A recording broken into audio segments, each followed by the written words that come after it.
Assalamu alaykum, hörmətli görürmənlər. Körüp atqanыңlar Erkin Asiya Radiosu'nun naq meydan taqtışı. Bugün sizlərə Angliyanın London şəhərində işləb atqan Uyğur Sot Kollegiyasının ispat anlaş yığınının naq meydan görünüşlərini ozunlağa sunumuz.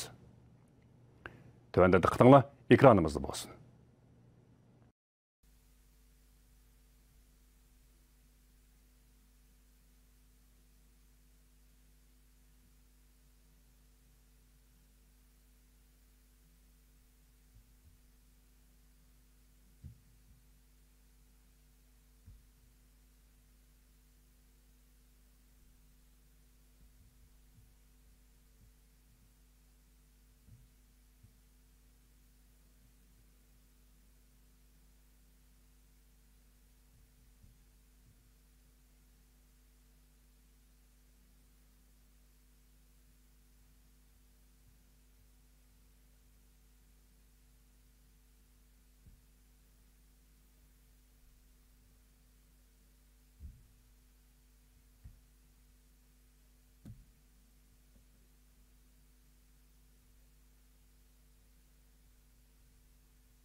Morning, everybody. Morning. Morning. Morning, morning. Good morning. I gather, the reason I'm repeating it is because I gather we sometimes don't speak properly into our microphones. So if you can't hear me, you really must say, because no point in your being here if you can't hear what's being asked or said. We've got different arrangement this morning, as you will detect. Council is sitting over there, and something different is happening over there. Mr. Sabi, will you explain the position and introduce us? Mr. Chairman, the morning session today is the joint report of the 5 experts that will give evidence regarding the report. The report starts at page 127 of your pack, and we'll wait for the experts to arrive and then we'll introduce. Experts are coming. Experts.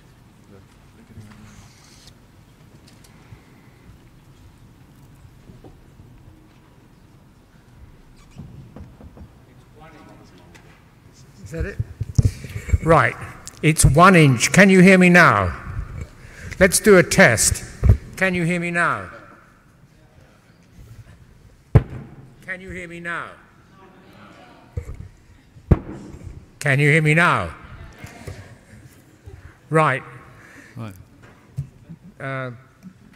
Detention for any who fail to obey.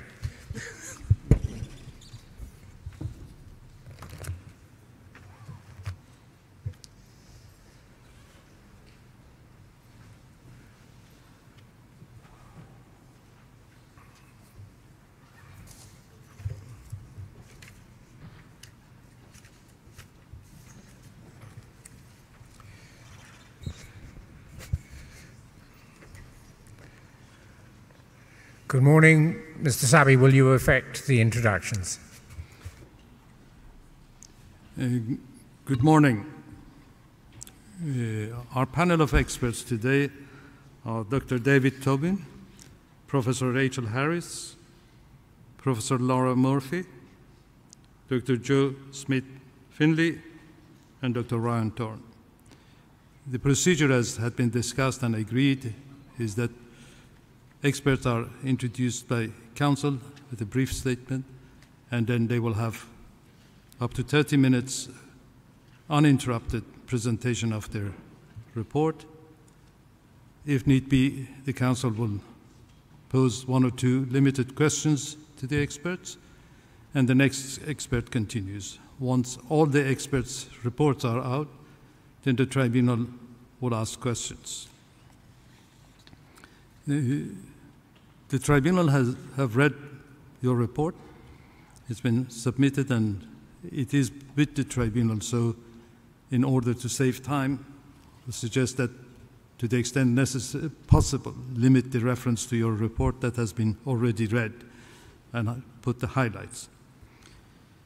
First, I ask Dr. David Tobin. Dr. David Tobin is a Halsworth Research Fellow in Political Economy of China at the University of Manchester. Dr. Tobin has several years of fieldwork experience in Xinjiang with peer-reviewed articles on China's ethnic policy, political violence, and Han-Uyghur relations, published in scholarly journals and collected volumes. His book, Securing China's Northwest Frontier, Identity and Insecurity in Xinjiang, analyzes the relationship between identity and security in Chinese policymaking and its impact on Han-Uyghur relations. Dr. Tobin, please. So the report we produced for today is by 5 UK-based scholars. We've pulled our resources deliberately because we have very different specialisms. As you're hearing yesterday, this topic covers many, many issues, it requires different disciplinary knowledge. So we've pulled those skills, but we all have a shared regional knowledge. So this was a decision we made in advance, and we decided to focus on information and analysis. We're not lawyers, we're not legally qualified, we're providing... I'm sorry, Tobin, it seems there is an echo. Can you bring the microphone closer to you? Of course. Perhaps. So the report we had produced is by 5 UK-based scholars. We've pooled our different specialisms for the reason that we heard yesterday. This issue covers many, many topics, requires a distinct, different disciplinary skills. But we've pulled also, we have significant regional knowledge and experience in the region. But we've focused on providing information and analysis that is relevant for those who are legally qualified. We are not lawyers, so we do not make pronouncements about international law, but we provided information that we believe would be relevant for those qualified. The plain title we've gone with, of course, state violence, rather than conceptualizing the violence, is for that reason. But also, when I interviewed Nairola Ilama, who will be speaking, she told me, while the world debates a word, we are dying. So we decided at this point, we're not going to focus on conceptualizing these actions. We're going to focus on the information that we think is relevant and people need to hear. So the report and research were structured by focusing on key issues of concern raised and highlighted by diaspora interviewees.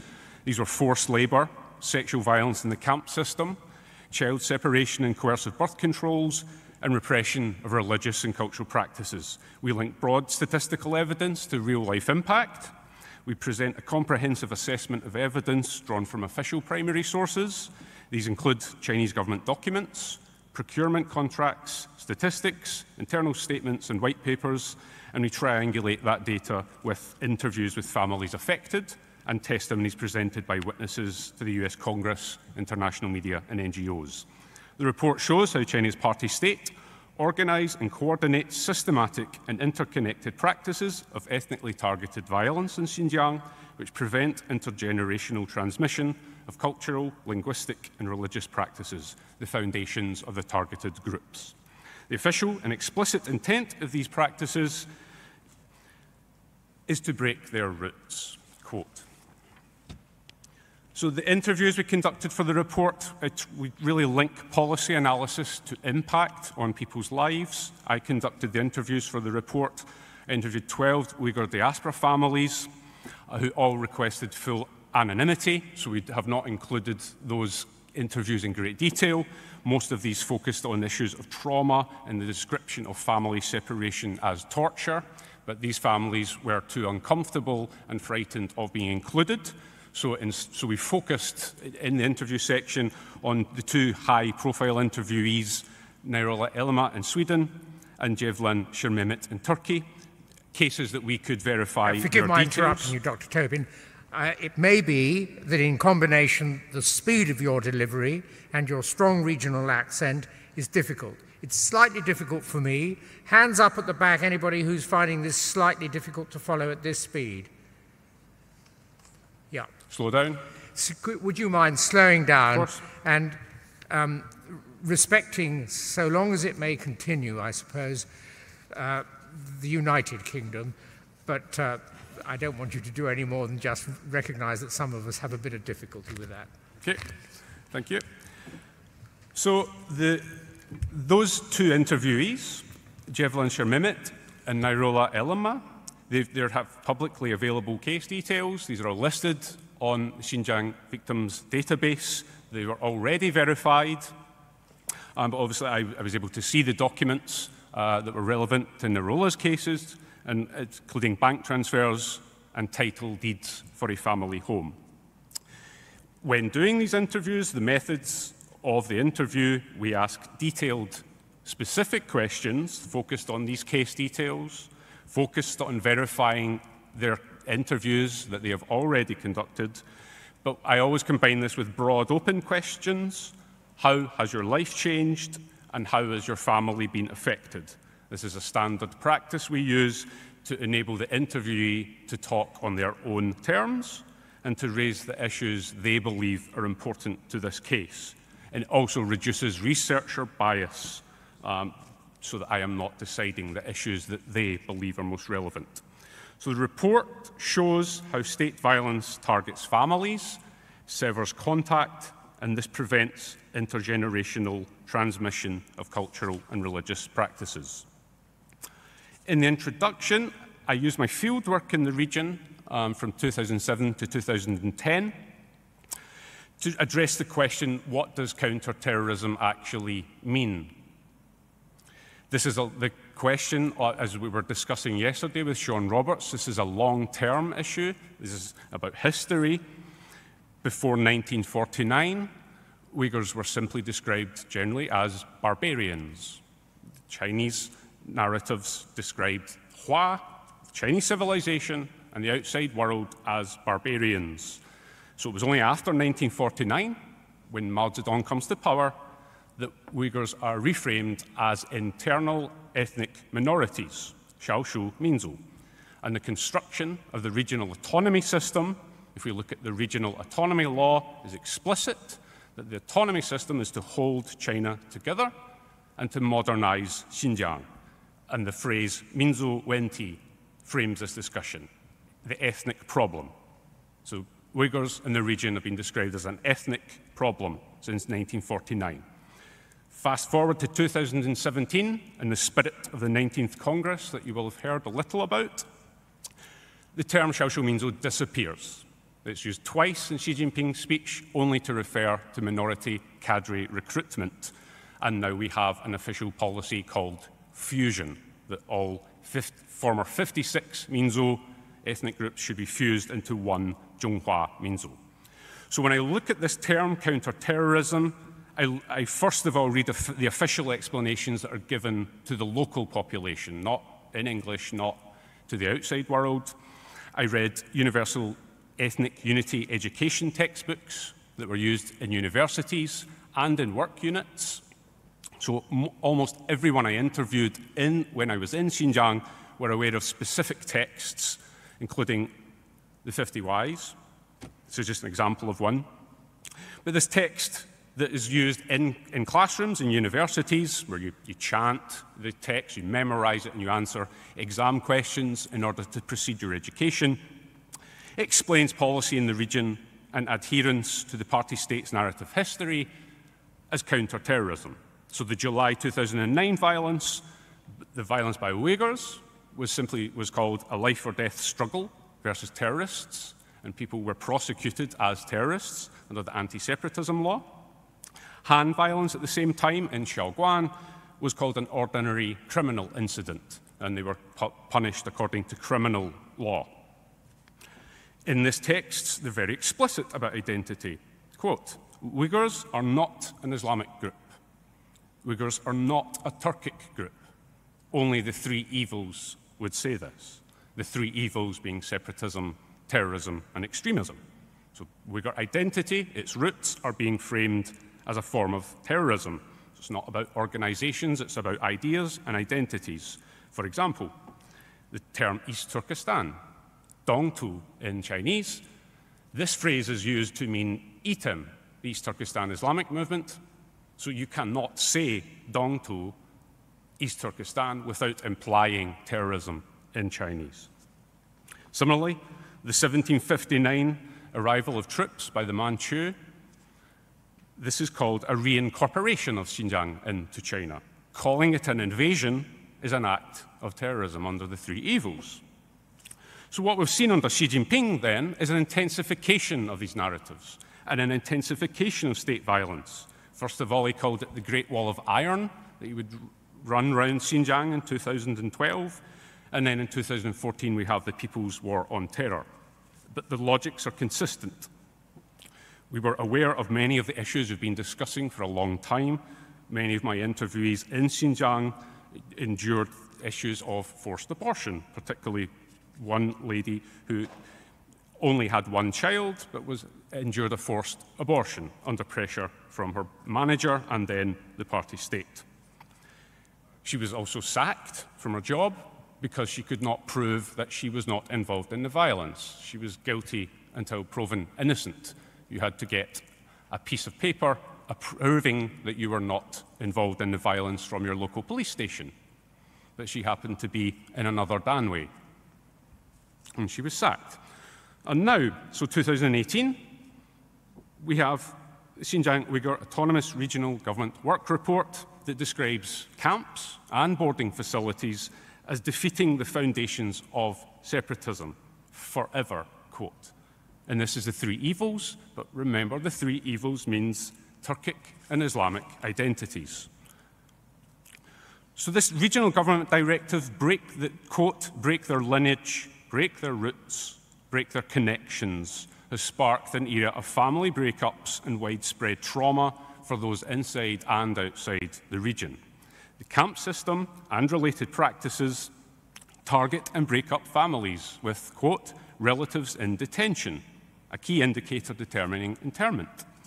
Families are usually given no official verdicts unless they pressure authorities, and many do, with public campaigns to give explanations. The reasons given do target religious and cultural practices, but of course cadres work with quotas, and we know from history any attempt to round up people is not orderly. It becomes arbitrary. You can't round everyone up at once. So it's targeting identities, but the practices become arbitrary.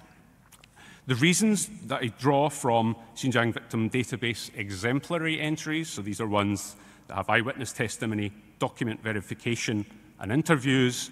These include interaction with the outside world, applying for a foreign visa, wanting to travel abroad, being exposed to foreign thought, staying too long in Kazakhstan, obtaining second citizenship, but also banal everyday behaviours, not watching state television, not greeting officials appropriately, not smoking, being born in the 1980s to 1990s, or contractual requirements to maintain employment, and importantly, disturbing public order by writing letters to gain information on family whereabouts and health. Interviewees describe how not knowing their family's whereabouts while knowing anything recurring nightmares. The interviewees were keen to say, this is only one story. We are not suffering as much as many, many other people. But this tip of the iceberg, as they also say, provides enough substantial evidence and testimony to conclude that state violence targets Uyghur and other indigenous families, preventing transmission of cultural and religious practices.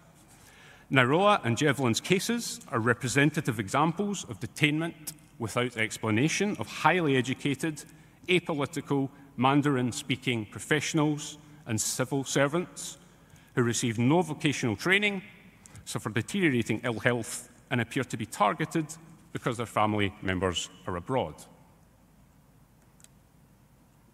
So in the time I have left, I will introduce you to these two interviewees.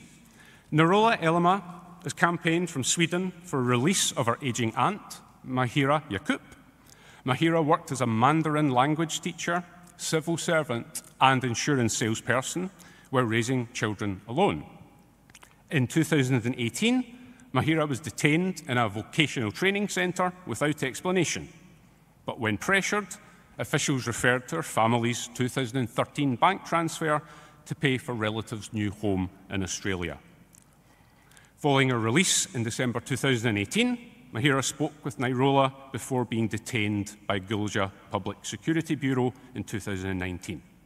She looked extremely pale and weak, having lost 13 kilograms in weight during detention, suffering liver damage without access to healthcare, and receiving no vocational training. Nairola's contact with her retired parents, 62-year-old mother Gulbekrim Memtimim and 65-year-old Kasim Tohti, was severed in 2017, and they're held under arbitrary house arrest. Nairola explained she wants no involvement in politics, but must speak for her family. The targeting and breakup of Jevlin Shermimit's elderly family members followed similar patterns. Jevlin's mother, Surya Tursun, was a party cadre and civil servant on the verge of retirement, but she was sentenced to 5 years in a camp with no written verdict in 2019. Jevlin has had no contact since January 2018, at which time she was in poor health. Jevlin continues to press the Chinese embassy and consulate staff in Turkey to be permitted to speak to his family. The embassy have instead asked him to provide information on all his contacts and activities in Xinjiang and Turkey. Jevlin's family, like Nairola's, had no prior criminal records, until moving abroad. Jevlin moved to Turkey to study law, and his mother visited him for 15 days with an official Chinese tour group in 2013. The only attempt at explanation from embassy staff was, quote, maybe terrorist activities. Jevlin concludes that his family members are being targeted and their connections broken because he's a Uyghur who chose to study abroad. They are trying to break my family, he said. His aging father, Shir Mehmet Hudayar, was detained, and his brother, Irfan Shir Mehmet, held under arbitrary house arrest. Both were subsequently sacked from civil servant positions. No official explanations have been given. Jevlin wants no involvement in politics, and he says he is targeted because in the party state's eyes, as long as you are Uyghur, you are political. And when I ask him what that means, when I ask him the types of questions that we had to engage with yesterday about intent and reasons, he just says, I don't know. I just want to speak to my mother. The treatment of these two families is the tip of the iceberg. Their experiences illustrate how the party state's coordinated, systematic practices of ethnically targeted state violence arbitrarily target and break up Uyghur family units. Family breakups deprive Uyghur and other indigenous groups of community, and they prevent intergenerational transmission of cultural, linguistic, and religious practices, the foundation of the targeted groups.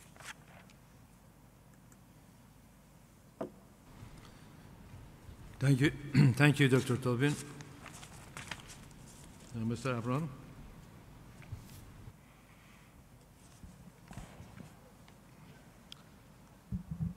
Thank you, Mr. Sabi. The next witness is Laura Murphy. The witness, Dr. Murphy, is a professor of human rights and contemporary slavery at the Helena Kennedy Center for International Justice at Sheffield Hallam University. Professor Murphy is an expert on international forced labor and modern slavery, a field in which she has published extensively. She's currently working on three reports regarding forced labor in the Uyghur region, one on the solar industry, one on the Xinjiang Production and Construction Corps, and a third on textiles. She has lived in and visited the Uyghur region for significant periods over the last 15 years. Professor Murphy's report on forced labor in the Uyghur region utilizes publicly available information in conjunction with first-person testimony found in advocacy archives and the media to map the supply chain from the Uyghur region to Uyghur and other international destinations. She compiles the data into detailed data sets that document specific industries most affected by the mass forced labor program in Xinjiang.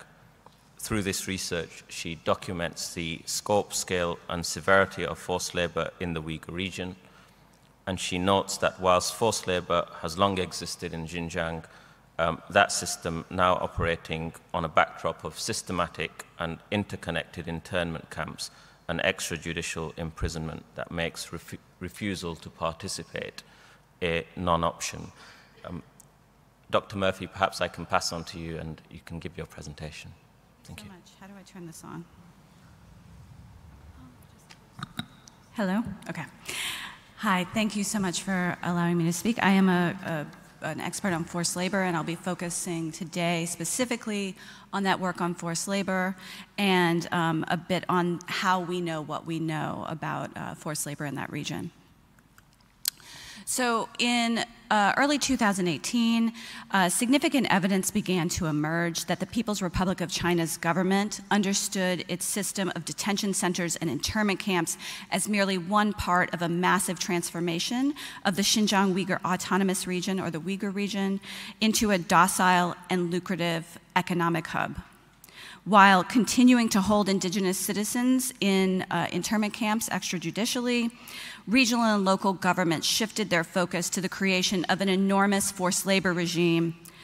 This system had the explicit goal of employing practically every adult citizen and was accompanied by the justification that the program would increase both the economic productivity and the stability of the region. In that same year, a paper was published by the Nankai University Institute of Wealth and Economics that explicitly stated the intention of the labor programs was to reduce the Uyghur population density and to assimilate them into Han society and culture. We were easily able to identify that these labor programs were discernibly not the same as similarly named programs across the rest of China. While other provinces and regions do have programs called surplus labor programs or labor transfer programs, the ones in Xinjiang are quite different. The one way we were able to identify this was through US customs records, which, for instance, listed companies that were exporting abroad that were located in the exact same addresses as, in this case, the Lop County No. 4 internment camp, which was already famous because of the photo posted to Weixin by the Xinjiang Department of Justice. In 2018, many companies were still listing their official addresses. I can hear it now. Many companies were, in 2018, many companies were still listing their official addresses as within internment camps, like calling their address on their official documentation. It would say things like inside the Kashgar Vocational and Technical Educational Center or inside the Hotan Re-Education Center. So those no longer are listed that way. They now say inside the Kashgar Cotton Industrial Park. But you can see evidence of those companies shifting their official addresses from vocational educational centers in 2018 before people started looking at it to these industrial park euphemisms, essentially. In this case, I was looking at imports directly from the Uyghur region to the United States and noticed the No. 4 Yulongbei Road address in the Beijing Industrial Park. And I immediately knew what it was because I knew this photo and I knew that Lop Industrial Park. And so this,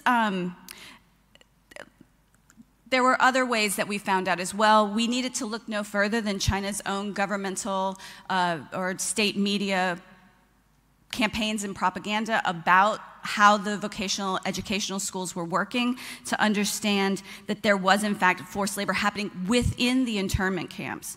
Chinese state television celebrated the fact that people detained in the vocational training centers were being put to work to contribute to the economy. Some of those media programs even revealed that the people were making goods bound for international markets, and as a result, campaigns around the world started to focus on this issue.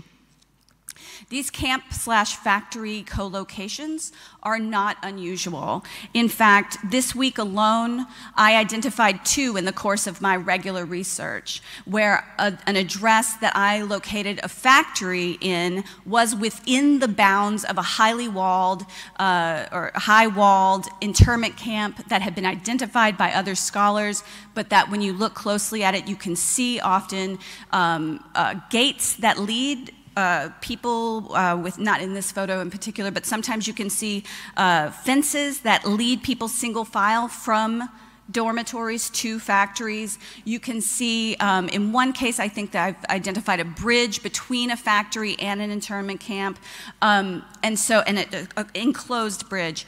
And I identify these kinds of co-locations of factories and internment camps quite often in my research. Satellite imagery reveals hundreds more of these kinds of camp factory locations. It is clear that if a person is in an internment camp, there is no choice but to do what they are told. And so it's clear to me that anyone who is in an internment camp and working is in a situation of forced labor. It meets every definition of forced labor internationally, human trafficking as well, modern slavery. It fits all these definitions. But internment camp forced labor is merely the tip of the iceberg. There are many ways in which, mechanisms by which people in the Uyghur region are being forced to work. One is this situation of internment, but also people who are supposedly released or ostensibly graduated from their training programs are often required then to engage in work in a factory or assigned to a factory as part of their release. There are also state-subsidized satellite factories that are incentivized to be built in small villages so that people can have a factory on their doorstep, quote unquote. There are state-sponsored labor transfers within the Uyghur region, and then there are much further afield labor transfers throughout the rest of the country. This is one case. This is Abduweli Arish. He was a computer programmer, and he did like GPS. He was a GPS specialist. He was working on a GPS program that was in the Uyghur language before he was sent to the camps in 2017. He was only released under the supervision of his brother, who owned a grocery store and who promised that he would employ his college-educated, highly skilled computer programming brother at the grocery store where he could be monitored. He was not allowed to return. Abduweli was not allowed to return to his chosen profession or choose his line of work. He was not in need of poverty alleviation, but the government still compelled him to work and determined precisely where he would have to work and how he would be monitored while doing it, even after his supposed release.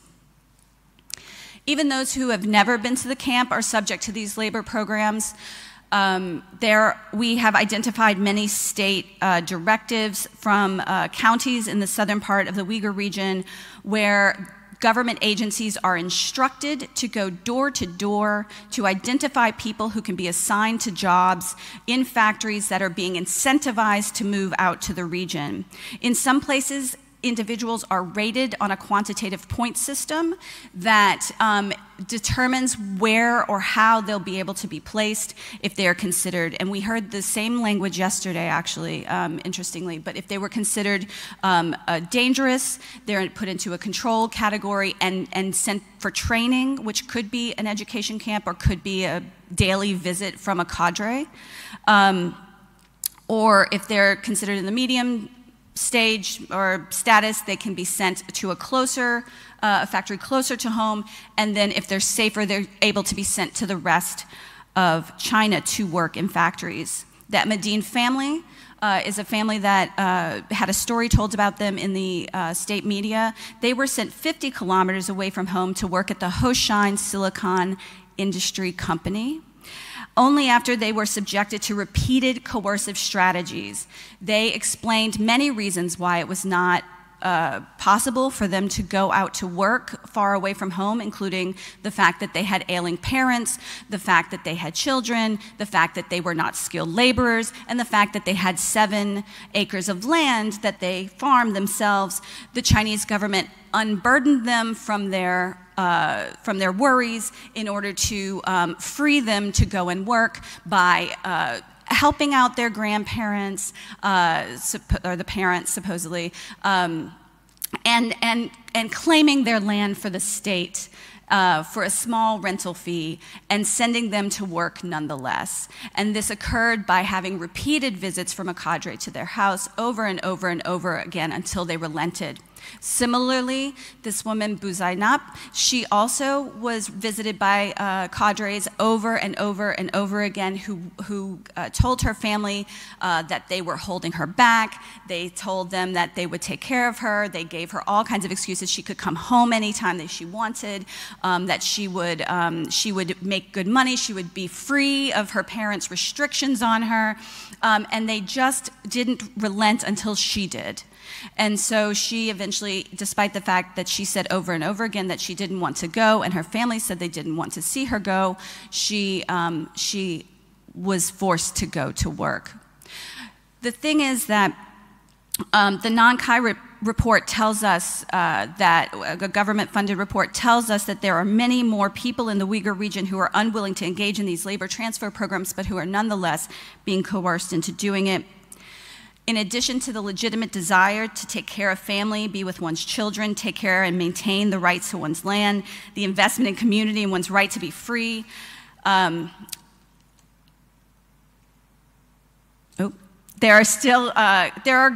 are Sorry.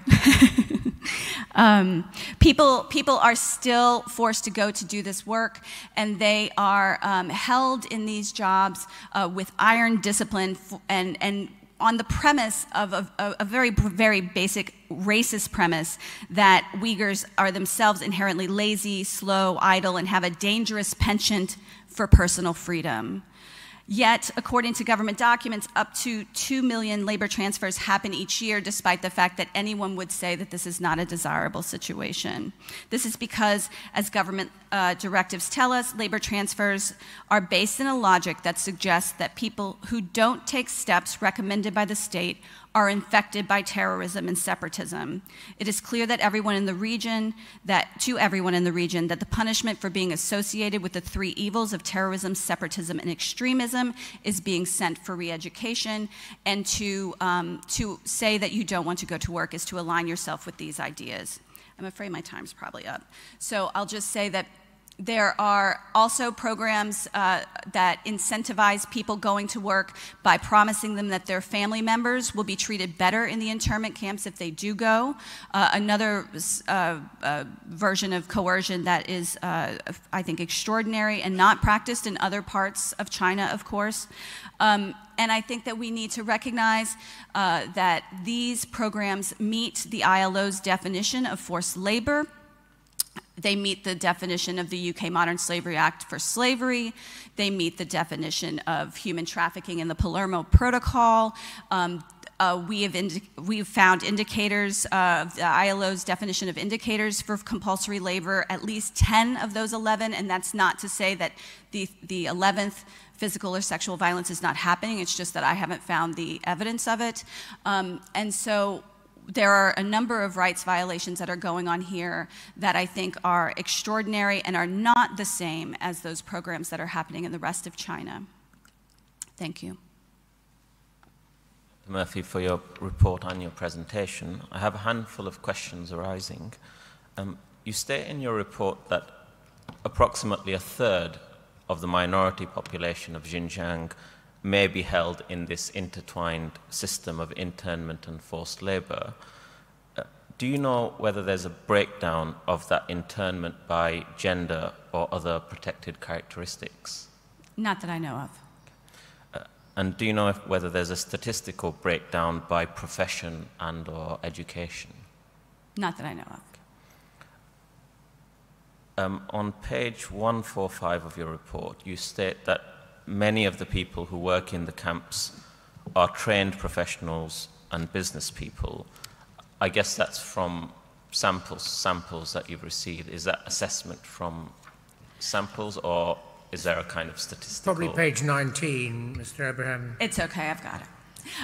Thank you. So the examples that I'm using are from reported accounts of family members taken from the Xinjiang Victims Database, including the one I showed you earlier from Abduweli Arish. Family members have reported that their own loved ones in the Uyghur region have been moved into work. There are also into forced labor. There are also accounts by people who have left the Uyghur region, who are in Kazakhstan, who themselves were forced into labor both in the camps and outside. But there's not sort of a broader statistical analysis yet, in part because the people who are working within these systems are not the people who are leaving, who are getting out. And in fact, since this labor system began, it seems that fewer and fewer people are leaving the region. And so we don't have a broad first-person account. My work is typically about first-person accounts of forced labor, and so this is it's a challenge to our research to do the kinds of worker voice research that we're accustomed to doing and that we think is the right way to do it.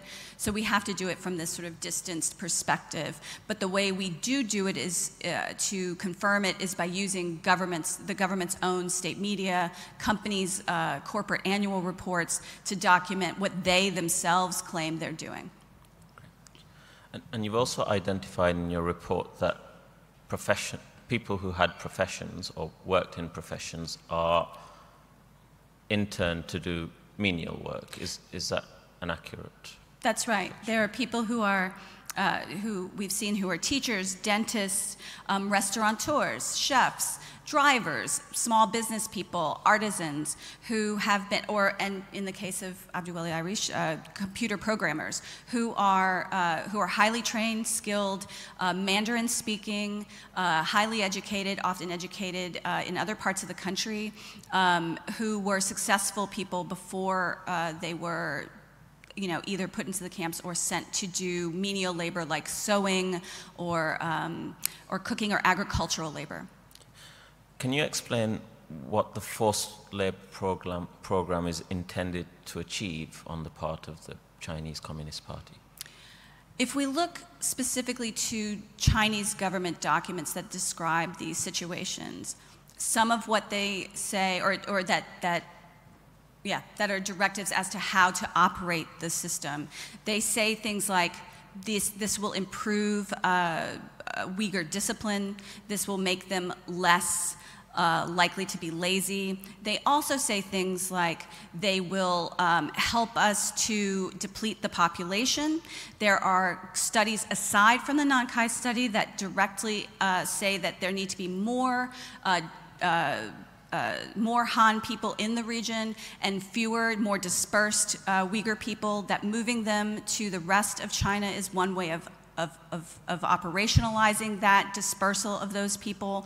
It also says that it will change their way of thinking and their practices, move them away from an agrarian economy and mindset and towards a more industrialized and a Sinified or Hanified way of thinking and way of being. And all along on the side of these programs, they're, as we will hear more in a minute, they're building orphanages and elder care facilities to care for the people who are left behind, and also to provide a Han-based education for the children of these families. And in terms of dispersal or displacement, do you know what proportion of people are transferred outside of Xinjiang or outside of where they might call home? I do not. It appears that there are hundreds of thousands at least being sent away. We have documents that are straight from local governments that indicate sometimes as many as 50,000 people being sent away, 180,000 people sent away. They are not all being sent far from their region, but we've also seen photos where people are being put on buses, stories about trains full of people being sent into the interior. The numbers are high, but right now we don't have the kinds of numbers we need to do accurate prevalence estimates. And is there an explanation or rationale for transferring to a particular place? So, I mean, there is, in terms of people's the sense of their level of dangerousness or their level of insecurity. So, but no, and there are claims that people are being matched with certain kinds of skills, but I don't, and there are also, I'm just kind of processing as I'm thinking, but there are also programs that are matching certain cities with other towns within the Uyghur region. So that logic is part of what's happening. People from Hotan are being sent to Dongguan or something like that. But otherwise, I can't think of any particular reason people are being sent to particular regions. Thank you. I've got two final questions, if I may. You've stated that children are forcibly transferred. How long are children separated from their parents, and do they ever get reunited? So just to be clear, the forcibly transferred, I'm usually thinking of the laborers being transferred. We have not seen evidence of, and I just want to be clear about this, that we haven't seen evidence that there's any sort of systematic child labor going on. We have seen one state media report that actually had a photograph that was captioned children working in a factory, and it looked to be teenage girls. But so I'm talking mainly about young people being sent to boarding schools or to nurseries while their parents are sent away for work. But ostensibly they're away from their parents as long as they are out on transfers. And we don't have any, at this point, the program is fairly new, and we don't have any sort of statistical sense of how long people are on average being sent out to the transfers. And final question, how long on average is a person subjected to forced labor, i.e. when might they be released or graduated? Yeah, I think that's kind of what I was getting at a second ago. We don't quite know that yet. There aren't very many stories of individuals who've been moved back and forth. When the Chinese government reports the number of people being transferred, they describe them sort of as people units or labor units. So they talk about people moving back and forth. Ostensibly, some people will go for a 6-month contract or a year-long contract. I've seen 3-year contracts. My sense from lawyers who work with companies that are assigning these contracts is that those contracts are signed by the company, not by the person. So the worker is not themselves agreeing to the contract. The company is agreeing to a 3-year contract with the forced laborers. But it's unclear at this point. Like I couldn't make a generalization or about how long people are staying in these situations. Thank you, Dr. Murphy. I Yeah. have no further questions, but I imagine the panel will have some for you later. So Thank you. Thank you. The next expert is Dr. Ryan Tum, Senior Lecturer in East Asian History at the University of Manchester. Since 1999, he has regularly conducted field research in Xinjiang and other areas of China with large Muslim populations, both Uyghur and Chinese-speaking. His book, The Sacred Roots of Uyghur History, published by Harvard University Press, uses historical and ethnographic methods to offer a new understanding of Uyghur culture practices. In his report to the tribunal, he outlines how, since 2017, the Chinese state has carried out an unprecedented transfer of Uyghur children from their families to the state care. Before 2018, Xinjiang was extraordinary within China for its low percentage of students in boarding schools. However, from the end of 2017, the government expanded the boarding school population in grades 1 to 9 by 382,700 students in Xinjiang. He also outlines how, since 2017, population growth in parts of Xinjiang, primarily inhabited by indigenous minorities, plummeted. These drops in Xinjiang represent a crash in birth rates caused by 2 factors. The first is restrictive state-mandated birth control practices with no parallel elsewhere in the People's Republic of China. The second is the mass internment of adults and childbearing age, which has placed internees in sex-segregated facilities for years at a time. So, Dr. Tum, over to you. Thank you. Hello. Thank you. So for my section of the report, what I wanted to do was to give a review of the both the phenomenon of separation of children, removal of children to Han-dominated state care, and to limits on births, partly as sort of independent review of some of the scholarship and media reports that have already come out, and partly as an update, because the Chinese government has released quite a number of new documents and statistics on these phenomena. Now, the panel has, the report as I submitted it is in a narrative form with some analytical claims, and rather than repeat that narrative, what I thought I would do in this short presentation is to sort of tell the story from a different angle and tell it from based on types of sources and where the information comes from. So I'll talk about 3 types of sources. The last one I'll mention only very briefly, so don't panic when I'm at the end of my time and I've only done 2. And the first one is, the first type of sources is reports from the Xinjiang Bureau of Education. And in particular, a 2017 report, which was first reported by the New York Times. Sorry, it's actually a 2018 report on the year 2017, which is interesting for a few reasons. First of all, it gives very specific numbers on the percentage of children placed in residential schools. And it does this for the entirety of the region of Xinjiang, which is the term I'll use because I'm dealing with government statistics that refer to the Xinjiang Uyghur Autonomous Region, administrative unit in the Chinese bureaucracy.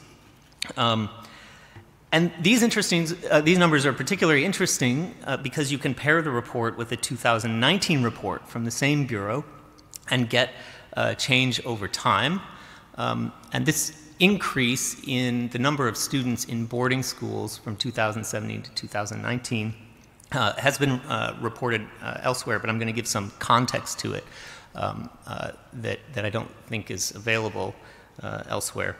And it's a remarkable increase, as you can see, just sort of eyeballing the bar graph here. It's not quite a doubling over 2 years. It's almost 400,000 students placed into boarding schools within 2 years. This is the period of education known as compulsory education in the Chinese system. The second reason that this 2017 report is particularly interesting is because it's very explicit about the goals of the increase in boarding education. As was mentioned in the summary, Xinjiang has for a long time been extraordinary in China for not having very many boarding schools, and that has changed pretty much overnight. The 2017 report takes boarding schools, increasing boarding schools, as the #1 planning item for the Xinjiang Bureau of Education for 2017 and 18. And the first reason that it gives for doing this is the overall stability of Xinjiang security. And it goes on about 1 sentence or 2 later to explain why a boarding school increases stability, and that is that it, quote, creates a stable and peaceful learning environment for students, blocking the influence of the family's religious atmosphere on children to the greatest extent, and reducing the occurrence of teaching science in school, listening to the scriptures at home, with thinking and ideas suffering the shocks of moving back and forth. So this is an explicit statement that the goal is to interrupt the transfer of knowledge and customs from the parents to the children. The last thing I would like to point out about what's interesting in this report is that it's actually published in a larger report over 200 pages that includes reports from every provincial level education bureau in China. And it shows the distinctiveness of the educational policies in Xinjiang. The other provinces do mention building boarding schools, but they mention them with a very different purpose, which is to extend the reach of education. This is the reason that China as a whole has a large percentage of boarding is the economic transformations of the last 30 years, which have seen a lot of migration from the countryside to the city and have required consolidation of educational resources in towns that would be too far for students to commute to, and so boarding schools are built. This is the logic that's described in all of the other reports from educational bureaus, but they don't really focus on boarding actually all that much. And in fact, the unfortunate part about that is that they don't give percentages of boarding in their regions because it's simply not a priority. It's simply not worth reporting. But in Xinjiang, this is the main thing. One of the reasons that I wanted to focus on this is that much of the international media discourse on the separation of children from their parents has focused on orphanages. But I think, as you can see here, the boarding schools are an equally and perhaps even greater mechanism for this kind of separation. And I forgot to mention, this has resulted for middle school students in 49.5% by 2019 of all students in Xinjiang being in boarding schools. It's a remarkable percentage. 77% of compulsory age students in Xinjiang are from minority groups. Okay, the second kind of document that I looked at in this, and by the way, I recommend looking at the full 2017 report. It's linked in my report, and it has a lot of other statements about intent, getting more Han teachers, teaching teaching Chinese, having it as a language of operation in the school, not just a language of education, involving the home visits, which we heard about yesterday, as a way to push parents to send their children into these boarding schools. The second kind of document that I focused on was related to the orphanages. We don't have the same kind of government statistics for orphanages in Xinjiang. I have not been able to locate a document that gives raw numbers of students in orphanages. So what I did for this section was to follow in the footsteps of a report by the Associated Press, which looked through construction tenders, government calls for bids from construction companies to build new orphanages, and sort of repeated the research that AP did to actually provide you with the raw documents, which are in an appendix. And I located 44 construction calls for construction of orphanages. It's a slightly smaller number than AP found, probably because some of them have been deleted since then. These are posted on a semi-public database in the Chinese internet. And I also compared this to other regions, specifically to Gansu, which is a neighboring province, similar population, similar economic profile, where there were only 16% as many calls for orphanage construction. All of this orphanage construction boom is happening while the Chinese government says that in the rest of China, there has been a nearly 40% decrease in the numbers of orphans. So clearly something different is happening in Xinjiang.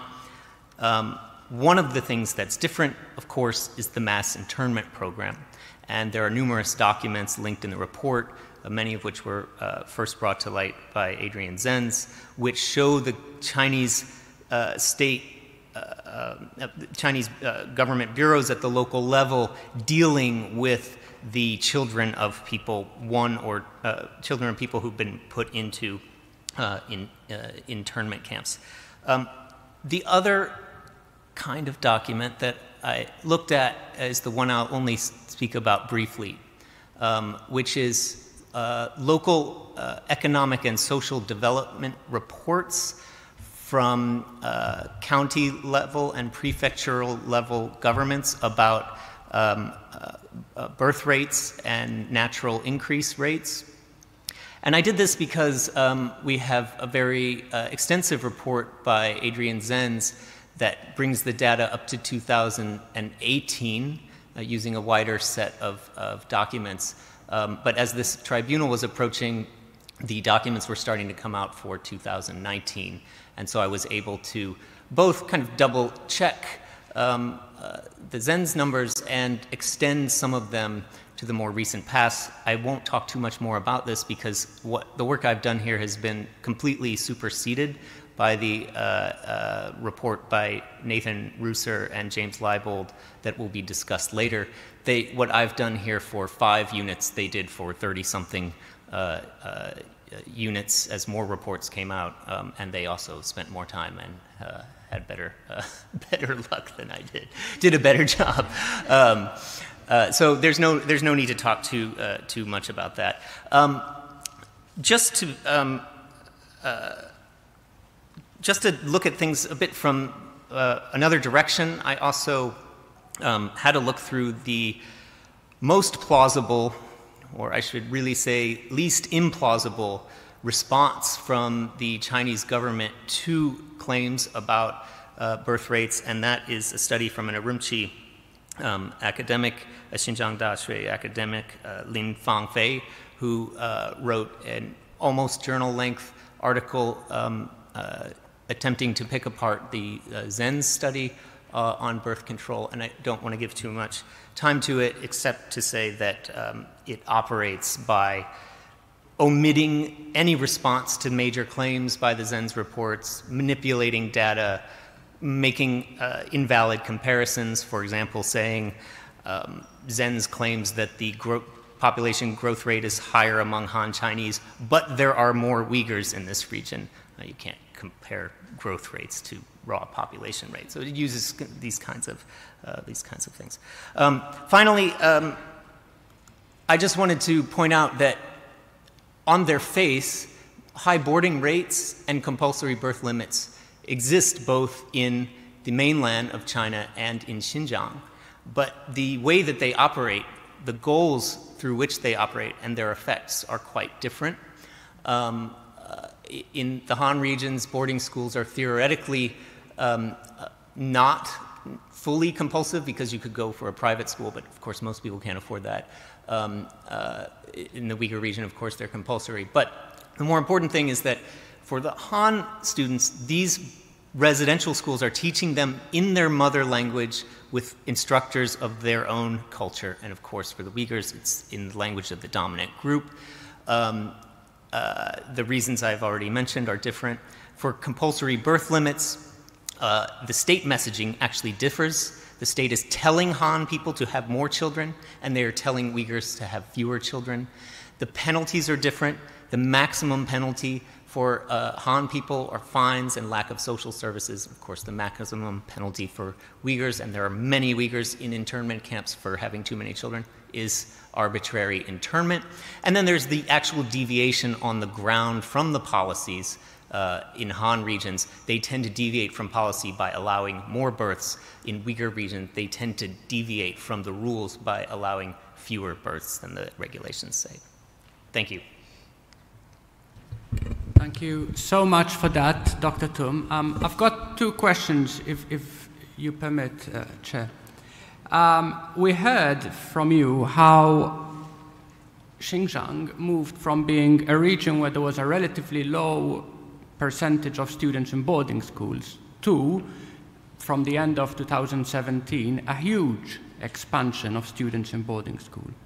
And we also heard from you that the government's stated reasons for expanding residential schools in Xinjiang are notable both for their divergence from policy goals in the rest of the People's Republic of China and for their explicit assimilationist intent. And it is about this that I'd like to ask the first question.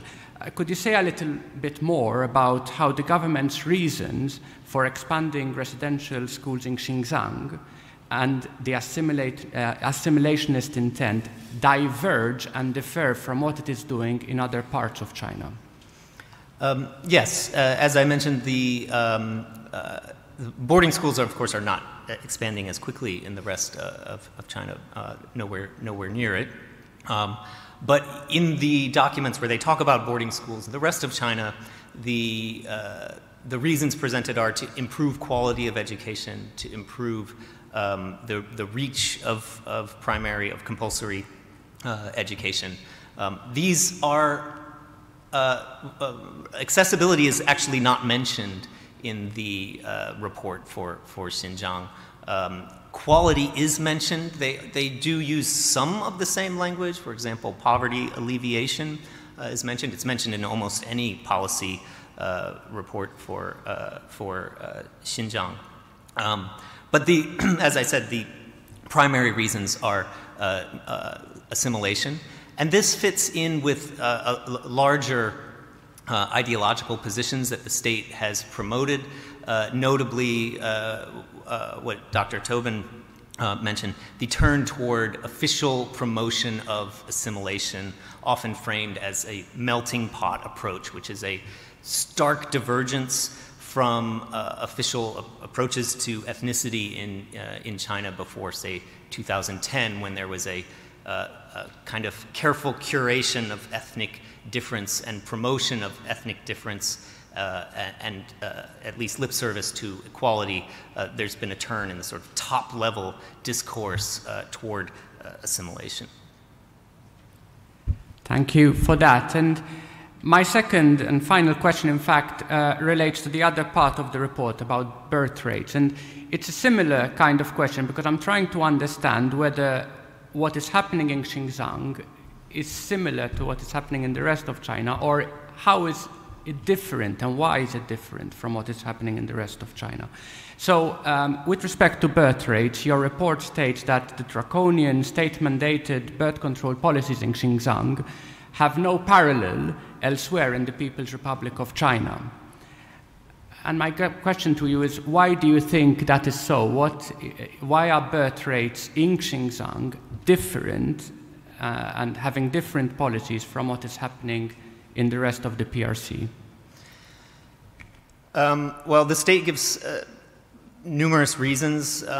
Some of them are cultural reasons. They frame, as so many things are framed, they frame having too many children as the road to extremism and terrorism.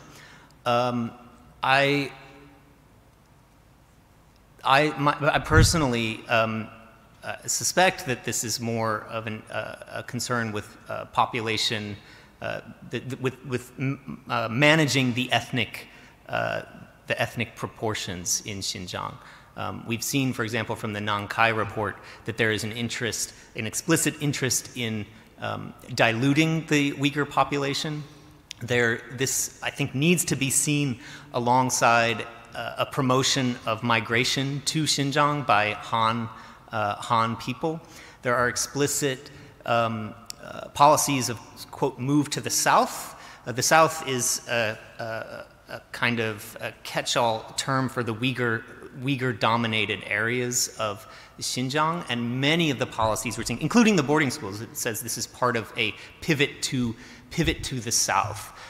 So there's a new interest in moving Han people to the south at the same time that we see this birth rate change. And just to put that in a bit of historical perspective, in the late 1940s, less than 5% of the population of Xinjiang was Han.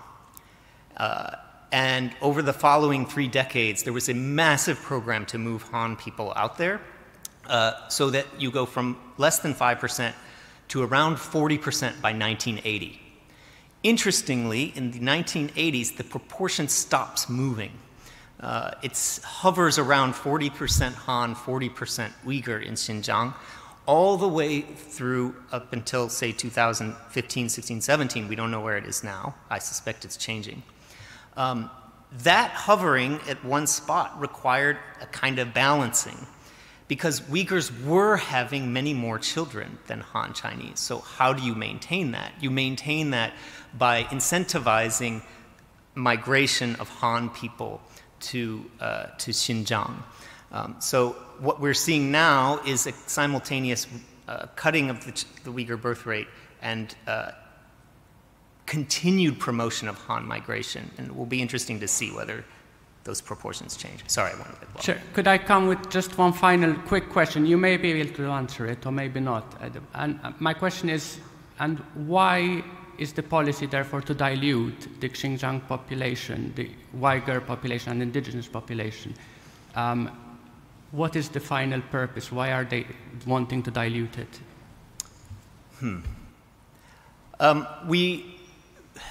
We do have some historical evidence of the central government considering the settlement of the region to be crucial to the security of the region, and we see echoes of that in the documents.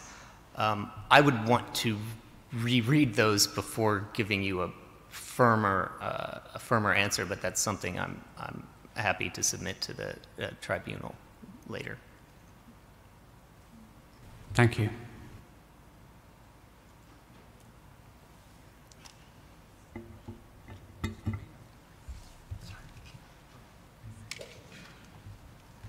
So with that, I will introduce the next expert, Professor Rachel Harris. Professor Harris is an ethnomusicologist at SOAS, University of London. She has conducted fieldwork in Xinjiang, Kazakhstan, and Kyrgyzstan over a period of 20 years. She has researched and published extensively on expressive and religious cultures of the Uyghurs. Since 1995, she has conducted extended periods of ethnographic research in urban and rural areas of Xinjiang. In 2009, she began a research project on religious practices among Uyghur women and spent extensive periods working with rural Uyghur women in southern Xinjiang. In her report, Professor Harris make use of primary and secondary sources to outline the construction of a massive system of detention camps, officially termed concentrated educational transformation centers, in Xinjiang. She also reviews several reports which indicate the use of widespread and systematic torture and sexual violence in these camps. Professor Harris, over to you. Thank you. Am I mic'd up properly? Bring it forward. Bring it forward a bit. Right, lovely. Okay, thank you very much for that. So let's see. Good. So you've had a chance to read my report, which is primarily a survey of available testimonies, and of course we've been listening to quite a few more in the course of this this event over the past few days. So I'm going to limit my remarks here to just a few reflections on my readings of the testimonies. So we know that women have been detained in numbers which are certainly in the hundreds of thousands. And these women detained in the camps range from village women to highly regarded academics, my own colleague, and her postgraduate students are among those detained. From these large numbers of women detained, we have just a handful of testimonies, and they come disproportionately from Kazakh and Uzbek former detainees. Of course, this speaks to the uneven possibilities of escaping the country. Each of these revelations, of course, comes at serious cost to those who dare to speak out. And I have to say here how much I admire their courage. They have to overcome notions of shame within the community, and they've been targets for Chinese agents who accuse them of lying, of corruption, or being paid US agents. I should also comment that male detainees also, of course, experience terrible violence in the camps, torture, and even sexual abuse. We know that from some testimonies. And men, of course, are detained in larger numbers than women. So I just wanted to note why perhaps we, are focusing particularly on women's experience. And I think, of course, there are particular aspects of violence against women, gender-based violence, what I've read as systematic sexual violence against women, which are relevant to the discussions that are ongoing in this tribunal. So just a quick word on background then. For years, we academics have been writing about the position of minority women generally in China and the practices of objectification, sexualization against them, these ubiquitous images of dancers that we see always smiling, always welcoming. Currently, of course, we see young women used in the same way in Xinjiang as window dressing, I would say, for the current Chinese policies in that region. And we can see that from camp inspection visits and, of course, very prominently, we see the use of these young women dancers as entertainment for the planned over 200,000 mainly Chinese tourists who are expected to visit the region in the coming year under the new tourist drive. So just to state that given the hidden violence, these images are highly problematic. So I would like to trace a line then from that to the processes of dehumanization in the camps. And this is a theme which is shared across the various testimonies that we've seen. So just to mention a few names here, Gulbahar Hajiwati, for example, now resident in France, who spent 2 years in a camp near Karamai. And she describes her experience in terms of dehumanization and brainwashing, detailing things like having to memorize long tracts of political literature, to the forced sterilization, violent interrogations, and public self-criticism. So this language of dehumanization is also used in interviews and testimony given by Gulbahar Jalil. You're going to hear from her later, I think, in this tribunal. So she talks about the experience of crowded cells, hygiene, the constant surveillance and drugs, again, using the language systematic dehumanization. So across these reports, I would say I see a high level of consistency. Many of the details in Gulbahar Jalil's account, for example, accord with testimony given with Mihragul Tursun. She, of course, has spoken prominently in the US. She's detailed her own experience of torture and spoken of the deaths of fellow inmates. So if we're speaking then specifically about sexual violence, the reports have been relatively slow to emerge. I think that this is consistent with what we understand of the reporting of sexual violence in conditions of conflict in other contexts around the world.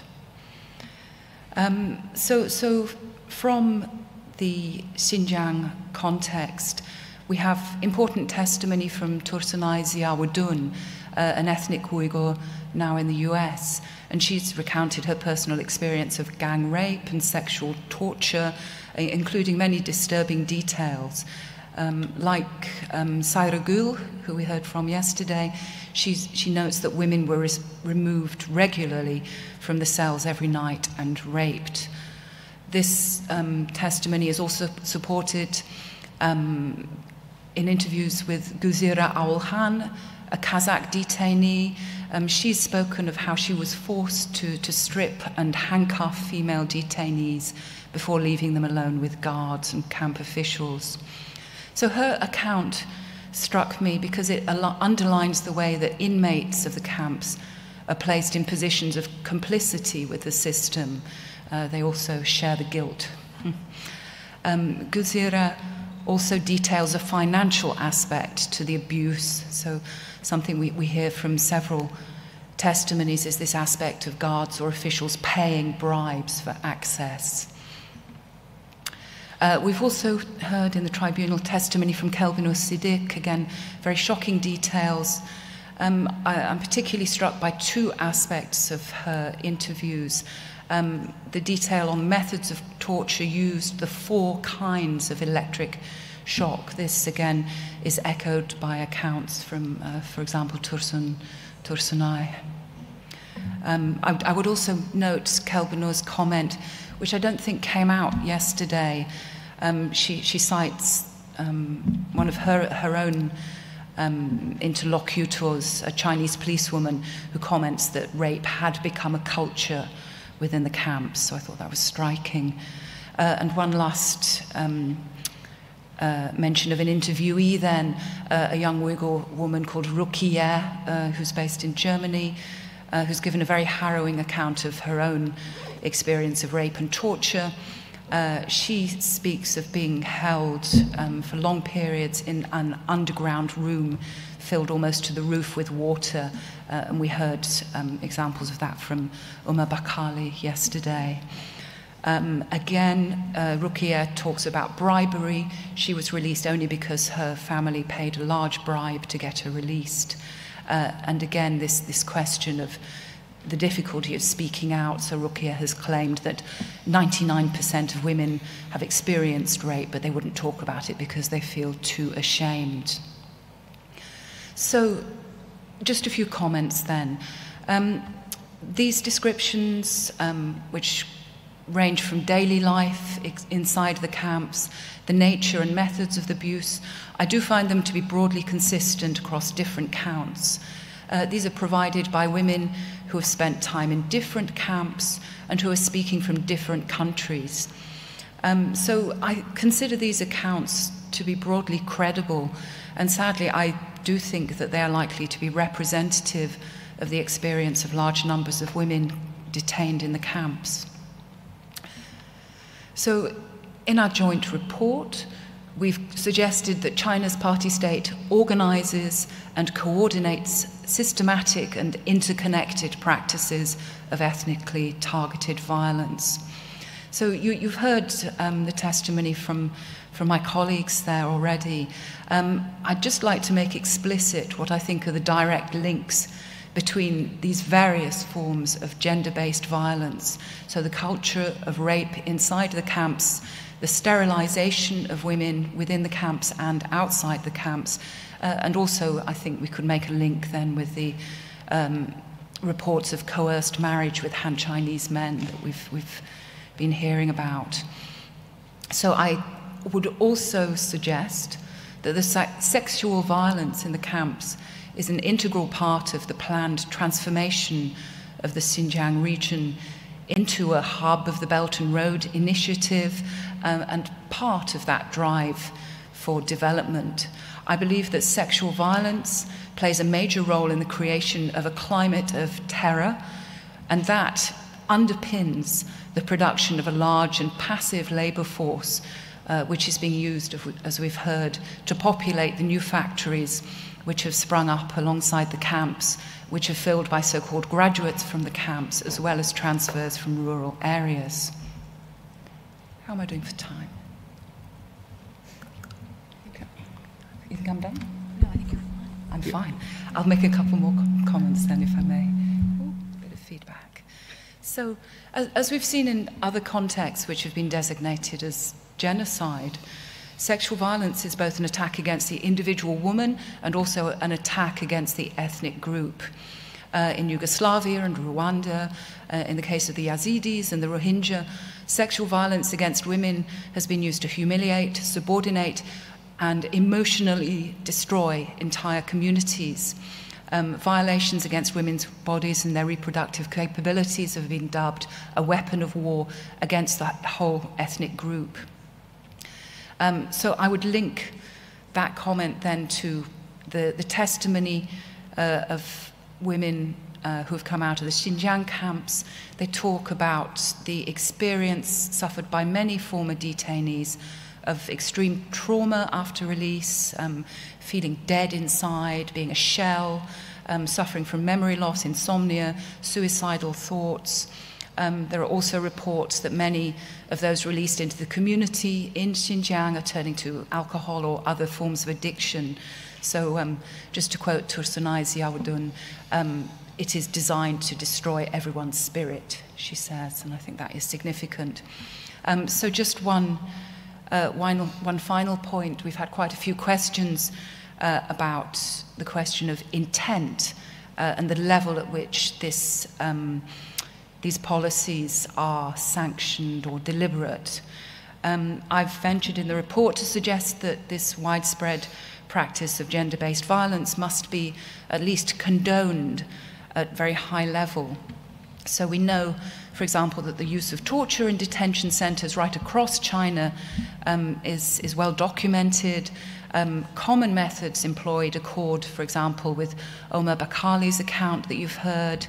And we also have reports of rape in detention employed specifically against other groups of women, so Tibetan nuns specifically and Falun Gong followers.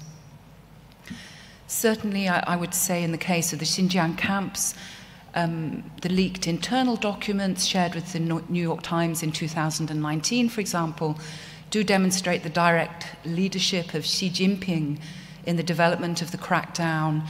We can trace those back to that series of speeches he made in 2014, this explicit call for a people's war on terror, and the specific call for the educational remoulding and transformation of criminals.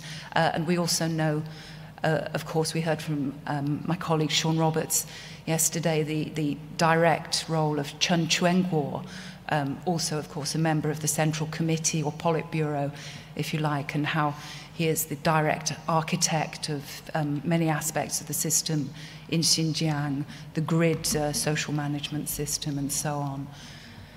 So I'll leave it there. Thank you very much. Thank you, Professor Harris. I've got 3 questions, if I may. In your report, you survey a number of secondary reports and testimonies, but mainly from 2017 onwards, more or less. Now, you have conducted fieldwork in that region for a period of over 20 years, and you premise your report by stating that over this period, I have observed incremental levels of repression of the indigenous peoples. And it is on that I wish to ask you, could you just tell us a little about what you mean by these incremental levels of repression against the indigenous people? Yes. So already in the 1990s, I was observing a series of crackdowns against religious practice, for example. My focus at that period in the 1990s was more about cultural production, and so I certainly saw high levels of censorship in that time. So in the 2000s, certainly things began to get more difficult. I think a real turning point in terms of my personal experience of the region and the increasing securitization would be 2009. So I had the interesting experience of actually being in Urumqi at the time of the, the demonstration, the police crackdown, and subsequent interethnic violence which occurred in the city. And then was able to actually get down to the countryside in the south and saw the rollout of very high levels of securitization across rural Xinjiang at that time. So the mobilization of local police, checkpoints, arrests going on. Yeah, and then as I began to work with rural women, I conducted a lot of interviews with religious practitioners who already, in that period of the 2000s and up to 2012, were speaking of being arrested for these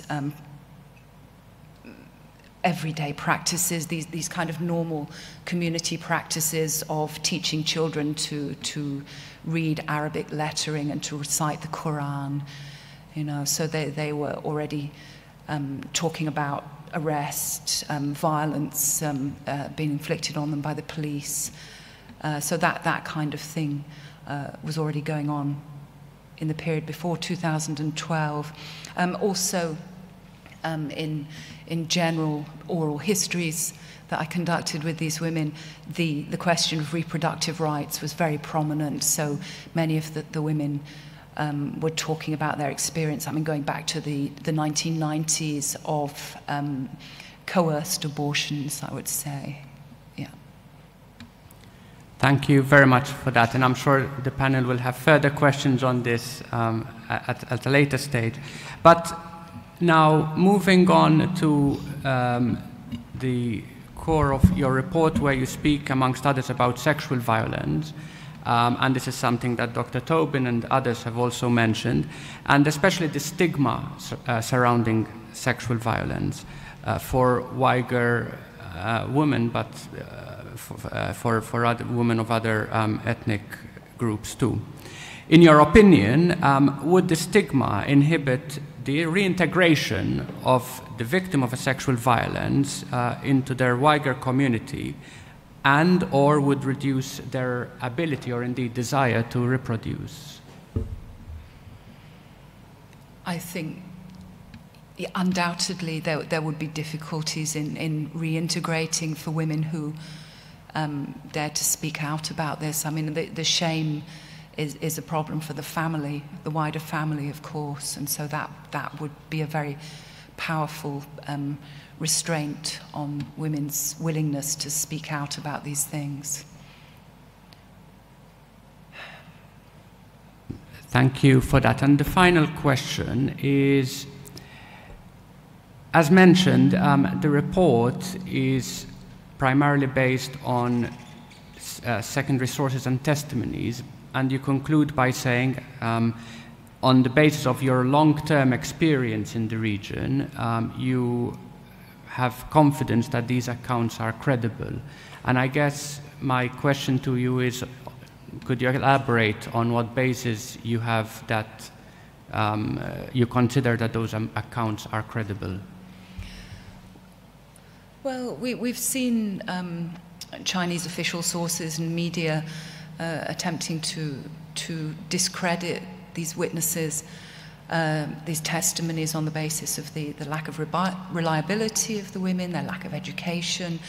I think that there is a very widespread tendency in China. Of course, these problems are not unique to China, but there is a very widespread tendency to regard minority women, and especially Muslim minority women, as unreliable, ill-educated, baby-making machines, to quote one recent comment from a Chinese official. So, on the basis of my experience working with these women, I have the greatest respect for their clarity of thought, the richness of their culture, and I would like to give credit to them as witnesses who have, an equal validity to any other person who could sit up on a panel like this. No more questions from me. Thank you, Professor Harris.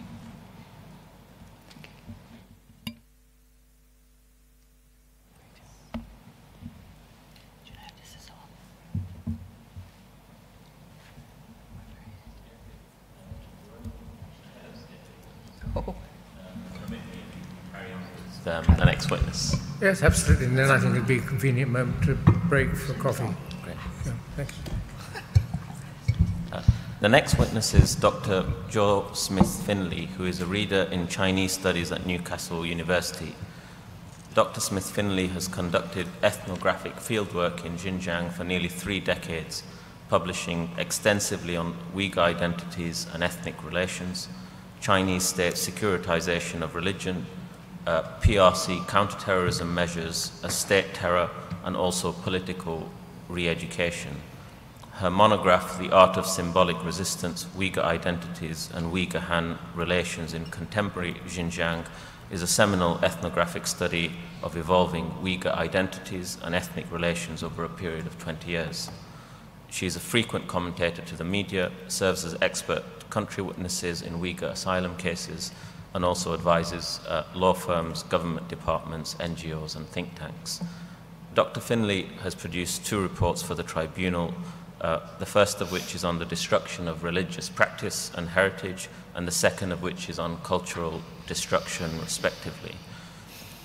In the first report, Dr. Smith-Finlay explains the impact of the stated goals of the 2017 JOA regulations on de-extremification and how Uyghurs are treated as a result.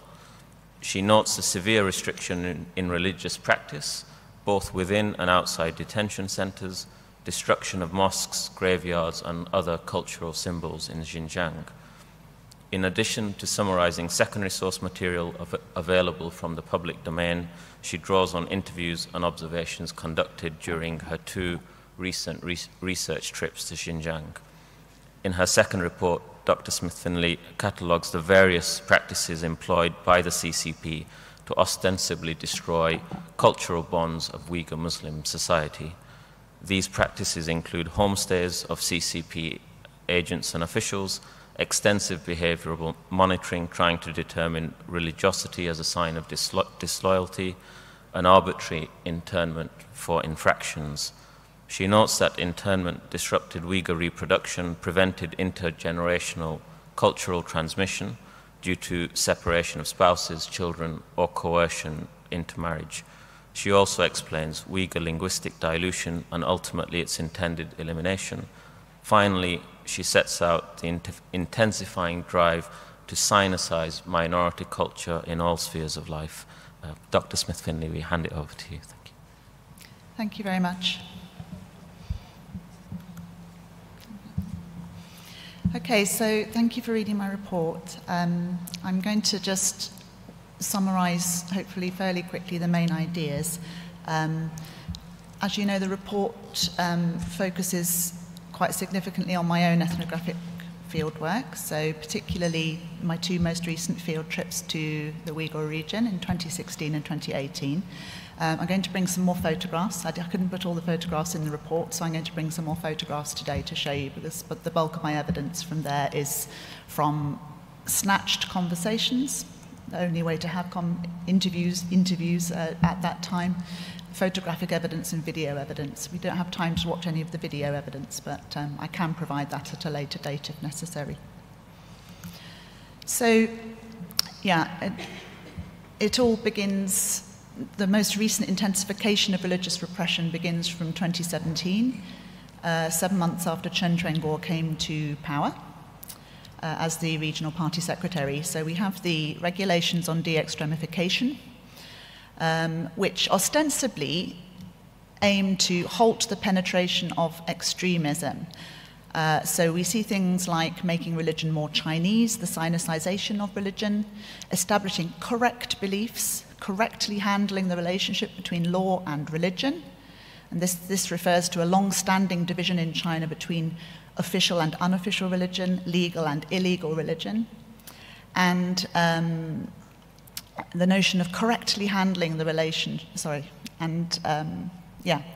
I've done that bit already.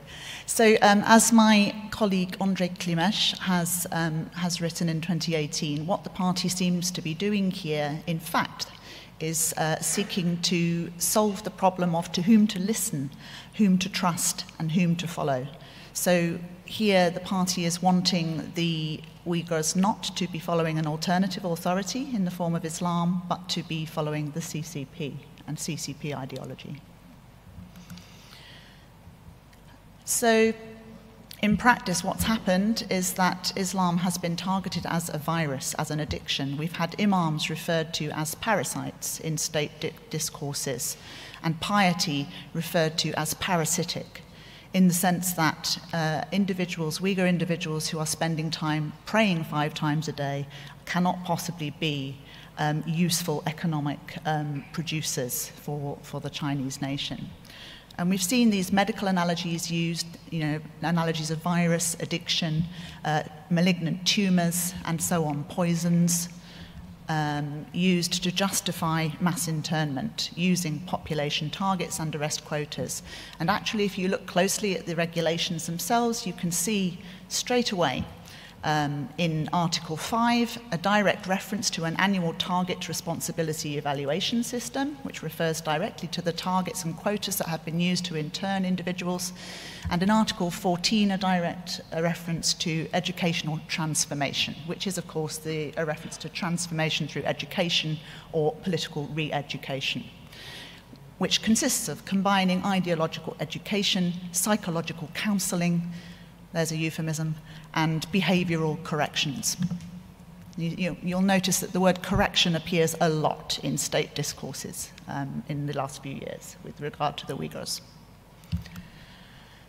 So what the state purports to be as a targeting of extremism is in practice what Darren Byler, our colleague Darren Byler, has referred to as a carpet bombing approach. It has been completely arbitrary and this internment campaign has targeted anyone really who displayed a high level of piety or a high adherence to daily religious practices, everyday, ordinary, peaceful religious practices.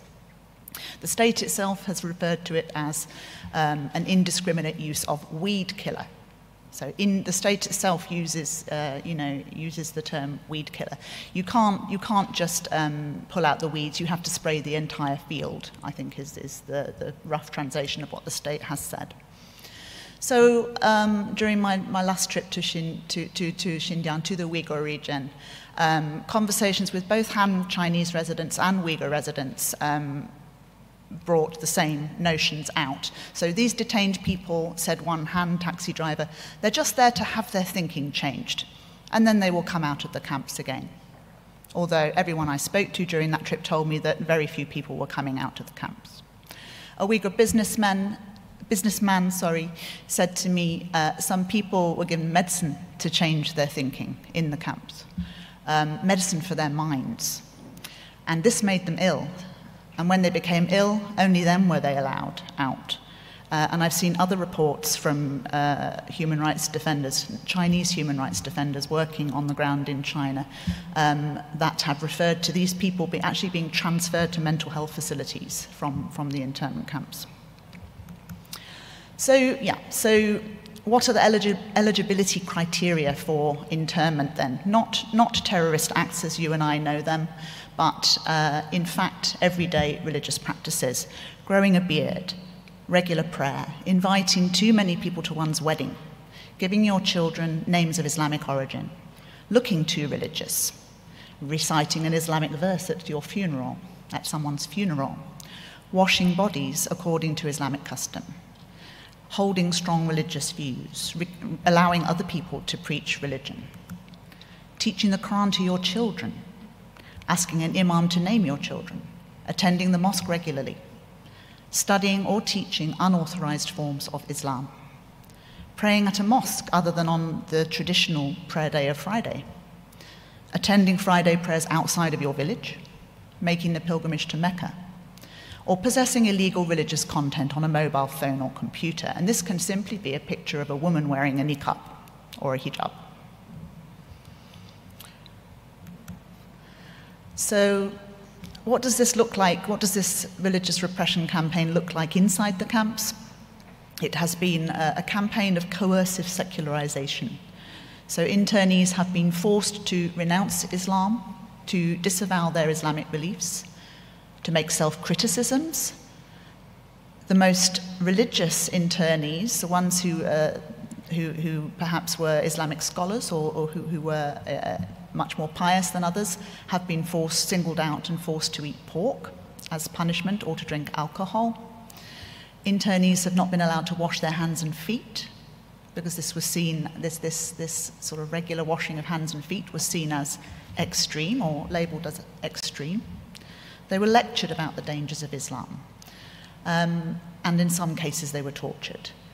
And as reported in The Guardian in 2018 from one camp survivor, they would say to us, there is no religion. The government and the party will take care of you. Yeah, so the government and the party as benefactor, wanting to switch off internees' authority from Islam, from God to the CCP. So it's just one slide about my trip in 2016. There's a lot more data. If you want to know anything more from 2016, I can tell you that at a later date. But this is just to say that trouble was already brewing very significantly in 2016. So just a couple of quick snapshots there. Restaurant staff who had fled from Kashgar and Aksu to Urumqi, saying, we've come to Urumqi because there's no freedom in the south anymore. A man can't even grow a short beard or a moustache. Only older men can grow a longer beard. Women are not allowed anymore to wear the niqab or the burqa. And a migrant taxi driver who had also fled from Khoten to Urumqi. A lot of people have been put in prison down south for very, very small things, like wearing a veil or growing a beard. So to my 2018 trip, and lots of photos from here on in. So I did a lot of walking during this trip. I walked around the city for hours and hours, and observed everything, and photographed everything as well as I could. Had a lot of snatched conversations in and around, not in mosques, around mosques, and in different places, and took video footage. So all of the mosques, without exception, were completely deserted. I never saw anybody go in at any time of day on any day of the week whilst I was walking around. This was a 3-week visit, during which I was mostly unmolested by the state. I had 2 arrests, which I can tell you about later if you're interested. Brief arrests, 2-hour arrests. So we have the PRC flag in the forecourts of the mosques, barbed wire, razor wire coiled all over the perimeter fences, digital running slogans against religious extremism, and so on, but nobody praying. So in my conversations, I found that people were saying that only between 10 or 20 elderly men go into the mosque at prayer times, although I never saw one single person go in myself. Most other retired men, they explained, were too afraid to go in because the state would stop their retirement benefit if they did. People who were still employed in state work units said they could not go in because if they went in, they would lose their jobs. If you work for a state enterprise or a state organ, you're not allowed to be religious. And everyone else, they said, even the independent businessmen who used to go in droves prior to 2016, and even still in 2016 actually, are now too scared to go in. No one is going in. Why? Because of these security checkpoints set up at all of the mosque entrances with iris scanners. So people said, we want to go in the mosque, but if we go in the mosque, they will take us to prison. They look at our identity cards and they will mark us for internment. So moving to Kashgar in the south, this is probably the most important mosque, one of the most important mosques in the Uyghur region. This mosque was turned into a museum when I visited in 2018. So you see a Uyghur ticket seller sitting at the counter there on the right. Just to her right is a riot policeman asleep on the desk with 2 riot shields in front of him. And I was allowed to go in as a tourist only. So this is what happened when I went inside. So I'll just let you read this by yourself. It gives you a sense of the atmosphere.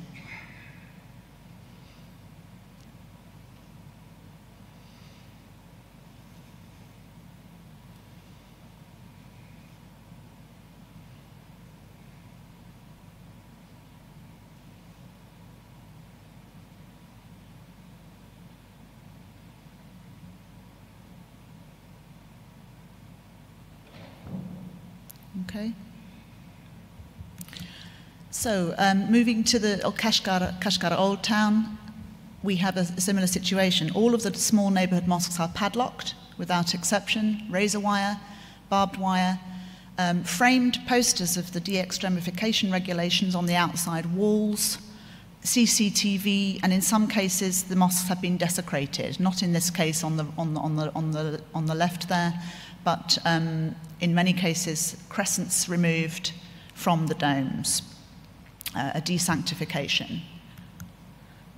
So again, through conversations, I asked people, where has the crescent gone? Did someone take it away?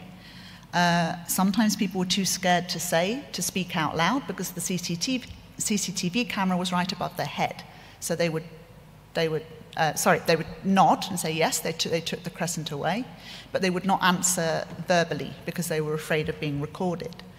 Others were less fearful and said yes, they took it away, they took the crescent away.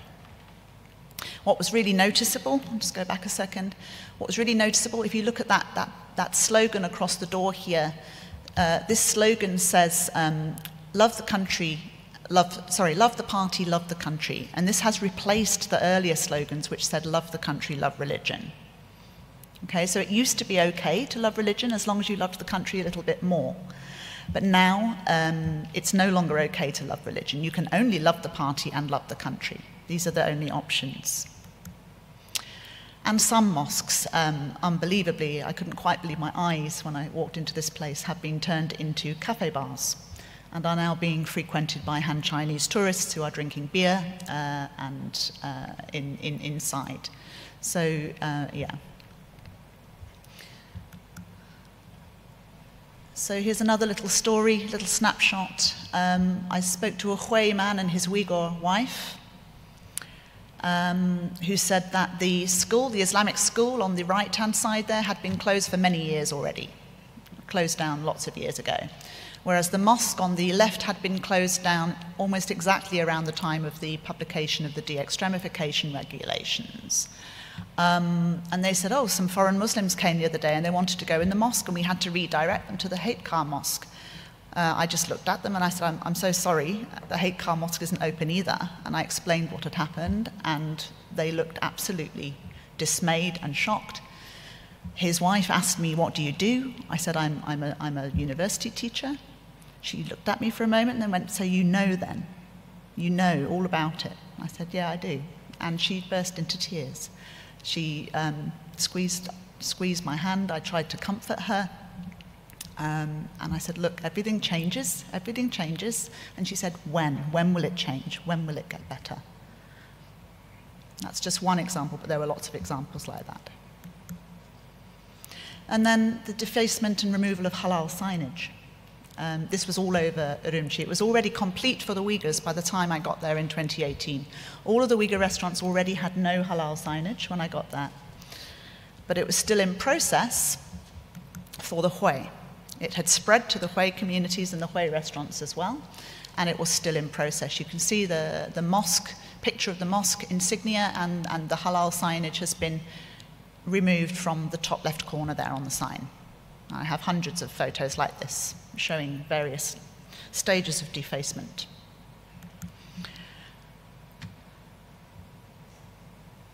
And on to other reports. These are not my reports. These are reports from other scholars, from my colleagues, Dr. Harris, Dr. Thum, and also from the Australian Strategic Policy Institute, ASPI. So we began to hear then, in around the time April 2019, of the systematic destruction of religious-built heritage. This included mosques and shrines. So first of all, we heard from Sean Zhang, who is a Chinese PhD student at UBC, about the North Gatehouse of the Keria Mosque in Hotan having been demolished.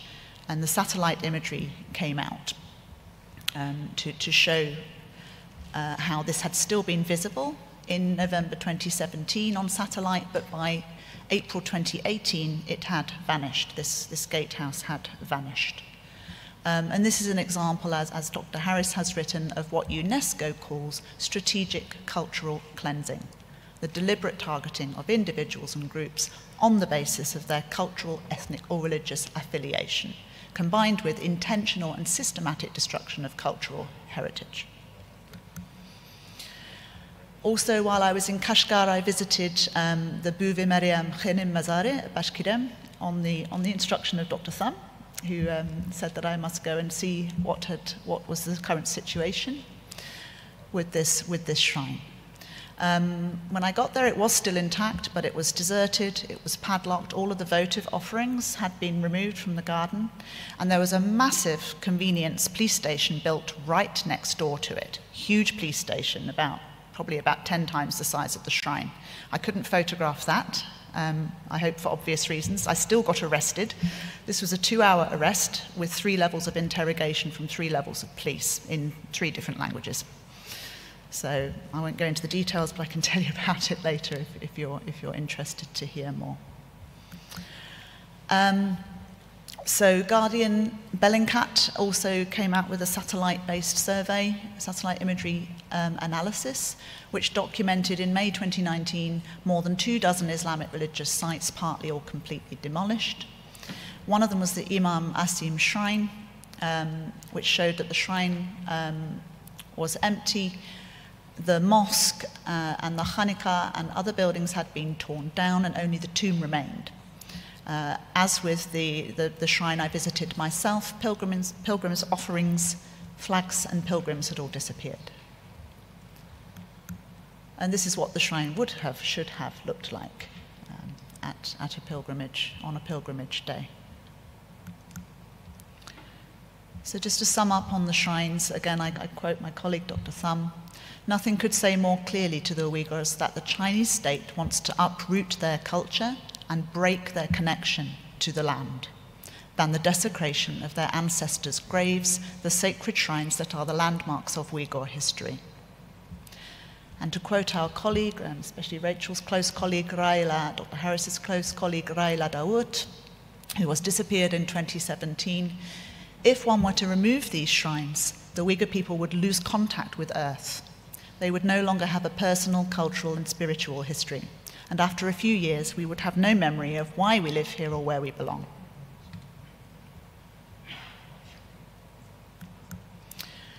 So moving on to culture, of course, culture and Islam are entwined in Uyghur society to a large degree. But when I was walking around in Kashgar Old Town, there were a lot of padlocked homes. The parent generation was conspicuous in its absence. There were a lot of children around, there were a lot of grandparents around, very few people in between.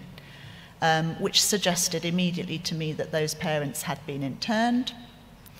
And what we saw were signs that these families had desperately tried to prove allegiance to the state. They had desperately tried to prove a patriotic allegiance to the party before being taken away in the form of, New Year couplets pasted on either side of their doors, Chinese New Year lanterns hanging on either side of their doors. And the propaganda tells the same story too. The posters all over Urumqi in 2018, like this one. It says, 重视传统节日, 传承中华美德, right? So respect traditional Han festivals, hand down beautiful Chinese virtues. But where we talk about Chinese virtues and traditional festivals here, we are talking very much about Han traditional festivals and Han traditional virtues. And we can see this in the picture, which shows very clearly Han traditional architecture and traditional living setup. So a Uyghur female bookseller in the Xinhua bookstore at this time said to me, we don't have any festivals now, we Uyghurs. No one dares even to say Assalamu alaikum, sorry, peace be with you, anymore either. It's just too religious. So on to language, very quickly. Coercive Chinese medium education is happening inside the camps and outside the camps. So outside the camps, as my PhD student is documenting now meticulously, we are seeing a slow linguicide, which has been taking place since 2002. In 2018, this was becoming very, very clear. You could see it everywhere. Most particularly in this picture I took of a poster outside the #1 Urumqi Primary School, in which this is a textile poster. You can see it hanging down the wall there, and the Arabic script has been literally cut out and then blacked over in that rectangle you see there. This should have been the Arabic script for Yakshimusis, for the greeting hello. Almost like a cancer being cut out, I would suggest. So, and then children of doubly detained parents have been placed in securitized national education boarding schools, as we've heard from my colleague Dr. Thum, and we hear psychologically tortured. So in one report from ethnic Han Chinese human rights defenders working undercover, these are religious Christian human rights defenders who are working undercover for Bitter Winter magazine in China. They wrote about how children in classrooms were showing extreme caution when trying to speak and write in Chinese, almost as if they were skating on very thin ice. And in my most recent research, together with Dilmurat Mahmud at McGill University in Canada, who is a Uyghur scholar, Uyghur folklorist, we have been very closely analysing a set of textbooks that were revised and republished in 2018. And in these textbooks, all Uyghur cultural and social characteristics have been erased, completely erased. The word Islam does not appear once in 6 books. The ethnonym Uyghur only appears once or twice, and then only as a part of the name of the region, Xinjiang Uyghur Autonomous Region. All of the pictures of human characters are showing Han facial features, not Uyghur. All the names are typical Chinese names, no Uyghur personal names. Han Chinese and Western literatures are highlighted, but no Islamic literatures, no Turkish or Middle Eastern literatures, and definitely no Uyghur literatures. And the same is true for poetry. Mahmoud and I argued that this is a deliberate intention to invisibilize and eventually to eradicate the Uyghur people as a separate ethnic group or nation. And I've put these 2 pictures up here because this was a quite stunning thing we discovered, which didn't fit the pattern I've just described. We found one picture, just one picture, the lower picture, which clearly shows Uyghur children. Yeah? We think this was left in the set of textbooks by mistake. And if you look at the top picture, this is the same picture doctored to make the children look Han, ethnically Han in appearance. So in the bottom picture, we have shadowed eye sockets to show the deep-set eyes. We have Uyghur braids on the girl in the pink dress. In the top one, all of the children have magically become Chinese, Han Chinese, and we have regular pigtails instead of the Uyghur braids. So these changes are causing significant mental harm, I would argue. So the controls on religious dress and facial hair. A colleague of mine was in Ghulja, in the northern oasis of Ghulja in 2018, and interviewed a Uyghur taxi driver. He got out a picture of him when he used to have a mustache and began to cry and said to her, "Today it's not possible to grow a mustache. It's not officially forbidden, but everybody knows the consequences of doing so." I spent 2 hours talking to this young man in Kashgar, and he sang the Chinese national anthem to me in perfect Chinese. He also sang me a song in perfect Chinese that helped him to learn the Chinese tones, the 4 tones, the pitch in Chinese, in Mandarin Chinese. And then all of a sudden, he got some white sticky labels and began to recreate a beard on his face.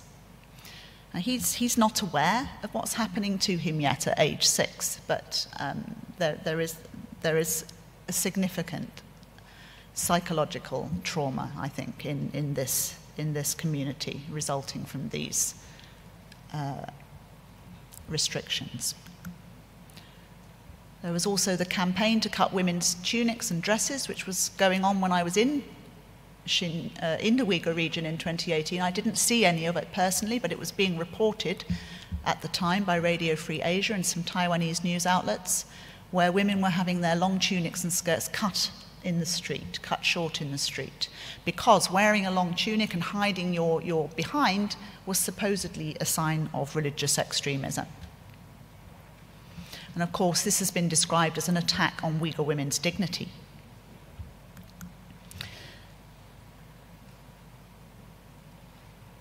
Also, Dr. Harris made reference to coerced intermarriages. The PRC has been aggressively incentivizing intermarriage since 2014 by offering couples money and material goods to encourage them and persuade them to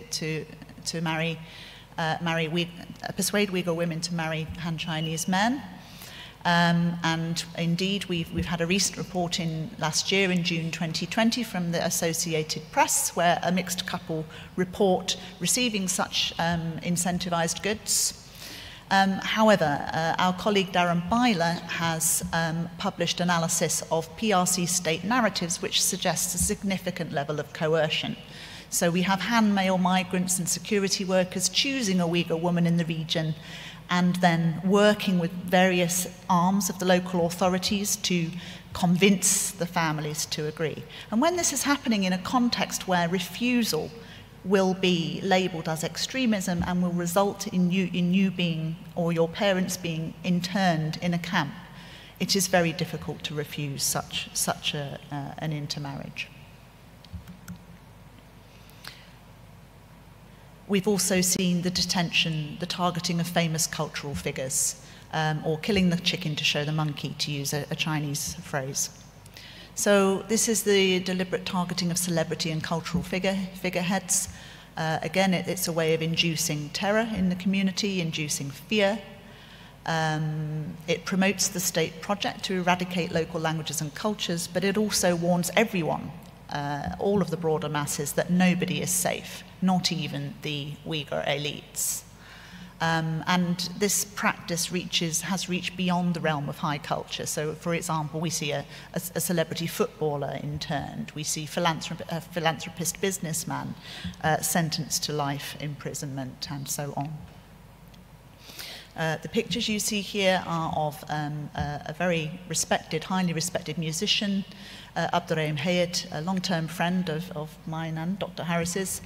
And these are pictures of him before and after detention. He is now out of the internment camp, but we believe, under house arrest in Urumqi. And just very quickly, just to say that everything I was describing from what I saw with my own eyes in 2018 is still happening now. And we know this from a recent Reuters report, among others, in which Reuters investigative reporters visited around 24 mosques across 7 counties during Ramadan, and found that most of them were either partially or completely demolished. You see a picture here of part of a minaret broken off from the Shinchu Mosque in Changji. And you see here the same mosque with the minarets removed. There. And in this picture you see a mosque that has apparently been destroyed altogether, and reporters were prevented from entering the site, and a Han Chinese resident told reporters there are no Muslims like that here anymore, meaning there are no Muslims who pray publicly in a public place, in a public mosque here anymore. Okay, so I'll stop there. Sorry, that was quite long. Yeah.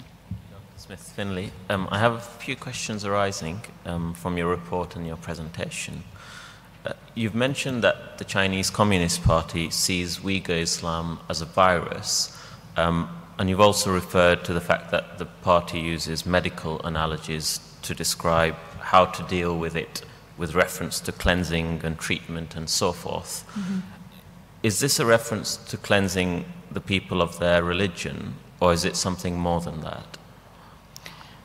I think it's something more. I think it's a hollowing out of the entire identity, and religion is targeted, among other things, because it's a central component of that identity, but it's not the only component of that identity. I think it's a hollowing out, an emptying of the Uyghur identity, so that in the end the Uyghur group, as we know it, will not exist anymore. In the same way that the Manchu group have already intermarried to such a level and been sinicized to such a level that really the Manchu group doesn't really exist anymore in China.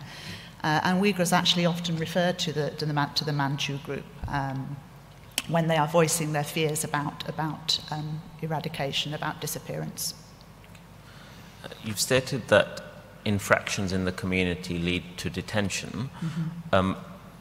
And you've discussed in your report that within the detention facilities there's forced secularization and de-extremification. Mm-hmm. What are the consequences for those who refuse secularization? In the camps? In the camps, yes. We don't have very much information about this. There is a report called From Camps to Prisons by Jean Bunin, an independent researcher. He is also curator of the Xinjiang Victims Database, in which he has described how the most incalcitrant, the most unreformable in Chinese authorities' eyes, internees have been transferred from internment camps into formal prison situations. And in those situations, there have sometimes been a kangaroo court held within the internment camp, and those internees who were sort of perceived to be unreformable or unrepentant have then been handed a sort of very arbitrary summary sentence of 10 years, 15 years, or 20 years. And there are some statistics in that report that show the kind of proportions and backgrounds.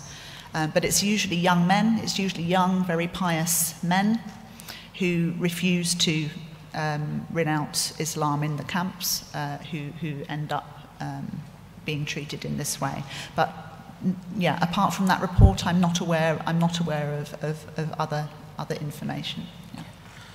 You stated that when severe restrictions on religious practice were put in place in South Xinjiang, that people were then leaving to go from the south to the north. Yes. Could you tell us how common that was, and whether that could be construed as a forced displacement or not? To a certain degree, it was a forced displacement, because those people were migrating to Urumqi, to the north, because they were no longer able to practice their everyday religious beliefs unmolested in the south. And because if they tried to continue practicing Islam in a normal, peaceful, everyday way in the south, they risked being interned for being extremists or imprisoned. And so those people were moving to Urumqi because there were much greater freedoms there. And this has been happening for quite some time already. So I've been going to the region over a period of 30 years. So if I think back to the first time I was there in 1995-96, at that time, all of the people going into the mosque on a Friday in Urumqi were elderly men, local Urumqi residents, and very few of them actually, not very many, just a handful of elderly men going in the mosque every Friday lunchtime. By 2002-04, as the local Islamic revival was picking up pace, it was very different. In Urumqi, the mosques had been rebuilt. They were 4 or 5 times the size, 2 or 3 story, with huge forecourts before them, and thousands of men of all ages going in and out. And a lot of those people at that stage had already begun to start to come up from the south, I think, but this intensified very, very much after 2009. After the demonstrations in Urumqi in 2009, and we began to see by 2016 when I was there, by 2016 we were already seeing restrictions. Sorry, I'm trying to get my dates right. We were already seeing restrictions in Urumqi whereby the women who had been wearing niqab and hijab and so on in 2002-04, in the 2000s when I was there, were no longer wearing those. What we were seeing that replaced by a sort of halfway hijab, a permissible hijab that the authorities would allow, and also a turban. We were seeing the women wearing a fashionable turban by then, especially the young women, which seemed to be allowed at that time. But by 2018, all of that had completely vanished. In Kashgar in 2018, I saw one lady with a very irregular sort of chiffon, lightweight headscarf during the whole time I was there, and even she was asked to take that off as she passed through a security checkpoint, and no other woman was wearing any kind of head covering at all. The severe restrictions you've referred to, of course, are now obviously have extended, as you've stated in your report, to Urumqi and the rest of Xinjiang. Yes. Has that led to a consequent pattern of displacement or movement of people in Xinjiang to elsewhere or within Xinjiang? I did in recent years interview several Uyghurs who had moved to inner China from the Uyghur region, ironically, because it was easier to practice in inner China than it was in the Uyghur region itself.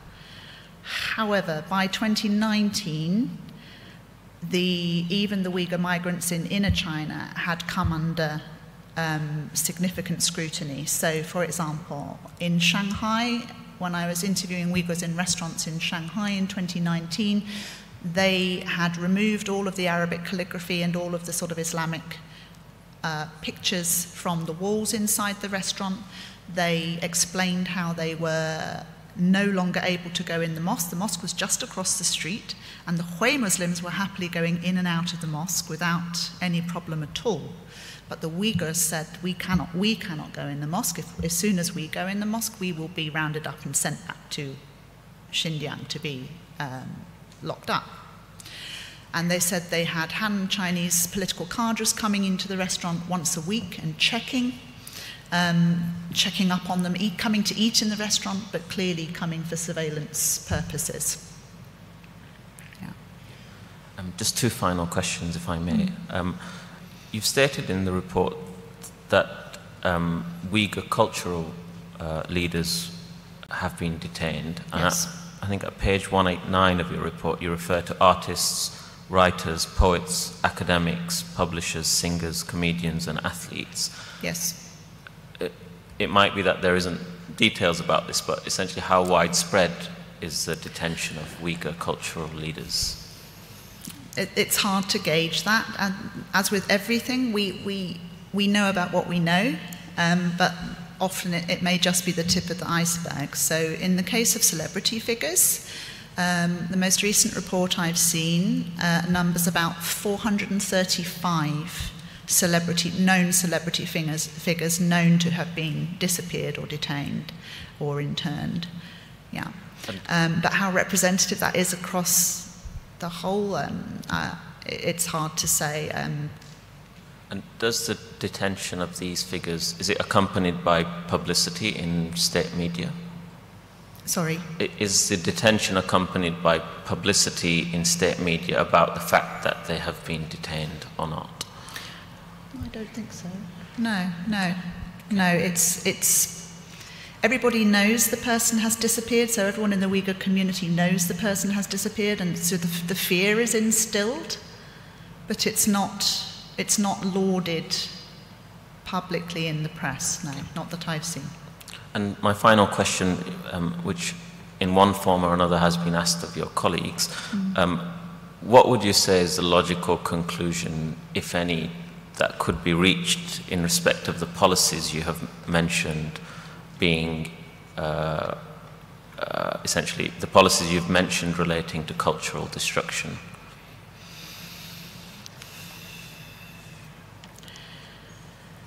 I think that what we're seeing is an identity castration.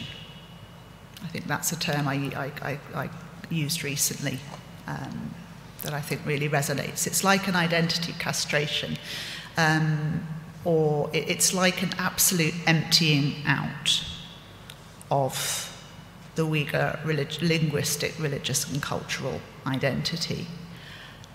It's leaving a physical shell. Yes, we are not seeing mass killings, no. But we are seeing a mass killing in the sense that we are seeing a mass killing of an identity. And we are seeing a physical shell of a people left without the cultural substance left anymore in any recognizable form. And we are seeing that people being deprived of the ability to transmit that life force, that cultural life force from one generation to the next, being deliberately, intentionally deprived of the opportunity to do that by the state. Okay. Thank you, Dr. Smith. Thank you all very much. Is this a convenient moment for a break, Mr. Sabi? Yes, sir, that would be an appropriate moment. And 20 minutes. Can you just say that'll be 11:40, reconvene? There's an internal document that's being produced. Has that been made available to the experts in case they have an interest in looking at it? This document here. Okay. Yes, sir. They've got it. Okay, thank you. 20 minutes, ladies and gentlemen. Thank you.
I don't think there's nothing to stop us asking all the questions we want to ask.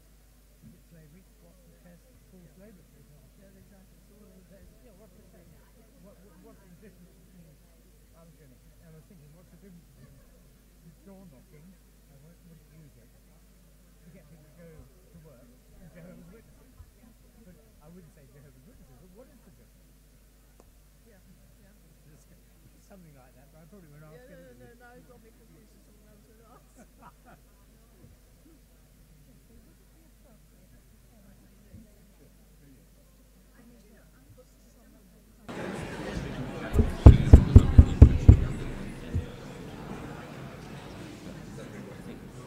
They should be on the, so they should, well, I mean, I haven't had anything to do with it, so.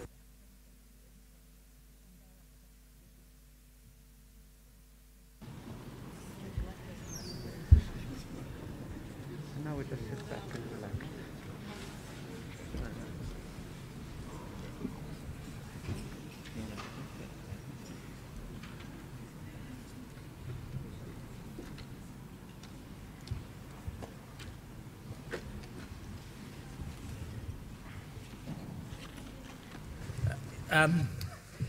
Mr. Chairman,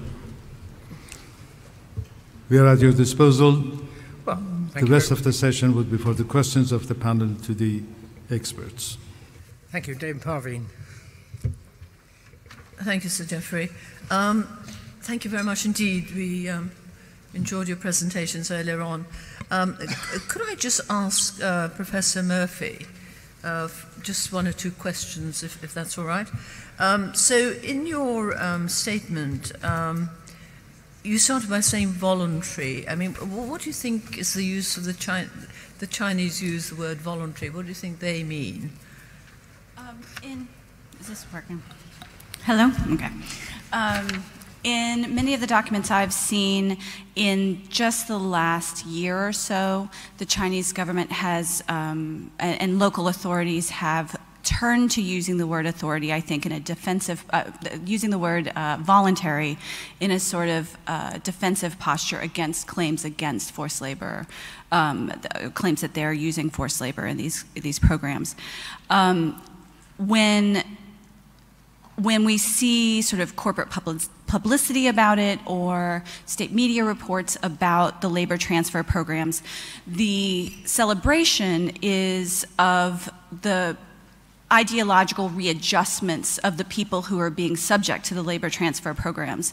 And so while the stories tend to be or are often about people who are explicitly unwilling to participate in a labor transfer, the success story being told is that through the concerted efforts of cadres and other government agents and private labor agencies as well that are subsidized by the government, that people who were previously unwilling to go to work or previously unwilling to accept the government's largesse, quote unquote, that they have been transformed, re-educated, and are now voluntarily joining. Those efforts seem to me to be quite clearly coercive and so consistently going back to people's houses and telling them they need to be re-educated if they don't, and the constant threat that to resist these state-sponsored programs are tantamount to being affiliated with terrorists means that people that what the Chinese government is calling voluntary and celebrating as a process of creating voluntariness is in fact a systematic program of coercion. Sorry, beg your pardon. So the words enforcement and enslavement, what do you think are the pointers to slavery? So when we talk about slavery as either a sociological or a legal definition, there are kind of different ways of thinking about it. So if you think about it in terms of a sociological definition, say perhaps what Kevin Bales talks about, Professor Kevin Bales at Nottingham talks about slavery being the process of a person's experience being that of being compelled to work against their will, under threat of violence without the ability to walk away. And I think all of those markers are there for this case, that the people who are being subjected to these programs are going unwillingly. They are being subjected to forced work. They're working. That's an important aspect of it. And that they are, that there's under threat of violence, the camps, of course, and that they are unable to walk away. Some of them are actually behind fences and walls. Others of them are so extraordinarily isolated that there would be no way to get out of it unless someone were to transport you. And so these programs meet that sort of sociological definition that is about the experience of the enslaved person. At the same time, we have definitions that are, you know, say the UK modern slavery law, or the Palermo Protocol on Trafficking, or the ILO Convention on Forced Labor. Well, some of those focus on, not the ILO Convention, but the others focus on the criminal act, the program, the state, or the person who inflicts slavery on someone. And typically those definitions hang on three categories or three characteristics of slavery, and that is force, fraud, or coercion. In the UK, it's often called deception instead of fraud.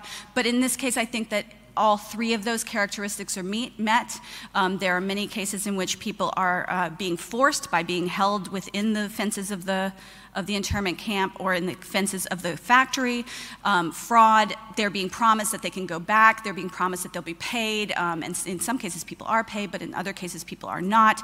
And then coercion, they're being coerced through these systems of agencies that go after them time and time again. So all of those possible definitions of trafficking, slavery, and forced labor seem to be met. All the characteristics seem to be met, in my opinion. And in terms of that, I mean, China did sign the Palermo Protocol. How do they explain what they're doing? I can't possibly fathom how they would do that. Yeah, okay.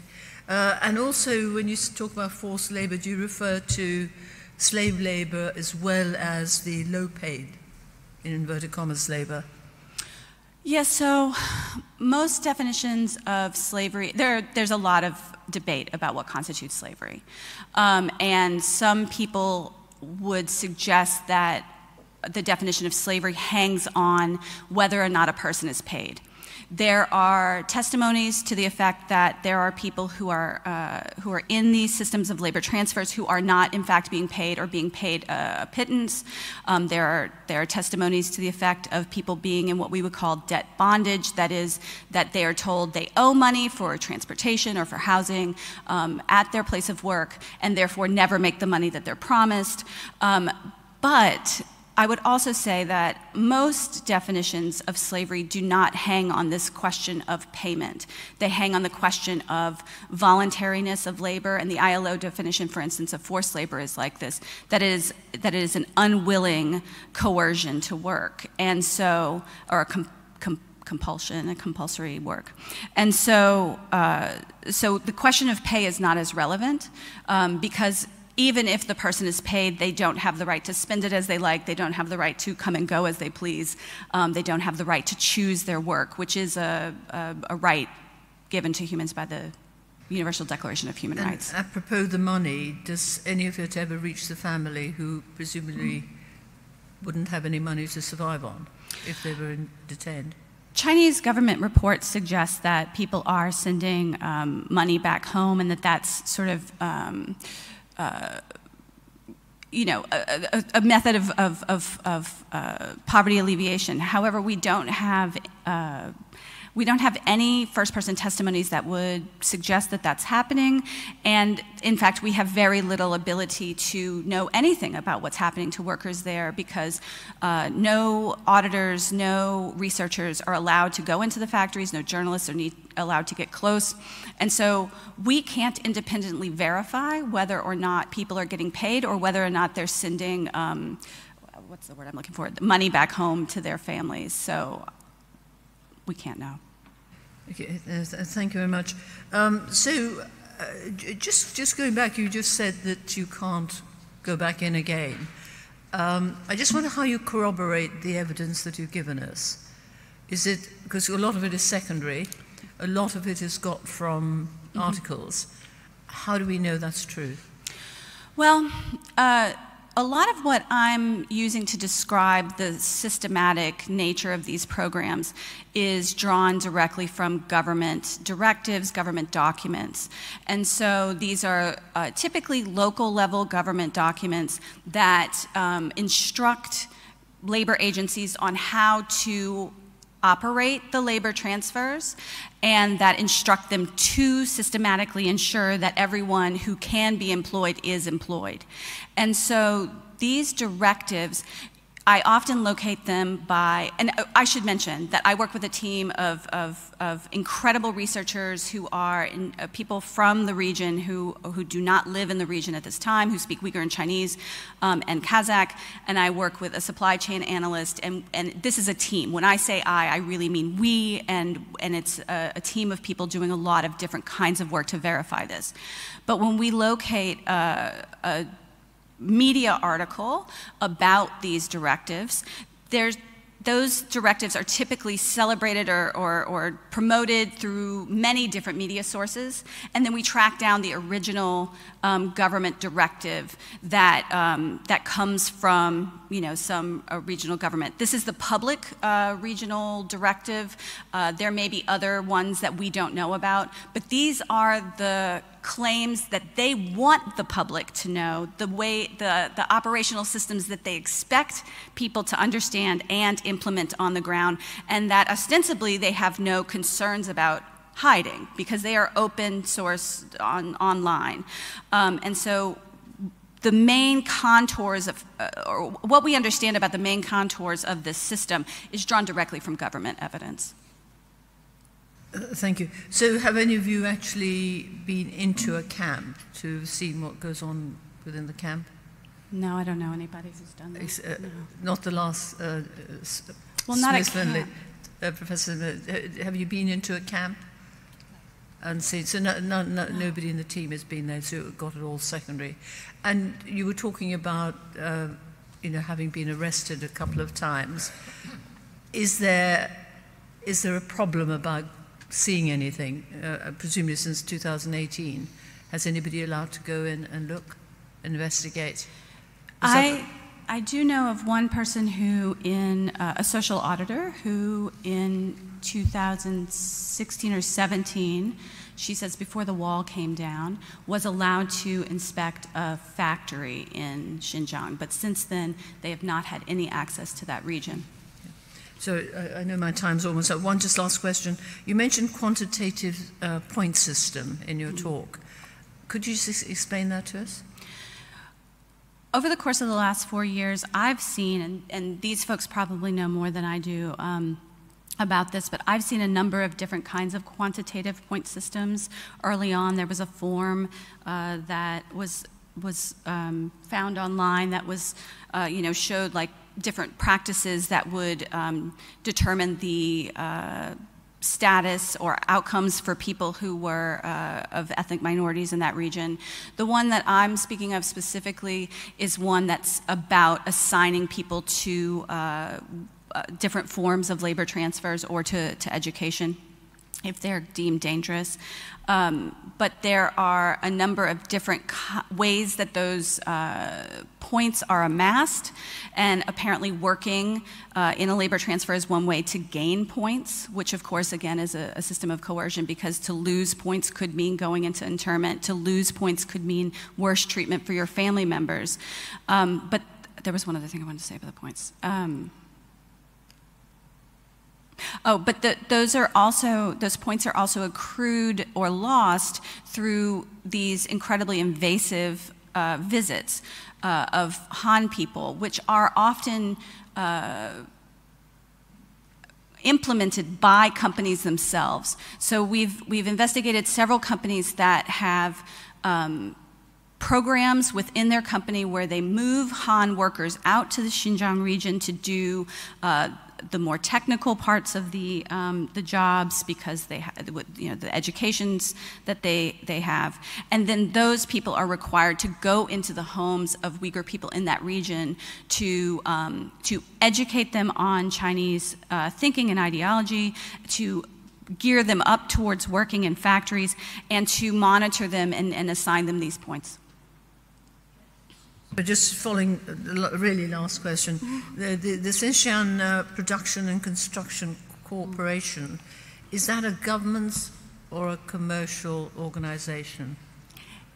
It is a paramilitary corporate conglomerate that runs its own cities, owns 14 publicly held corporations, and has probably 4,400 additional entities under its investments portfolio. It is, I think, what you might call an archipelago government. It runs satellite cities across the vast region of Xinjiang, but it is also the local government in those places, while making tons of money on the labor transfers and the people they govern. Professor Ostler. Thank you. Dr. Tum, could you please explain the difference between orphanages and boarding schools in policy documents and in practice?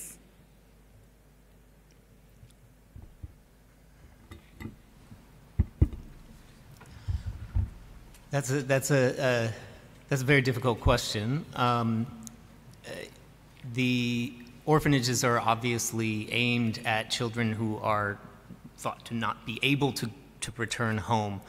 Boarding schools, we don't have a lot of information about how boarding schools are operating in the last 2 or 3 or 4 years, but if it's anything like previous periods and like the situation in other parts of China, some boarding schools would allow the children to return home on weekends, others would allow them to return home only during holidays, whereas an orphanage is conceptualized as someone being permanently raised there. The orphanages are also they're considered a part of social services. So they're often paired with elder care institutions, and in a large number of the construction bid documents that I've submitted, they're actually soliciting bids for simultaneous construction of an orphanage and an elder care facility, which hints at the possibility that the internments and the forced labor, the forcible population movements of the labor program are leaving not just children without family support, but with the elderly without family support, and that these are seen as linked issues by the state. Thank you. And is there a link between the 2017 policy document from the Xinjiang Education Department, the one that set out to isolate children from their families, and any documentation you're aware of from the Ministry of Education in Beijing? Yes, that report is actually published by the elementary level education division of the Education Bureau in Beijing. It is a collection of reports from each of the provincial level education bureaus published by the Beijing Department of Education.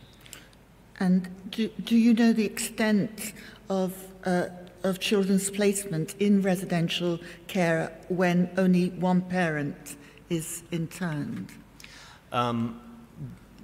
That is a difficult question to answer that we don't have, I think, systematic data for, and would probably be best asked to Dr. Zenz when he presents, because he's done quite extensive research on the question. Okay.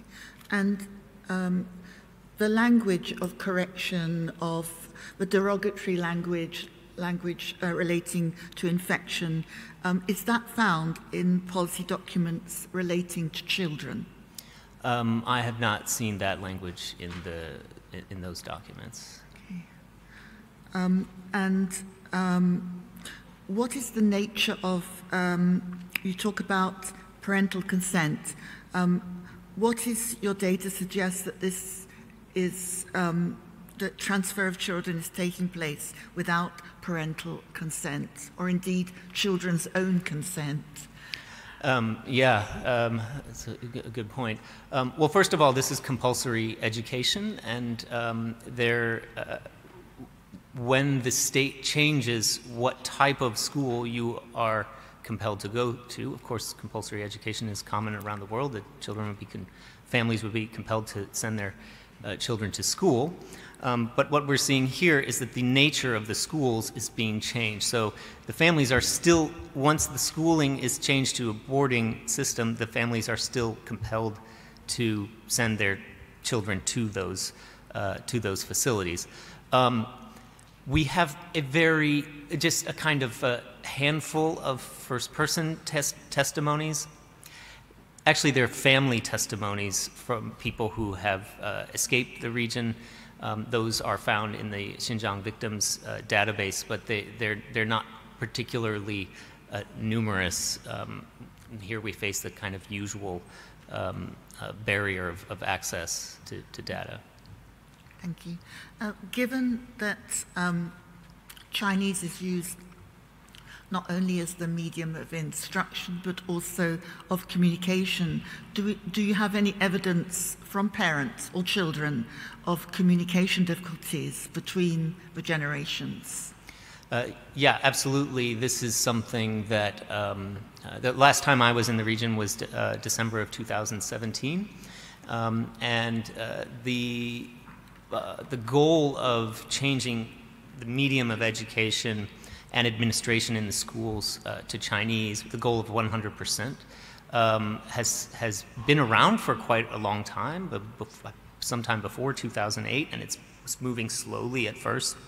But you could already see the effects in periods when I was there doing field work, and people would complain that they had trouble talking to their children, or that their children didn't know their mother language well. And I believe you can find some, this was not the goal of my fieldwork at those times, so I didn't keep notes on those conversations, but I'm pretty sure I've seen them on media reporting, quotes from people talking about this as well.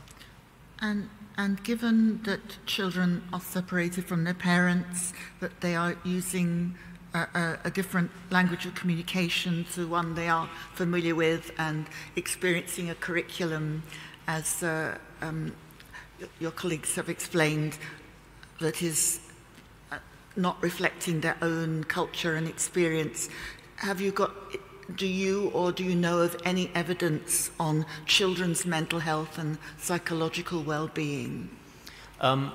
There is some talk about concern for mental well-being of children in some of these state documents, particularly when they're talking about the so-called hardship students, which can be a range of can refer to a range of hardships, but is often specified as a product. One subset of hardship is having your parents in one of the indoctrination camps.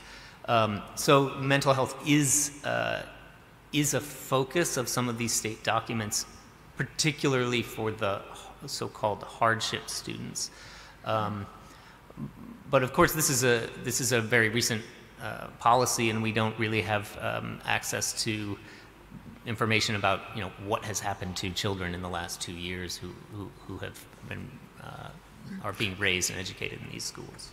And if you had to respond to the argument that, what would you say to the argument that the increase in boarding provision, let's leave aside orphanages in the region, constitutes a kind of leveling up of provision with other areas of China?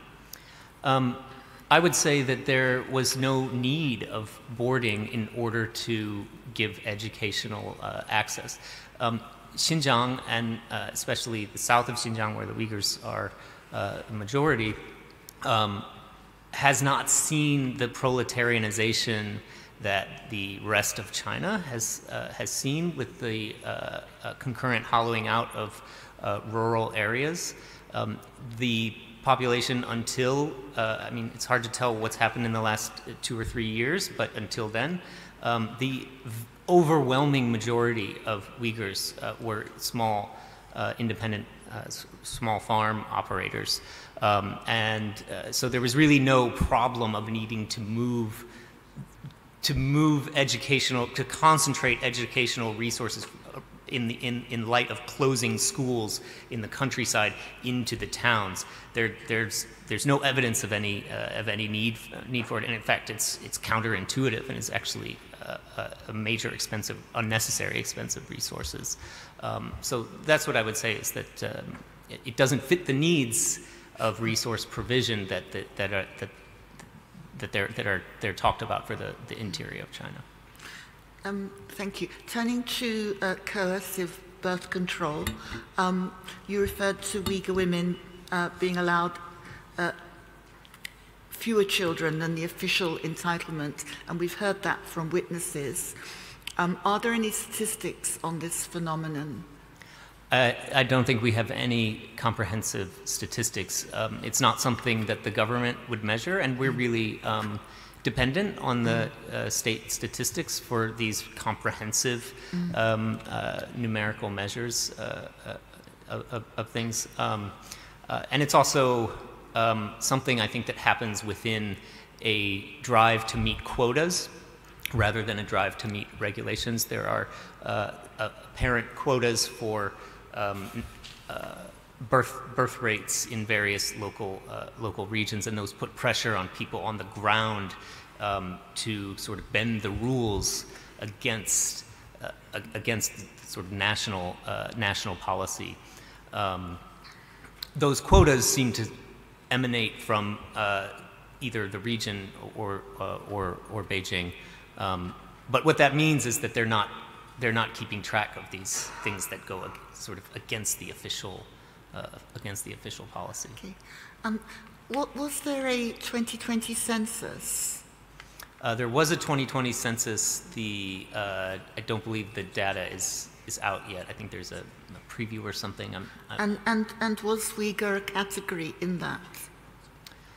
I don't know. There's I think more relevant would be the 2020 Xinjiang Statistical Yearbook, which generally provides more fine-grained data for Xinjiang. And in that, they have eliminated ethnic categories in much of the data. So things that we used to be able to get very clearly, for example, birth rates and natural increase rates at the county level.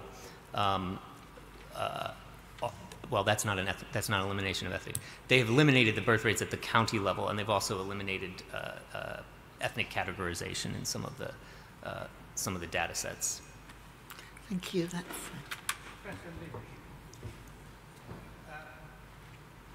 Professor Harris, could I just start off asking you, or perhaps other members of the panel, for a little bit of quick background information to help provide the context in which torture and sexual violence to women is occurring? And first question is, how many female camps do we think there are in Xinjiang? Sorry, is my mic on? Yeah. No, I'm sorry, I don't have those kind of statistics at my fingertips. I'm sure we can find the info. Does anyone have any idea? The number of female camps. Yeah. I would say that Adrian Zenz will know the answer to that question when he speaks. So the number of camps, the range of estimates on number of camps is from 150 to over 500. And I've seen estimates of the sort of gender balance of camps being somewhere, 60-40 or something, maybe 30-70, 70-30 women. Okay. So 30% of that number, roughly, because after an initial period of improvisation and turning schools into camps and things like that, where there were some mixed gender camps, it quickly was settled out into separate gender camps. So I think you could, if you want a rough estimate, 30% times 250 or 300, 400 camps. About 100, say. So, and how many camps do we actually have reports of torture rooms being present within them? Well, that's not on, is it? Oh, yes, it is, sorry. Yeah, so we have quite a limited number of accounts altogether. And this, of course, is due to the extreme levels of secrecy which are surrounding the whole system. Sure. Yeah. No, I'm just trying to get at, obviously, if there are torture rooms created in all these camps, it absolutely implies central organization and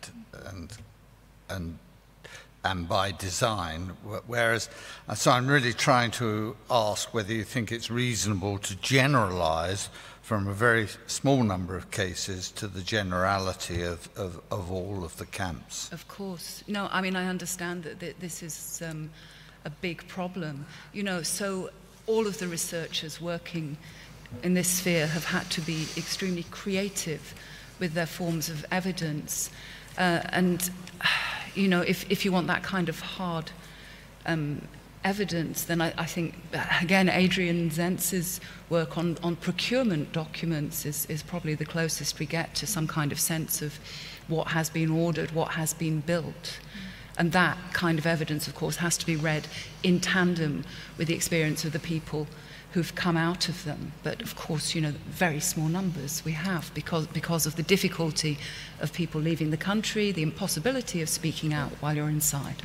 All of that. No, I fully understand that. With regard to the rape culture that you referred to within the female camps, do we know whether a similar rape culture exists in the prison services in mainland China, in both male and female prisons?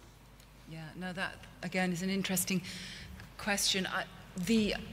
On the comparative look that I've taken at the evidence, I've only come across suggestions of a practice of rape against female inmates occurring against Tibetan nuns in particular, and Falun Gong practitioners. So these are, special groups. So not a widespread practice across the mainstream population, no. Okay, thank you. I don't know whether you can answer this, but I'd like anyone who has more information about the drugs that are being forcibly administered. Do we have any idea what these drugs are? We believe that they are designed to halt menstruation. And why do you believe that?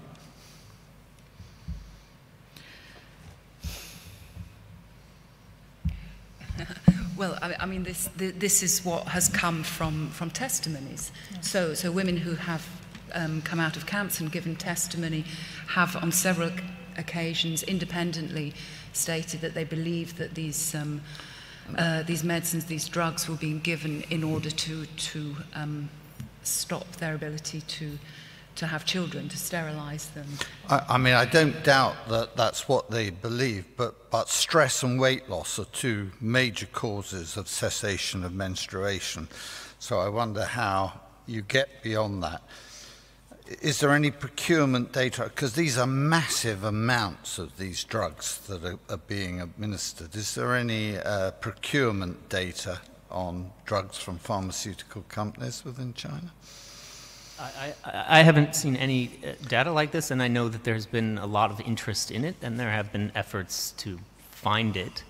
And to date, we don't have any knowledge of really what precisely these medicines are.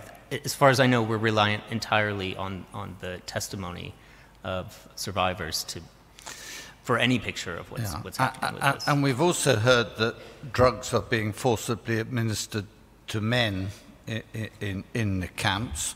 Do we have any idea whether they're the same or different drugs?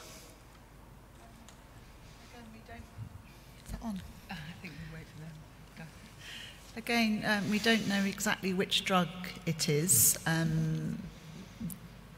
but we have some reports, some doctors' reports from the Xinjiang Victims Database, where former internees have had medical checks after coming out of the camps and have been found to be sterile after exiting the camps.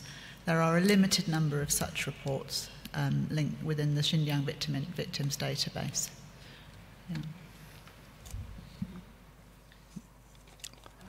That was after medical examinations in Kazakhstan.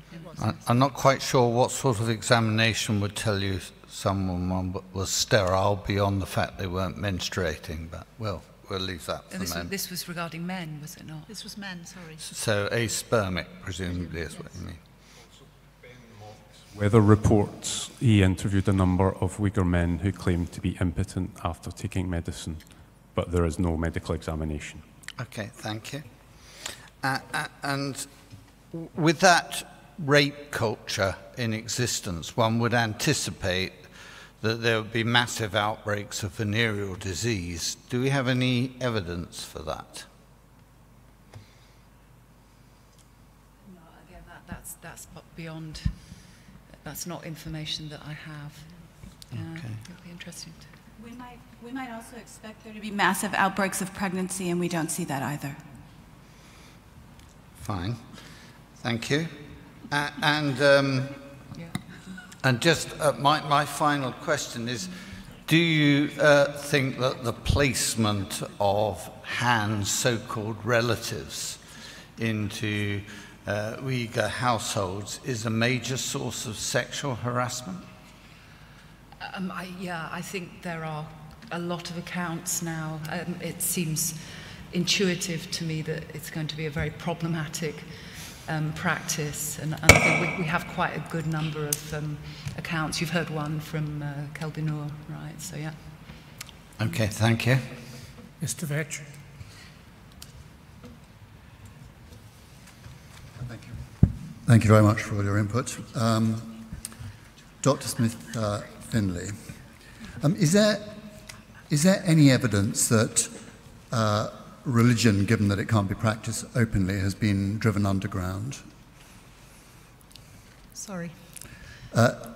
Given that religion cannot be practiced openly, is there any evidence that it has been driven underground?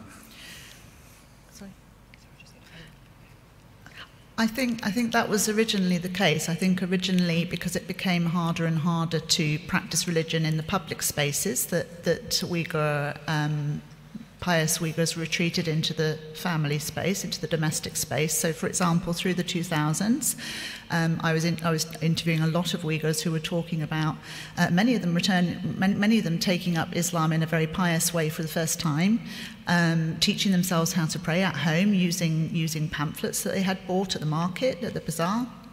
And Uyghurs who I had known for a long time who were very pious, practicing religion praying 5 times a day within the home, even though they were state employees and not allowed to do so in public. So that was happening in the 2000s. I think that since the Becoming Family campaign, where you have cadres visiting and then homestaying in Uyghur homes, that has become almost impossible, because the cadres are sent into the homes with a manual, with an instruction manual, which Darren Byler, our colleague, has written extensively about, and they are told to look out for Qurans in the house, to look out for Arabic calligraphy on the walls, to look out for any indication that the household might be following religion in a pious way. So, for example, going into the house with pork dumplings, offering them pork dumplings, and if they refuse the pork dumplings, interpreting that as a sign of religious extremism, and so on. So I think in that context, it's become really, really hard to practice religion, even in the domestic space, compared to before. Thank you. And on a similar theme, but not quite the same, and it's not reasonable to expect you to give an empirical response to this, but is your sense that the repression of the religious activity of this group is more aggressive than the repression of other groups, for instance, house Christians?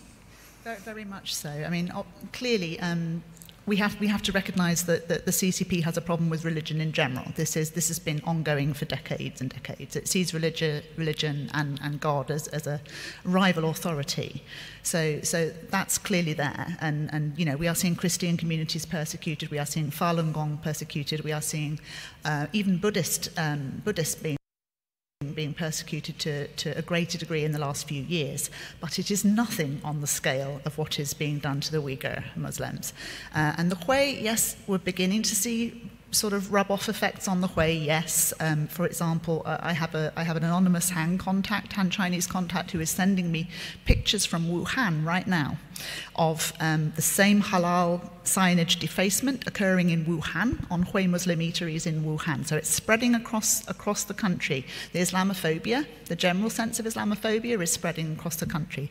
However, we are not seeing Hui interned in internment camps for re-education in the massive numbers that we are seeing Uyghurs interned. That simply is not happening. For the Uyghurs, it's much bigger than just religion. It's about their whole identity. And the difference between the Uyghur and the Hui, also, I think it's important to note, is that the Uyghurs have always been concentrated in this border region in the northwest. And they have a history of recent independence and recently independent republics in the 30s and 40s. And they are concentrated. You know, the state, and we've heard how the state is trying to dilute their population density in that area by transferring Han migrants in and transferring Uyghurs out into forced labour situations elsewhere. This is a concerted effort to try to reorganise the population composition in that region.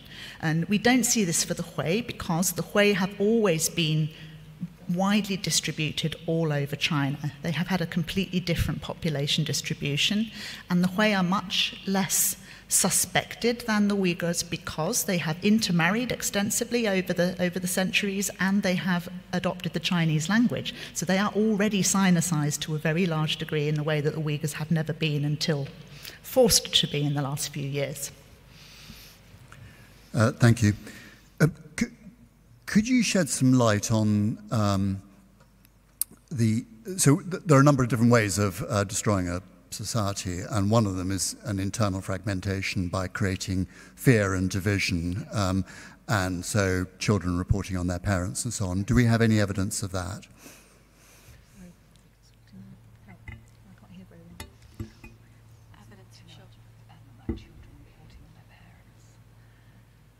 Oh yes, yeah. Sorry, my hearing's not so great. Yes, we've had reports from Associated Press investigative journalists, for instance, about how children in boarding schools and in schools have been asked about their parents' religious practices. And so Han Chinese teachers in those schools have been trying to find out, for example, whether parents have been on the pilgrimage, whether any of the extended family members have been on the pilgrimage, on the Hajj, whether their parents are praying at home, regularly at home. This is another way in which they prevent religious observance at home. And in one case reported by the Associated Press, a sort of an innocent child informed on their uncle, and the uncle had been, without realizing, mentioned that their uncle had been on the Hajj, and it was an unofficial pilgrimage, and he was subsequently arrested and taken away to an internment camp. That's just to give one example. Thank you. Could you,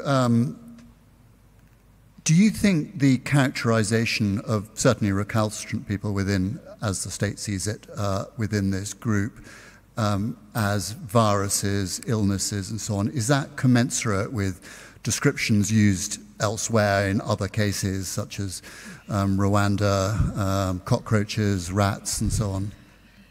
Very much so. Very much so. We have seen, since the onset of the People's War on Terror, so-called, in 2014 in the Uyghur region, we have seen extremists, but of course extremists here just means pious Uyghurs, described as rats since 2014. We've seen a progressive dehumanization, really, of the Uyghur group, whereby so they're now being described as people who have ideological illnesses, mental illnesses, people who have viruses. In a state discourse, a state media piece, sort of official state media piece, long essay that I analysed for an essay I wrote a couple of years ago, we see a horrific, a really terrifying discourse describing imams. Well, so-called wild imams. By wild imams, they mean unofficial imams, imams not trained by the state. We see them referred to as parasites. We see pious Uyghurs referred to as parasitic because they are not active, economically productive citizens, because they can't be, because they spend too much time praying. We see discourses of the infiltration and penetration and contagion of Islam. It's all in this discourse of halalification. So within the de-extremification regulations, you see a lot of talk about halalification. The state seems to be very scared of what it calls halalification, the spread of halal practices beyond simply abstention from pork into other areas of life, and then infecting the rest of Chinese society. And I think this dehumanization, this has been discussed in great detail by Dr. Roberts, who spoke yesterday. He speaks about this in a lot of detail.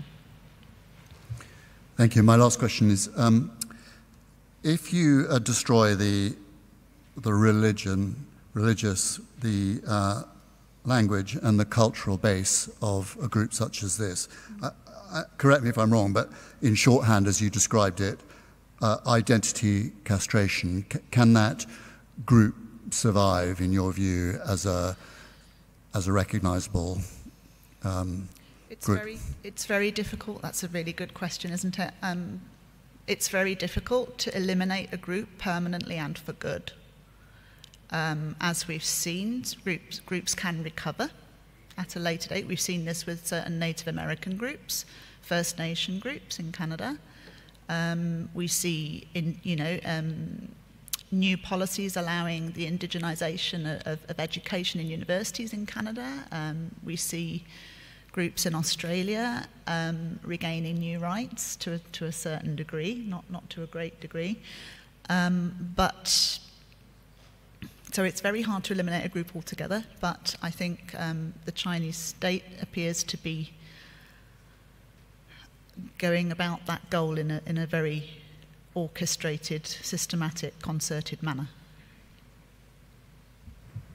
Thank you. That's it, John. Dr. Tobin, before I let us all embark on the last 30 minutes of questioning, I think a couple of things should be said. First, on behalf of all my colleagues, without expressing any conclusions, thank you for a presentation that is remarkable in its clarity and in its power to illuminate. Second, as you in charge of this, and having heard contributions and questions, is there anything you would like to add, correct, interpret, particularly on matters of intent? Thank you. The question of intent, when I engage with that in my work, I do not, when I discuss intent and when I discuss continuity of intent, it's not to suggest policy has not changed. It has changed frequently throughout Chinese history. So what I try to do is show the underlying narratives of dehumanization that are present in each era. What we see in 1949 is obviously the establishment of the regional autonomy system that's framed as holding China together and modernizing the region. Of course, this is after promises of independence. Now, of course, Mao Zedong and most Chinese academic work during this period and till quite recently would call itself historical materialist, in the sense that drawing the idea that cultures and identities are strictly related to economic development. So the idea was that modernization means those cultures will disappear naturally. Obviously, in practice, that's not a natural process, but the narrative was that ethnic disappearance was natural. So in 2012, for the first time, we had a formal debate about ethnic policy that was called the intergenerational debate, where you had those historical materialists saying we need to preserve the regional autonomy system to hold China together, and people will naturally assimilate. But then you had the second generation that consisted of people like Ma Rong, a historian and anthropologist, Zhu Weichun, who worked for the United Front Work Department, and Huang Gang, who was a political economist. They drove what they call a second generation of ethnic policies, essentially responding to the 2009 violence, saying that these policies do not work. China's Great Revival, as they call it, will fail if we do not secure the region. And securing the region meant shifting to the types of policies that we're discussing today. And with this, obviously now this is taken up in formal policy, fusion policy, where when I started working on this subject, every document was structured around the notion of 56 Minzu. You have the Han and you have the non-Han, the barbarian that maps onto the barbarian and civilization binary, if we call it that. But now this is formal policy to shift towards one Minzu, Zhonghua Minzu, to mean the Chinese nation. Ma Rong, who was an historian and anthropologist, now writes articles celebrating this policy. This is a very different tone. This is more classic, speaking to the leader, thanking him for his contributions and thanking him for revolutionizing this policy. When we read regional government documents, their tone speaks to the party. The party state announces the policy. Most regional government documents just run through those policies and explain how they have achieved them.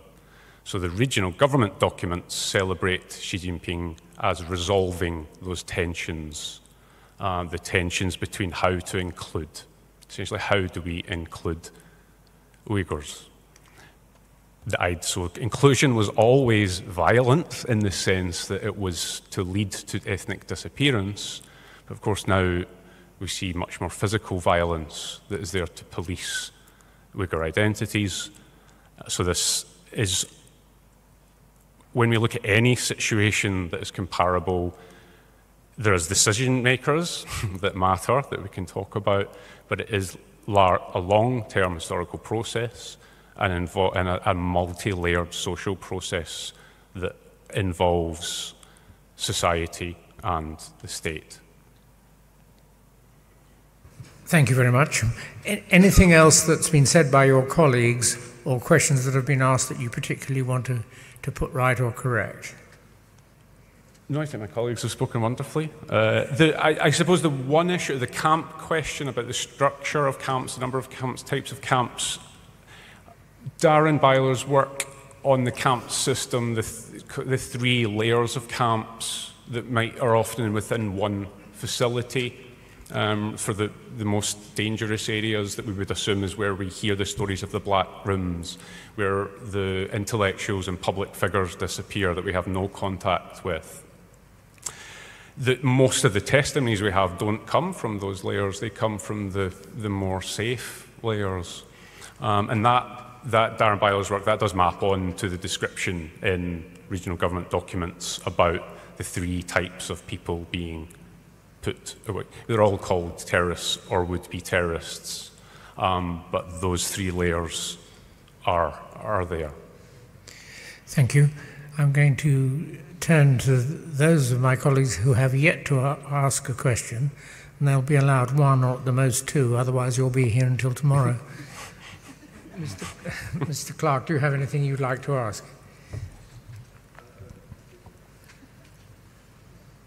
No? Professor Kaur. Thank you, everyone. Can you hear me? Okay.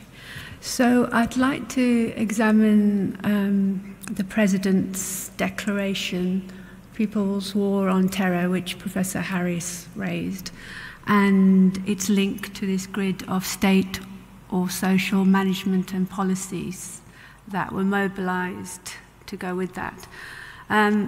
Would I be correct in assuming in the Mandarin, People's War could be interpreted as state violence? Yeah, that's interesting. Do we have? Yeah, we do. Yeah, revolution is not a tea party, you know. So I mean, there is a long history of, you know, an embrace of violence and necessarily violence in the social change necessary to bring about socialism. You know, I mean, so that is the socialist tradition of propaganda. The People's War on Terror, could that be interpreted as state violence? It's a very interesting question, isn't it? And it brings in a question around the relationship between the people and the state. Yes, of course, the party assumes leadership over the people. So yeah, I think, you know, you could very easily make that link. Sure. So if we are to assume that it is a version of the state, you have an organogram there, right, in front of you? Mm. And there are three areas. One's the state, one's the government, and the third's the party. So you've talked about the party as representative of the people. So can we say that this tripartite area is the state in terms of People's War?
You use your Guanxi responds directly to the State Council. It does not have as much autonomy as the provinces. The provinces have some economic autonomy, but the autonomous regional governments do not. So when I suppose when we go back to the Hu Jintao era, so this is 10 years ago when we taught those diagrams, usually when you then go to talk about formal decision-making power, which I think would matter here, you would point to the Politburo Standing Committee, and that would be it.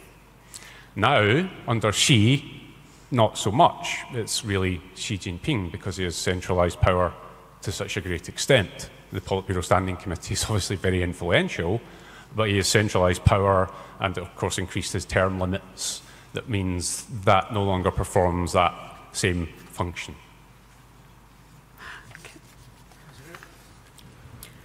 Dr. Smith-Finlay, you refer often to normal and everyday Islamic practices. And I take those to mean the practices that would be regarded as normal and everyday in all Muslim countries, Muslim majority countries, and by Muslims and Muslim minority countries, and also by the Hui Chinese. Are you aware of anywhere else that would regard them as, systematically regard them as those practices as signs of extremism or radicalization? And secondly, could you just tell us a little bit about the tradition of Islam amongst the Uyghurs?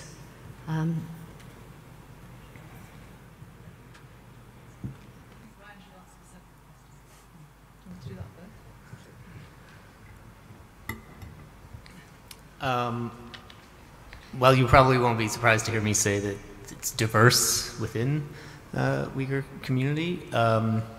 There are a lot of things that are shared with other Muslim communities nearby in Central Asia and in India. Usually people, when they answer this question, will first go to say that it is from the Hanafi legal school of the Sunnis, which is an overemphasis on law, because there are not really a lot of decisions being taken by most Uyghurs on narrow questions of legalistic, literalist Islamic law. Until this recent turn, after which there's not much public practice, you know, I would say that Islam was very much seen by a lot of Uyghurs as just something integrated into daily life, not as a separate religious vocation, but just a sort of normal pattern of life and correct knowledge. So it involves, for example, visiting your parents' graves on a Thursday. It involves making the proper gestures before you eat, like people might say grace in many Western countries. Greetings, like when people say in English, bless you after you sneeze. All of these things are part of Uyghur Islams. But it's also important to note some very distinctive elements that you find among Uyghur Muslims. One that I've done a lot of work on is shrine pilgrimage.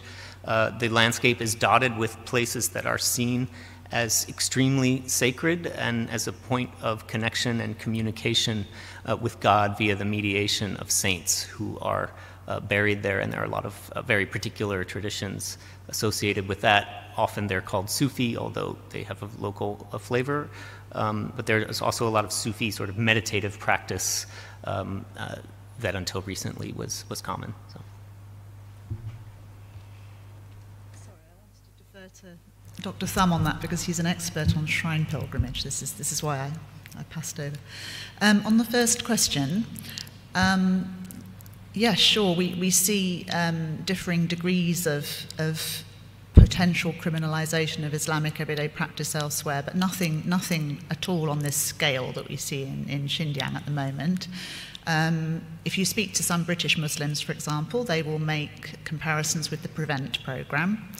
On that, I would say, yes, certainly we under the PREVENT programme in the UK, we do see a heightened surveillance of Muslim communities, which has been very unwelcome for many of those living in Muslim communities, for sure.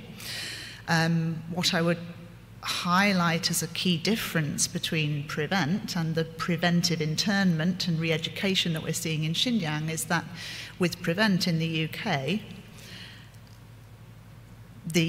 authorities are asking communities to flag up potentially people who are could potentially be being radicalized, but then those people are monitored by social workers and they're asked whether they would like to voluntarily submit to a de-radicalization program, and they're given the choice whether they join that program or not. This is the major difference between the two, and in the Uyghur region, you are not given a choice. If you are identified by the system as suspicious or problematic in some way, then you will be taken for internment involuntarily. So this is one very big difference between the two. Another example of where we see partially comparable restrictions is France, where of course we see certain restrictions on religious symbols as part of the sort of the secular bent of that nation, and we've seen increasing restrictions on different aspects of veiling and so on. But I think I can't think of an example anywhere else in the world where peaceful everyday religious practices are being criminalized in the way that they are being criminalized in the Uyghur region right now. Before Professor Manji asks you a question, one very short question from me. Did the interrogators at the various arrests and interrogations at different levels you'd experienced have a common line in what they said to you? Did what they say to you indicate a common approach to their effective condemnation of your being there? Yes, but it was very basic. I was very surprised. If we just talk about my arrest at the Bashkirem shrine, the shrine in Kashgar Prefecture, I was first arrested by the local Uyghur policeman who came out of the giant convenience police station that was located next to the shrine. He came and asked me who I was, what my profession was, what country did I come from, was I traveling with anyone else? These were just very basic questions. What was I doing there? What was my purpose in being there? Then he held on to me. He tried to wipe all my photographs off my phone, but he only succeeded in wiping them into my recycle bin, from where I was later able to reinstate them, which was great. Then he held on to me, took me to a restaurant, invited me to eat lagman, which was an interesting variation on being invited to have a cup of tea, which is what normally happens in Han China. If you're in trouble with the authorities, you get invited to have a cup of tea, jing he cha. So in this case, it was qing zhi la mian, come and have some noodles with me. So I was held in the restaurant until the district Han Chinese policeman came. He asked me all of the same questions again in Chinese. He was still very nervous about letting me go, so he phoned the kind of undercover policeman in Kashgar, back in the city where I'd come from, ironically, out into the countryside. He called them out. They drove all the way out in a car. They were Uyghur, plain clothes, English speaking with American accents. And they asked me all the same questions again. They took my passport away, took it into the local police station, photocopied the personal pages, still didn't realize who I was, although, you know, obviously my profile is all over the internet, and they ought to really be able to just do a quick Google search, you would think. Still didn't know who I was, and believed the story I sold them, and then let me go 2 hours later. So no policy statement by any of the interrogators? No. Thank you. I mean, if I may just chip in there, I think that story is really very indicative of the way that power works in that region and the extreme nervousness of people at the lower level to act with any autonomy, and this successive, you know, referring the problem up. Yeah. So that says a lot, I think. Professor Manji. Thank you. I have two questions. The first, I think, is probably for Dr. Thum, and the second perhaps for the panel as a whole. And the first question is really to ask you to say a little bit more about your understanding of and I note that you refer to Uyghur Islams. So Uyghur Islam's jurisprudence. Is there a notion of taqiyya that it's valid to conceal your religious practice for a time when being persecuted, and that we're in the expectation that at some later time it may re-emerge? I understand that that's, as I've studied it, that's a notion common among Shia Muslims. Is there any such notion that might inform people about how it's acceptable to stand back from your religious practice for a while until it's appropriate to practice it again? Because this goes to the question of whether or not there's a sense amongst people of whether their religion is being destroyed. There's really not a lot of education in the Islamic legal sciences that's been available to people over the last 70 years. There's not a lot of discussion of that. More recently, there is in the last 20 years with a little bit more access to the outside world. So one does not encounter these kinds of attempts to make legal decisions, say, based on hadith or based on compilations of previous decisions by Islamic judges. And it's not much in the way of informal Islamic, say, muftis, people who make sort of informal opinions on things. So this is really not a part of the discourse, and I've not met many Uyghurs who have been concerned about those kinds of things, like, is it permissible to do this? So the idea of taqiyya, I would be surprised to meet someone who would be familiar with that term. Nonetheless, there's a kind of you frequently encounter people who have their own informal understanding and rationalization. I mean, that's just quite common. Well, I will say this out loud, but in my head I will say the opposite, or something like that. And in fact, there's a foundational sacred history of a king who's considered considered the first Uyghur Muslim, Sultan Satuk Bora Khan, who was commanded by his father to build a Buddhist temple, and then with each brick that he laid, he said, "I'm actually building a mosque," silently to himself. So there are models for this. That's a very widely known story, but it's not framed in terms of Islamic law. And it's certainly not within the people as an understanding. I'm sorry, I don't understand. So the notion of taqiyya isn't, I understand that it's not taught to the people because there aren't schools of jurisprudence, but it's not in any way indigenous to the people's way of understanding themselves, not necessarily through jurisprudence, but perhaps through folklore. Right. Well, that's what I meant to get at with the Sultan Satuk Bora Khan, is that through folklore, as you might call it, histories, things like this, that it is something that people we have could derive, or could be derived. Yeah. Thank you. That's really helpful.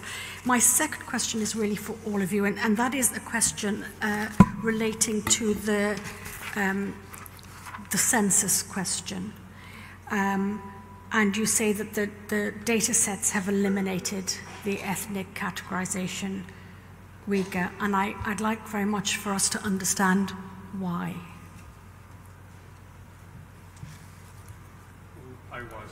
I would relate that straight away to the fusion policy. It maps straight onto that.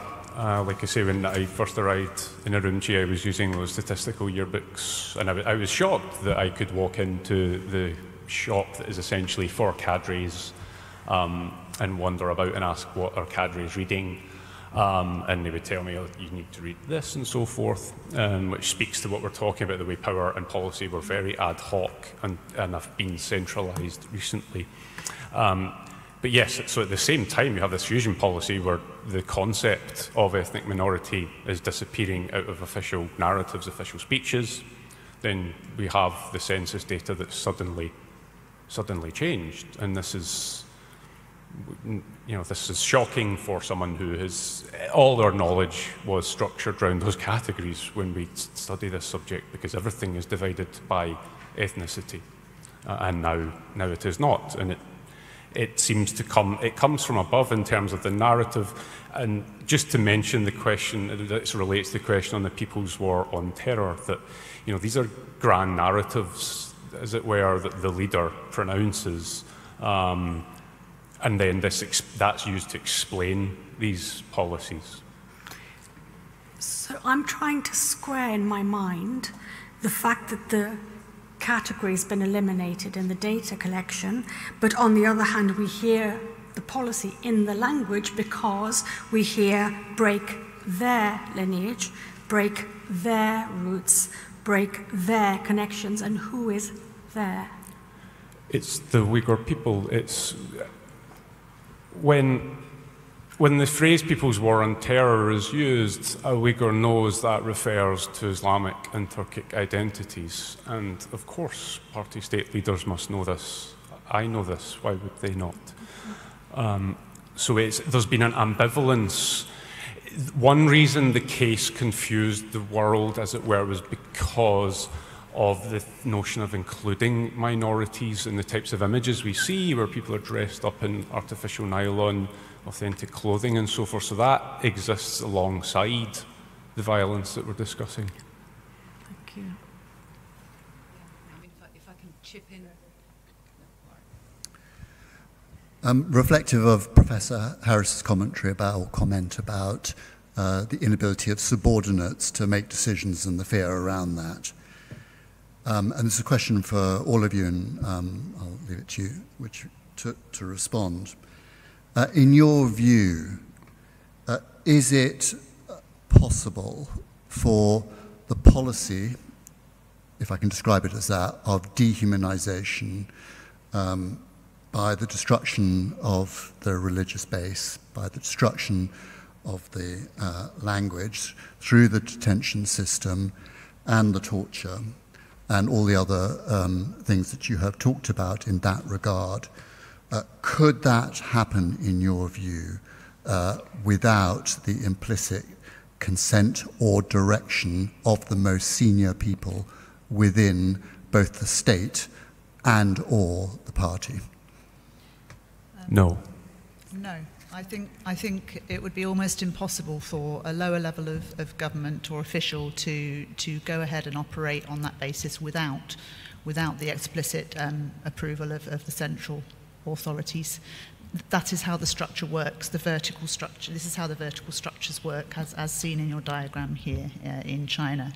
And as Professor Harris just highlighted with my story about the arrests, those lower level officials were absolutely terrified in considering what to do with me and how to deal with me, and they had to refer it all the way back up to the sort of highest level in that part of Xinjiang before they would even consider letting me go again. And Sir Geoffrey, I remembered something important in regard to that story. You asked me if there was anything indicative of policy. Yes, there was actually. The plainclothes policeman who came from from Kashgar city, who came out, repeatedly said to me, "You do understand, don't you, that this area, this shrine, is not open for foreign visitation? That's very important. 不对外." Right? And the district Chinese policeman said this as well. 不对外 means not open to foreigners. It's a phrase that's been around a long time. You used to have hotels where foreigners could stay and then ones where they couldn't stay decades ago. It's the same phrase. So, yes, it indicated a sort of the idea that those rural areas and those religious sites that had not been flagged up for touristification, for Disneyfication, for tourist visitation purposes, were completely out of bounds for foreign researchers. Yeah. Thank you very much. I've got two questions. The first one's medical. To follow on from what you were saying, Dr. Smith-Finlay, you said all the detainees have medical checks. I just wonder, are there any data or indeed is there any documentation of long-term medical problems apart from the mental side? Well, I mean, this is not a long-term phenomenon yet. The earliest testimonies we have from people coming out of detention are really from 2015.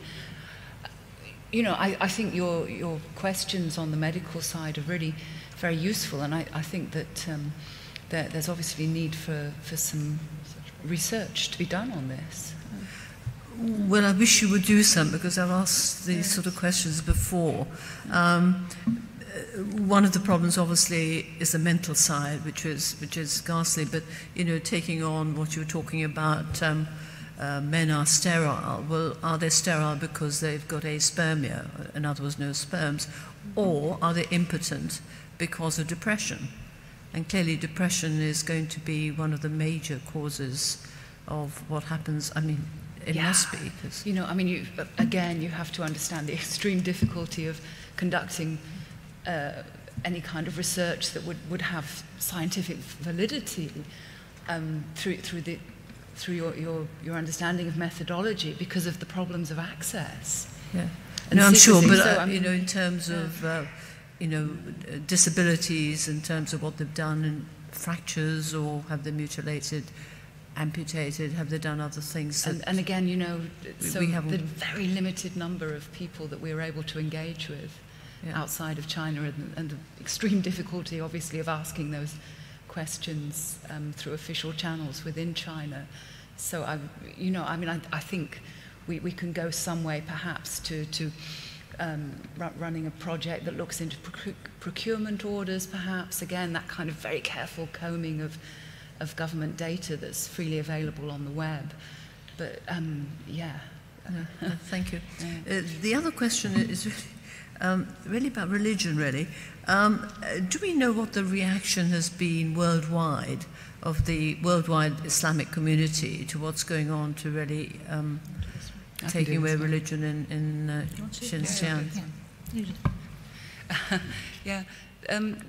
This question is quite commonly asked when we give presentations. It's interesting. I'm not sure about the idea of the worldwide Islamic community. You know, I mean, I think we should distinguish quite carefully between Muslim majority countries and their governments, and then communities and groups and people. So, you know, obviously there's quite a big problem with the response from the governments of Muslim majority countries.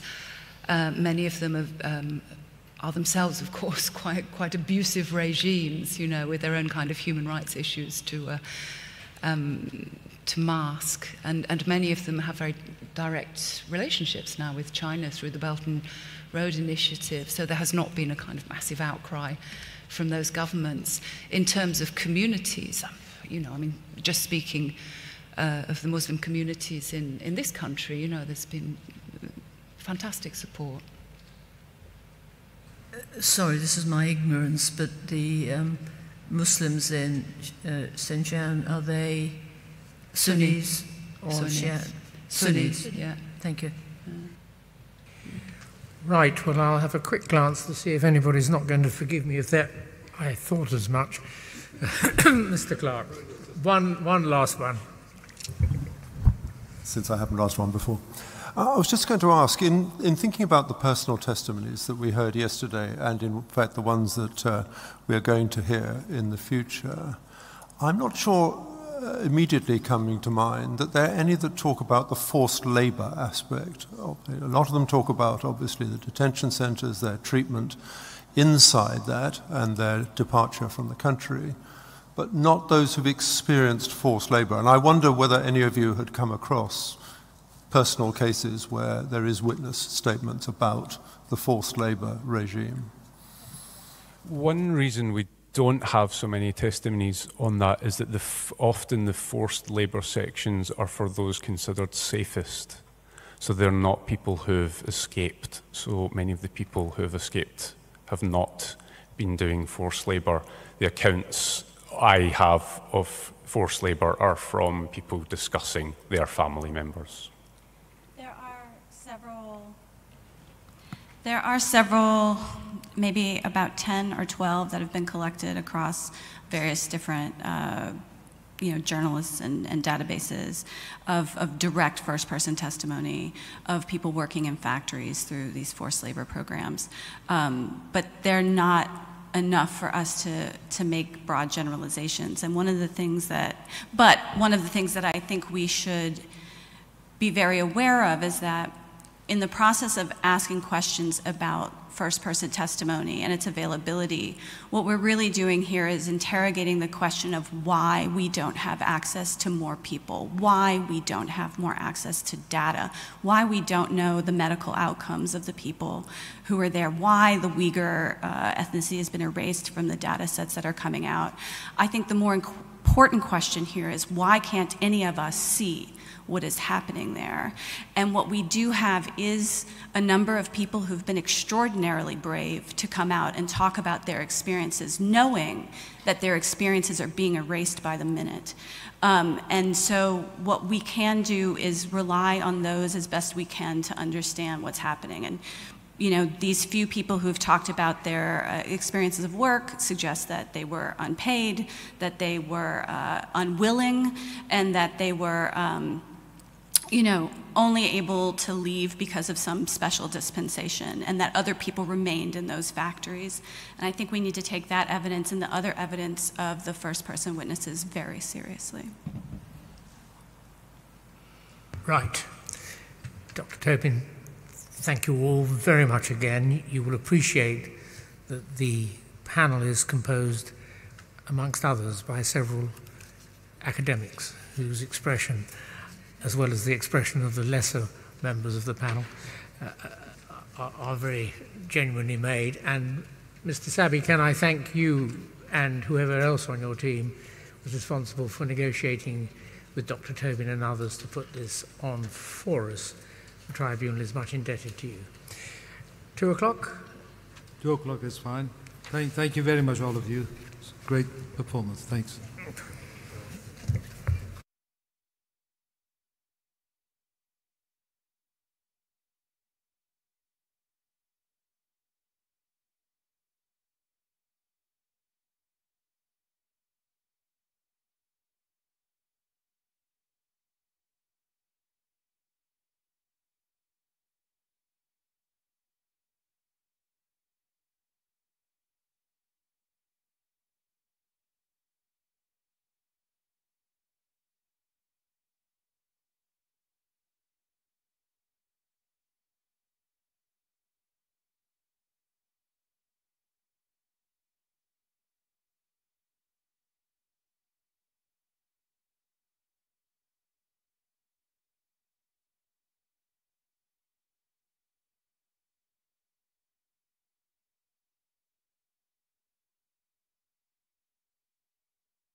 We are in the open.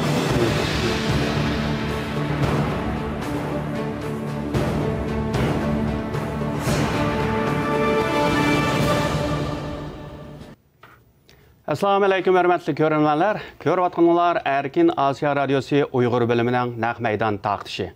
Biz bugün Angliyanın paytaxtı Londondakı Uyğur Sot Kollegiyası ispat berişiginin 2-ci gününün naq meydanını sizlərinin huzurunuzğa təqdim qıvatmız. Mən Alim. Bu yaq Erkin Asiya Radiosu Uyğur bölümünün muavin reisi Mehmetcan Cümeyev bəndi. Assalamu alaikum hörmətli görünənlər. Bugünkü ekranımıza hoş geldinler. Bugün Londonda işlep atqan Uyghur Sot Kollegiyasının 2-ci günlük naq meydan anıltışını huzurunuzğa sunuvatımız. Bugün alimler eşkelen yana tüzgünki oxşaşla bu faaliyetinin təfsilatını sizlərə düşündürüp ötümüz. Aldı bilen undaqda alim efendim bugün edegende birinci basqışlıq guvalıq bir yığınının təfsilatını azraq düşündürüp ötken bolsunuz. Kimler sözülde degende ektimladı. Rahmet. Oldu, rahmet. Bugün etdigini şu sözlügenlerinin işide asasen 5 Uyghur mütəxəssis, yəni Qərbdəki 5 çoğun Uyghur mütəxəssis ispat bəgən boldu. Bunların birincisi hem de Dr. David Tobin əpəndi. David Tobin əpəndi bolsa Angliyadakı Manchester Universitetinin professoru bolup, o uzun yılların yaqı yani Xitoy Kuomintang ham Xitoy Kompartiyasining Uyg'ur rayoniga bo'lgan hokimligini shu to'g'risida nurg'un kitoblarni yozgan va maqolalarni e'lon qilgan. Ya'ni Uyg'ur yaqin zamon tarixining tarixchisi. Ikkinchi bo'lsa Dr. Joanne Smith Finley xonim bo'lib, Dr. Joanne Smith Finley xonim Angliyadagi Newcastle Universitetining professori. Sizlar bilgandek, yaqinda Xitoy hukumati bu xonimning Uyg'urlar ustida ilib borgan muhim tadqiqotlari va maqolalar uchun jazo bergan muhim professorlarning biri. Uchinchisi Dr. Rachel Harris xonim. Rachel Harris xonim bo'lsa Angliyadagi London Universitetining professori bo'lib, Rachel Harris xonim Uyg'urlar ustida nurg'un yillardan beri bo'lib Uyg'ur musiqa san'ati ustida nurg'un tadqiqotlarni ilib borgan, Uyg'ur tilini obdan tushunadigan bir mutaxassis. Uningdan sirт yana Dr. Ryan Tom bo'lib, Ryan Tom apandi bo'lsa Angliyadagi Nottingham Universitetining professori. Ryan Tom apandimi nurg'un yillardan yaqin Uyg'urlar ustida muhim tadqiqotlarni ilib berib, bo'lib 2017dan keyin Xitoy hukumatining Uyg'urlarga qaratgan qattiq qo'l siyosati ustida ko'p qitim maqolalarni yozgan ham tadqiqotlarni dokladlarini e'lon qilgan muhim mutaxassisning biri. Oxirida bo'lsa Dr. Laura Murphy bo'lib, Dr. Laura Murphy xonim bo'lsa Sheffield Hallam Universitetining xalqaro qonun va kishilik huquq professori. Bu xonimi o'sha Xitoy hukumatining Uyg'urlarga 2017dan boshlab elib berayotgan jinoyatlarning tabiiyati, qulluq emgak va majburiy emgak ustida tadqiq qilib borgan bir muhim mutaxassis. Unda bo'lsa Mehmetjon apandi bugun aytdigini dastlab so'zlagan professor David Tobin apandining sizga ta'sir qilgan nuqtalari to'g'risida shu bizning ko'rarmanlarimiz bilan beortaqlashgan bo'lsangiz. Bo'ldi, rahmat. Bek yaxshi tushuntirib o'tdingiz bugungi bu mutaxassislarning kimligini bek yaxshi tafsiliy mufassal tushuntirib o'tdingiz. Demak, bugun deganda birinchi bo'lib so'zga chiqqan, birinchi bo'lib guvohlik bergan mutaxassislarning biri Manchester Universitetininki professori va Xitoy Uyg'ur ishlar tadqiqotchisi David Tobin apandim. David Tobin apandimninki biz oldi bilan siz yaxshi tushuntirib o'tdingiz. Bu odamning yaqinqi bir tadqiqot, zo'r hajmli tadqiqot maqolasi, kichik kitobcha desak bo'ldi, 300 betga yaqin. Xitoyning g'arbiy shimol chegarasi, ya'ni g'arbiy shimol chegarasi ko'pincha hollarda bizning rayonni ko'rsatadi. G'arbiy shimol chegarasidagi bexatarlik, Şinjandagi kimlik va ansizlik degan bir zo'r hajmli tadqiqot maqolasi bo'ldi. Bu odam mush maqolasida ya'ni Xitoyning mush Uyg'urlarga qaratgan siyosatidagi o'zgarishlarni birdan sharhlab o'tgan. Bugun shu maqolasi asosida Xitoyning nima uchun bu Uyg'urlarga bu siyosatni yurgizayotganligi, Xitoyning 49-yildan burun va 49-yildan keyingi asonlik millat siyosatidagi mush terminologiya, ya'ni termin o'zgarishi haqiqatda to'xtaldi. Bu bek diqqat qildigan bir muhim bir nuqta. Masalan, bu 1949-yildan burun, ya'ni Kuomintang davrida Uyg'ur qatorliq asonlik millatlarning yavoyi, barvarlar, ya'ni istidoilar deb qaralganligi. 49-yildan keyin bu atalg'uning asonlik millat degan bir atalg'i o'zgarganligi, lekin ammo 2017-yildan keyin 19 navbatlik xalq qurultayida bu atalg'uning qat'iy ishlatilmaganligi. Faqat ishlatilgan vaqtida Xi Jinpingning asonlik millat kadrlarini yetildirish, tarbiyalash degan nuqta turib ishlatganligi, ammo asonlik millat degan bir bu atalg'uning bu yig'inda tilga ilinmaganligini o'tirib qo'ydi. Bu odamning yana o'tirib qo'ygani bu professor mutaxassisningki 2019-yildan keyingi 2009-yildagi Urumchi voqeasi bilan, Urumchi namoyishi bilan Shogun zo'ravonligini selishtirib o'tdi. Masalan, 2009-yilda qo'lga ilingan Uyg'urlarning bularning oldi bilan qo'lga ilingandilar bularning gunohkor deb qaralganligi. Albatta. Endi bularning gunohsizligi isbotlanishidan burun bularning gunohkor deb qaralganligi pek muhim bir narsani o'tirib qo'ydi. Bularningki bu vaqt tutilgan Uyg'urlarning hukumatninki shu vaqt chiqargan, Xitoy hukumatining shu vaqt chiqargan terrorlik atalmış terrorlik va zo'ravonlik qonuni bo'yicha bir taraf qilinganligi, terrorlik qarshi turish qonuni bo'yicha bir taraf qilinganligi. Buningga aks holda Shogun voqeasida, Shogunda zo'ravonlik qilgan Uyg'urlarni yotqiga bostirib kirib nurg'un Uyg'urlarni o'lgan, yaralangan va ikki Uyg'urning shu vaqt biz dalillaganimiz bo'yicha 3 kishi Uyg'urning o'limiga sabab bo'lgan nurg'un jinoyatchi deb qaralish bo'ldi. Ularning aytishicha, ularningki ijtimoiy jinoyat bo'yicha jazolanganligi farqni tushuntirib o'tdi. Andan keyin 2017-yilga kelgandan keyinki Xitoy hukumatining Uyg'urlarga qaratgan siyosatidagi tubdan o'zgarishni ixcham bir tilla bilan sharhlab o'tdi. Buningdagi birinchi tema bu odamninki yo'ritib o'tgan temasi, ya'ni Xitoyning bir o'qishni taqatgan o'qishligida Uyg'urlarning kimligi masalasiga savol qo'yganlik, ya'ni Uyg'urlarning islomiy to'pliq emasligi, Uyg'urlarning turkiy to'pliq emasligi, ya'ni Uyg'urlarning islom e'tiqod qilgan bir to'pliq emasligi, musulmon emasligi, Uyg'urlarning turk emasligini o'tirib qo'yganligini tushuntirib o'tdi. Bu deydi, bu yerda nima deydi desangiz, bularni tilga olganlarning oshqon asabiy bo'lganligini aytdi Xitoy deydi. Bu nima deydi desangiz, yana demak Uyg'urlarningki kimligining javri bo'lgan, Uyg'urlarningki kimligining asosi bo'lgan islomiy va turkiy kimlikning jinoyatlashtirilganligini o'tirib qo'ydi. Demak, bu Uyg'urlarga qaratilgan hukumat hozir bostirishi, hukumat zo'ravonligining mush nuqtani asos qilib turib, ilib berilayotganligini bir sharhlab o'tdi. Demak, Uyg'urlikning o'zining bir jinoyat ekanligini bu odam mushta tushuntirib o'tdi. Yana bunun nurg'un tafsilotlar bor, ammo menga ta'sir qilgan muhim nuqta shu hamda. Navbat sizning qo'shimcha qilgan yerlaringiz bo'lsa, qilsak bo'lmasa, siz ikki navbatda tanishtirgan jurnalistimiz xonim qatorliqlarni tanishtirib o'tgan bo'lsangiz.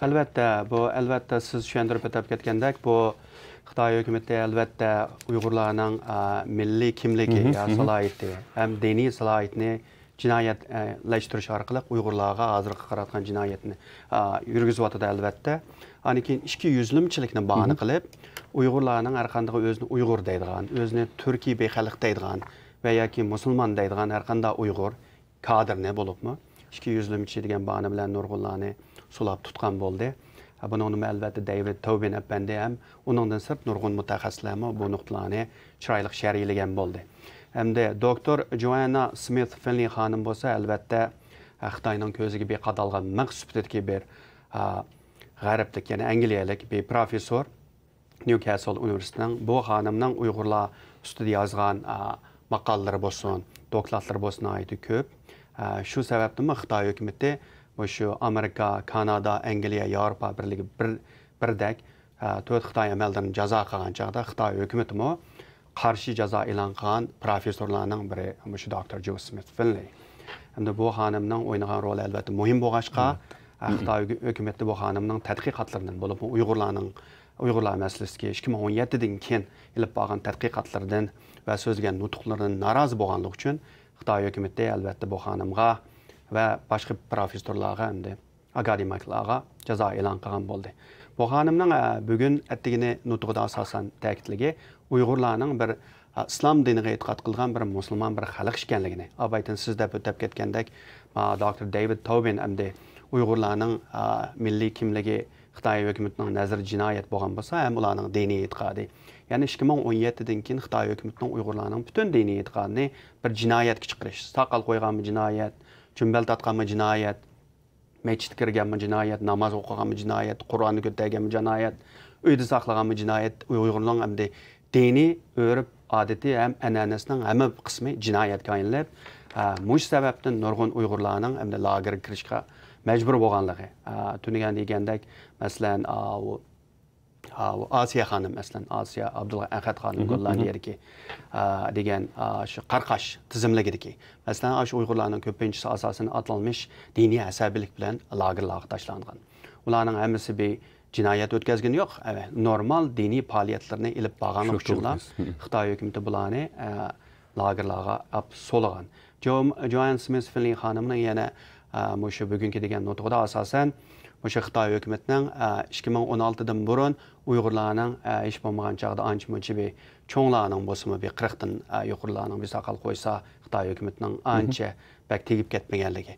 Masjidlarga bir juma namozlari Uyg'urlarning ancha-muncha bir qo'rqmay kira oladiganligi. Ammo 2016dan keyin, ya'ni Chunchonga kelgan yoqda bu vaziyatning to'liq o'zgarganligi.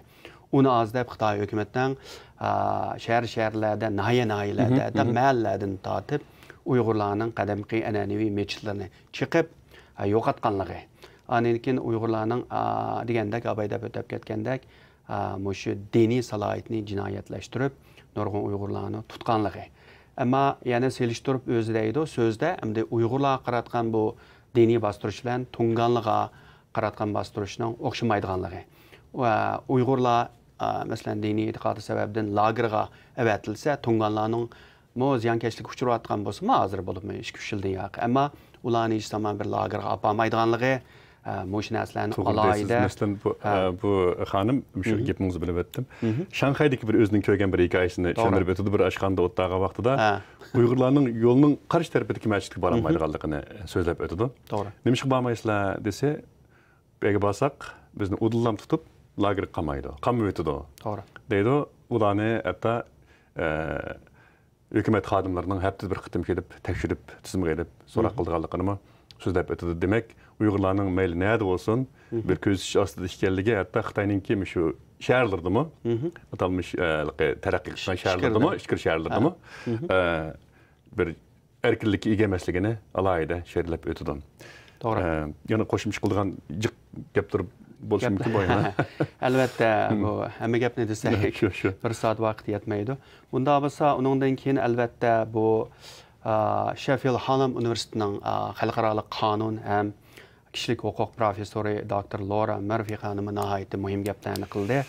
Buningda sizga ta'sir qilgan yerlarni siz yana bir qitim bu bizningki ko'rarmanlarimiz bilan bir o'rtoqlashgan bo'lsangiz. Albatta bo'ldi.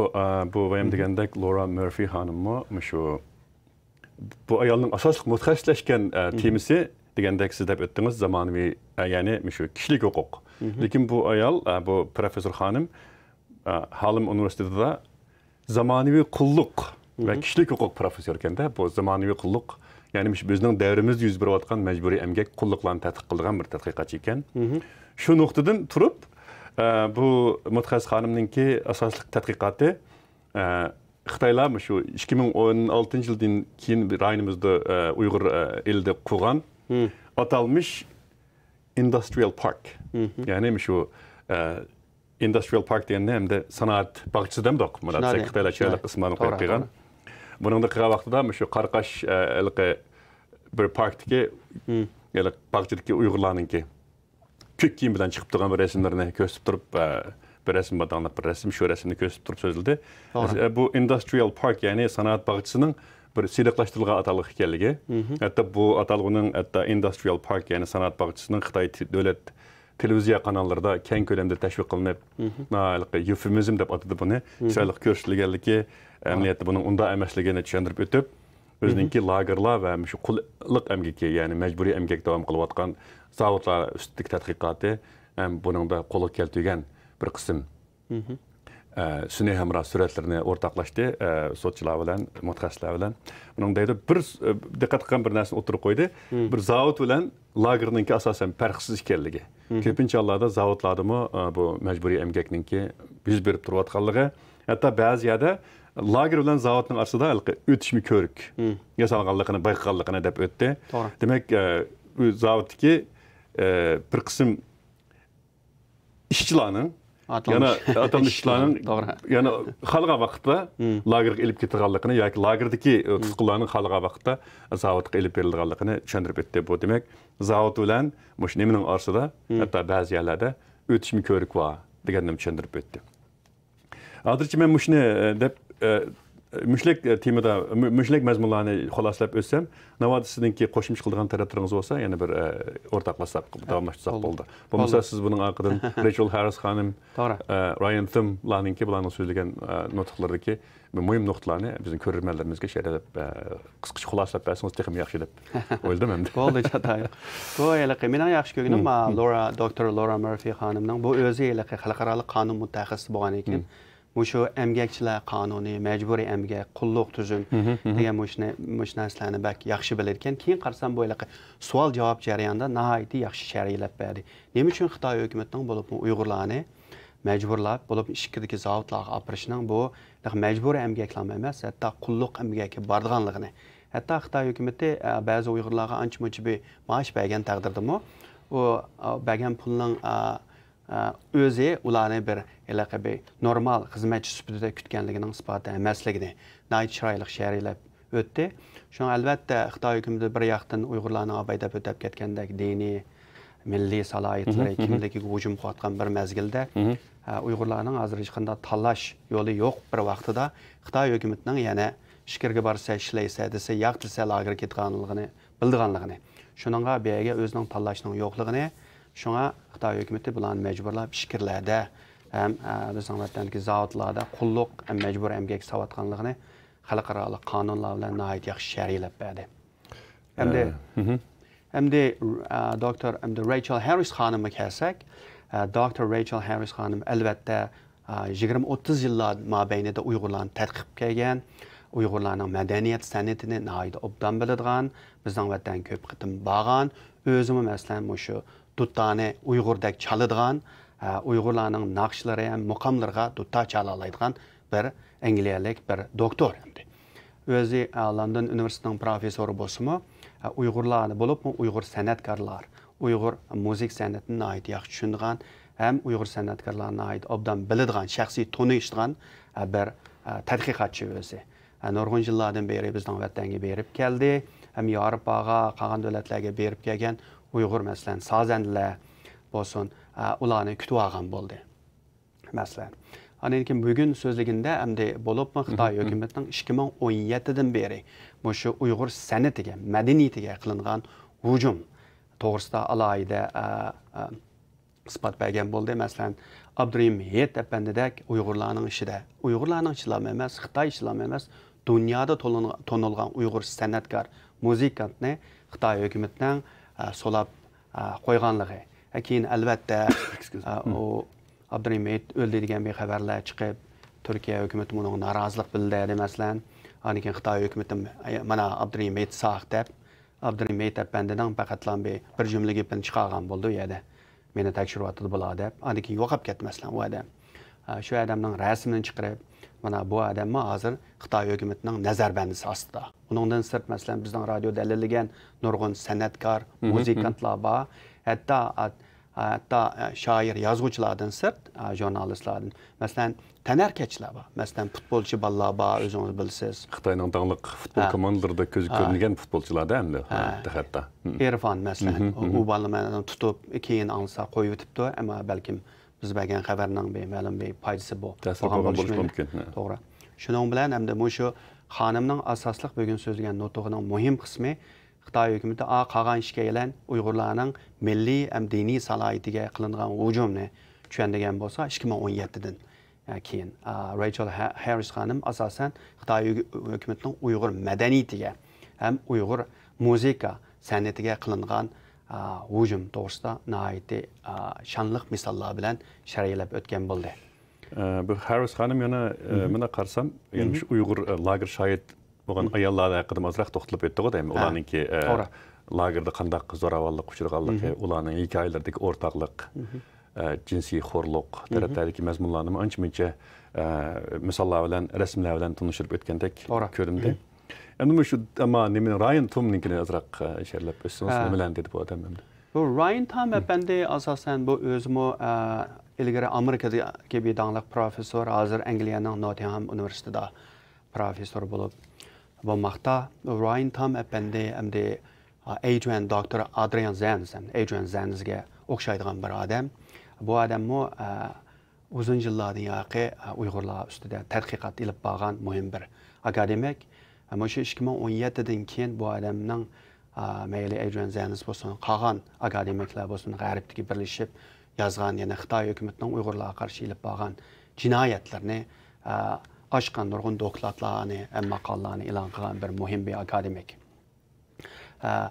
Ryan Tom apandining asosan to'xtalganligi hamda shu Xitoy hukumatining Uyg'urlarga qaratgan shu siyosatning qanday shakllanishi, shu hozirgi zamonda bu Xitoy hukumatining Uyg'urlarga qaratgan bu siyosatning tabiati, ya'ni buni qanday tushunishga bo'ldi, bu qanday siyosat? Bu tasodifiy paydo bo'lib qolgan bir siyosatmi yoki hozirgi ilib borgan 4 yillik siyosati yangi bir siyosatmi? Buning qilayotgan yana o'xshash bo'lmagan elementlari olib nimani ko'rsatib berdi yana Xitoy hukumatining Uyg'urlarni irqiy qirg'inchilik qilyapti. Ya'ni Uyg'urlarga qaratgan bu siyosatni davomli yurgazsa, Uyg'urlar bir millat sifatida put terib tura olamdi uzun muddatli qanda. Ya'ni bo'lib Xitoy hukumatining shu 2017dan keyin yangi bir siyosatni yurgazganligi. Ya'ni Xitoy hukumati yana shu Xinjiang yig'ini deb 2 qitim ochgan bo'ldi 2017dan keyin 2 qitimda bu Xitoy hukumatining hozirgi siyosatini to'g'ri deb bo'libmi o'tgan yili 9-oyda masalan Xitoy raisi Xi Jinping bo'libmi Amerika hukumati Chenchuanga qatorliq Bingtuanning Abdum rayonliq saqchi boshliqlarini jazolagandan keyin Xitoyda bir zo'r cho'chish bo'ldi. Cho'chish bo'lgandan keyin Xi Jinping 5-chi navbatli qo'yaymi? Xinjiang yig'inini Beijingda ichib, bizning siyosatimiz to'g'ri, biz buni davomlashtiramiz. Buningda hech qanday xatolik yo'q deb, masalan, Chenchuanga qolgan masalan, shu nurg'un Amerika hukumatining irqiy qirg'inchilik deyotgan shu jinoyatni yurgizayotgan Chenchuanga qatorliqlarga bir kuch bergan, yel bergan bo'lsa, Xitoy raisi Xi Jinping shundan keyin bu Allah yana qo'rqmasdan shu siyosatni davomlashtirayotgan bo'lsa, bu Xitoy hukumatining siyosatlarining Uyg'urlarga bo'lgan ta'siri va xalqaro munosabatlarga bo'layotgan dars to'g'risida nihoyatda yaxshi ixcham shaklda yana birisi manda deganda ya'ni oq ko'rinish. Ya'ni masalan tuniganki Uyg'ur guvohchilar masalan o'zining beshidan o'tgan fojialarni, lagerga kirgan qor kunlarini, o'zining ziyonkashlik uchirgan va turmalarda qiynashlarga uchirganini tushuntirib o'tgan bo'lsa, bu Ryan Tam apandi nang bugun so'zlagan nutqida asosan nima uchun bu shaxsiy Uyg'urlar bundaq fojialarga duch keldi deganning oq ko'rinishini bugungi bu sotda sochlarga aytdi aniq yo'rtib. Demak, bugungi shu guvohlik berish yig'inining asosli temasi, ya'ni mutaxassislarning nazarida, mutaxassislarning ko'zi bilan Xitoyninki Uyg'urlar qaratgan siyosatdagi o'zgarish va buningdagi siyosiy muddaninki kelib chiqish manbalari shu mutaxassislarning o'zining bağlashi, o'zining tekshirishi va o'zininki tadqiqot natijalariga asosan bir orqa ko'rinish material bilan ta'minlashni asos qilgan bir to'g'ri. Shunday desak, guvohlik berish yig'ini deb qarsak bo'ldi ekanda. Shunday desak bo'ldi. Bu hamda whole picture deydi. Bütün ko'rinish. Hamda tuniganki guvohchilar, masalan, Uyg'ur guvohchilar o'zining beshidan o'tgan fojialarni bir-birlab tushundirsa, bu bugungi ertaginiki bu 5 mutaxassis, Uyg'ur mutaxassisning umumyuzlik bergan isbotini yig'inchoqlasa, bular shu bütün bir ko'rinish, ya'ni shu irqiy qirg'inchilikni Xitoy hukumatining ilib berishining sababi, usullari, elementlari buni parch-parchlab nihoyatda chiroyli dalil isbotlar bilan bugun bu sotda o'tirib qo'ygan bo'ldi desak bo'ladi. Demak, bu yerdagi siyosiy orqa ko'rinish, buningdagi atalg'i o'zgarishi, Uyg'urlarning kimligi, ya'ni milliy kimligi, diniy kimligi, qolgan butun zot Uyg'urlikning o'ziga qartilgan hujumlar, masalan, bayam deb o'tdiqmi, David Tobin. Demek bu adam bu yumuşnuktan asaslık ko'rgan bo'ldi. Demek siz degandek bugungi shu guvohlik berishning asosli markaziy nuqtasi Xitoyning siyosatidagi oq ko'rinishlar, nasharilash. To'g'ri. Bu hamda bugun aytdigani nihoyatda yaxshi bu 5 mutaxassis sherildi. Hamda albatta bugun tushdan keyin yana Uyg'ur guvohchilar yana o'zlarining beshidan o'tgan nihoyatda fojialik hayotini tushuntirib o'tib ketdi albatta. Hamda albatta nihoyatda ta'sirli ba'zida hamda anglasaqmi bizning ko'zimizga yosh keldi albatta. Hamda bugun tushdan keyin so'zlaydigan guvohchilarni tanishtirib o'tsak, bizniki ko'rarmanlarimizga masalan buning ichida Tursunay Ziyoddin bor. Tursunay xonimni bilasiz. Tursunay xonim o'zi Uyg'ur, yo'ldoshi Qozog'istonlik bir qozoq qarindishimiz. Yaqinda Amerikaga yetib kelgan bo'ldi. Hamda bo'libmi Tursunay Ziyoddin xonim shu BBC'da Xitoy saqchilarining o'ziga ham qolgan Uyg'ur qizlarga qandaq jinsiy hujum qilganligini o'tirib qo'yib butun dunyoga zilzilaga keltirdi. Undan keyin albatta Zumrat Davud xonim. Zumrat Davud xonimning o'ynagan roli nihoyatda muhim. O'zining fojiasidan sirt masalan kunda shu to'g'riga chiqib Xitoy hukumatining Uyg'urlarni masalan hashaq selish bo'lsin, uylarga berib atalmish tuqqan deb Xitoy kadrlarining kirilish bo'lsin. Bichara Uyg'urlarninki u yerda yangoq setayotgan, hashaqqa majbur emgakka majburlangan nurg'un videolarni kech-kunduz uxlamasdan turib, tepib, masalan butun dunyoga ta'minlayapti. Demek bugun tushdan keyin shu Tursunay Ziyoddin xonim, Zumrat Davud xonimlar o'zining shaxsiy kashmishlarni nimaga bizningki көрерменlerimizge, hem körermenlerimizge, hem sotki Saudiya mutaxassislarga bayon qilib o'tdi demoqchi. Shunga bugun yana ikkinchi qatimliq bugun ikkinchi kundagi, ya'ni bu guvohlik berish yig'inining birinchi bosqichi tugadi, ikkinchi bosqichi davomlash oldi turibdi. Shunga bugun mushaqchi davomlashtirsak, ikkinchi qatimliq ikkinchi bosqichlik guvohlik berish yig'ini tamomlangandan keyin yani biz tafsilotini tushuntirib o'tamiz go, shuni besharlab o'tgan bo'lsangiz, menimcha tushuntirib o'tgan bo'lsangiz, mushat to'xtasak deb o'ylayman men. Unda bo'lsa, rahmat ko'rarmanlar, biz ataganlikni mushagicha sharhlaydigan bo'ldik. Tushdan keyingi guvoh berib bo'lgandan keyin biz yana o'tirib sizlar bilan o'zimizning fikrlarini o'rtoqlashamiz. Sizlarga rahmat unda bo'lsa. Bo'ldi, xayr, xo'sh, rahmat sizlarga. Let's wrap up.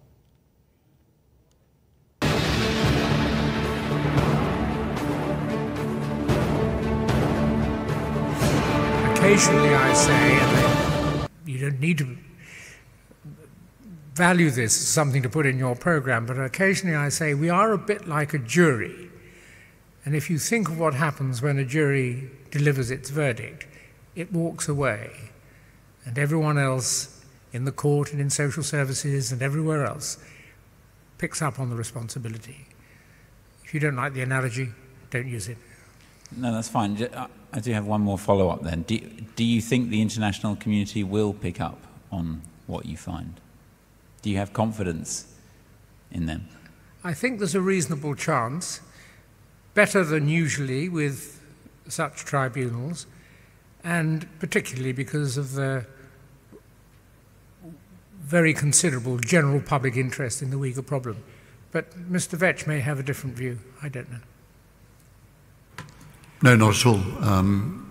We simply seek the truth and make a judgment based entirely on the evidence and nothing else. We are an impartial body, and we're not going to overreach any further than that. Thank you.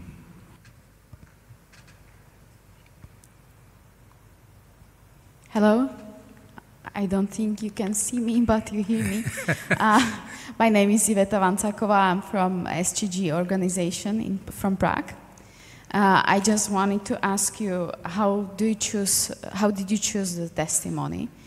And my second question is, if there is any possibility you could include some more testimonies on September, because I'm also in contact with the Uyghur, Australian Uyghur. I think you've heard about her. Her husband was sentenced for 25 years into prison. So I think maybe she could be also a good testimony. I'm afraid I didn't hear all the questions, so I'm going to ask Mr. Vetch to deal with it. And if there's anything you want to add after he's finished, I'll come back. Yes, the reason why we're having two sets of hearings is because there is the opportunity for additional witnesses, both fact and expert, to come and give their evidence. And the result of this set of hearings may stimulate, may draw out further information and further witnesses and further evidence. And if I can just add to that, one of the duties under the rule of law, as very generally understood, is to hear the other side. So far, the People's Republic of China hasn't cooperated and hasn't done anything except fail to answer our several letters that have invited them to be a party to these proceedings. So it's very difficult for us to find the other side, to know what the other side is. But in the gap between June and September, there's a better chance that someone, if not the PRC, if they wish to, will be able to inform us of what the arguments against what we've heard may be. Thank you. Hello. Hi, I'm Brett Lee. I'm from the Demographica Network. What has the reaction been from the People's Republic of China since the beginning of the tribunal? And is there any likelihood of a representative of the PRC giving evidence in September's hearings? The reaction of the People's Tribunal has been in part simply to pay no attention to us. Then after a time, it appears it did pay a little bit of attention to us. and occasionally negative things were said about us. And then it imposed sanctions on several bodies and individuals, including on this tribunal. So that's as far as it's gone. At all times we've said, well, we actually haven't said anything to the ordinary press commentary. I think the only time we've said anything was when the sanctions were announced, and we simply said, well, that is not going to have an effect on us. It won't permit us to make adverse inferences against the PRC simply because they've imposed sanctions to the extent they have. And we repeated our invitation to them to take part. And all of that is a reflection of the fact that we're working in accordance with the principle, sort of general principles of the rule of law, that if allegations are made, then it's appropriate to deal with them by evidence that is presented, not to make easy and improper inferences against the other side, the party named as culpable of whatever it is alleged. So that's all part of the same thing. And in terms of hearing from a representative from the PRC in September, is that likely at all? It's a bit of a guess, but if I were to say I don't think it's going to happen, that might encourage them not to come. I would encourage them, if they happen to see your output on this, to come and to explain if they have particular criticisms of either individuals or if they have particular criticisms of theories that have been advanced by experts, to come and present them. See what Mr. Vetch thinks. No, nothing to add to that. Thank you. Hi, I'm Eloise Bishop from Yet Again. What will the process be for putting the findings of the tribunal together? How will they be announced? Well, the tribunal members are put together already, and they are the 9 people you saw on the dais today.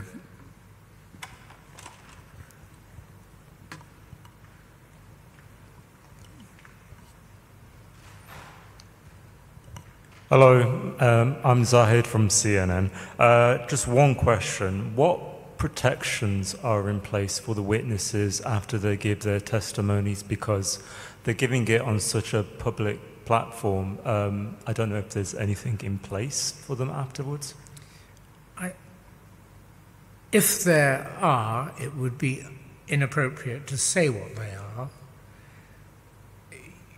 You can rightly assume that we've been mindful at all times of safety of those participating in this tribunal being an absolute priority.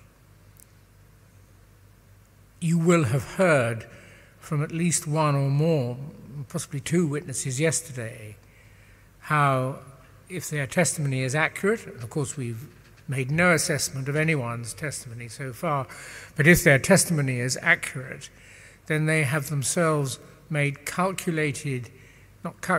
made firm decisions about where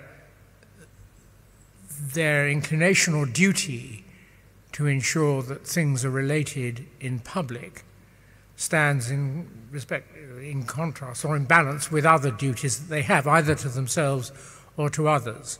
So to some extent, individual witnesses have made their own security or safety decisions.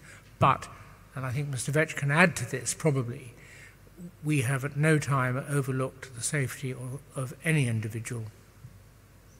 Nope, again, nothing to add to that. Thank you. Anyone would like to ask any follow-up questions? All right, thank you all for coming. Thank you, Sir Jeffrey. Thank you, Nick. We done?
Where did I put my papers? Oh, they're there, are they?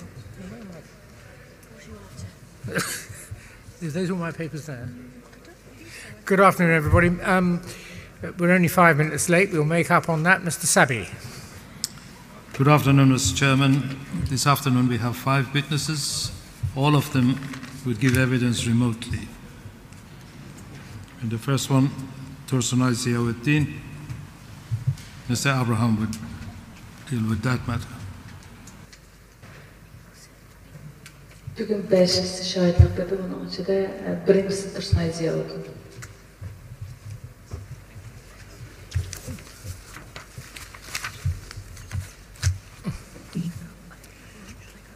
Sorry? I'll go. I don't think I took them out. The witness, a female Uyghur, was detained in 2 camps over a total period of 2 years. In one of the camps, she, as well as others, were severely and repeatedly beaten and raped under interrogation by policemen. Policemen inserted bars, electric batons, and other equipment into the witness's genitals. The witness and others were forcibly sterilized. The witness and other detainees were forcibly injected and were required to take 2 pills. Many women had their periods interrupted as a result of taking this supposed medication. The witness saw girls being disappeared during the night from the detention facility. Men from outside wearing suits, accompanied by policemen and guards, raped women detainees, including the witness at night. In the second camp, the witness saw detainees being separated from children, thousands of detainees being brought to the camp by armed policemen, and detainees being kept in extremely poor sanitary conditions with very little food, causing severe hunger. She witnessed categorization of prisoners, with those in red uniforms suffering the most, and some being known to die of starvation. Detainees who were skilled in a profession were put on a list and transferred for forced labor. The witness was aware of the deaths of numerous detainees. She estimated 100 women died during her time in the second camp. The camps imposed forced indoctrination on all detainees. Ms. Ziauddin, I have a handful of questions before I ask the panel to take over. I'll begin with my first question, if I may. Can I just check that you that the interpreter is listening and you're able to understand the interpreter? Yes, I am, sir. I am an interpreter. Yeah, I'll begin to interpret now because I didn't want to interrupt you. Tursunay Hanım, siz bugünkü şu sot mahkemesideki birinci şahit, hazır birinci şahit. Ben sizinki yazma materyalınızı koygan asasda sizden birinci sualını başlayman. Elbette başka bir yerdeki sot mahkemedeki kişilerin sizden soraydigan sualları var. Ben birinci sualını hazır sizden sorayman. Assalamu alaikum, rahmet. Assalamu alaikum. Bugünkü bu sot guvalıq beriş üstüge iyi boğalamdan şuna tasarlandım. Hem bu bugünkü sotun Uyghur sot kongresike hanımlar efendiler, sotçu efendim, hem ona köp rahmet edimen. Hem vatanımız Şarkı Türkistan'daki aynan cazalarında türmelerde beyguna yetatan qeyrindaşlarımızın avaz bulup muş fırsat iyi boğanlığımdan aşla üçün, aşlanın namıdan yani bir qedim hem ona rahmet edimen. Assalamu alaikum. I am Tursunay. I am very excited and very emotional to be here today. I just wish to thank Honorable Judge and the tribunal team for giving me this opportunity to testify and be the voice of the millions of people that are suffering in the camps as well as in the prison in East Turkestan. Thank you. Ms. Ziauddin, you've stated in your witness statement that you were forced to take medication and pills. Can you tell us how many of the detainees were forced to take these pills? Siz yazma materialınızda depsiz, sizlerge müştaq soğlanğan şerde qamalğan kişilerge nisbeten kişilerge mecburi doğrulanish güzgen dep.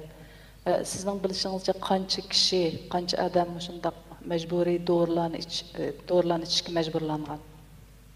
Asası hemmimiz bunun içinde. Ben şu qatarda özüm şu doğrunu içtim, ben şu okullarını silindim ama. All of the detainees took that pills, medicine, including myself, and had injection too. You've mentioned in your, forgive me, I think the witness would like to continue. Davamlaştırmakçı mısınız? Fakat aşı 60'tan ötken kişilerge asası anca iş kızılmaydı, onun tören yaşlıklarına annesi. The over 60 years old detainees are not took the medicine, but under 60 years old, all of them took the medicine. In your statement, you've referred to other contraceptive measures. Could you tell us how many were forced to take these other contraceptive measures? Siz muş yazma materialınızda depsiz tuğut çekleş usluplarını kullanğan tuğut çekleş eslihələrini işletken dep. Sizce qanç kişi aşındaq tuğut çekleş esvapları yoki tuğut çekleş usullarını kullanışqa mecburlanğan? Ben turgan kampının içinde 50 yaştan tüven ayyalarının hemmisi mecburi Thomas operasyası, Thomas üzük seliş, açtaq ben guvala boldum. Ben hatta o üstlerge men mi çıktım, lekin ben iğirce derecede tayak yegenligim sebebini kan toxtumay, ben operasiya qilish mümkünçülük olmay, ben operasiya qılınmay qaldım, lekin ben özüm közüm bilen aşına 3-4 gün bütün ayallar açtım.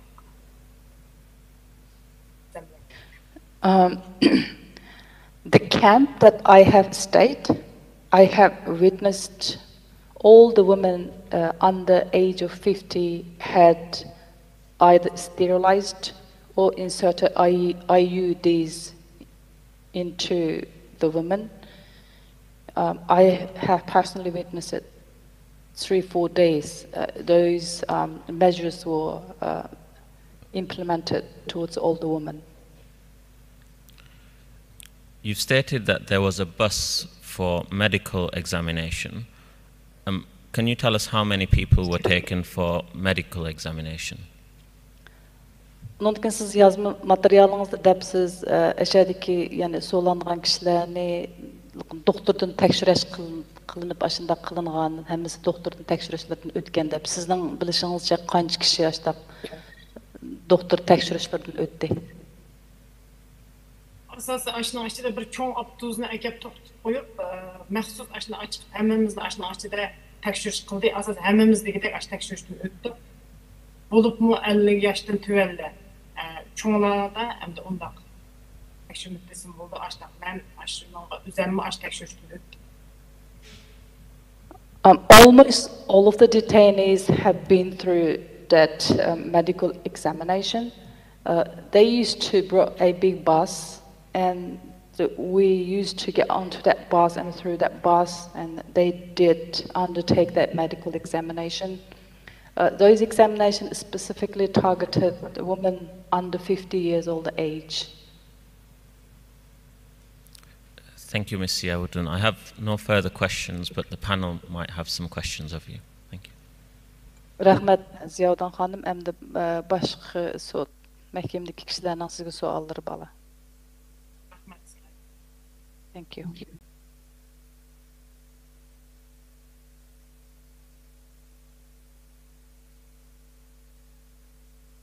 Thank you, Shana. Thank you very much, and nice to meet you. I've got a few questions, and I'll go through it chronologically. Are you happy to answer questions on everything that is in your statement? Mening bir necha savolim bor. Rahmat Tursunay xonim, sizni bu yerga ko'rganimdan mamnun bo'ldim. Men birdan savolni so'ray. Dastlabda siz shu o'zingizniki yozma materialda bizge tapşırgan degan sözleriңiz hakkının hemmesini sual sorsak cevap bere alamsiz? Yes, I do. Thank you very much. Can I just ask, what's your occupation and do you have any children? Sizningki xizmatınız, kasbınız neme? Neme xizmat qilgan? Ballarınız barmı? Mening kasbim yek ticaret boldum. O'zim kiyim tikish dokunim bo'lgan burun.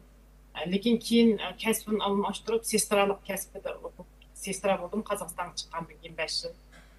Lekin o'zimning balam yo'q. I originally a private business person. I used to own a clothing shop. Later, I have changed it to my profession to nursing. After I went to Kazakhstan and stayed in Kazakhstan, I became a nurse. I don't have children. Thank you. At your first detention, what was the reason the police gave you to take you into the camp? Sizni birinchi qitim shu jazo lageriga so'lgan vaqtda ularniki shu jazo lageriga sizni so'lashdiki sabab nima ekan? Sababi mening Qozog'istonga borganligim sabab. The reason I was detained because I went to Kazakhstan. The person who gave the order from the top, who was he?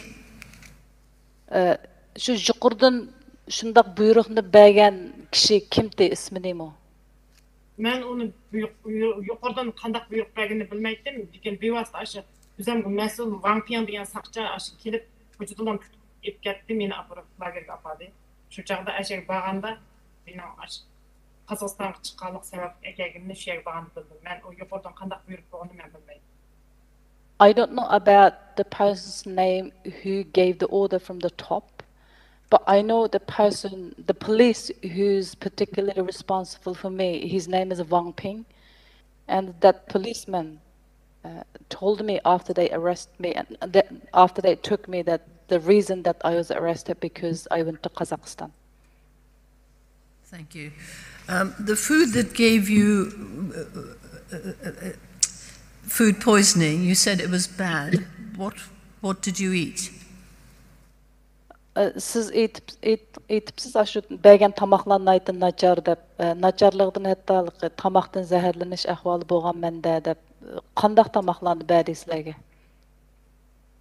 Suyuq bir qari guruch o'xshash bir narsaning suyini beradi.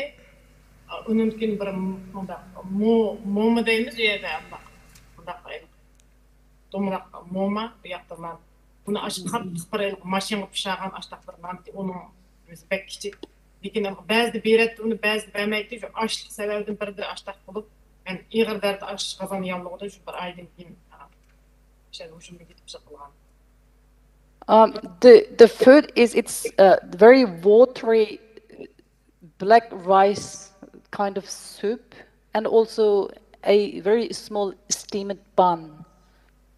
So that was the food, and it's very little as well, and it's very hard. It's just like kind of cooked in the machine.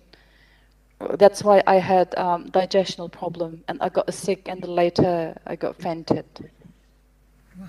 Thank you. You were then sent to hospital. Can you tell us what the hospital was like, and did you see a doctor? Ondan keyin sizni doktorxonaga buyuribdi, doktorxonaga akitibdi. Siz shu doktorxon, siz borgan doktorxon qandaqdi? Shu doktorxonni tasvirlab bera olamsiz? Mumkin o doktorxonda siz bir doktor bilan ko'rishdingizmi? Doktor sizni ko'rdimi? Shu doktorlar ko'rishdi. Meni shu ashadagi cho'ng xalq doktorxonasiga olib bordi, cho'ng doktorxonaga. Shu doktorlar bilan ko'rishdim men. They took me to a people's hospital, which is one of the biggest hospital in that area. And yes, I did see doctor. And how did he treat you? Sizni qanday davoladi doktorxonada? Bir hafta davolash jarayonida men ashlarning yana nemisida bo'ldim. Bir hafta to'xtamay o'qib sep ashlar davoladi. Undan keyin bir haftadan keyin yenib lagerga olib apati bir kun qondim, ertasi meni chiqarib etdi. Shu davolash jarayonida shu okul silip, işte iğir derece açıkçası yanlıqlanan bu fakat tamaktan zehirlengen şunun için fakat demlenip yaxşılama yumuşak tamağa yemek bundan nem qılmasa bu ölüp ketişi mümkün degan işte qog'oz chiqarib berdi chiqardi. I stayed in the hospital for 1 week. I got injections and treatment. The result, the diagnosis by the doctor is I had food poisoning and I had digestional infection. I had infection and the doctor told me that I need to have proper soft food and proper rest. I may recover if I do that. And after a week, I was taken back to camp, and then from the camp, I was released. After you were released, you didn't dare walk on the street. How did you get food into your house? Sizni gerçi demeden lagerdan koyup etken bolsunmu sizilki köçüde meňişgimi bir jüret kılamyda kaldı ekensiz. Aşındaq ahwal astyda qanday qılıp tamaklarni nemelerni özüňizge aldyňyz? Qanday qılıp bularni özüňiz üçin? Aştaq boldy. Ben çıqqandan keyin fakat bir yer meňiş üçin bir parça qagaz elip açsaqçyn büy sorak hatta tuqqanlarymyň öýüne baramaydım. Fakat öýüniň içinde ýetip tamak ýap aştaq kütünüş nimem bilen kaldım lekin o kütünüş bolmady. Şunun zararını hazırgacha mana kesel bolup kaldım. Keyin kadar işine kirdim. Onundan eýer boldy şu. Yes, it's correct. It is correct that without police permission, it was impossible for me to go anywhere. So I had to stay at home and rest and have food at home as well. Because of that kind of condition that I am unable to get proper treatment and I got worse, and this condition of mine, it got worse second time as well. Thank you. So the second time you were put in detention, you said there were 4 big buses at the gate to take children away. Do you know where the children were taken away to? Siz aşı yazma materialınızda depsiz. İkinci qitimnim qavaqtıda siz şundaq bir näsege şahit boldum ki şu 4 avtobusda balalarni selip şulan bir yaqa eketken dep. Ular näge eketilgen, qandaq ahvalda?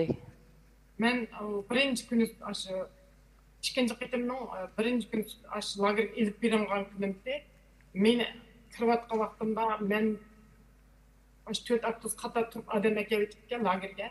Şu çağda uyak ata-anasından uyak ektirdi, şu avtobusda ballarni yani başka avtobusga silip eketdi. Näge eketkenini onu bilmeymen men.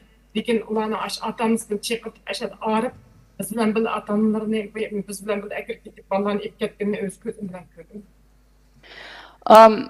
It was the first day that I was taken to second time to the camp.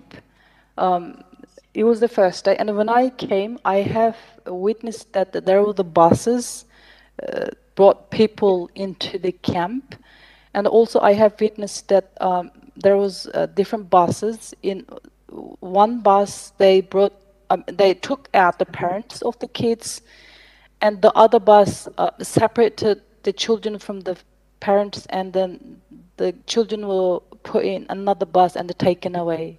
I have seen that kind of tragic separation scene, that separating children from the adults. But I'm not sure where they have taken to those children. Yes, that's what I have seen. Keyin lekin biz bilan kirgan bir ayolning balasini 2 aydan keyin, 1 aydan keyin balası bilan ko'rishaman deb yig'laganda aşı bir balla lageri bar ekan, shu yerga berib balanglar ko'rishib kel deb shu kuni balasini olib ketgan bir ayolning balla lagerdan berib balasi bilan ko'rishib kelganini bilaman. After 1 month or 2 months, there was a lady detained where I am, and she was telling me that she was crying that she was unable to see her child. And later she said, and she found out that her child was taken to another children's camp. So, and she was telling me that she has seen her child at that children's camp. Thank you very much. So you were interrogated. Can you just tell us how long the interrogation lasted and what did they do to you? Siz yana aytibsiz sizni so'roqqa chiqib ketgan deb. Ashta so'roqqa chiqib ketgan vaqtlar qanchalik vaqt davomlashdi? U aşı 45. aydan keyin 6. ay aralığında başlandı so'roq sual şu mezgilden keyin. Men so'roq jarayonida 15-10 qitimga yaqin chiqdim. Lekin uning hammasi o'xshash emas. Ba'zida qattiq tayoq yedim, ba'zida ig'ir darajada dafsanchilik uchirdim. The questioning began from May, I think June, and then I was personally taken to 5-10 times for questioning, and each questioning is different, and it happens different things. In some occasions I was beaten, in some occasions I was abused. Each time it's different. Thank you. I'd like to now just go on to where you were raped. Are you happy to answer these questions? Men sizni basqınçılık uçurgan ahvalını hakkında sormakçı, şu hakkındaki so'allarga cevap berelemsiz? Berme. Yes. Thank you very much. So you were raped 3 times and then artificially raped a few times. Can you tell me... Sorry, just the noise coming by. Can you tell me what happened? Siz aytibsiz, siz 3 qitim basqınçılık uçurdunuz, hem şundaqla şekli cihetden jismani emas, başqa sun'iy usul bilan ham shunday basqınçılıkqa uchirdim deb siz shu haqida so'zlab bera olamsiz?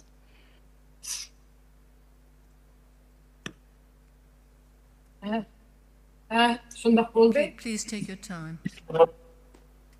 Yes, that's what happened.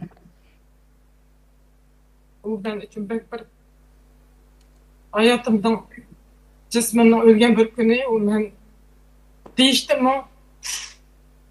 Hatta oylaştım mı korkudan bir nerse başta meni so'roq qilib chiqqanda birinchi qitim chiqish qitimda qattiq so'roq jarayonida ularni men ancha endi ig'ir olmadim. Meni faqat deydig'ini rost gap qil deydigan, faqat Qozog'iston turgan vaqtimda qanday tashkilotlarga aloqang bor deb ashta so'roq qilib bir qitim qattiq darajada urib etdi. Mening hech qanday tashkilot bilan aloqam yo'q, hech nimani bilmayman desam, bir saqchi kelib tepib urib qo'saqlarimga ashta qon ketgan darajada ashta bo'ldi. Bir qitim kech soat 12dan keyin it's very difficult for me to even think about that night. It's just a horrific. It is a day or time that I am dead. It is very difficult. I was taken to interrogations. In one occasion, I was questioned just as usual. They keep telling you that tell the truth.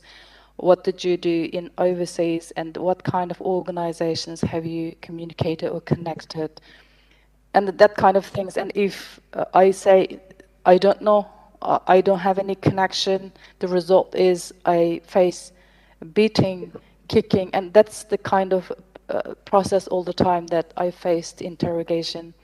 And that's what I thought that going to happen that time as well. And it was midnight. Bir günü keç saat neçe olduğunu bilmeymen. Davamlı kızlarını aşağı keç saat çıkıp gidip bazıları kayıtıp gidetti, bazıları kelmeydi. Aşağı davamlı şatkan bir mezgilde. Mening aşağı kısmım çıktı. Mening yanımda bir kız bilen ikimiz de çıktı. O 20 neçe yaştaki bir kızdı. It was the thing is the situation that the girls taken away always happens during the night, and it was that kind of night for us as well. And one night they called my name as well, and also another girl that stayed with me, and she was a young girl, just over 20 years old, and they called our names. Ola aşağı forma kiygan, birisi kostum buril kiygan, og'ziga maska taqgan bir ashtaq odamlar davomli ashtaq kelgan. Meni aşkısı bilen birle ipman bir sonra ipadi. The people who called us is one was wearing a suit and also wearing the mask, and also another people, the police who has uniform. They took us from our cell and took us to a interrogation room. Çağda aş sorak uyunan endi bir qarаңғы uy batdı. O uyunan lekin va bir qızıl çıraqның yoruq küçük turatdı lekin aniq bilmä uyda kamera yo'qdi. Başta akirib bir uyga tekshirib, başta qildi bir ayol bilan bir artmayak uyga bütün badningda bundaq tömür asbab yoki bo'lmasa bir nimalar bormi deb bütün badnimni yashtirib başta tekshirib qildi. Uni shu vaqtda mening yinimdagi qizni oyoqdagi uyga kirib ketdi. There is one dark room just next to the interrogation room. They took us to interrogation room after they took other girl to that dark room, the next to the interrogation room. And in other room, I was gone through checks, kind of checkups. And also I know that that dark room is definitely there is no camera. It looks dark. O kızını kirketip plan bir men tekşirip açıp qattiq aş uydan ovoz chiqibdi dema anglapdi. While I was going through the checking in that room, I heard that screaming sound of the other girl from the dark room. Men onu so'rab qilib urayotgan o'xshaydi deb o'ylabdim. Uning kendidan ish saqchi ashta kirib ketgan harbiy forma kiyganlar. Lekin bir chaqda mening oyoq qarаңғы uyga kirdi. When I heard that screaming sound from the dark room, I thought she's been tortured and she's been beaten, because I have seen 2-3 military uniformed men gone into that room. I simply thought that she's been tortured and just beaten. Then I was, after my checkings has completed, I was also taken to the other dark room.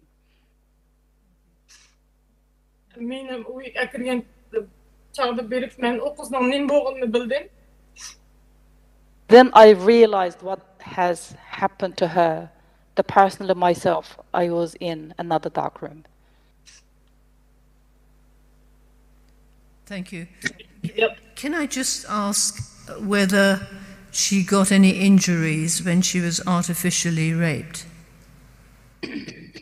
Siz namandaq sun'iy holda basqınçılık qilgan vaqtda sizga siz jismoniy tarafdan ziyonkashlikka uchradingizmi? Siz o'zingiz nima ishingizga? Ne shu kuni ashtaq asbob ishlatdi. Uni lekin basqınçılık uchirdim. Boshda asbob ishlatgan u asbob pek qo'rqinchli shu asbobdan keyin mening ashtaq qon to'xtamay, oldidim tayoqdan qon to'xtamay ashtaq og'rigan. Shundan keyin ig'ir darajada qon to'xtamas kelishib qoldim men. That equipment is just horrible. They used that equipment first. When they used, and after, and also I also physically raped as well. But because of using the equipment, I had bleeding. The bleeding was non-stop. Thank you. Was she injured anywhere else? Yani başqa yerlaringizmi ashta ziyon zahmatga uchurdimi? Başqa badaningizning başqa yerlarimi? Uni ashta qamg'i suzdirib urib, hatta badanlarimizga ish o'xshashib qoldi. Ashta xo'rlaydi, lekin faqatla uni bosqinchilikda to'xtatib ketdi. Ular odamni to'psiz turg'isiz holatda o'shdan ketgan holatda so'rab akib tashidi. The thing that the horrific thing that happened to is just not only just a simple rape. It's just extreme inhuman torture. Not only they just rape you physically, they will also kick you, put you on the wall, hit you on the wall. They bite your body just like dogs. And I'm really sorry. It's just horrific. It's not something just simple rape. It's just absolute inhuman torture. Thank you so much for telling us about that. I'm very sorry to have asked it. Can I just go on to perhaps slightly happier times? When she was released, she rented an apartment with a man and a woman who lived with her. Why was that? Sizni kechiring, bu savolni so'rab sizningki yuragingizning og'ritganimdan sizni qo'yib atgandan keyin siz bir yerda ijara qilib o'tiribsiz, keyin u ijara o'tirgan vaqtida yana ikki kishi siz bilan birga turibdi ekan, shu ahvollarni so'zlab beramsiz.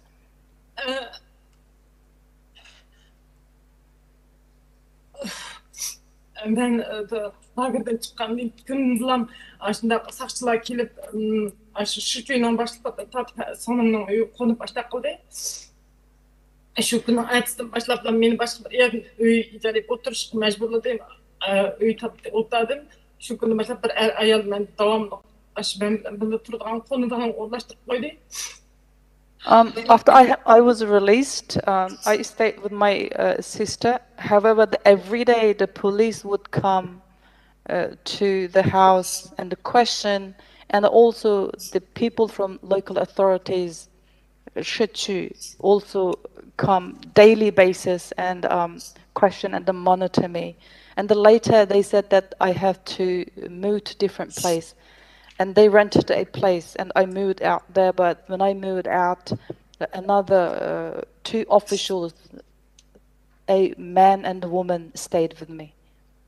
Okay. Well, thank you very much. I'm sorry to have caused so much pain. Is there anything she wants to tell us that I haven't asked? Bek özür, bek kechiring sizga yana qaytadan yuringizni og'ritganligim uchun. Sizning yana boshqa bizga qo'shimcha deydigan, men sizdan so'ramagan savollarga javob bormi? Men sizdan so'ramagan ahvollar bormi? Rahmat. Asas mening men sudga bergan deb o'ylayman. Thank you. I have submitted all my statement, everything, to the tribunal. Thank you very much. We're most grateful to you both. Thank you. Köpten köp rahmat.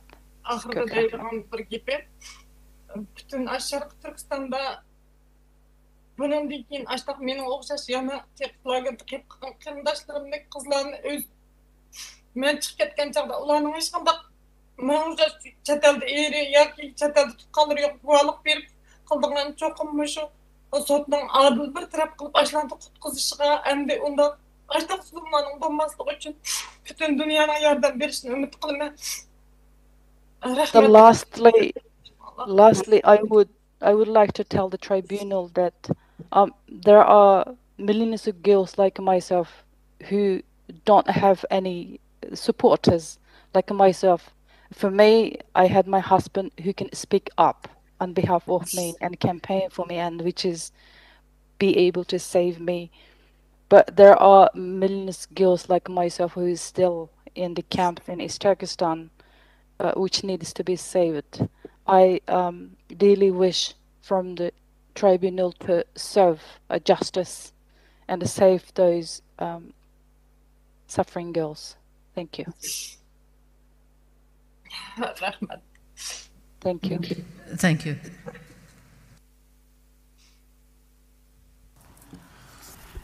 Could I just ask, sorry, me, you, me? Okay. Could I just ask a question about the interrogations that you were done to you in the internment? What kinds of questions were they asking you about? I noticed that they asked you at one stage questions about your connections with Uyghurs in America, and I don't know why they felt that America was a place. And then ultimately, at the time of your release, you said you signed confessions, and I wondered what those confessions were at that stage. Men sizden sizin sual so'rab qolgan ahvollar haqida bir sual sorsam deyme. Birincisi sizden soraydıgınım siz yazmağınızda aytipsiz. Sizden ularning so'rig'ini sizning masalan Amerikadagi Uyg'urlar bilan aloqang bormi? Amerikadagi organlar bilan aloqang bormi degandek savollarni so'rdi deb. Ular nemishki u Amerikadagi Uyg'urlar yoki Amerikadagi organlar ular haqida sizden undaq savol so'raydi. Bir. İkincisi ondan keyin sizni jazo lagerdan qo'yib atgandan keyin ba'zi bir o'zingizning tövbenamelarga qo'l qo'y deb shu qo'l qo'ydirib olgan deb shular haqida menga deb bersangiz. Başta birincisinde. Birli men emas, uning ichidagi faqat chet elga chiqib kelganlarning hammasidan shu savolni so'raydi, to'xtamay. Deydigini chet elga chiqqandan keyin sen qanday Uyg'ur tashkilotlarga aloqang bor, masalan, Rabiya Qadir bilan qanday aloqang bor, Amerikaliklarni quturtib bizni bo'lmoqda nima qilyapti, terrorchilikqa hammalarning nimasi bor deb butun shu savol uning ichida faqat chet elga chiqqanlarga faqat shu savolni to'xtamay deydi. Meningdimi shuni o'xshashlar so'ragan. The question of asking Uyghurs about the connection with the Uyghurs outside and especially the Uyghurs in the United States it's very common. It's not only just myself. Any Uyghur who has traveled overseas after they detained or arrested, that's the question that's been asked by the authorities. They always ask. They think that the U.S. government is instigating the kind of issues, and that they are doing, kind of supporting Uyghurs kind of stuff. So that's the question always saying that whether you have any connection with the U.S., you have any connection with the Rabi'a Qadr in the U.S., or you have any connection with the Uyghur organizations. That's the question for every Uyghur who has traveled to overseas. Keyingi sual nima? Keyingi savol, undan keyin siz chiqqandan keyin nimaga tövbenamega yoki Allohga qasamnomaga qo'l qo'yganingiz? Ular shuni aniqlab, u lagerdan chiqmay turib, chiqma degan kunni ashta butun tövbani bir 2 soat nima qilish burunqidagi bunda urib so'qmay so'roq qilib turib hamma narsaga bundan keyin chiqqandan keyin lagerda hech qanday narsani unutib ketdi. Lagerda bo'lgan narsalarning hammasini faqat umringda ko'rmagan narsa bo'lsa, bu shikdan chiqqandan keyin butun narsa mishada qoldi. Sen boshqa odam bo'lsa, degandek narsalar qo'yib, hatta Qozog'istonga chiqib ketgan vaqtimda ashtaq narsalarga butun video qilib meni so'zliga so'rab yaxshi yashayapman, degizib ashtaq qilib, yasab ashtaq oldi. Hatta mening tuqqanlarimga ashtaq qilib qo'l qo'yg'izib majbur hammasidan uyga birdan meni opirib mangdigandan 5-6 kun burun Qozog'istonga.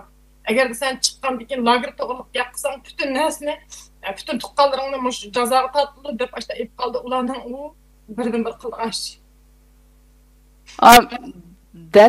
That confession, the signing on the confession letter or promise letter is implemented to every detainee who would be released from the detention. Like just a few hours after I leave from the camp, after my decision was made to release from the camp, and they would bring you in and they talk to you, not like before, like with the torture. This time they become a bit polite and nice, and they say that you have to sign this paper, and this paper is you're never gonna talk about the camp after you leave from the country, and you promise that you have seen nothing, and you promise that you didn't hear anything about the camp and what's happening there. So you have to completely promise. If you don't promise and if you not sign on the letter, they won't let you leave. And not only just myself, and even before I leaving from the country for Kazakhstan about 5-6 days earlier, they also asked each of my relatives to also sign on the same confession or promise letter. They're saying after that, and then they told me that if I talk about the camp after I leave from the country, and that they will punish my relatives if I do so. Like if I spoke out, and my relatives and all family members are hostage for the Chinese authority.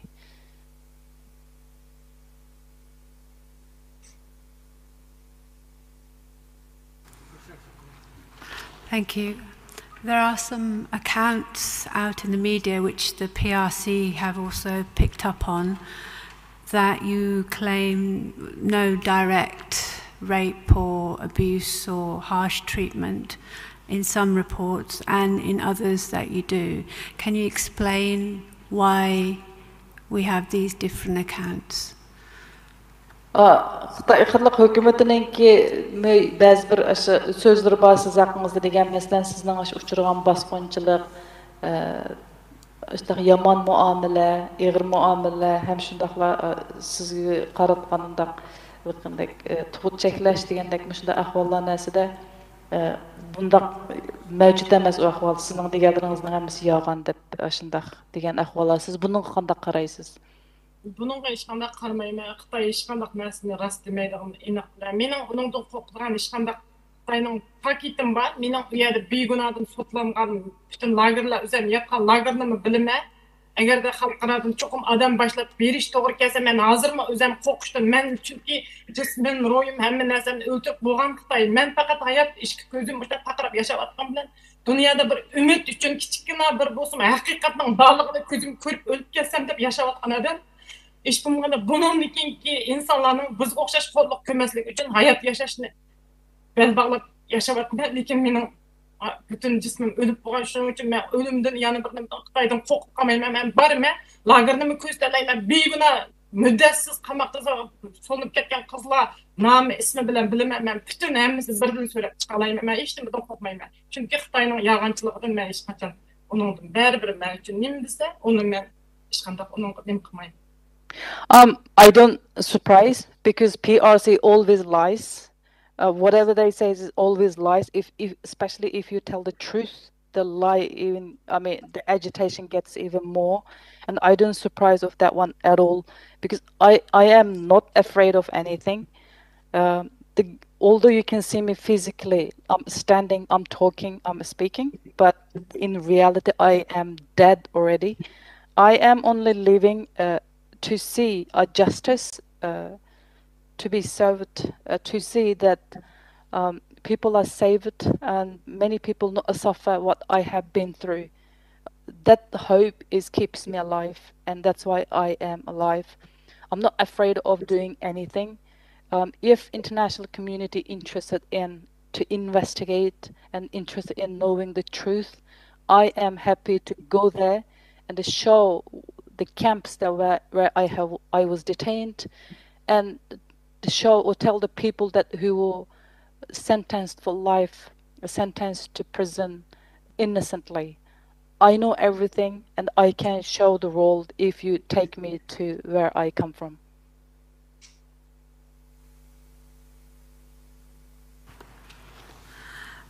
In your statement, you say a teacher said to you that you shouldn't have children and that it was punishable by law.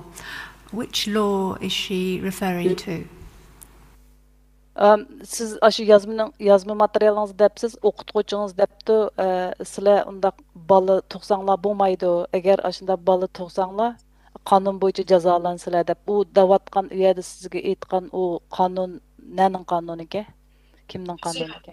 Xitoy hukumatining hozirgi Xitoy kompartiyasining aniq chiqargan qonuni, u faqat lagerning ichida emas, butun odamga ashta sirtdimi?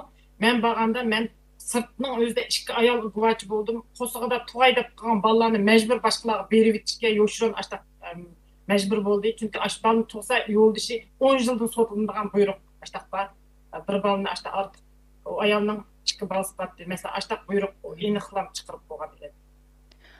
That law is Chinese Communist Party's law. It's Chinese government's law. It's not only exists in the camps, it's everywhere, even outside of the camps as well. If anyone has any kind of more child that government designated, those people get punished. Personally, I have witnessed it. Two people, one lady was almost having a birth, almost due birth, but she has to give away the child. She has to abort, and another one has to give away her extra child to other people. Otherwise, that family get punished. Like I know clearly, if that lady gives birth to her own child and keeps the baby, and her husband will be sentenced for 10 years prison sentence. So it's China's government's law. It's everywhere applied for Uyghurs. Sorry, just to clarify, she's saying this to you, and you have no children, right? Your uterus has been removed now, hasn't it? So I'm just trying to work out which law she's saying that's referring to you. Sizga nisbatan aytgan vaqtda manda aytganda siz o'zingizning balasi yo'q, sizning balyatqoringizni ilib atgan. Ashundaq ahvolasida u o'qituvchining sizga degan u qonuni, u qandaq qonunni sizga davatidi ular. U qonun o'qituvchining degan qonuni ashning ichida maxsus dars o'tadi bizga har xil. Masalan, dinni to'g'riliq, din yog'an, islom diniga ishonmanglar. Kommunist partiyaga ishsizlar, butun narsa yog'liq chekmaysizlar, Qur'on o'qimaysizlar degandek ashta dars o'tgan bir muallim keldi, uningga yana balliq bo'lmaysizlar degan bir kelib ayrim o'tadi, Xitoy darsi ayrim shuning ichida bir muallim kelib ashta maxsus planliq tug'ut degandek nimada ashta hozir burun pul to'lab unda qilib ashta bola olsanglar bo'ladi, hozir endi mutlaq unda qilishga endi ortiq bir bola tursanglar cho'qim 10 yildan 6 yilgacha sotlasizlar degan nimani ashta dars o'tgan. What I'm talking about, that law is in the camp there's a classes. Like one class, it's specifically about planned birth policy of Chinese government. Another class is about religion, that we have to denounce our religion, and we said we promise that we don't believe in any religion or God, and especially the statement that I was talking about, that it's the class that we learn about Chinese government's birth policy. And in that class, the teacher taught us about the Chinese law, saying that, previously, like if you have any extra child, it is beyond the planned birth policy, and you can pay the fine or you can just pay the money, you can get away with it. But nowadays, and from now onwards, it's just impossible, and it's punished by law. If anyone have more than, the baby is more than what government designated, and those families get punished. That's the law. That was the law that the teacher was teaching us in the class. At paragraph 11 of your statement, you describe an elderly or old woman being badly treated, forced to take off all her clothes or nearly all her clothes, instructed to do so by a policeman. Who gave that instruction to the policeman? Sizniki yazma materialingizning 11 paragrafda siz bir yaşangan ayolninki nayti depsentlik muamelesiga uchirganligini depsiz, ya'ni saqchilarning o ayolni majburiy holda kiyimlarini sep tashlab deb ashundaq qilganligini yozibsiz. Mushu buyruqni kim shundaq qilishga, ashundaq ishni qilishga kim shu buyruqni bergan? Kim buyurdi shu ularni shundaq qil deydiganga? Bu buyruqni kim berganini bilmayman, lekin o saqchilar ixtiyorsiz u yerda hech kimdan qo'rqmagan holda, u lekin men kirib atgan chaqda bo'lgan ish, men eshikdan birinchi kuni ib kirgan vaqtimda qatorda tizilib turgan bir yosh ayol, men uningki bo'lmay uchimiz menimi shu qatorda kirgan chig'imda kiyimlarni yechib bunday ratlab ustingizda bir qo'l kiyimlarni ib qoldi ekan, shu chaqda mo'mayni kirgan chaq uzun ko'yni kiyib ekan, shu yashtirib ko'z oldimda qilgan. Lekin u saqchilar hech nimadan qo'rqmagan holda qildi. Uning kimning buyruq qilganini bilmayman, turgan saqchilarning bu yerda qilganini men o'z ko'zim bilan ko'rdim.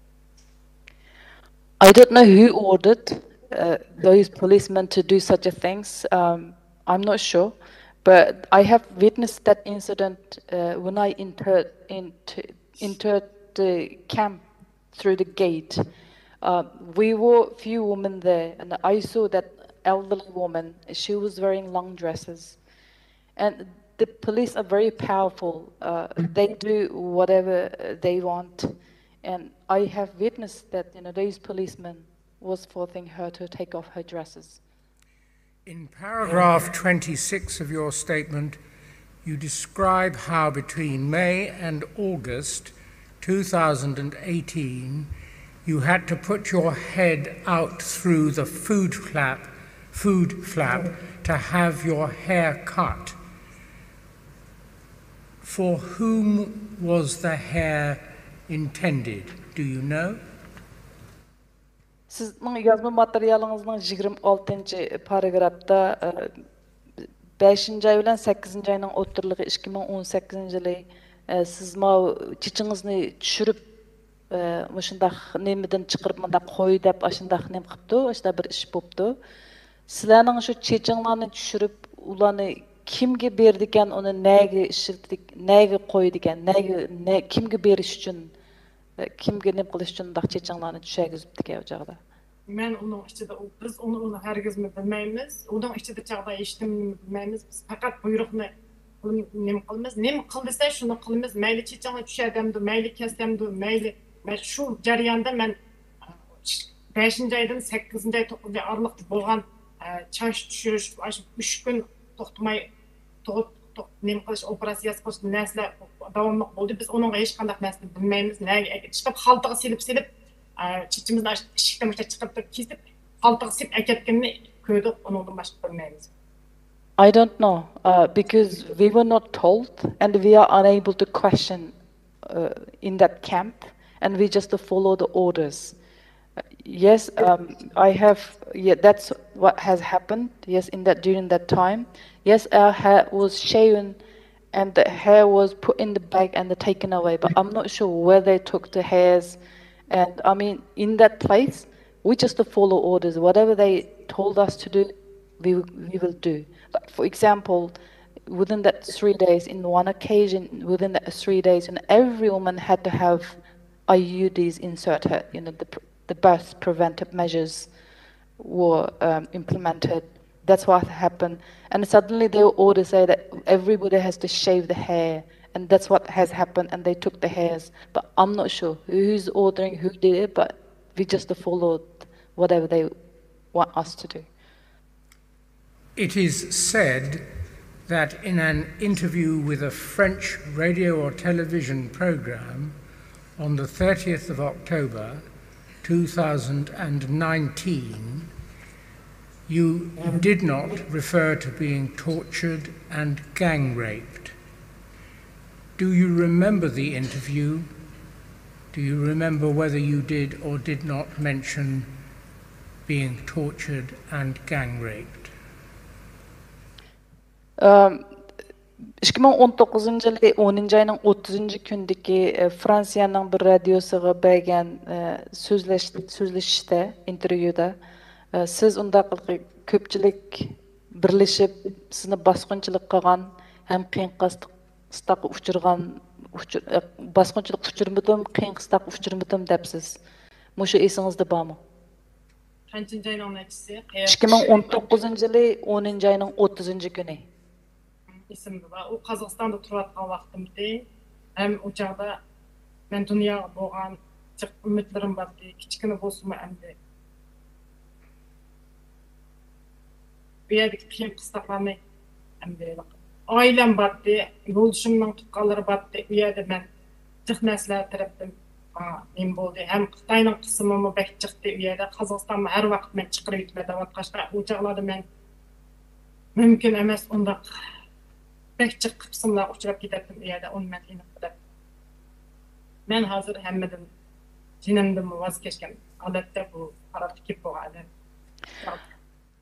Yes, I do remember. At the time I was in Kazakhstan, and while I was in Kazakhstan, I have to think of the security of my family, and also at the same time I was facing pressure by the Chinese government to deport me back to China. So, yet right now, I don't afraid of anything, and I don't concern. So, that's why I am speaking. Were you in custody in March 2019? Siz 2019-yili 3-ayda tutuqluqdim undaq nima demadingiz, sizni qo'lga olganmidi? Siz 2019 yılı 3. ay. 2019 3 ayda yo'q, men lagerdan chiqib bo'lgan vaqtim, lekin Xitoy hukumati menga pasportni berimiz deb pasportni qilib yasab berayotgan vaqti. Men 2018 12 ayning 25 lagerdan chiqqan. I wasn't in the camp.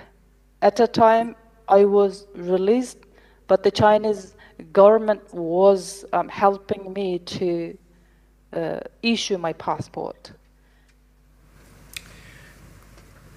Thank you very much. Anything from Council? Right. Thank you very much for coming to the tribunal, being at the tribunal to give your evidence.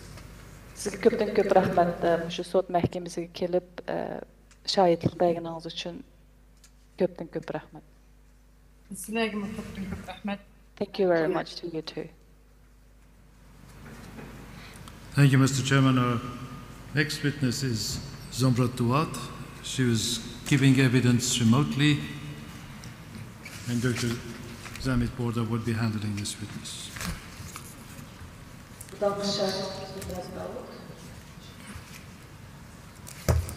Thank you. I will begin with a short...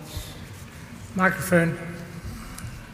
Hello. I will begin with a short description of the witness statement.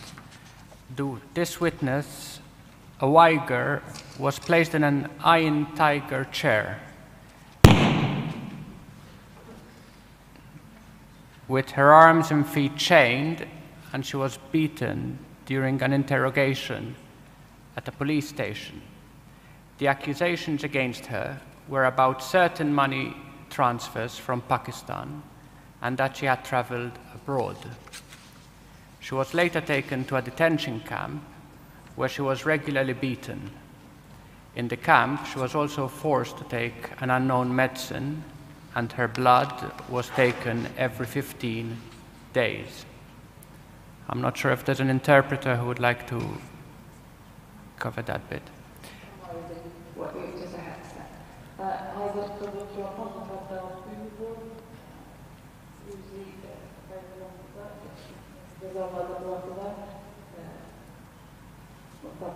Orundukka, ceza orundukka otağızıp ve yolbas orunduktan da taygırçı.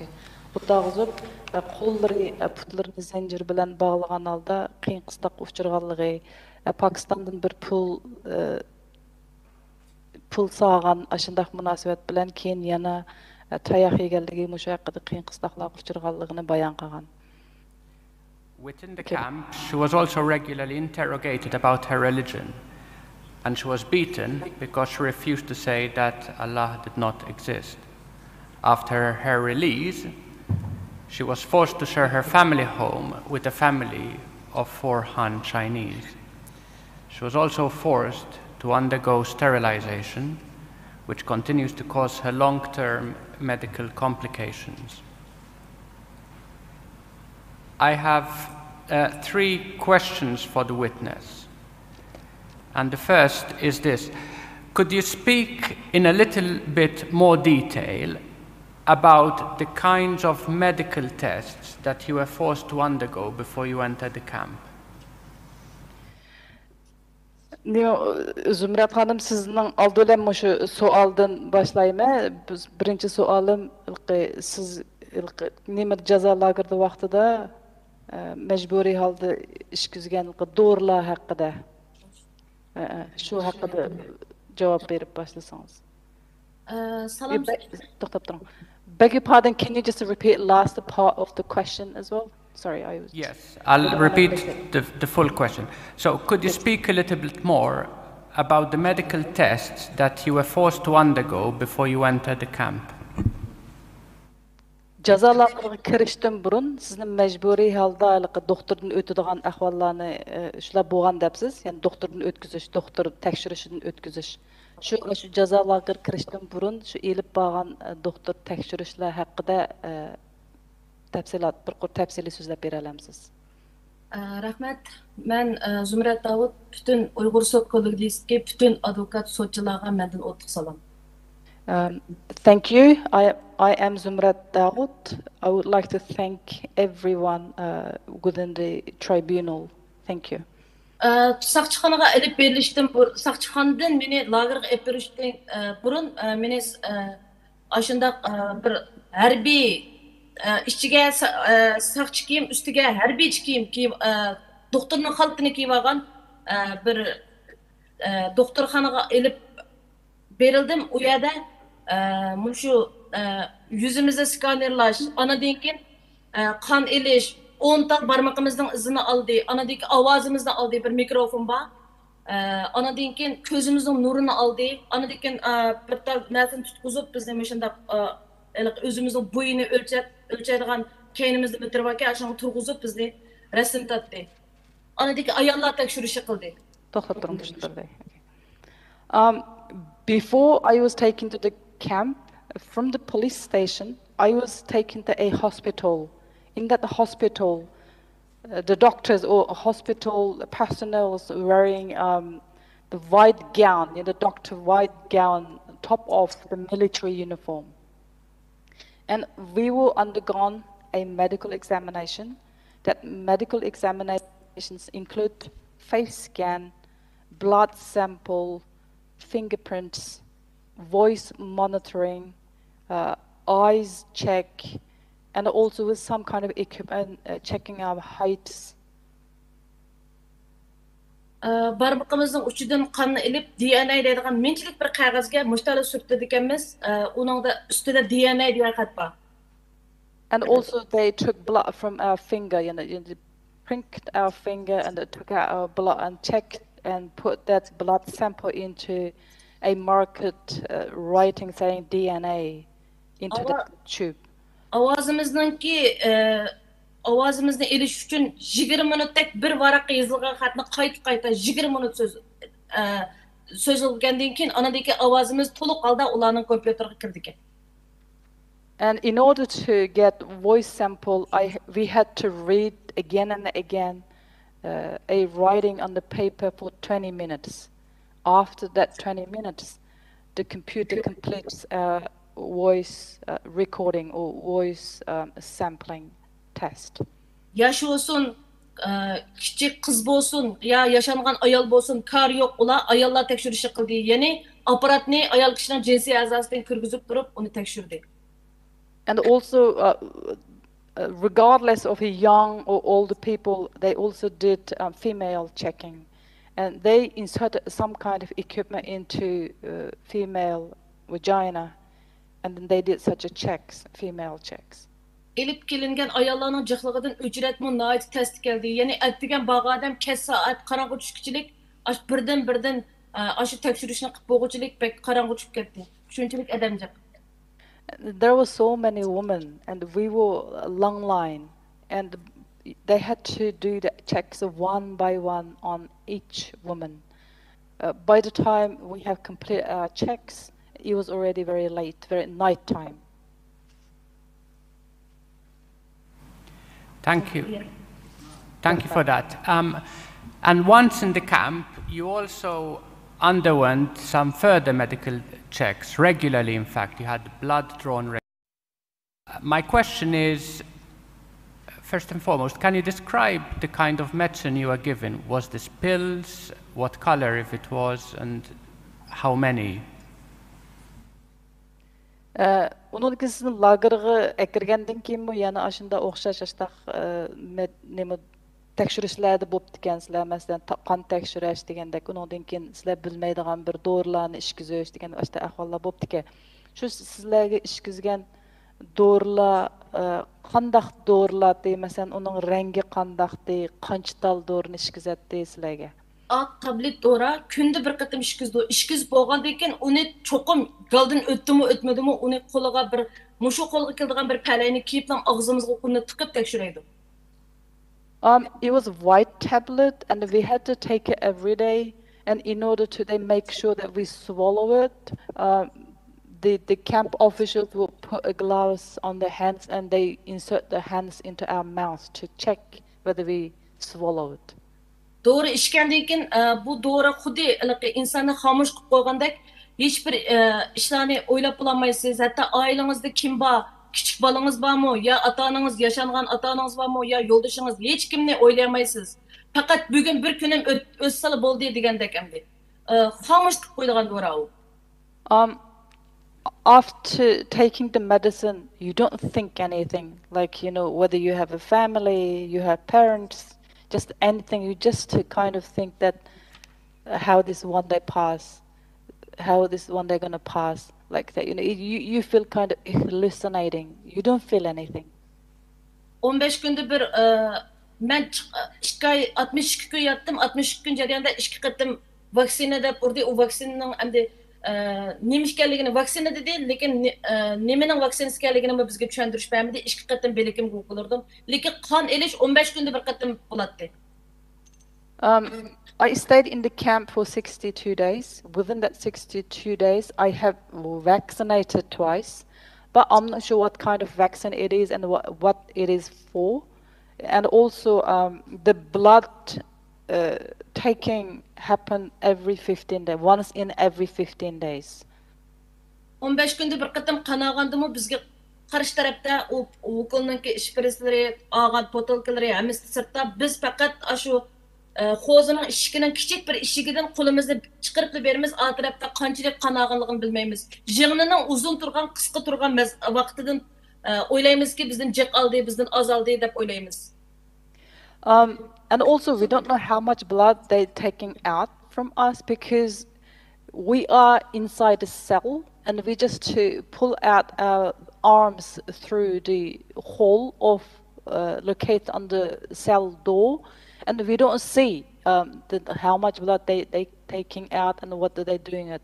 We only kind of guess that the time that they took to take out the blood and it stopped. We said if we stay longer and we think that they took more blood from us, and if we stay short and we believe that they took less blood this time. Thank you for that. Now I'd like to understand the beatings that went on in the camp and the reasons for which detainees got beaten. You say in your statement, for instance, that you met an old woman who had diabetes and you felt sympathy for this woman and gave her some of your food, and for this reason you got beaten hard. What kinds of behaviors in the camp got detainees beaten? Sizni tayoq yegan ahvollaringiz haqida bir ahvol egallamoqchi. Siz o'zingizning yozma material debsiz bir yashangan ayolniki diabet kesili bo'lganligi uchun shuningga o'zingiz hissdoshlik qilib o'zingizning tomog'ini shu ayolga berganligingiz sababidan sizni qattiq urib yetibdi ekan.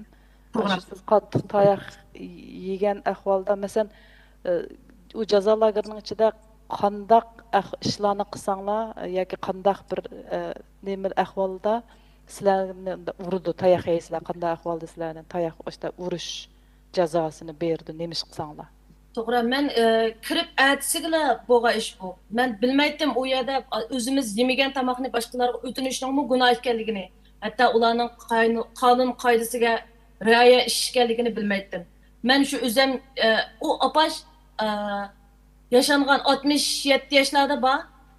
Saudi Arabistonga haj qilib borgan opashgan to'q.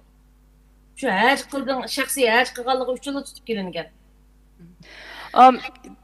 The incident happened just the next day that I was in the camp, because I didn't know that just the sharing of food is also crime, or also punishable crime in the camps. So I didn't know that woman was 67 years old lady. She was detained just because of she went to Hajj. And since I didn't know, I just shared my food, and that the sharing the food was also crime to be punished in the camp. Diyabet kesili bo'lganligi uchun kindikining ostiga ukol uradigan insulin. And that lady, because of diabetic, and she had to have insulin. Beshi qiyib, ko'ngli ilishib, uni ichidagi tamoqqa qo'shiq to'ymaganligi uchun, mush qusqum to'ygan bo'lsa, mushta bo'lib ketmaydim, mushundalik agashma kasalliklarim bo'lmaydim, mushta bearam bo'lmaydim degan gapni men degan angladim. Anglagandan keyin men o'zim yeydigan ikki tal momini opashqa berdim. U ichida hamma yerda aparat bo'lganligi uchun ular meni momini berganligimni, boshqalar o'tilganligimni ko'rib qolgan o'xshaydi. Shuning bilan ham bostirib kiriblam qo'ldagi rezinka kaltak shunda uzunlikdagi. Shuning bilan ikki saqchi er kishi kirgan paytida kirib qo'squmga dumbamga tepib qattiq oyoqlari bilan ashunda ig'ir urib etdi. The lady was complaining about she's having kind of dizziness, and she was kind of hoping that if I had more food, I may not have these complications because of my diabetic condition. And after hearing that, I just couldn't stand, and then I shared my 2 buns with her. Okay. And since there's cameras inside the camps, they have seen what I have done. So the policeman burst into the cell room and start to beat me with the sticks and also kick me with the heavy shoes that they were wearing. Thank you for that. Sorry, I will let. Do you want to finish? Xudo deganligim uchun sen Xudoringni topay, Xudoring nochus mening oldimda sir apkasin deb texmeydim tayoqni. And also I was beaten even more severely, just as simply said Why Khuda, which is Oh Allah. Just because simple I said that, and then they said, oh okay, to find your God. Go and find your God. And I got even more beaten severely. Thank you for that. And I'm sure the panel will have further questions about the camp. But my final question now really relates to when you were released and you returned home, but you were paired with a Han Chinese family. And really, I'm just interested in getting whether you know or have more information about this family, their background, their profession, whether they were from Xinjiang or whether they came from further afield. And balki sud mahkamasining boshqalarning savollari bor, lekin mening eng oxirgi savolim sizni jazo lageridan qo'yib bergandan keyin Xitoy oilasi bilan tupir tuqqan qilib qo'yib qo'ygan shu ahvol haqida bilmoqchi. Shu sizni tuqqan qilib chetib qo'ygan shu Xitoy oilasininki ularning kelib chiqishi qandaqki, ular o'zi nerdan, shu rayon o'zidanmi, ular qandaq ishlar bilan nima qiladigan oila ekan, shular haqida so'zlab bersangiz shu Xitoy tuqqanlaringiz haqida. Bo'ladi, bizni turmadan chiqqandan keyin har qanday Uyg'urning qo'liga mush bayroq chiqarish bir nimasi berdi.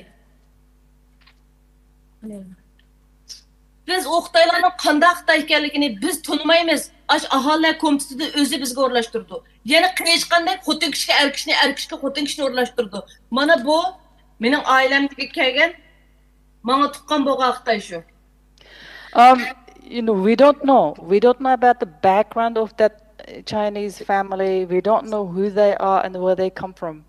The local authorities, the suburban local authorities, they just allocate the Chinese family to become the Uyghur family's relatives. This is for every Uyghur family, especially after we released from the camps. And also the worst thing is when they allocate a Han Chinese family as a relative, they allocate man to woman, woman to man. They mix like that. Bir ailege birden emas, bir Uyghur nüfusuga birden. Yani men Xitoyningki şu bizning nüfusta 3 bola men tötimiz bolsa, tötimizning birden hatta 5 yoshga kirgan qizimning Xitoy tuqquni bor. And that family allocation is really interesting. It's not like, you know, for one Uyghur family is one Han family as a relative, allocated as a relative. It's for one individual Uyghur, for one Chinese family. Like, for example, in my family, even a 5 years old, my daughter has relative, one Chinese family relative. Mana bu mening 9 şu chaqda 10 yoshga kirgan qizim, bu 19 yoshga kirgan, uning Xitoy tuqqani. for example, this one in this picture, then my daughter was 10 years old, and that's her Chinese relative, male Chinese relative, 19 years old. Bular öyde bir ayının içinde çokum 15 gün bizim öyde yatıdı. In 1 month, those Chinese relatives stay 15 days. They sleep over in our family for 15 days. Thank you. I haven't got any more questions. Rahmat, mening boshqa savolim yo'q. The panel will ask questions now. Boshqa mahkamamnikilar boshqa savollar so'raydi. Okay, good afternoon. Could I start by just asking a couple of background questions? You're married to a man from Pakistan. Could you tell us how you met and where you lived after your marriage? Siz bir Pakistanlik kishi bilan to'y qilibsiz. Sizdan so'ray deydi, shu Pakistanlik kishi bilan qachon to'y qildingiz, undan keyin qayerda yashadinglar? Qachon ko'rishdingiz, qachon uchrashgan Pakistanlik yo'lishingiz? 2005-yil to'y qildik. 2006-yili tunji farzandlik bo'ldik. Biz izchil turda Urumchida yashayotgan. Hatto er-ayol ikkimizdan qurgan Urumchida ochgan shirkatimiz bor. I got married to my husband in 2005, and I had my first child on 2006, and we continuously lived in Urumqi, and both my husband and myself has our own business in Urumqi. And then your first incident with the police in 2016 arose out of a request that you'd made with your husband to visit the United States. One of the points raised by the police was that you've done a reasonable amount of traveling before. You'd been to Japan and Singapore as well as Pakistan. Could you tell me why you wanted to go to the US in 2016 and what traveling you had done before that date?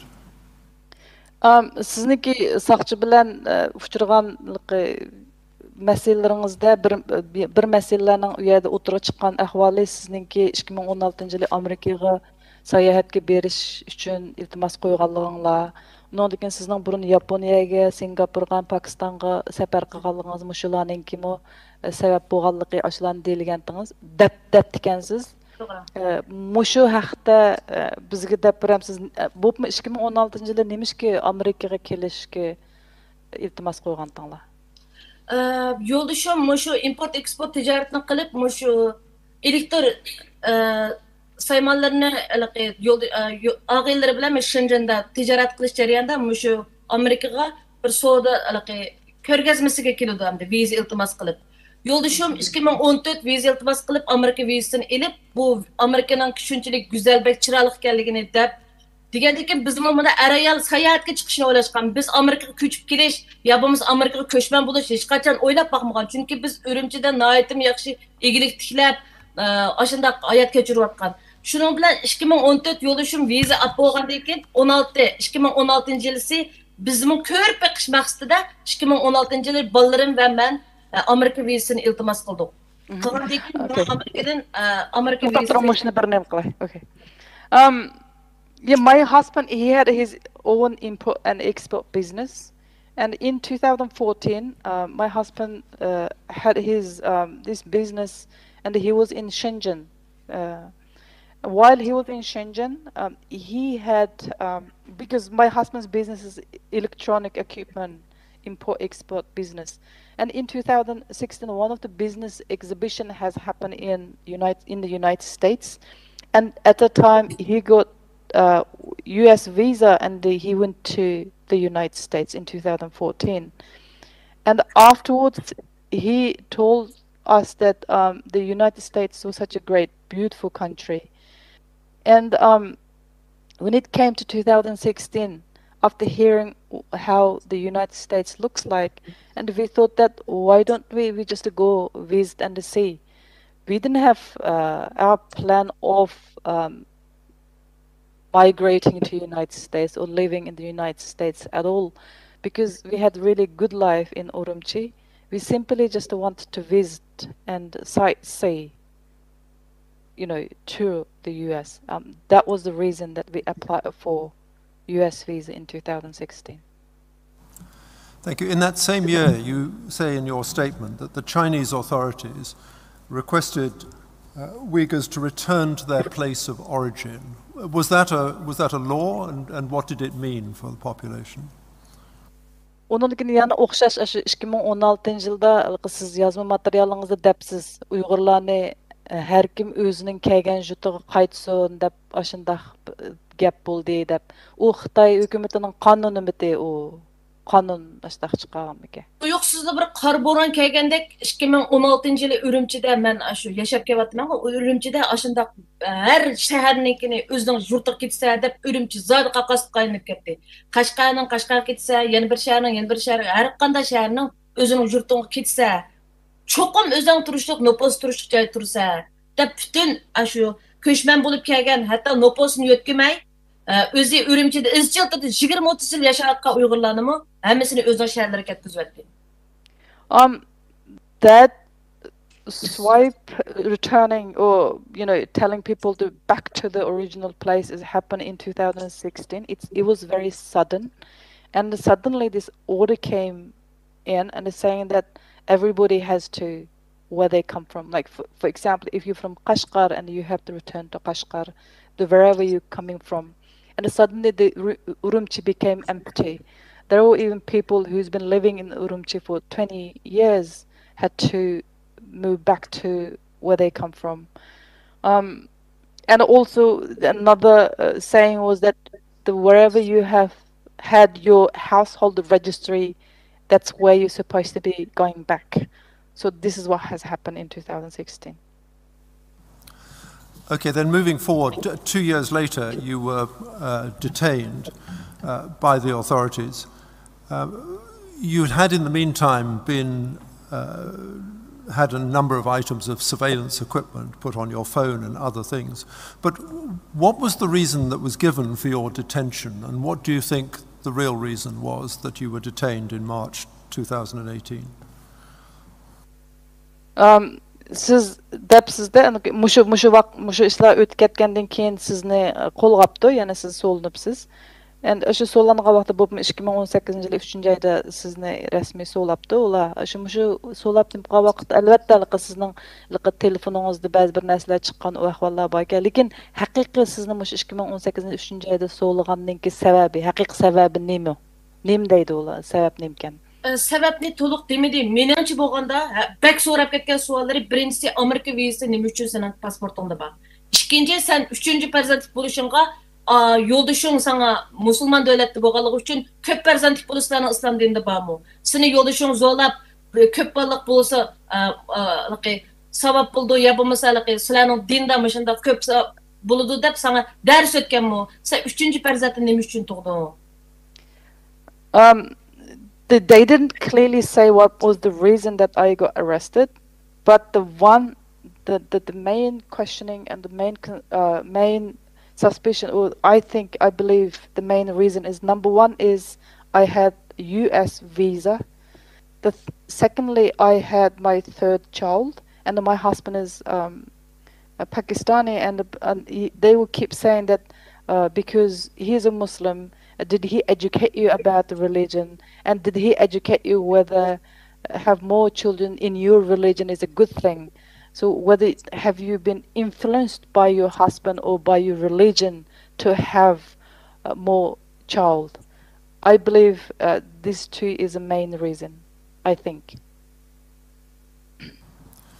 Now, while you were in detention, you were severely beaten and suffered serious injuries, including dislocation to your ankles.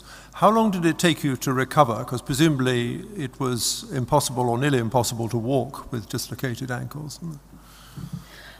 Siz shu so'laqti vaqtingizda, jazolarga vaqtingizda nayt qattiq tayoq yeb shunda ahvollar bo'lib hatto sizning mavu ho'sh yo'qdamdi, shu chiqib ketibdi ekan-da. Mushunda ahvollarda mangmaq naytda qiyin hamda odam mengish. Sizning mush butunlay shu tayoq zarbalaridan aslingizga kelishga qanchalik vaqt ketdi? qandaq qilib eslangiz keldingiz? Mening men azaldan endi mushundaq semiz atlikdim. Men shu 62 kun turish jarayonida 18 kilo o'riqlab ketdim. Belikim, qo'squm, ikki yotamning go'shi xuddi qo'nchoqlik ichida paxtadan avatgandek ashta tushib ketdim. Chiqqandan keyin ilqi kallamni joyida emas. Yo'ldoshim kunda menga mashqlarni qildirdi. Mang piyad deydi, ashta qilib yurib, hozir sal aslimga keldim. Bo'lmasa burunmisimiz adam ichimdagi qo'nchoqning ichidagi paxtani avatgandek shunda bek sangilib ketgan badallarim.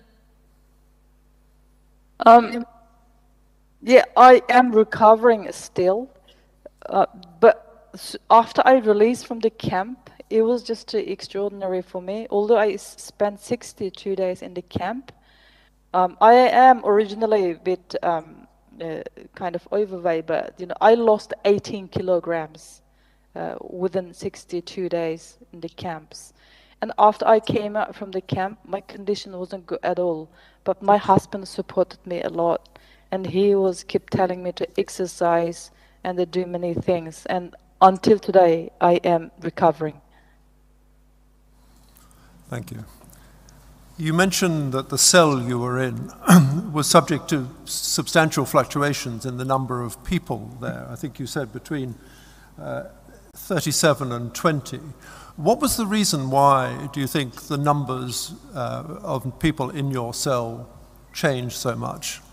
And did any of the people who left the cell come back? Did you see them again? Deymi siz depsizmi yozma materialingizda sizningki siz turgan shu kameradagi turmidagi shu turmining uyidagi odam so'langan odamlarning soni kashkicha o'zgarib turadi deb hatto 37 dan 20 ga qadar shunday farq debchi. Shu o'zgarish jarayonida masalan yo'qolib ketgan odamlar keyin yana qaytib keldimi, ko'rdingizmi? Shunday ahvollar bormi? Masalan chiqib ketganlar qaytib kelgan ahvollarni ko'rdingizmi? Az. Kelganlari bor, lekin az. Ularni turmani boshqa bir cho'ng boshqa yerga olib o'tamdi yoki nega ketdi bilmaymiz.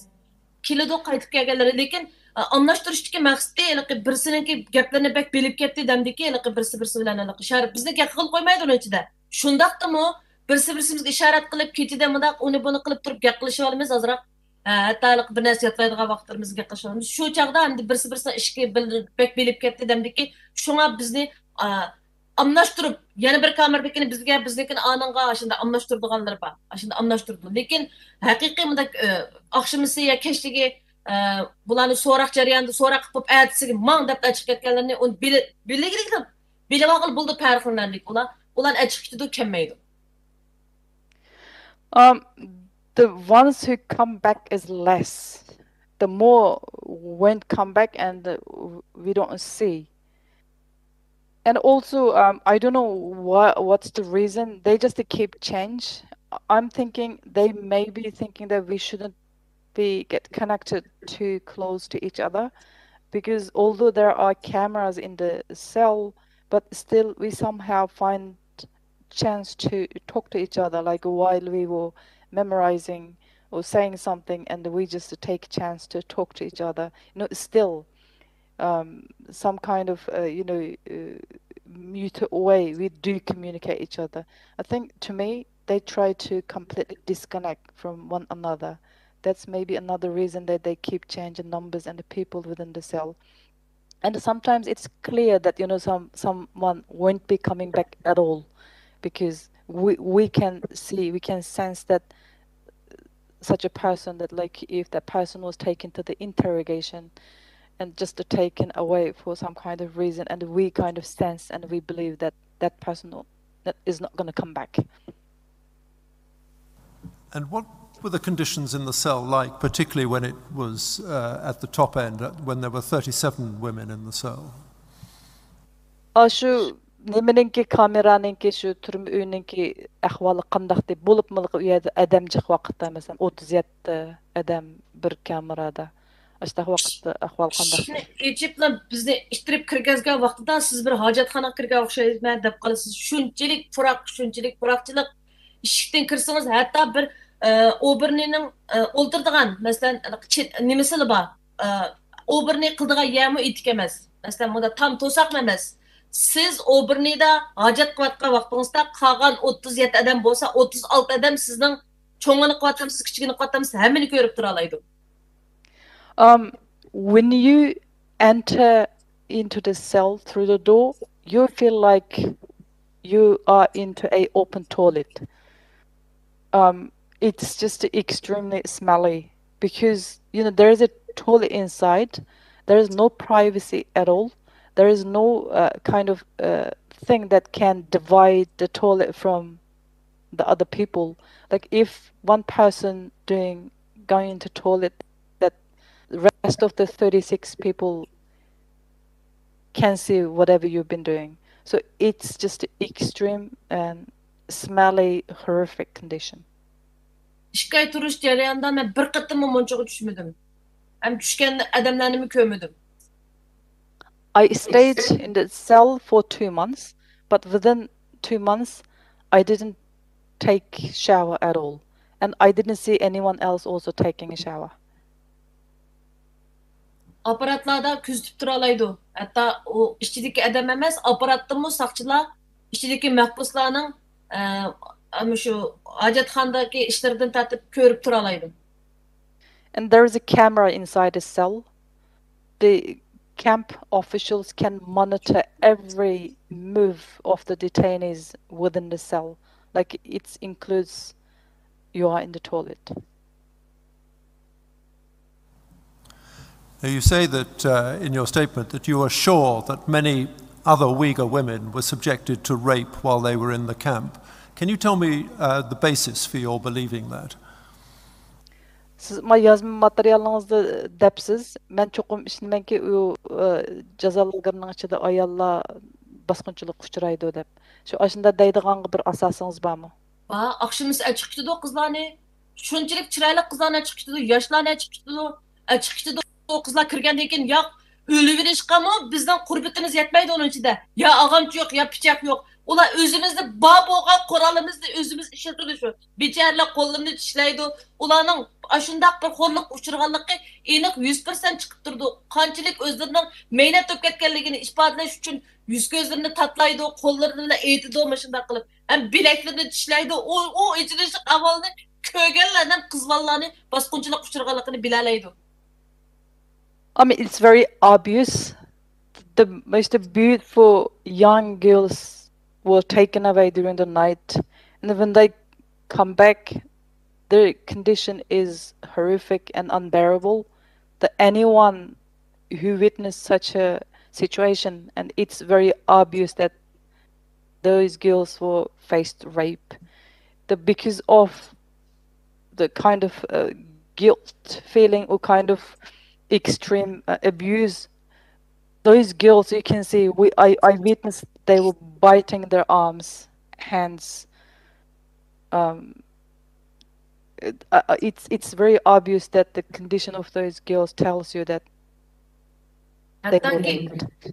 Hattoki mush dinga itoat qilgan, burundan tat 5 vaqt namoz o'qigan hadisinglarimizni bir ochimizni ashta qilib ustiga siyib hamda taratala sizlar musulmonlar tarat elib namoz o'tayotganlar u tarat ola deb tepaga siyibdi, shunimi menga deb berdi. And the worst insult is the sisters, they were taken and then they were made naked, and then the police urinated on them and told them that, see what, you say you're Muslim, and then, yeah, okay, now you go ahead, take wudu, cleanse yourself.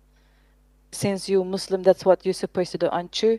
And they urinated, told them that. And it's just extreme torture.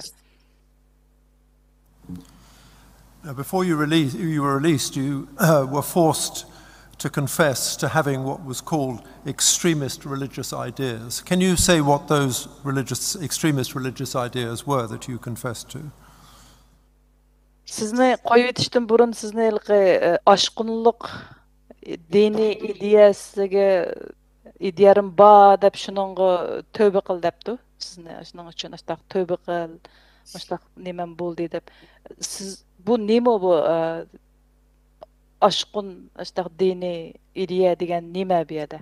Мәсәлән, мине кандай булып ашта булды дигәндә, мен ашу беренче кытым киргәндә Худа дип әйттем эмасмы? Уни ашта киргизеп алды икән. Бу мошында Худага итаат кылды, Аллага итаат кылды дип безгә дәрс өткән вакытыда безгә әйтте. Бу ислам дине sizlarning din emas. Bu sizlarga kirilgan mikrob yoki bu bir kasallik deb tushundiratdi. Men shu chaqda hamda yan kirganligim uchun ashada jazolangan vaqtimda Xudo deb chiqib ketdi og'zimdan. Shuning bilanlar menga shuning ichidan bu meni ashundaq atilib ashundaq yezilib mangdi. I was accused as a religious extremist just as simply because when I first faced that incident, that torture, and I speak out loudly saying that God, that made me that I am extremist. And also in the teachings, they keep saying that the Islam is a virus. And so the religion is a virus. So I was already classified, or I was already kind of designated that I'm extremist, just as simply saying that the God, that word. Now, immediately prior to your release, your husband had gone to Beijing to argue for your release from detention. And he spoke to the authorities there, and you say in your statement that the authorities decided to release you. Can you tell me which authorities they were that decided on your release? And you also said that they paid for your air ticket back to Urumqi. Ondan keyin nima sizning yozmangizda deb siz yo'ldoshingiz Beijingga berib sizning qo'yib berilishingiz haqida xizmat ishlabdi deb. Ondan keyin xizmat ishlagandan keyin sizni hukumat doiralari qo'yibdi deb siz. Shu hukumat doiralari degangiz qaysi hukumat doiralari sizni qo'yibotgan? Ondan keyin shu hukumat doiralari bilet ipadi, qaytish bileti ipadi deb siz. Shu sizga bilet ipaganlar qaysi hukumat doiralari? To'g'ri, men ashya kirib ketgandan keyin mening hech bir izdirgimni yo'lishim bilmagan. Hatto qaysi turma, qaysi lager bamiga yeri qilmay oxiri avtonom rayonlik Guangting deydi, hamda uni shu Uyg'urchasiga avtonom rayonlik Guangting ya'ni tashqi ishlar nazoratidan shu tashqi ishlarning bijilgan yerdimi hatto berib har qitim borganda mening ismimni deb bu ayolim hech qanday bir gunohsiz bunu qo'yib bersanlar, ya hech bo'lmasa menga ya o'g'ri, ya chuqchi, ya bulangchi, ya menga bir narsa beringlar qo'limga. Nima gunohi bor uning deb necha qitim shu organlar borgan, hatto bizning vatanning ichidagi shu soqchi doiralariga. Men tarjim qo'ylarim. After I was detained, at the beginning my husband didn't know whereabouts of me. So that's why he went to Xinjiang Uyghur Autonomous Region, Regional Public Security Office, Foreign Affairs Relations Office, and also police stations, a regional police station, and asked about my whereabouts and I told them that I'm completely innocent and why would I be detained or just disappeared. Nurg'un qitim berib mening izdagimni qilamagandan keyin bu oxiri o'zininki Beijingdagi, ya'ni Beijingdagi Pokiston konsuliga berib o'zining ayolining begunoh tutib ketilganligini yo'ldoshim emas, yo'ldoshim qatorliq nurg'unlari, masalan biz u yerda bilishimizga masalan Pokiston to'y qilgan ayollarning hammasini degidek bizni ba'zanlarni jiqsini chet elga bog'langan deb amaliyat to'y qildi o'zi bergan Junxo xalq jumuriyatining to'y qiti bilan yashayotgan xalqni chet elga bog'langan deb nurg'un Pokiston ayollarni tutib ketgan. Mendan boshqa yana. Not only my husband, since my husband he didn't get any result about my whereabouts and my condition through the local authority in Xinjiang, even the public security office. Then he went to Beijing and met officials in Pakistani embassy. And he told the Pakistani embassy officials that his wife, which is myself, disappeared. And told them that I am innocent. And not only just my husband, and there are many other Pakistani citizens. The wives are legally married to Uyghur women. All went there and asked pressure on the Pakistani embassy They're asking them to help to release or find those wives who disappeared. Pakistan konsulunun aldığı bağanda birinci kıtım bağaklı yoluşum ve yoluşum katarlık bir neçisi bağan. Bağanda bular şuna çıralık yakılıp biz Abdunum Rayonluq Konventiyon bilan aloqalashamiz. Sizlarning ayollarning hammasini qo'yib beradigan bo'ldik. Xotirjam bo'linglar. Sizlar basanglar ham ayolinglar chiqib bo'ldi, ammo deb bularni bir qatim aldab yo'lga sababga o'chaq adam jiq beribdi. The first time they went, not only just my husband, again, few other Pakistani citizens who's looking for the wives, and the Pakistani embassy officials told them nicely and politely said that we have spoken to Xinjiang Uyghur Autonomous Regional Public Security Office, and they said they're going to release your wives, so please go back to Xinjiang. Ondan keyin shu bir qitimliq berib qaytgandan keyin mo yanala mening izdak so'rg'im bo'lmagan. Ya'ni hech kimning u yo'ldoshim emas, yo'ldoshim qatorliq uningki nurg'un oilalarning mo ayollari qo'yib berilmagan. Shuning bilan yo'ldoshim ikkinchi qitim, ya'ni mening bir oydan ortiq yotgan vaqtimda ondan keyin ikkinchi qitimliq Beijingdagi yana Xitoy konsuliga meni yana hech qanday amali bo'lmaganini qo'yib bermaganligini deb ikkinchi qitim shu.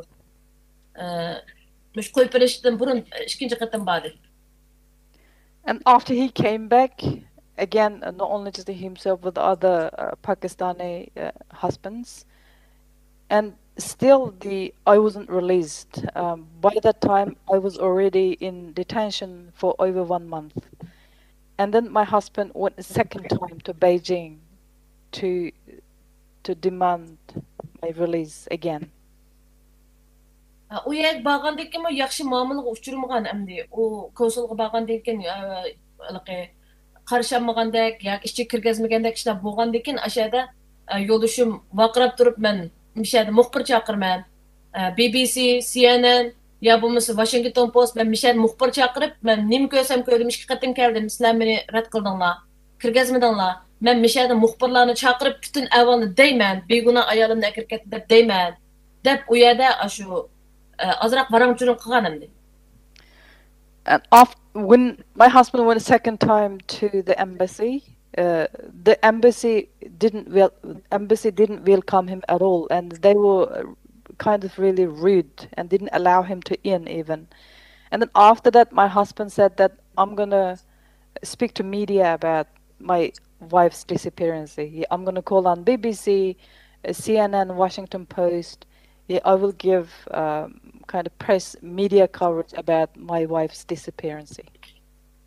Xuddi bularning bag'ini shu bilgandek u birdamning ichida konsuldagilar u bizningki Abdunum Rayonluq Konventiyon bilan aloqalashib manda birisi keldi degan mishanim qilgan ismi palana degandan keyin birdamning ichida Abdunum Rayonluq Konventiyondan yo'ldoshimga telefon kelib hech qanday muxbirlik ko'rashma, hech qanday odam bilan ko'rashma. Senin ayolun bugün nereden bulmuşsun yenip gel, ertlik çıkartırımız, gipimizge. Excuse me interrupting. Can the witness please finish this answer and answer questions shortly? Deydi, mau cevapını bergen vaqtida cevap qisqa bo'lsin deydi, uzrab ketmesin deydi. Faqatla biz so'ragan savolimga javob bering.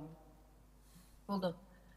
Ondan keyin ikkinchi qatimda shu muxbirlarni ko'rishimiz degan vaqtida shu qo'rqib ketib Abdunum Rayonluq Konventiyondan qaytib kelsin deb qaytib borgandan keyin meni chiqarib berdi. Demak, Konventiyon oldimi amsa yo'ldoshim? Ashla. Okay, the second time after my husband said that he's going to talk to media, and at that time, just like the Autonomous Regional Public Security Office knew what's going to happen. And they rang directly to my husband and told him that they're going to release me immediately, which is told him that he should come back from Beijing immediately to the region. So the Chinese authority, which is Chinese Public Security, bought tickets for him, and he came back from Beijing to our region. Thank you. Can I just ask one last question? You were forced then into a sterilization procedure, which was announced by an order being read out. Can you say where that order came from? Which authority issued the order? sizni tug'mas qiladigan operatsiya qilish uchrabsiz. Shu operatsiya qilishdan burun sizlarga bir buyruqni o'qib beribdimi, shu buyruq keldi deb. Shu buyruq tug'mas operatsiya qilish buyrug'i nereden keldi? Qaysi hukumat shu buyruqni beribdi? Abdunum rayonluq hukumat dedi. The order was coming from the autonomous regional government. 4 short questions. 4 qisqa savol. In the detention center, with shackles on your feet, you and 80 to 100 others were taken to a hall where there were pictures of Xi Jinping. You were not allowed to move. And you sat there for 4 to 5 hours. Paragraph 16. Did you sit in silence, or were people saying things to you, or was there anything over the loudspeakers? Sizniki yazma materialingizda depsiz. Sizlarninki putlaringlarga kishanchiliqliq. 80dan 100 ga qadar adam bir zaldek yerga akirib sizlarni 80dak 100dak adamni. U yerda Xi Jinpingning rasmi esiqliq. Uningdan sizlarni undaq u yoqqa midirlaydigan ruxsat qilmagan. Qilmasdan ashada 4-5 soat o'tlardi o'qib ashuna depsiz. Shu o'taga vaqtingda jimjit o'tadinglarmi yoki u yerda mikrofonlarda so'zlayotgan so'zlar bormidi yoki qandaq o'tadinglar, qandaq bo'ldi u yerda, qandaq o'tadinglar? Simonut yerning ustidan yerga yukinib turib o'tag'izdi. O'tag'izga vaqtida shu 100dak adam bir zalda ichib batimiz. O'qituvchini qapazning ichiga solib qo'yib, xuddi biz o'qituvchiga ziyonkashlik qildigandek, o'qituvchini qapazning ichiga o'tag'izib, o'qituvchi bizga dars o'tdi Xitoycha.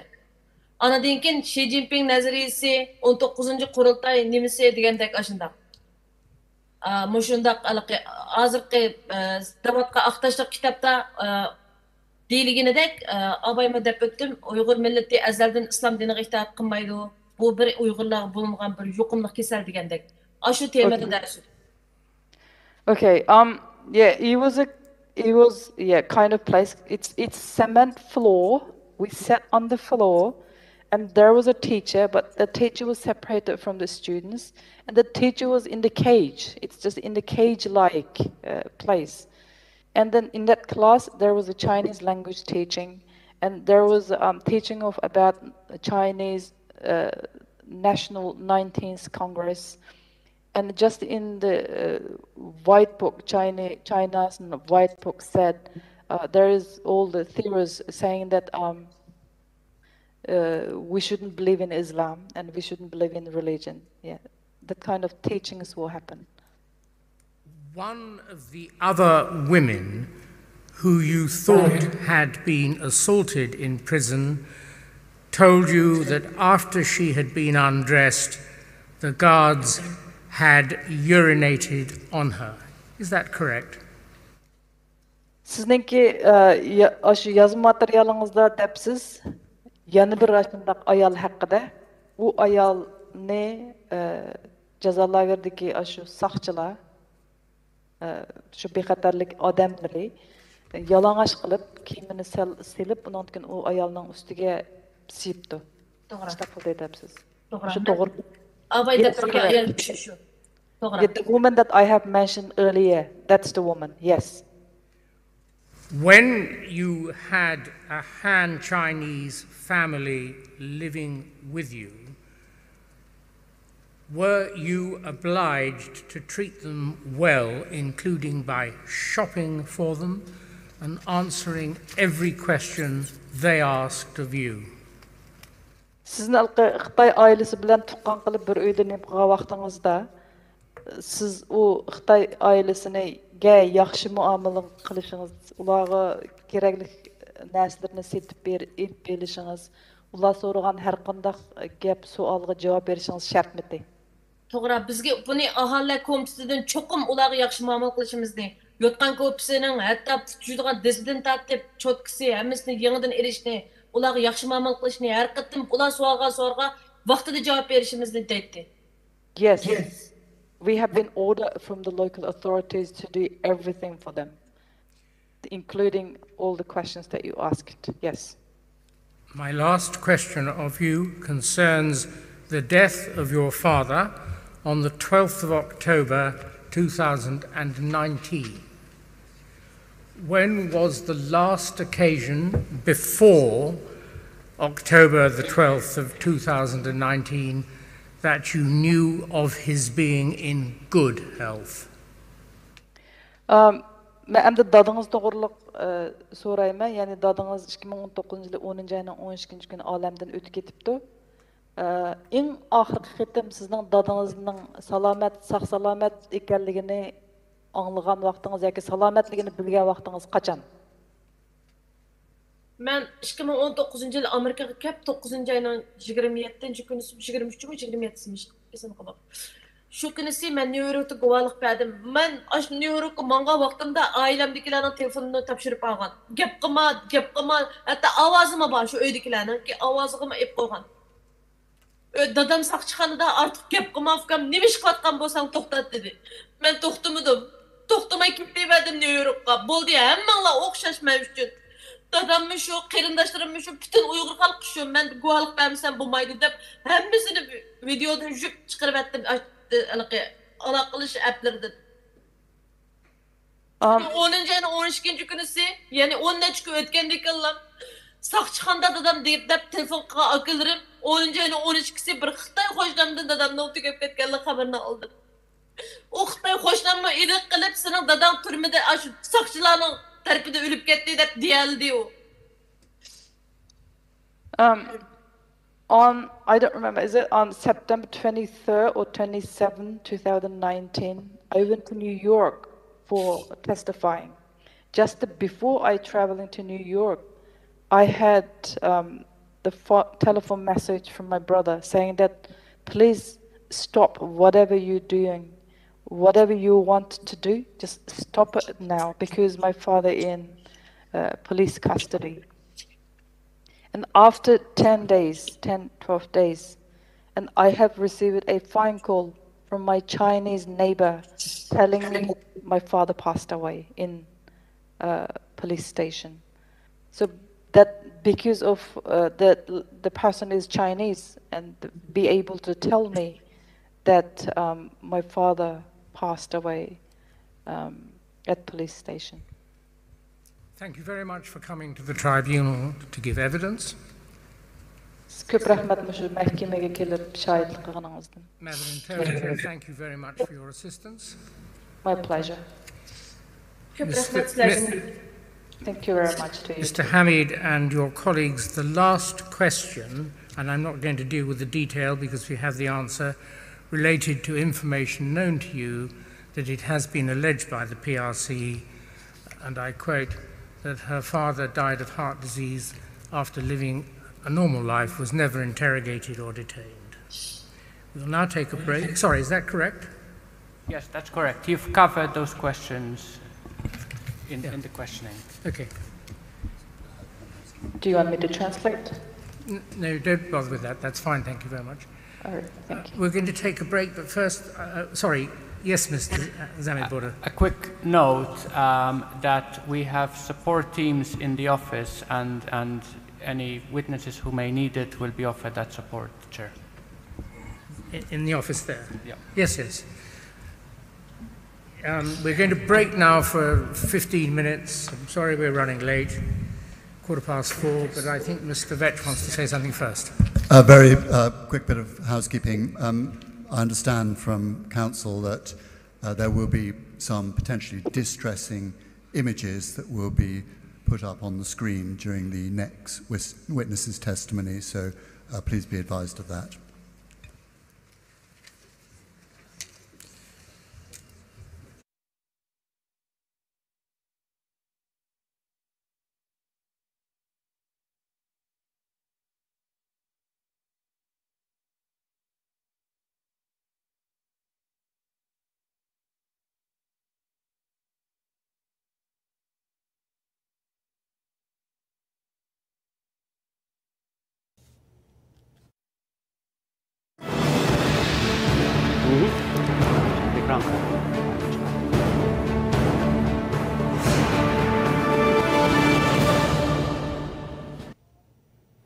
Assalamu alaykum rahmatli ko'rganlar. Ko'rayotganlar Erkin Asiya Radiosi Uyg'ur bilimining naq maydon programmasi.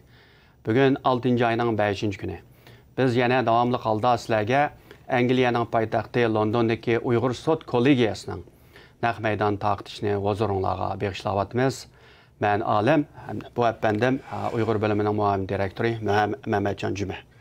Assalamu alaykum, hörmətli görürmənlər. Dep ötkünümüzdək bugün Angliyanın London şəhərində işləb atqan Uyğur Sot Kollegiyasının ki, ikinci günlük naq meydan anıltışı. Bu anıltış birinci basqıçlıq guvalıq berişini tügütüb, ikinci basqıçının birinci bölgüdə turvatımız. Tövəndə Alim efendim, şu bugün ikinci basqıçının birinci bölgüdə olub etken guvalıq berişinin təfsilatından azraq məlumat verib ötüdü. Oldu, rəhmət.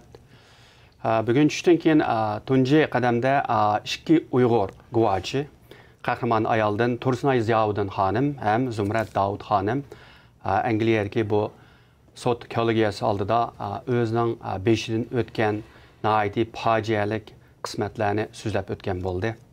Bu albatta buni ko'rgan, anglagan har bir odam qattiq ta'sirlandi hamda ko'zga yosh og'dak darajada. Buni anglashning o'zimi oson emas. Albatta bu ishki shohid uchun bu narsalarni deyish bo'libmi bu xalqaro bir so'rinda, bir sudda deyish texmi oson emas albatta.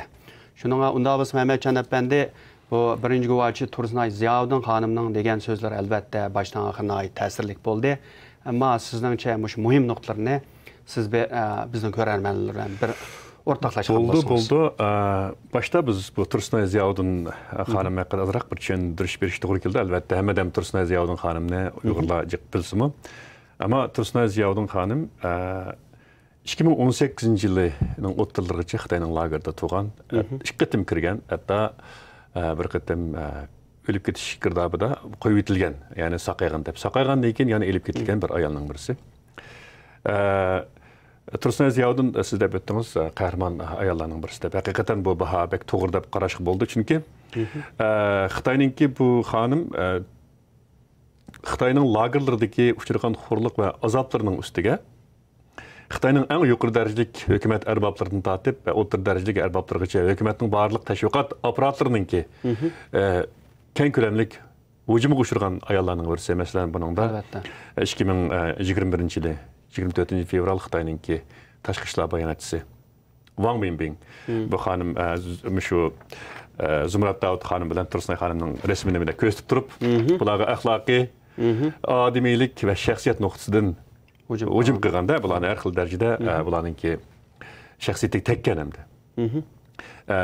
Buningdan boshqa 25 may yana Atmuraylik xalq hukumatining ochgan axborot 9-navbatlik axborot yig'indimi bularning ismi yana qaytadan tilga ilinib, bular yolg'onchilik bilan ayblangandan boshqa bularningki shaxsiyatiga, kimligiga, odimiyligiga axloqiy nuqtadan zarbalar berilgan.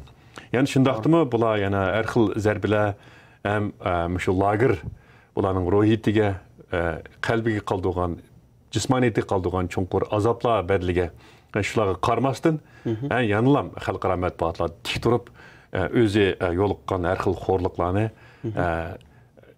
tafsilot bilan anglitishga jur'at qilib kelyapti.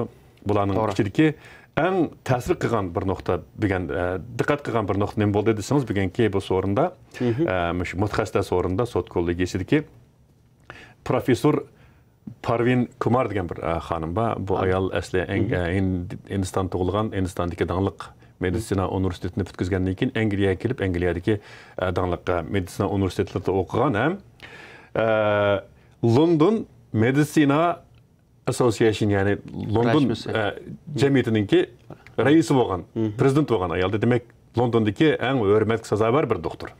Demak, bir doktor xonim shu sanda turib Tursunay Ziyovuddindan so'zlarni so'radi. Demak, bir doktorning so'rgan savollariga qarasangiz, tomoqdan zaharlanish, bularga berilgan dorilar, selingan ukol va bularga ilib berilgan tug'i cheklash operatsiyasi va yana shu jinsiy hujumlarga uchragan vaqtidagi zaxmalar. Demek bu meditsina noktasından sorularını sordu. Belki bu sorularını soruşediki, belki özünün çıkış noktası, erişmekçi olan cevaplarını biz bilmeyimiz. Bu doktorluk noktasından, meditsina noktasından belki bula şu erkek kırgınçılıkның qaysı kategorisiga atıdı, qandaq noktalarda bunu ispatlap çıkmız degan temalarni so'rashga şunun cevabını erişke tırışıp atkan buluş mümkün deb qarashga bo'ldi. Yana bunun da yani Arif Abraham biz aldığın gün deb etken xalqaro kişilik hukuk kanunu boyunca bar exam yani şu nimeden ötken imtihandan ötken kinski algan bir kanun mutaxassisi bu kişimi ona yaxşı şekilde düşündürdü. Bəyədən bizdə qatılған bir nokta, şünçlük xorluqlarga uçurğan bir ayalının kendi tik durup, aparatı qarab durup, özünün bir şey kəlgən şu qar küllərini birdən sözləb ötüşü. Biz bunu qarğa vaxtımızda hər qanda bir adamның közüge çoxum yaş keledi, bizim anlavatqa vaxtımızda çoxum təsirlənən vaxtlarımız bolğan boldu. Yəni bularның göz yaşlarının aqığa bularның ki uçurğan qar küllə qəlbinin çonqur qatlamığa yoşurğan ruhi və cismani xorluqlarının asaratları görünüp durdu deb qarashqa bo'ldi.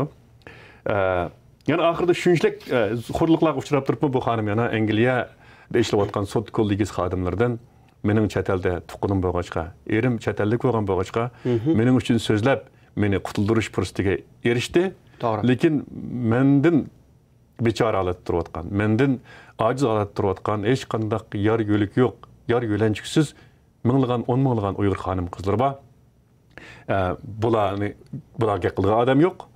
Sizlar bir qonun bo'lishi o'rni ko'rin bilan suhbatinglar bilan bir adolatni yaqilab shularni qutqizishga sizlarni chaqirma deb yana shu mardonlik bilan chaqiriq e'lon qilgan bo'ldi.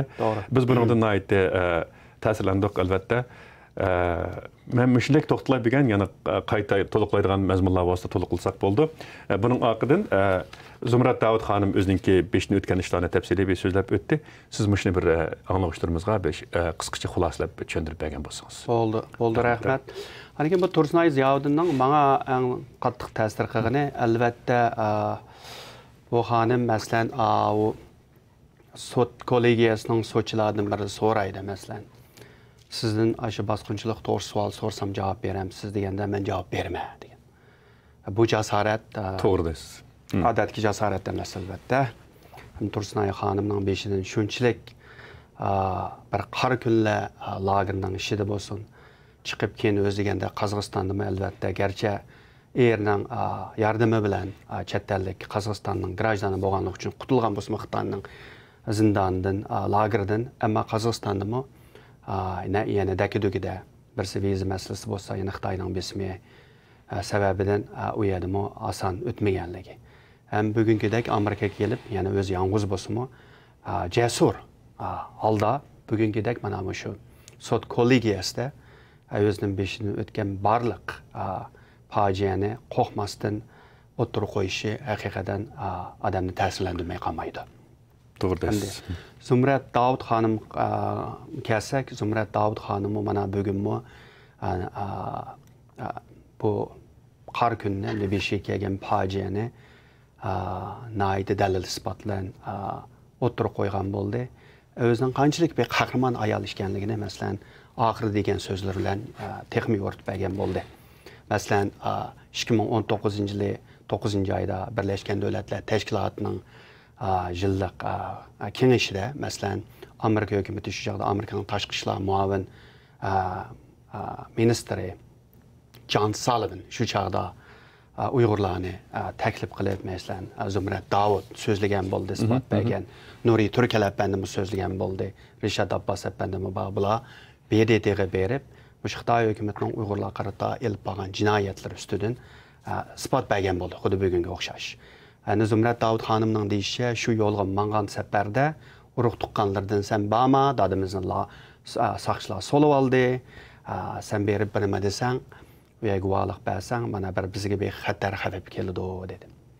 Deb, şunda bo'lsa Zumrat xonim, yəni o urug' tuqqanlardan bo'ldi, men berib demisam bo'lmaydi, sizlarni o'ylasam bo'lmaydi, agar lagerda yotgan millionlagan Uyg'urni o'ylashim kerak deb, shu jasorat bilan berib BDTda nihoyatda to'liq dalil isbotlarni o'tirib qo'yib, Xitoy hukumatining bo'lib ayollarga jinsiy jihatdan qilgan hujumlari, o'ziga qilgan hujumlari, o'zining ko'rgan, shohid bo'lgan ishlarini nihoyatda dalil isbotlar bilan o'tirib qo'ygan bo'ldi. Mana o'z degandek, dadisi 10 necha kundan keyin ham soqchining qo'lida o'lganligini o'zining urug' tuqqanlari dalamay Xitoy qo'shnisi telefon qilib adabdi.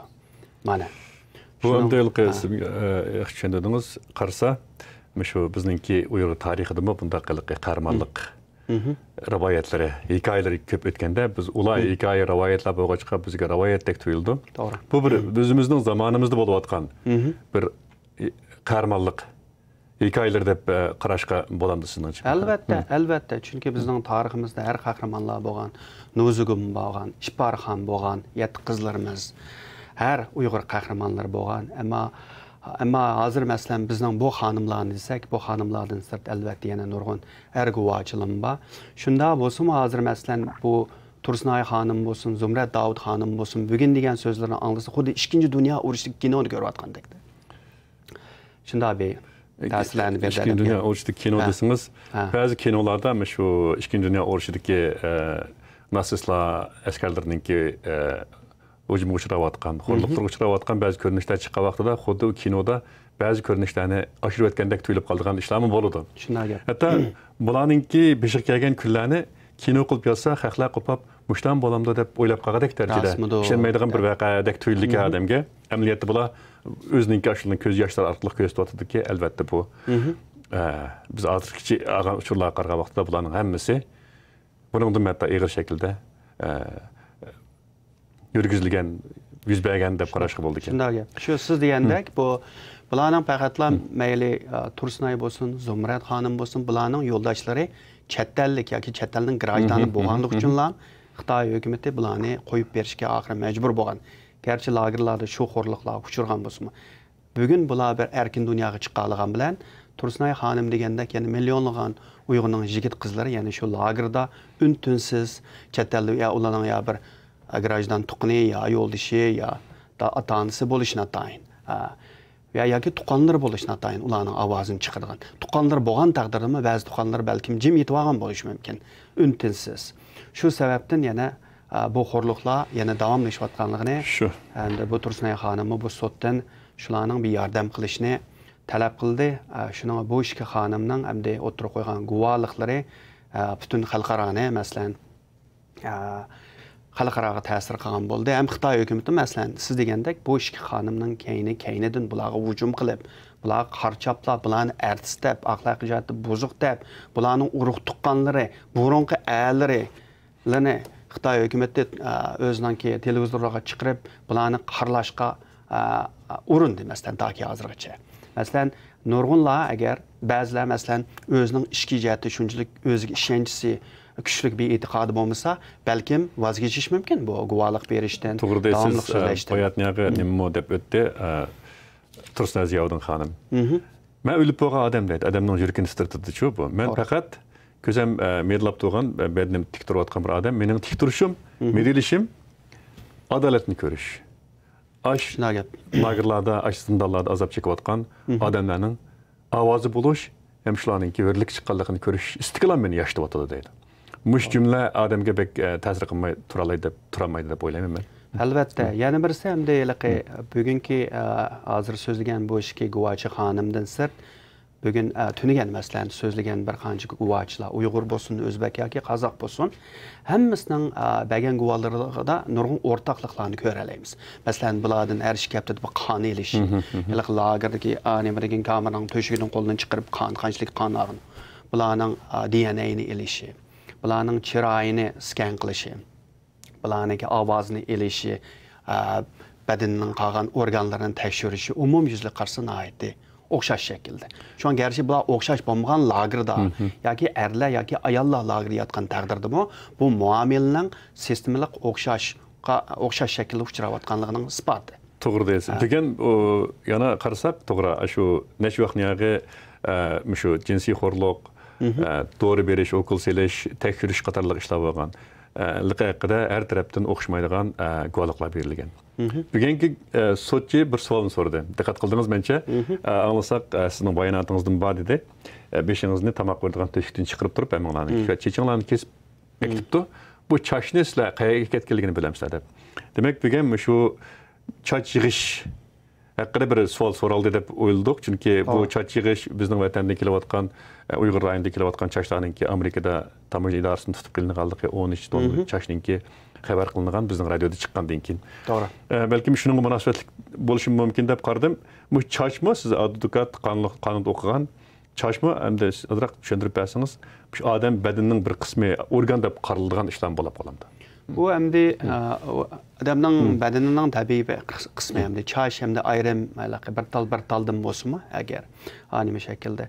Albatta u odam badanining bir qismi. Buni endi bu bo'libmi Uyg'urlarga o'xshash millatlarning bunda lagerlarga so'langandan keyin chechini kesib buni ishiltishi bu yangilik emas. Bu tunji qitim bo'lgan emas. Ikkinchi dunyo urushinimi Nazi Germaniyasi Yahudilarning bo'lib xonimlarning chechini kesib uni boshqa narsaga ishlatgan uni.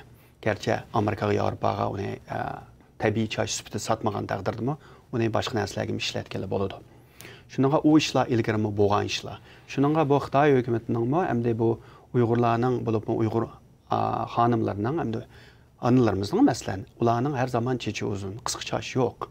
Shunga bu tabiiy chash, hamda bu tabiiy chashning ba'zilari bo'libmi boshqa davlatlarda uning bahasi qimmat bo'ldi, yaxshi setildi.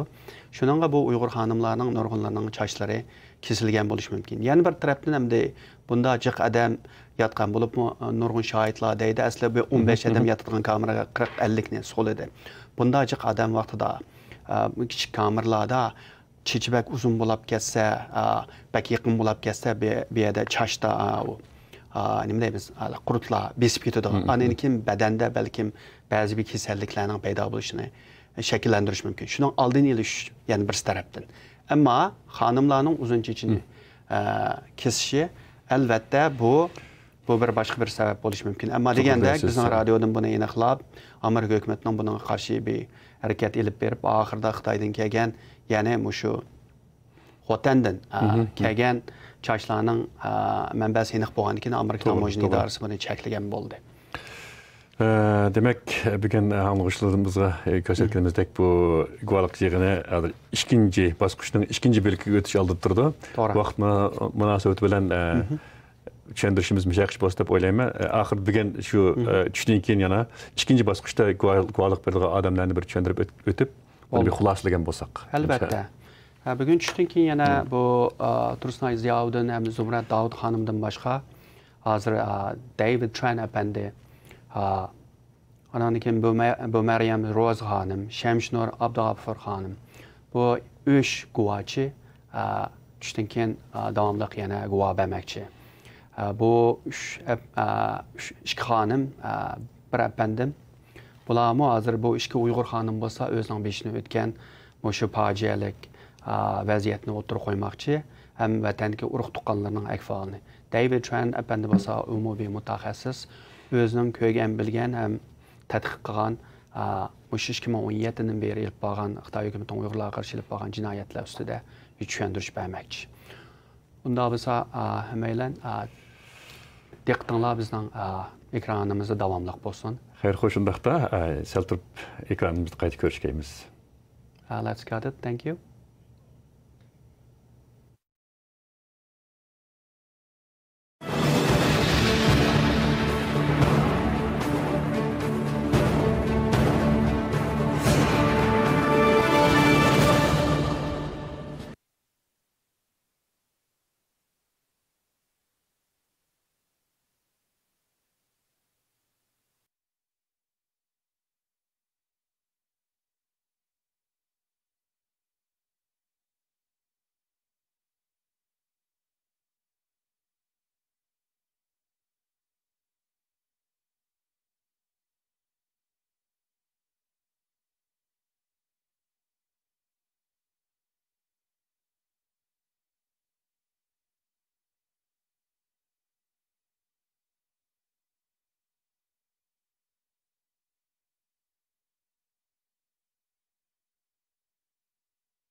ask you to start straight away.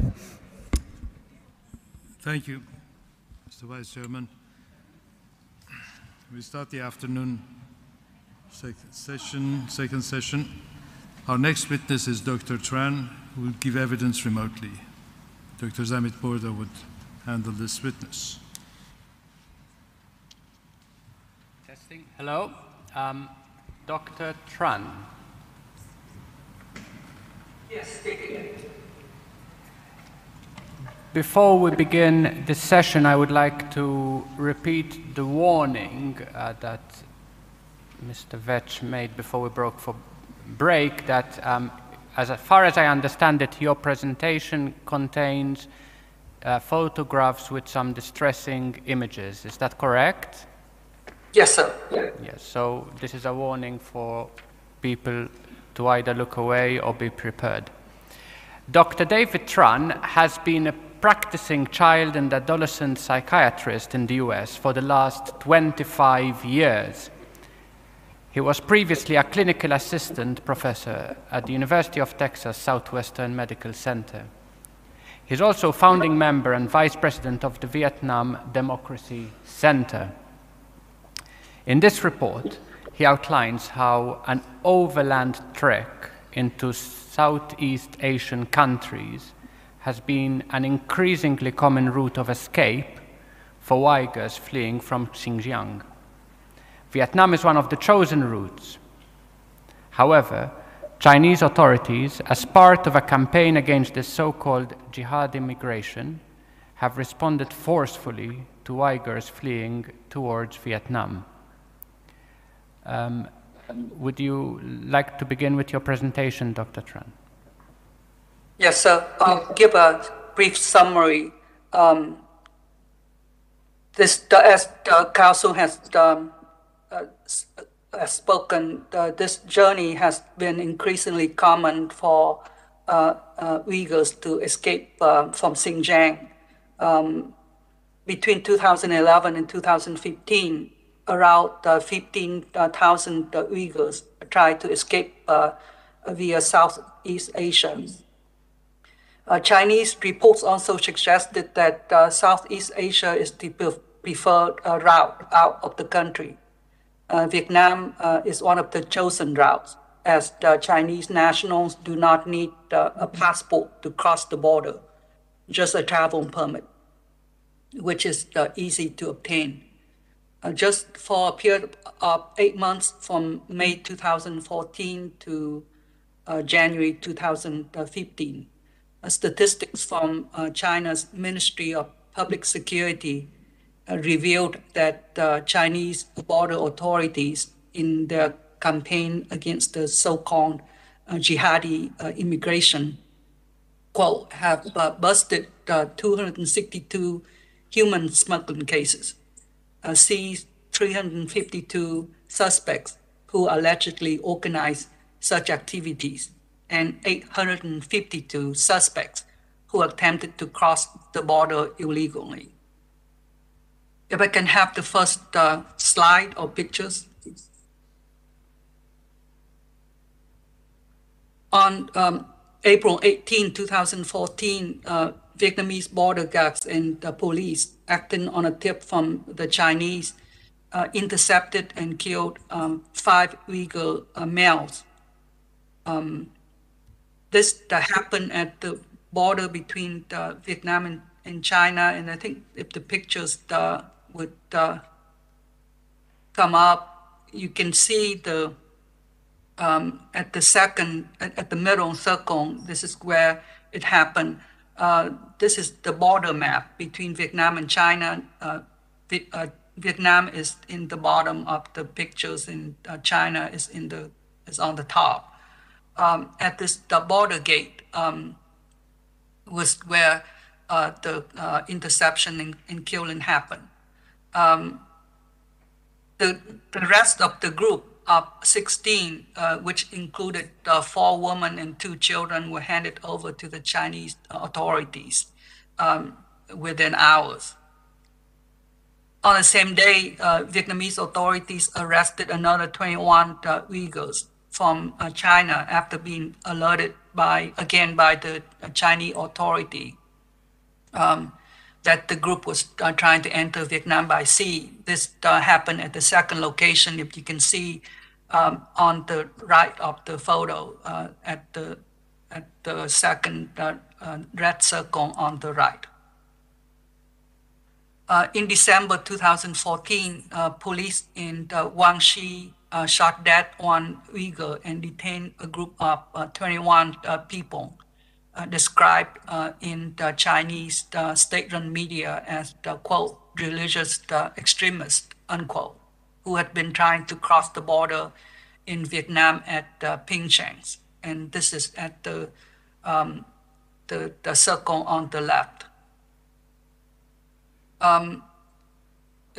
In spite of what the state-run media described the group as the religious extremists, an employees of the detention center reported that the group consisted entirely of women and children. Al Jazeera reported this group consisted of 19 children.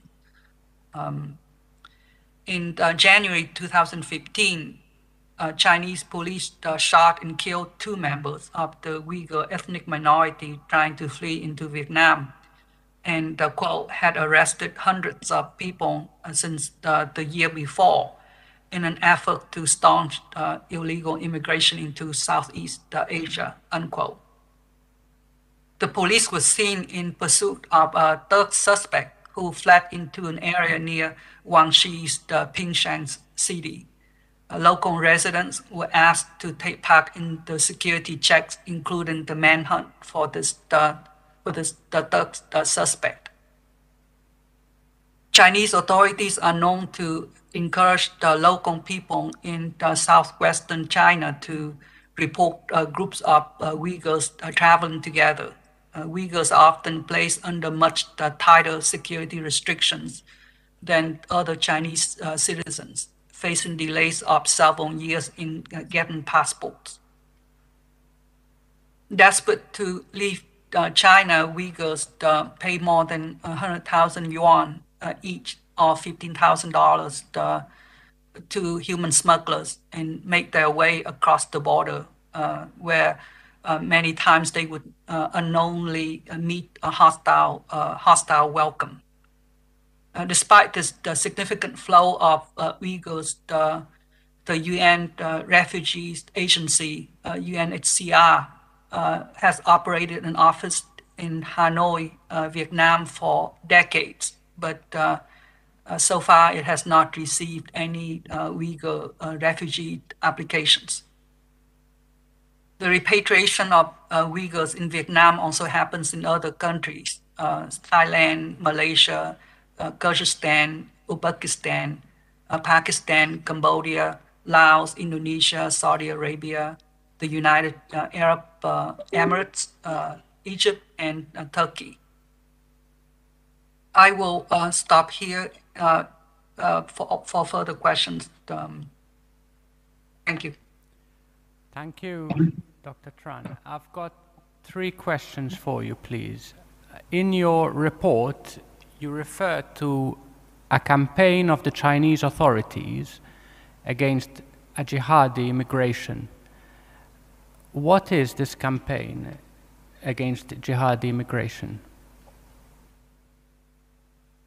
My understanding is that they believe that these are terrorists, and they have tried to shut down the immigration of the refugees from China into Vietnam and other Southeast Asian countries. I think this an effort that to stop that migration.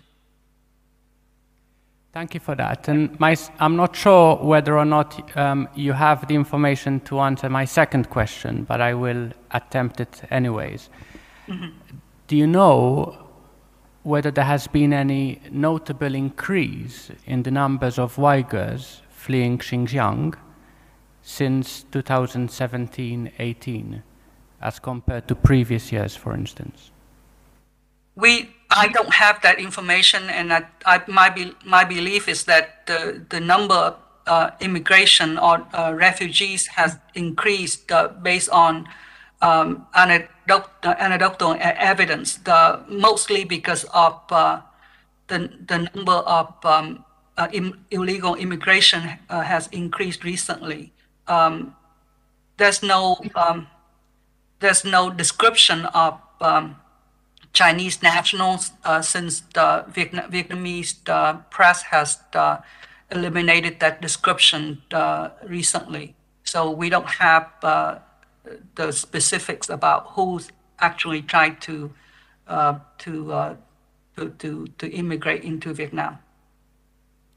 Thank you for that. And my third and final question, also, I'm not sure whether you have the information to answer, but I will attempt it anyway.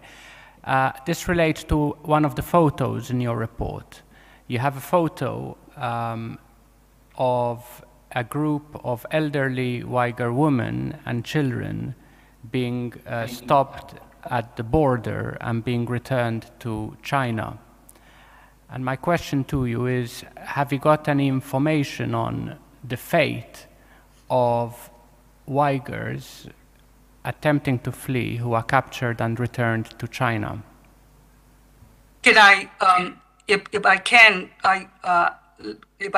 have the pictures up of that group, and then if I can get into the specific about that incident. This is an incident that happened on April 18, 2014. One group of 16 Uyghurs allegedly escaped detention by the Vietnamese border guards and apparently barricaded themselves in a building on the Vietnam's side of the border. Chinese police officers and Vietnamese border guards surrounded the building and killed on the Uyghur men. The details of the incidents, the best that we can find is that at 5:30 a.m. that day, April 18, 2014, Vietnamese border guards were informed by the Chinese that a group of Chinese nationals were attempting to enter Vietnam illegally. The Vietnamese border guards and the police intercepted the group and detained 16 people, including 10 men, 4 women, and 2 children. The police and guards immediately took the refugees to the border gate, called the Chinese authorities, and waited to hand the refugees over to the Chinese. At about lunch, 1 p.m. or so, according to the official Vietnamese version, the Uyghurs attacked the Vietnamese police. And after that, 5 Uyghurs were killed, most of whom had allegedly committed suicide by leaping from a multi-story building. Again, this is according to the official Vietnamese version. And others were gunned down by Vietnamese police and border guards. The Chinese government, who was also on the scene, has admitted that the refugees involved in this clash with the Vietnamese border guards are from Xinjiang, but did not mention anything about them attacking the Vietnamese police. Other eyewitnesses reported that the deceased Uyghurs were in handcuffs. So it was raising doubts about the Vietnam's official account of this fatal incident. If I can see the next photo of the bodies, again, with disclaimer, this photo shows bodies, apparently male, being stuck on several carts after the incident, and they were getting ready to be transported back to China. The next picture show women and young children being returned to China. If I can see the next pictures. I'm sorry, the one before that. They are being returned to China as the Uyghurs, the, quote, extremists and terrorists, unquote. Some of the deportees have been sentenced to life imprisonment on reaching China. That's an answer to your question. one person of the group, if I can see the last pictures. Her name is Rizwan Gung Thurston. She was 18 when this happened, and she would be 25 now. Was one of those women. She has vanished completely in the police custody. Her father broke 3 years silence to ask for information on her whereabouts and condition. He had successfully escaped with his family, with other family members into Turkey the year before. He said that he have not learned anything about the fate of my daughter since the day she was deported to China. And so far, none of my relatives in my hometown have been informed of any charges against her, nor have any of my friends or neighbors, unquote.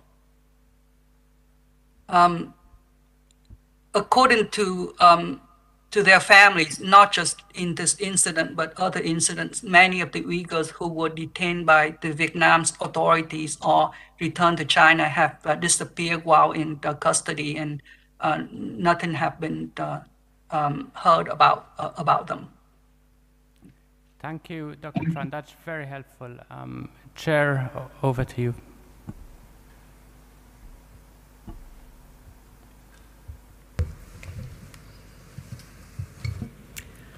Dr. Tran, you are, I believe, a medical doctor in the United States of Vietnamese heritage. Can I ask? Yes. Can I ask why you, how you came to pursue this line of inquiry about Uyghur migrants into Vietnam? My organization have been working with groups within Vietnam about to promote democracy for Vietnam, and this came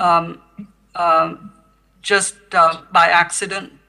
Some of the groups that we're working with were given information about the plight of the Uyghur, as we were talking about that. As the investigation of Uyghur genocide was coming into the news. So your interest related to aspects of democracy in Vietnam? Yes, ma'am. And could you tell us more about the sources for the information that you've given us in your now and in your report? What are your sources for this information?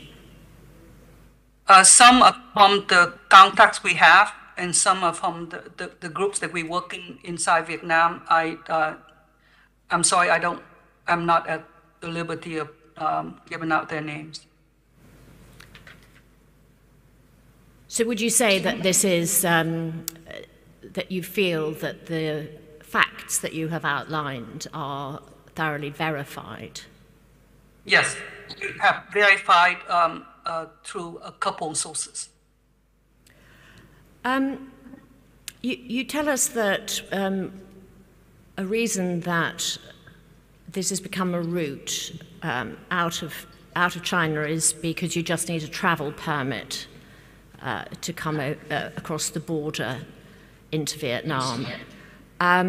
Could you tell us more about how that works, how people obtain a travel permit to come?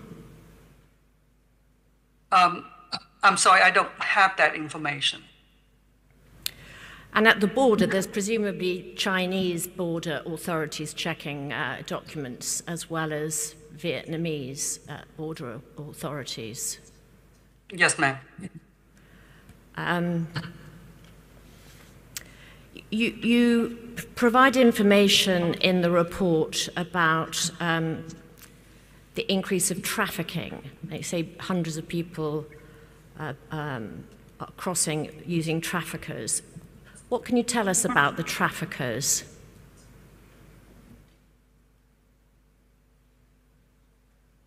I don't have that information for you, ma'am. I know that the activity has have increased within the recent years, but I don't have any specific information about that activities. And how do you know about the amount that that is quoted in the report that has to be paid to traffickers, which I think you say is around $15,000, which I think is perhaps just to get to the Vietnamese border? Right. That information has been published in the past. I think I have reference for that in my statement. I don't remember the exact publication, but that's one in my references. So a press report, I think. A press report, yes. You talk about the hostile reception at the border that Uyghurs receive at the border, and this incident that you also just telling us about here in the report, you state that it's conflicting evidence about actually what happened. Yes. So do you think it is actually possible for us to know what happened, whether people were shot, whether they jumped from the building? I don't think that we would ever know the true story about what happened. I think there was the Vietnamese report. There's also the Chinese report. There's also reports that we have from the local people. I mean, according to the local villagers, the information that I have is that there was no attack on the Vietnamese police, and then that seemed to be collaborated with the Chinese report, who was also on the scene. The Vietnamese report, the official report, say that the attackers actually, the Uyghurs actually grabbed a gun, an AK-47 assault rifle from one of the Vietnamese border guards and started shooting. That's the only thing we have from the Vietnamese official report. An aspect of the story is that Chinese police officers were there on the Vietnamese side of the border, as well as Vietnamese border guards.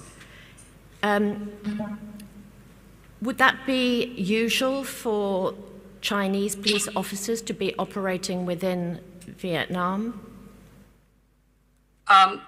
I think that would be a politically sensitive question to answer. I think that they should not have been there. But the reports that we have is that they were there on the scene after being called by the Vietnamese side, and they actually assisted in the situation with the detention and eventual killing of the Uyghurs. Another aspect of the hostile reception you mention is that Vietnamese at the border detain Uyghurs. Do you have any evidence whether other nationals of China are detained at the border with China? The information we have is that the border is actually very porous between Vietnamese, between the Vietnam and China, and actually not many were detained or arrested. Most of the migration is actually going the other way from Vietnam to China for jobs and other purposes. Is the migration from north to south is a lot more uncommon.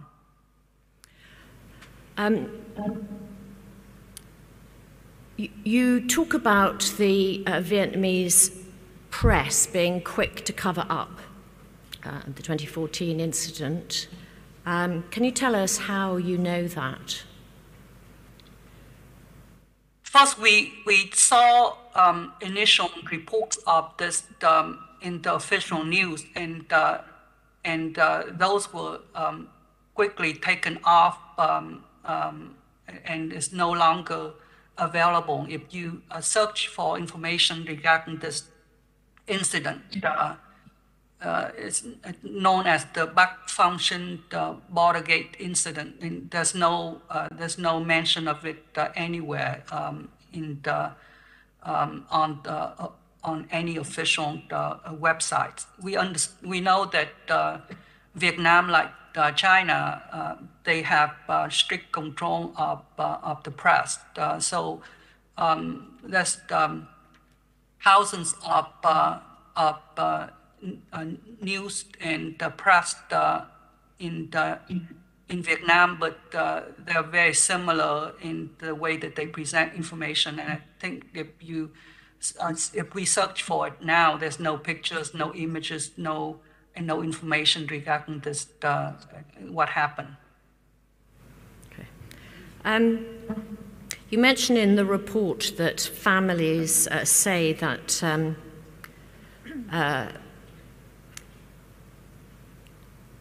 refugees who have been detained have disappeared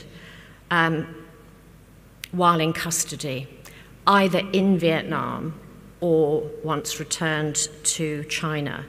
How have you heard those allegations? That has also been reported in the press. There's the references to those to that question specifically. I don't remember it was the report by the Radio Free Asia or another press agencies, but I can give you that information if you would like.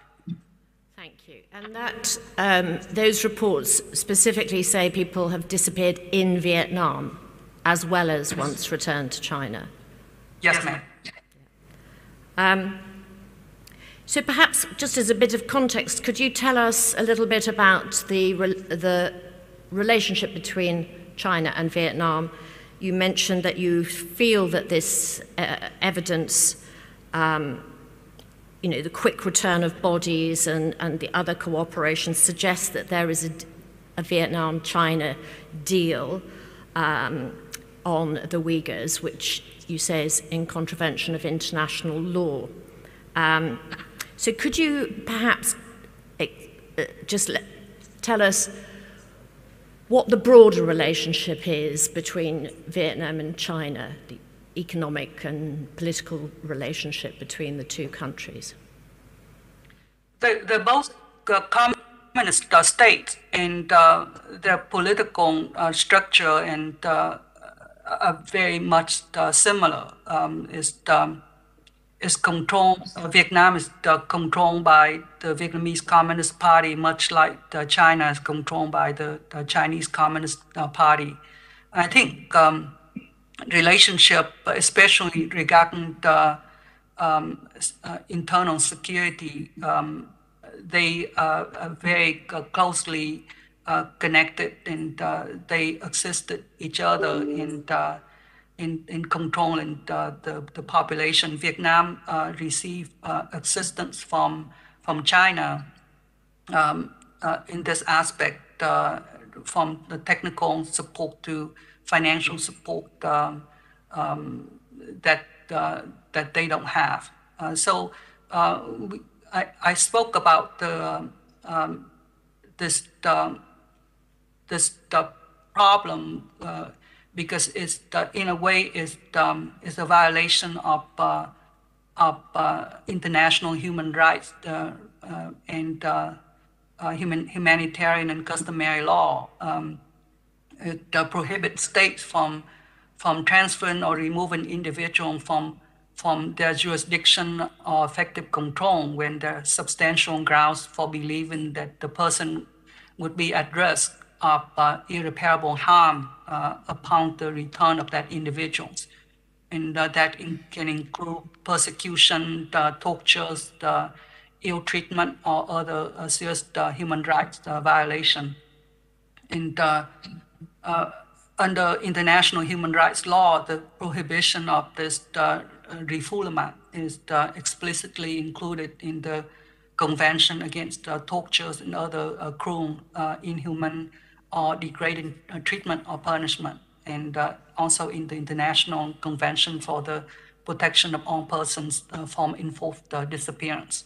So we see this as a human rights violations of the Uyghurs people, and how this policy is being played out in Vietnam and other Southeast Asian countries. Thank you. If, as you believe, there's a significant flow of Uyghur refugees into Vietnam, why do you think there have been no applications to the UNHCR office in Hanoi? I think they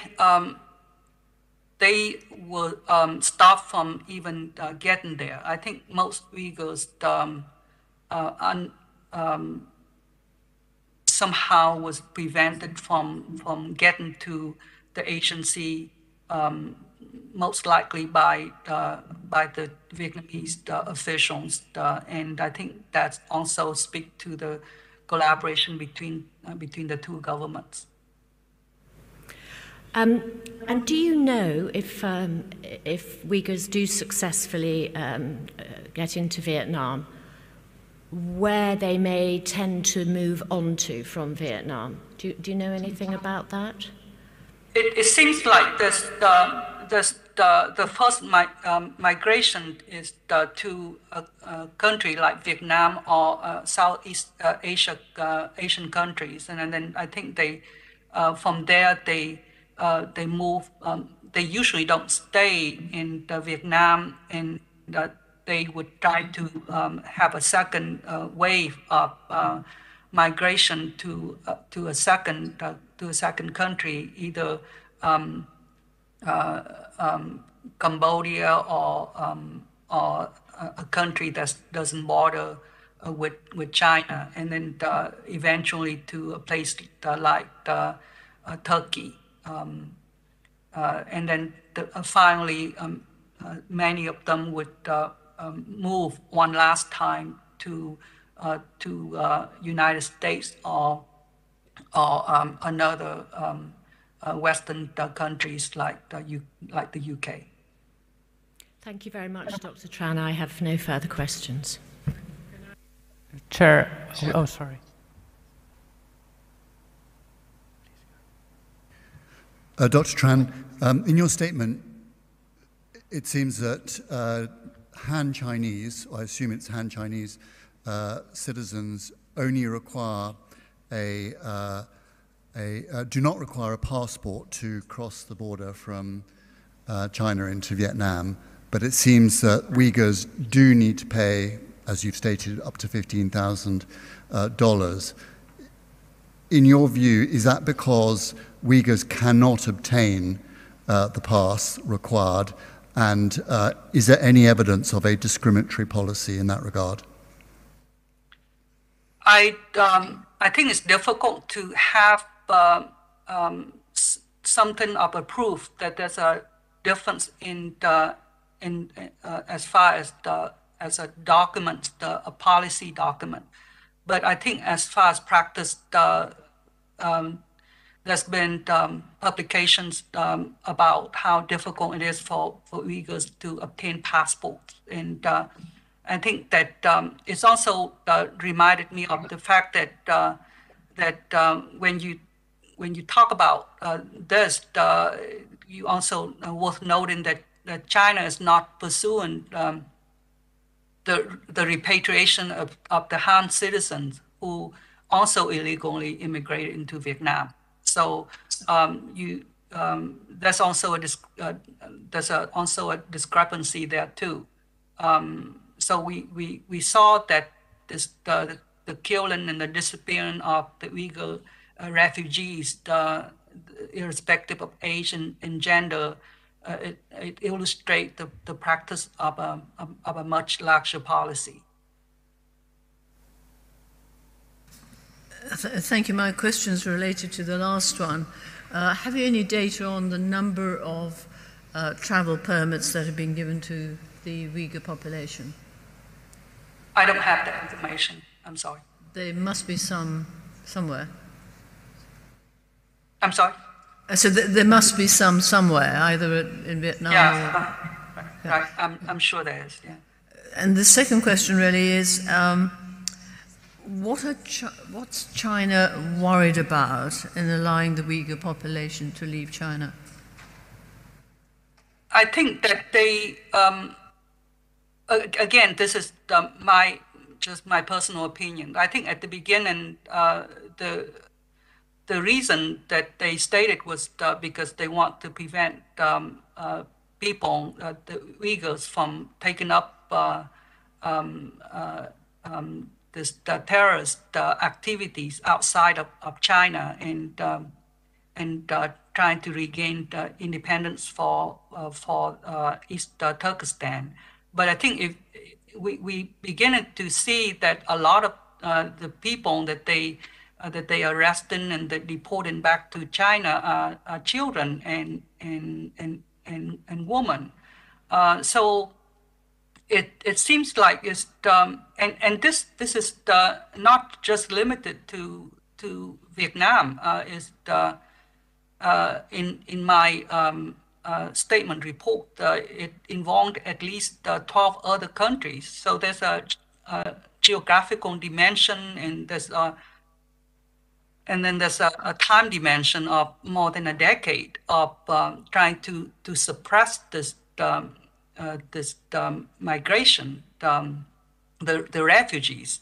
So it seemed to demonstrate an intent, but as far as their specific reason or intent, I don't have the answer to that. I can only speculate. Can I just ask, sorry, one further question? Are the human traffickers Chinese or Vietnamese? They're both, Chinese and Vietnamese.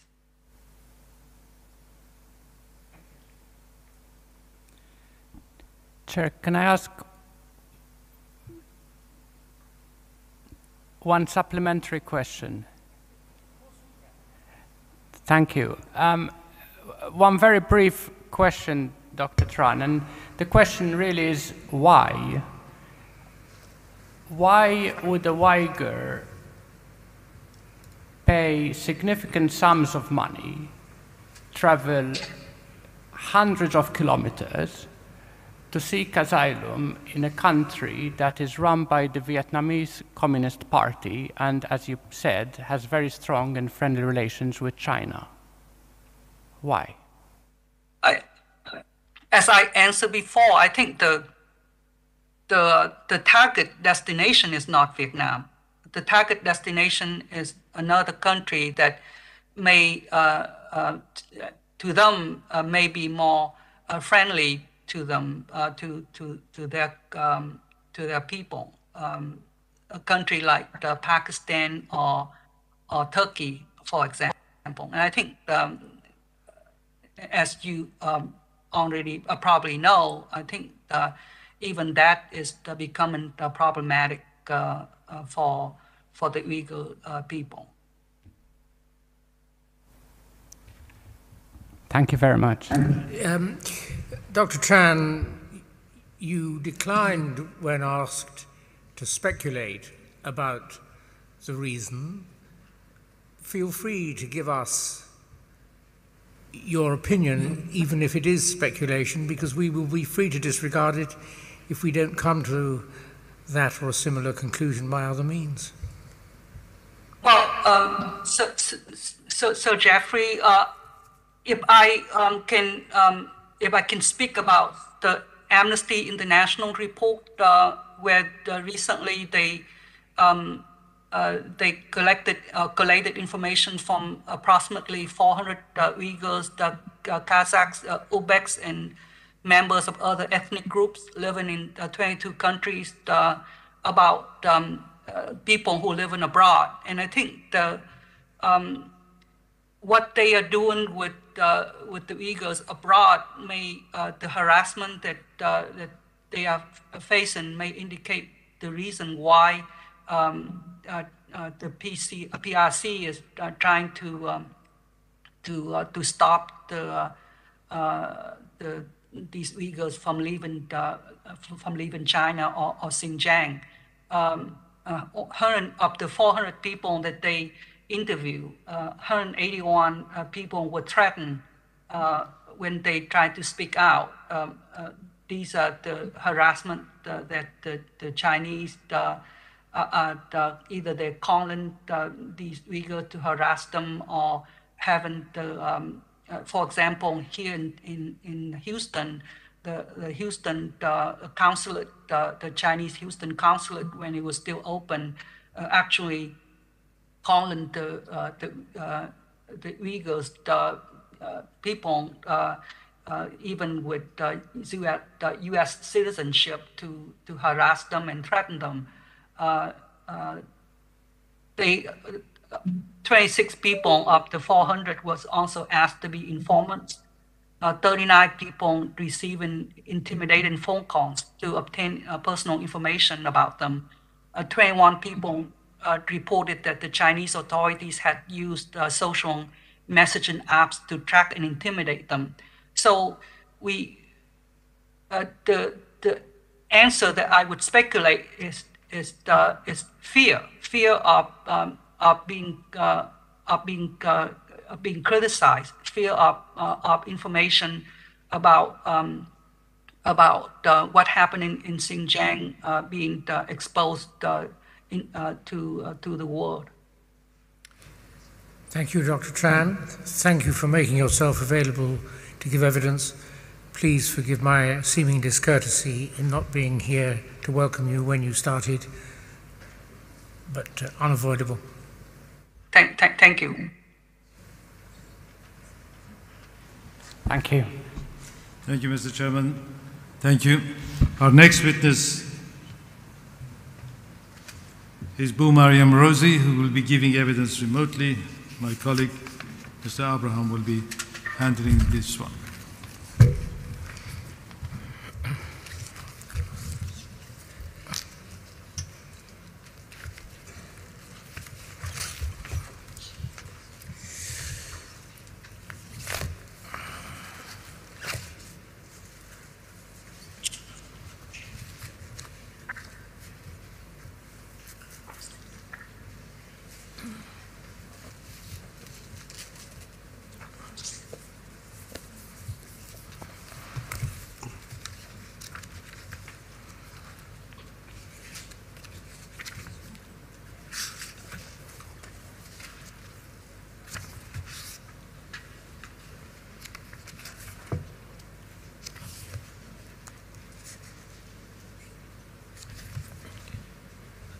The witness is a female Chinese national of Uyghur ethnicity. She was forced into an abortion by local birth control authorities and the police, or threatened to be taken to a people's gathering. The witness was 5 months pregnant. She was forcibly driven to a hospital together with 4 other Uyghur women, forced to take a tablet and injected with unknown substances in her stomach. 2 hours later, her dead baby was extracted. In other rooms in the hospital to which the witness was taken, the witness saw women being forced into abortions a few days short of their babies being born. The witness had to pay for the forced abortion. The witness's family has been detained subsequent to her treatment.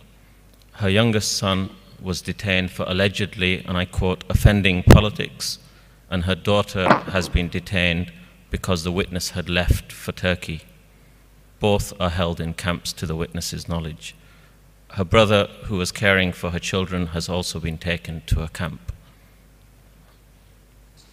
Ms. Rosie, thank you for appearing before the tribunal. I have 3 questions before I ask and hand you over to the panel, if I may.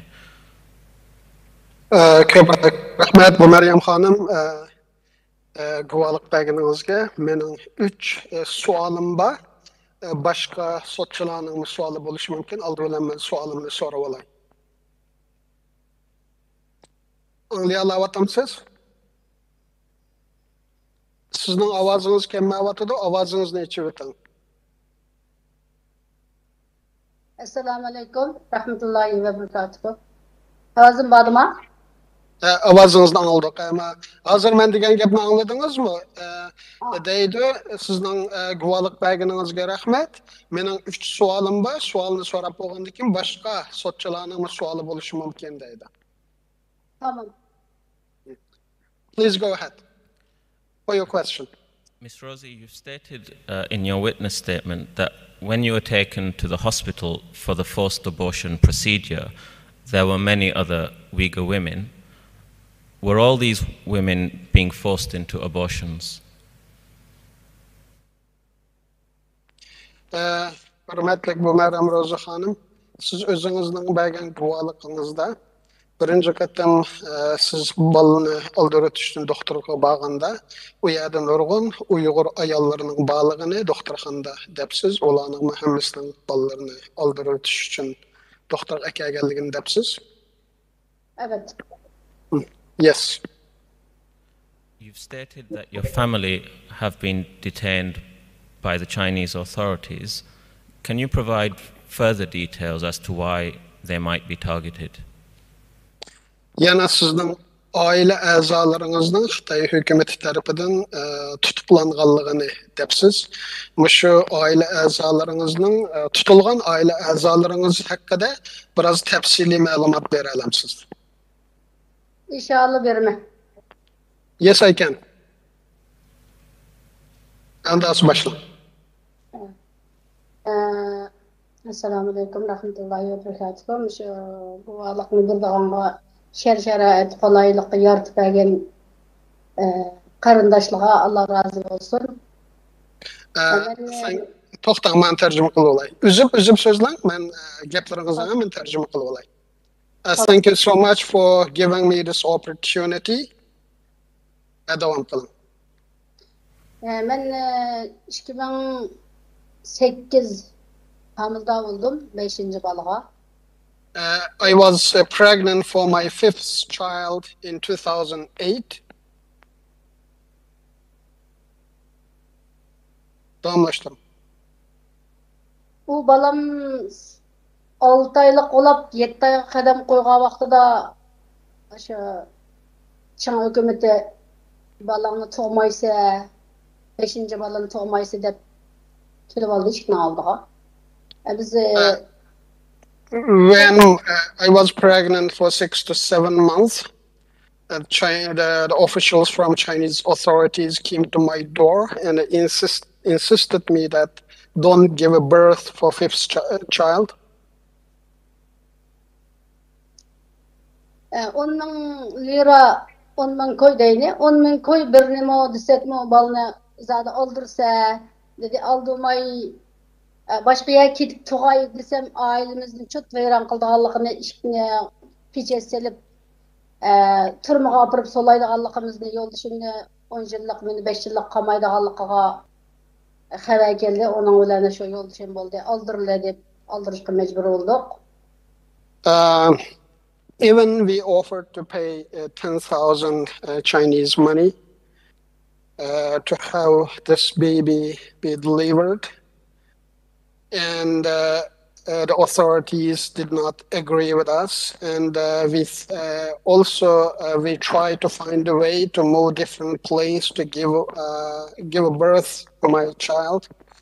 It was impossible, and we were threatened that our entire house properties be sealed off, and my husband would be given 10 years imprisonment, and I myself would be given 5 years imprisonment because of the threat and the danger we faced. And so my husband agreed to abort my 5th child. Bunun niyaki balını tuğmaydıqallıqqa işini aldığı kelip alğandıken emde aldırışqa mecbur bulduk. O balını pul birini sekmi unumidi. Hiç mi qılın desek unumağandıken aldırışqa mecbur bulduk. İşini aldığa Uyghur saqçıdan birisi, Xenso saqçıdan ikkisi maşinini elip keldi. Hədəp maşinaga çıxdım, yolduşuma çıxdı. Başqa mahalleden 5-6 xotunlarını aldı. Qashqar shahar onbonliq saqlash doktorxonasiga etchiydi. O doktorxonasiga bizni 6-7 ayolni ayrim uyga etchiydi. Yarim soatdan sonra bizningki dijitaldan duorini berdi, yedik. Yani yarim soatdan keyin anandikin qo'syiqimizga, kindikimizga o'qildim birdan u demdi qag'alini qanday qildi bilmayman. Amina shu kindikimga o'qilni o'di 1 soatdan keyin bola tushdi, bola yig'lab tushdi. As I stated in my testimony, after the officials visited us repeatedly and asked to abort the child, and we didn't have any choice. And so 1 Uyghur police and the 2 Han Chinese police came by car. And they took us inside the car, and also they took other Uyghur women in different cars, and we were taken to hospital. And in the hospital in Kashgar, I was given pills and I was injected, and within an hour or so, I aborted my baby. And I don't know too many other information how other women have gone through. Miss Rosie, forgive me for intervening. I wanted to ask about your family who've been detained. Do you have any further information about why they've been detained by the authorities? Hürmetlik bu Meryem Rozi Hanım, ben sizden şu aile azalarınız hakkında sorğandım. Bu sualni ma uçurlarının hemmisi sizden guvalıqınızda ba.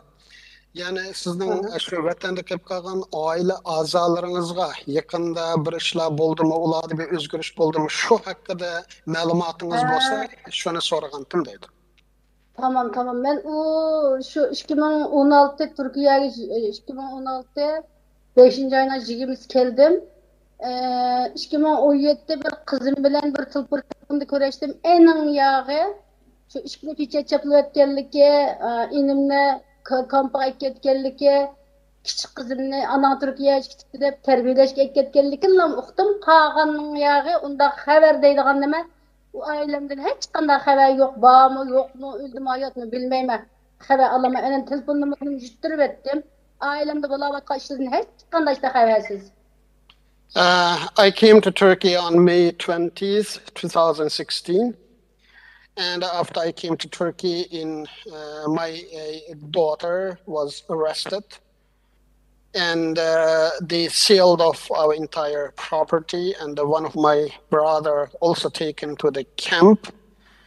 And so since then, I lost all the communication, and I did not communicate with them. I could not able to communicate with them, and I don't know any news about them, whether they are in the camp or somewhere else. I don't have any information new. Biz onun yağı şu ailemde habermi yok. Şu balın aldığımdan kimse ailem bilen bozulgan, ayrılgan. Andınsa şu 19 yaş balam ne? Sen Türkiye bilen muğdışıpsa, sen çeniqipsa, Ürümçide 3 yıl okugan. Bizge haber qilmay ekketti balam ne? Biz Ürümçide okutumuzda. Ha dedi 3 yıl okudu. Çeniqipsa sen, öz çeniqdi de özü ekketti balam ne? Bizge mi gap qilmay bakalıq okutumuzda. Özü ekitip sen çeniqipsa, sen yani pasport işlep çetine çıqaman dep əçir ketken bitim 13 yıllık kesip etdi. Şu balamınki xabalıqda, o iki balanın xabalıqda biz endi şu aileden ayrılıp, buzulup, şundağı beyran bolup ketdim. Qalan kızlarım, tuqqanlarım, inillerim, azır var mı, yok mu, hiç qanday xabarsiz men. Evet, Allah'ım. After the abortion has taken place, forceful abortion taken place, and I divorced with my husband. And since then, I left Turkey. My 19 years old child, who studied in Urumqi for 3 years, and he was taken by the authorities. The excuse given for that arrest was my child received some sort of exercised, and for that reason, the government took my child and the sentence for 13 years. And another excuse given for this arrest was probably because your mother in Turkey and you would travel abroad to see your mother. And because of these two excuses given, and my son was sentenced for 13 years. And as my one child sentenced and the abortion, because of the two things, our family relationship totally broken. And since then, my brothers, sisters, and the others who's left back home, I don't have any information about. Thank you, Ms. Rosie. The panel have your statement before them, and I imagine they'll have some further questions for you. Sizge köp rahmet. Sotçularning oldida siz bergan guvohligingiz hammasini oldida bor, bular bundan xabardor. Balkim bularning boshqa savollari bo'lishi mumkin. Tamam. Ben Türkiye'ye kelgende yağı hiç qanday xabarsiz, to'lishqlab ko'zlarimni amaliyot qildim. Özüm musiqamni amaliyot qilib. Ötlerimni elbette men hozir hech qanday xabar yo'q. Hech nima yo'q bu yerda. Yolg'iz yashab, ya xabar yo'q. Ya ketenmeyim, yamışda. Çıkmışınçılık yaşayamadım. Since I came to Turkey and I cried a lot and I had eye surgery and also my gallbladder was removed. And because of the pain and the sufferings I have been enduring since I left, and I left alone with my pain and the sufferings here, and no information about my relatives and the others I left behind. Thank you for joining us today. What did you and your former husband do in Kashgar when you were in Kashgar? Siz köp rahmet kelganingizga. Siz va burunqi yo'ldoshingiz Qashqardagi vaqtinglarda nima ish qilyaptinglar, ya'ni kasbinglar nima edi deb so'rayapti. Kasbimiz bizlar dehqonda, 20 yil vaqt, ahota ishkelanlar batıq ballam uşaq, o azı tırmoçuk ketken balam mektapda, özümüzden qılatda bu dehqonchilikni. We used to be peasants, and I and my ex-husband own 20 more land. One more is, I think, 666 square meters. So roughly we can calculate that it is 13,000 square meters land.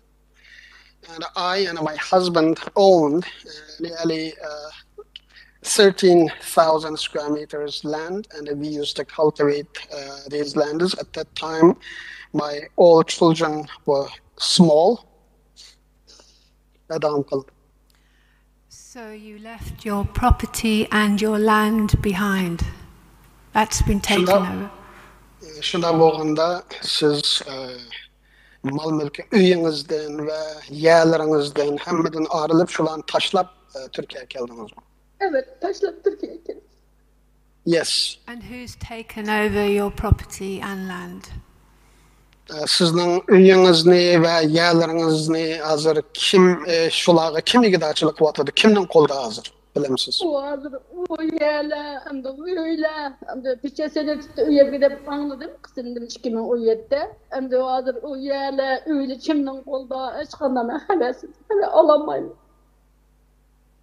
In 2017, I heard from my daughter that our house was sealed off, and I don't have any information. It is impossible for me to know who is owning right now our property and the land. I don't have any information about it. Why did you leave Kashgar, China in 2016? Siz Kashgar'dan 2016-yılı nimedep ayrılışka mecbur boldunuz? 2016 balamni endi 2015 echir ketdi.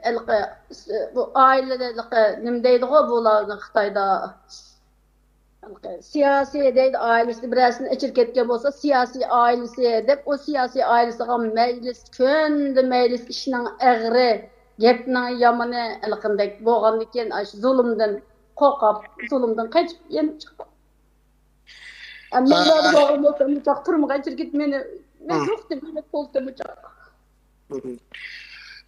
After my turmaga kirketken oğlunuz mu kızınız mı şimdi bir arı olaydı? Oğlum 19 yaş oğlum turguncan mehem. After 2015, one of my son was detained by the authorities, and I left in 2016 and I came to Turkey because my son was arrested with the offenses that were political nature, and the whole family we have to suffer because our son was detained, so-called, with political crime. And if I stay there, and there were daily meetings and criticism and all kind of humiliation and the tortures, and because of my fear of persecution, further persecution, and I had to leave, and for that reason I came to Turkey. Did you leave on your own or with other people? Siz özünüz yalnız çıkıp yattınız mı ya başkaları bilen çıktınız mı?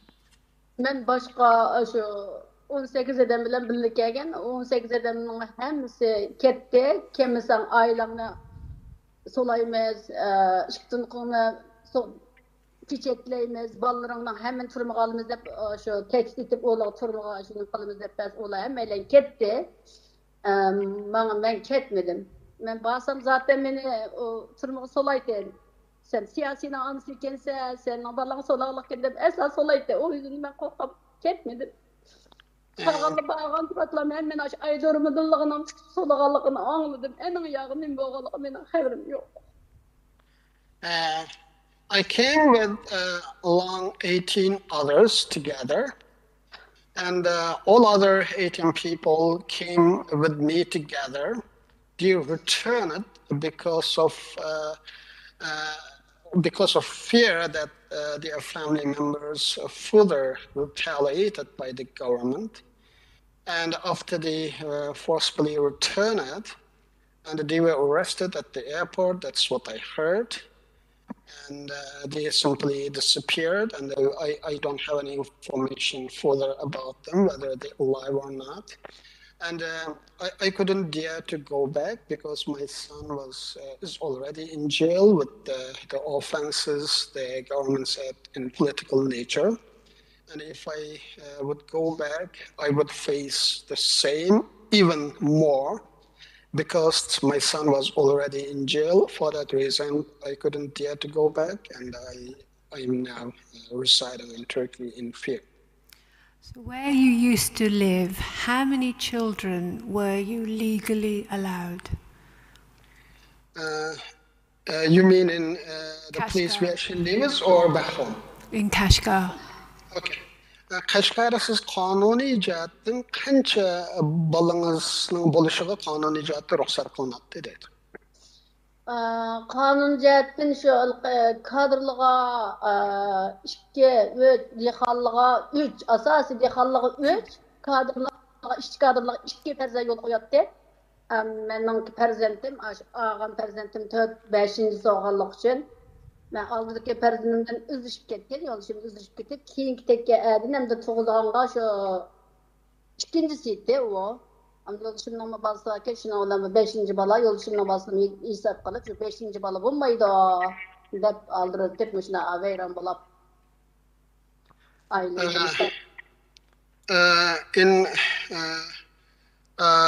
As far as I know, for government officials, which she refers as cadres, they're allowed to have 2 children. For peasants, allowed to have 3 children. And because I have children from my previous marriage, and from my second husband, he has children as well. And for that reason, I couldn't. I was not allowed to have further children. So, with your 4th child, when was your 4th child born? Sizin 4. balınız kaçan doğuldu dedi? Benim 4. balam Ayşe Nemide. 5. balam. 5. balam. 4. başıncı balınız aldık ettiniz mi? 4. balınız neydi? Benim 4. balam şu nime? Aç turmaçılık ketken balam 19 yaşlık balam 4. balam. Bu da kosqımdan ağız vetkeni 5.siydi. Şu doğulgan kaçan doğuldu dedi 19 yaşlık balınız? 19 yaşlık balam 95. yılı 5. ayda doğulgan. My 4th child, the child was taken by the authorities, the 19 years old. He was born in May 1995. 99 mu 95 mi? 95. And 1995. Did you pay a fine to get that child certified? The 4th child. 4. balınız hem de çünkü 3 balınca tokunağınız için ceza ödediniz mi dedi. O 4. balamga ceza ödemedim. O vaqtda planlıq doğut yoktu. Muş 5. balam qosaq götürüp qıyğandan keyin aşında planlıq doğut çıktı dep dastlapda planlıq doğut çıqqanda men uçurap qaptkenmen.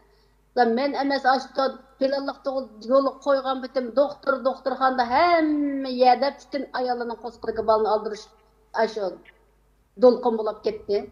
Her qanda doktorxanga çiysek zaten bal aldırış, balın halağa taşlaş, bal aldırış, bal öttüreş, bal düşürüş aşda adam dolqun bulup ketdi. For my 4th child, I did not pay any fine because it was the period of relatively the relaxed policy at the beginning of the implementation of the birth control policy in 1990s.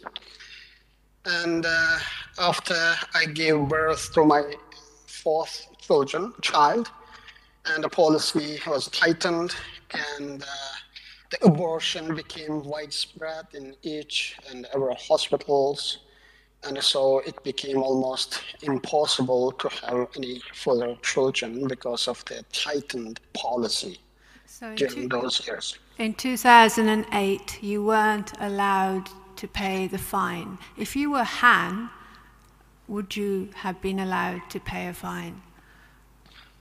Mesela 2008 yıllara kelgende şu gapimde atıdı. Eğer siz Uygur bolmay, Xitay bolgan bolsanız, Xitay milletinden bolgan bolsanız, navada balı tokan bolsanız, jaza төлep şu balını sıklap kala alamtınız deydi.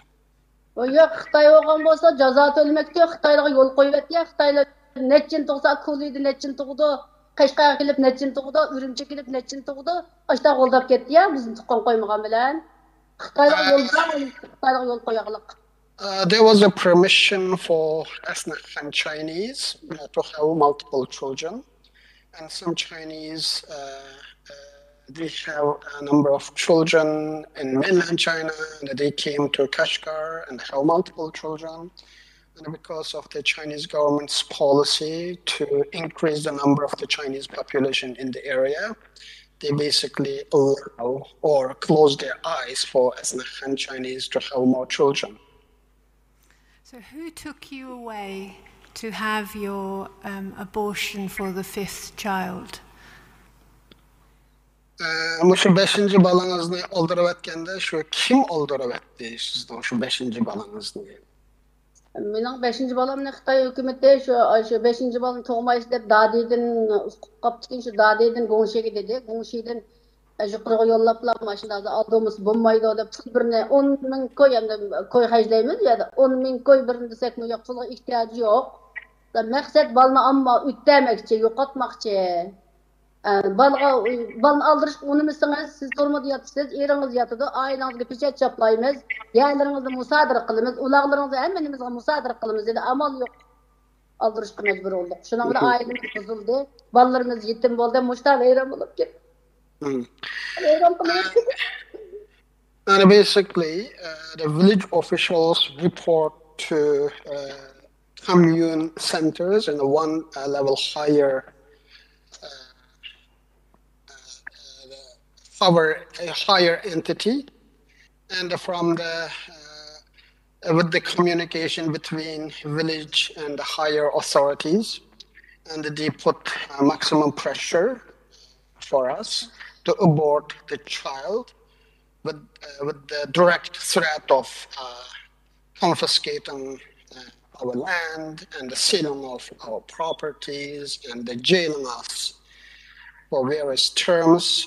We begged to pay 10,000 yuan to have the 5th child to deliver, but it was not accepted. And for that reason, because of the village and the higher authorities and their communication, so police and they directly came to our door and they took us to hospital and aborted the child. So which higher authority?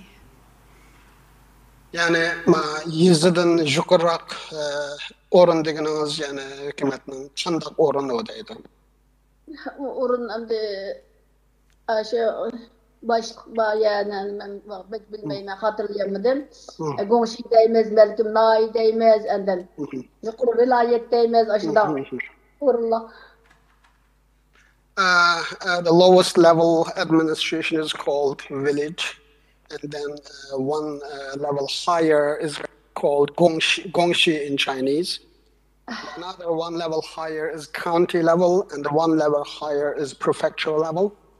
So, and which is the high, where the abortion order that came as a highest level, I don't know, but probably because of the village and the Gongshi, she said, between those administrative organs and their collaboration. When you got to the hospital, how many other women did you see who were waiting to have an abortion or who had an abortion? Siz doktorxonaga borganda qanchalik Uyg'ur ayolni ko'rdingiz, ya'ni bola oldirishga kelgan yoki bolasi oldirilgan shunday ayollardan qanchalik ko'rdingiz dedi. Men doktorxonaga men bilan birga akaga ayolni 6 ayolni keldi. O doktorxonaga tushsak bekjiq, oldirayotgan ayollar bekjiq. Doktorxona har qanday tushsangiz shu bola oldirmoq, bola tushirmak adam jiq o doktorxonada har qanday doktorxona siz amma men vaqtida o'zimning jenim bilan bo'lib o doktorxonachi necha demning borliqni sanab boqmadim amma men bilan birga kelgan 6 ayolni bilma qog'inizda xos o da qaylisa da xos o'gin xos doktorxona qaylisa o'shanami Qashqar shahrimi doirasi kengri har qanday doktorxona xos shaxsiy mayli hukumatning doktorxonasi olsin doktorxona e'tiborida zot bola oldirayotgan Hazır qanday olab ketdi, hazır tug'ilganligini o'ttirib ayrim solab ayndaq qilibsa.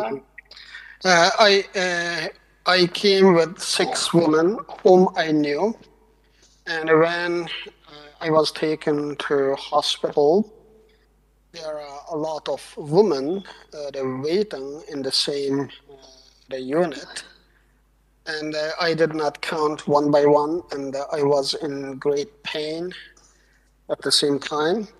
And regardless, whichever the hospital you go at that time in Kashgar city, there are a number of hospitals, and there were units for abortion in each hospital, and mostly the Uyghur woman was subjected for that abortion in every hospital in Kashgar.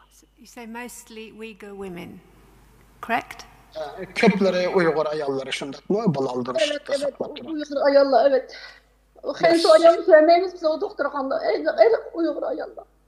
Yes, we don't see any Chinese women waiting for abortion. All of them, Uyghur women. My final question is, you say in your statement, I saw aborted babies that were a few days short of being born. How and where did you see these babies? Siz ma guvalakınızda men bir bavakni tug'ilishga bir qancha qisqa vaqt qolgan bir bavakni o'ldirib etganligini ko'rdim debsiz. Shu nerede ko'rdingiz? Onu şu Qashqar shahar doktorxonada o 9 oylik bobaqken tug'ilishga 10 necha kun qoldi. 9 oy 9 kun tug'ildi deydigan gap bor. Shu 10 kun 15 kun qolganini oldirganini ko'rdim. It was called Kashgar City Hospital, and that baby was almost due for delivery, 9 or 10 or 15 days before delivery. And that baby was aborted in Kashgar City Hospital, where I was in at that time. Thank you. It was Mr. Abraham, I think. Nothing else? Just a short follow-up question, if I may. Sorry? Just the one follow-up question. Well, possibly. Subject matter? It's just on the numbers of women that the witness saw. Make it short if you wouldn't mind. She's been giving evidence for a long time, although I will ask her at the very end if she has anything she wants to tell us. But ask your detailed question, please. Miss Rosie, I just wanted to check on the numbers. You've stated you obviously didn't count the numbers of women that were in the hospital, but in terms of women in the units, could you tell us whether that's tens of women or hundreds of women or thousands of women that you personally saw? Siz doktorxonadagi o balaldırışga kelgan Uyg'ur ayollarni men sanab bo'lolmadim, qanchalikka dedingiz. Sizning taxmin qilishingizcha siz kirgan shu bo'limda, hamda balaldırdigan bo'limda onlarca Uyg'ur varmidi, yüzlerce Uyg'ur varmidi sizning nimangizda? Qanchalik atrofida? Men uyning ichida undimijik, ammo shu men balni oldirib chiqqandan keyin mening davomliq shu kallam shu tug'ut bola oldirganli bilan, shu bol tushirganli bilan falan doktorxonada tushirdim, falan yerda tushirdim, mancha ayol yotdiq, uncha ayol degan kallamda davomliq shularni mung'ashgandan keyin 100 minglarcha jiq o bola oldirganli. Dadi shu yerda g'ushi doirasi keng ya. Bizning Qashqar, To'qzoq, Obod, Eşkirem degandek o jutdan og'izvatgan ekan, u og'izvatgan bolalar jiq million. U bir necha tashlab ko'ydirib u bir necha tashlavatgan bola nurg'un. And in the unit where I stayed, there are definitely more than 10 in the room. And after that abortion happened,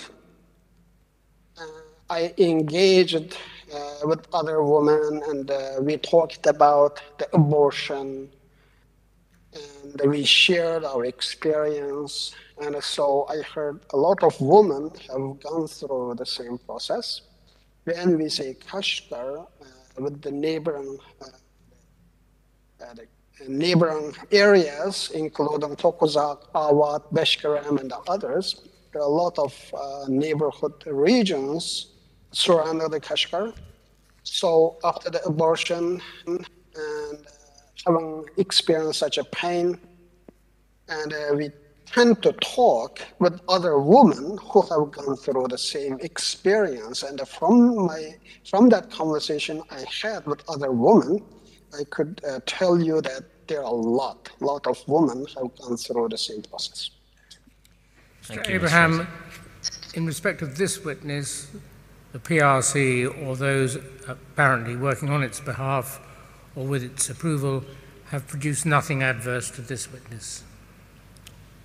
Not that we're aware of. Bumeriam Rosie, thank you very much for coming to the tribunal to give evidence. Our questions are finished, but if there is anything you want to say in addition, you may do so. Sizge köp rahmet bergen nimeleringizge bizning sual soraydigan başka suallarımız yok. Mine siz şundak toluk tapşırıpsiz. Demekçi bolgan yoki biz soranmay qalgan yoki özüňizning nimangizde burun bergen guvalыңызda çıkıp qalgan bir noktalar bolsa, şunu biz anlap baksak. Tamam. Burunqa çıqqan anlap çıqqanımda menenki unutulup qalganımda hamda o ballını yaş arlıqqa toşmay hemmisi jiq emas, o planning sirti emas. Yaş arlıqqa toşmay 1 yaş, 2 yaş arlıqda çoxum zat bolan 3-4 kişigen toğsa dep jine dep yol qoýganda wagtda yaş arlıqqa toşmaganlarını aşında aldırıp atkan. Sen yaş arlıqqa toşmay uçup tuğupsa pul birinisi unumay onunğa. Ulardan tuğmayman sep juqurdan pul bergendiken, ma tövendikiler besim qılıp zat almasaň bolmaydy. Senin maaşyňy tutmaz bize. Seninki emliňiz elibitiniz, seninki xizmetinizden baka qılıptınız degenken tövenler aşdan mecbur qılıp aldırıp mecbur qılıp juqur uqtymay anda elip aşda qılıp etkendi. And just one thing I would like to emphasize here is that the abortion became a lawless matter, and also it became the incentive for local authorities from the top level. If local authorities pursued more abortions, and there is kind of reward for them, for the reason that they have done a good job. And for that incentive, the locals, even within the limit of their 2-child, still we have seen the examples of aborted children. So it became a widespread, and because of the government's incentives, encouraging local officials to pursue more abortions for the Uyghur women. That is, I would like that. Thank you. Mr. Interpreter, are you interpreting for the next witness? Yes, I do. In which case we will postpone thanking you until after that. Thank you very much for coming to give evidence. Köp rahmet, yaxshi gol berganingizga. Sizning golingizni müşahede. Köp rahmet.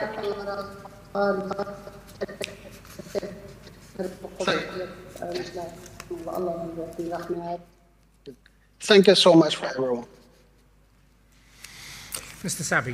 Thank you, Mr. Chairman. Our last witness, who will also be testifying from the same base in Turkey, is Shamsi Nur Abdughaffar.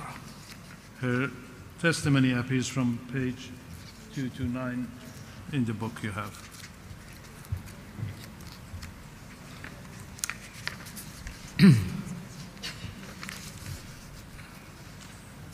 Good afternoon, Mr. Abdughaffar.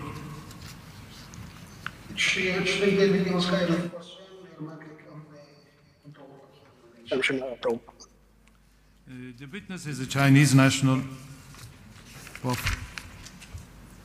Uyghur heritage. She was educated at university in Uyghur medicine. She then joined a hospital, but because her qualification was in the traditional medicine, she was assigned as a nurse to operating theater. She worked in multiple hospitals and she saw many abortions and sterilizations. She also witnessed the birth of babies who were injected and then died. Not being able to continue with this practice, the witness then established her own clinic in 1994. The witness has also been personally subjected to an abusive surgical procedure to remove her womb. She estimates that about 70% of Uyghur females in the Khotan area had their wombs removed. The witness also testifies to the disappearance of her relatives in China. She left China in December 2010 and she resides in Turkey. Ms. Abdughaffar, thank you for joining us. I have a number of questions. You qualified in Uyghur medicine in 1992, and because you were not qualified as a full doctor, you were assigned as a nurse to the operating theater in the hospital. You witnessed. Go on. Okay, go ahead. Let me translate all of them. Siz 1992-yili o'sha Uyg'ur milliy tibobatini bitirib ekansiz, lekin doktorlikqa shartingiz to'shmaydi deb doktor bo'lolmabsiz. You witnessed.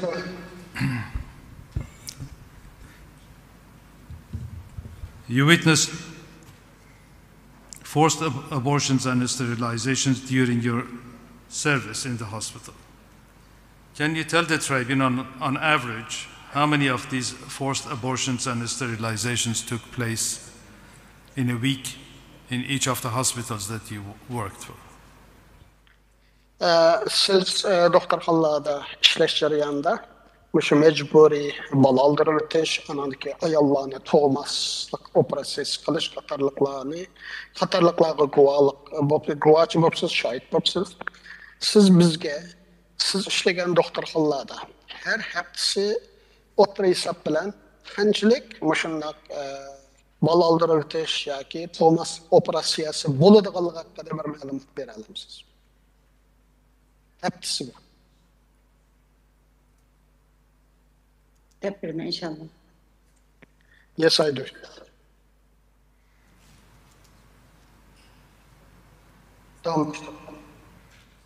The question is how many of those abortions and sterilizations per week you estimate has happened? Sizning taxminingizcha haftada siz ishlayotgan shu doktorxonalarda bir haftada qanchalik majburiy bola oldirib o'tilgan ayollar, qanchalik tug'mas qilingan ayollarning soni haqida bir taxminingiz bormi? Bir haftada qanchasi yuz berdi? Davomlashtiring. Ben qalam davalantirdim. Siz deb bering shularni. Ben suallarga javob bersam bo'ladi. Bo'ldi. Birinchi savol doktorxonadagi men avval bu menga bergan bu fursatdan men qilgan ruxsat kollegiyasiga hammaga mayliga rahmat aytaman. U yerdagi barliq doktor professorlarga, yerdagi advokatlarga hammaga 35 million xalqimizning nimasidan rahmat aytaman. Endi men boshlab ketsam, doktor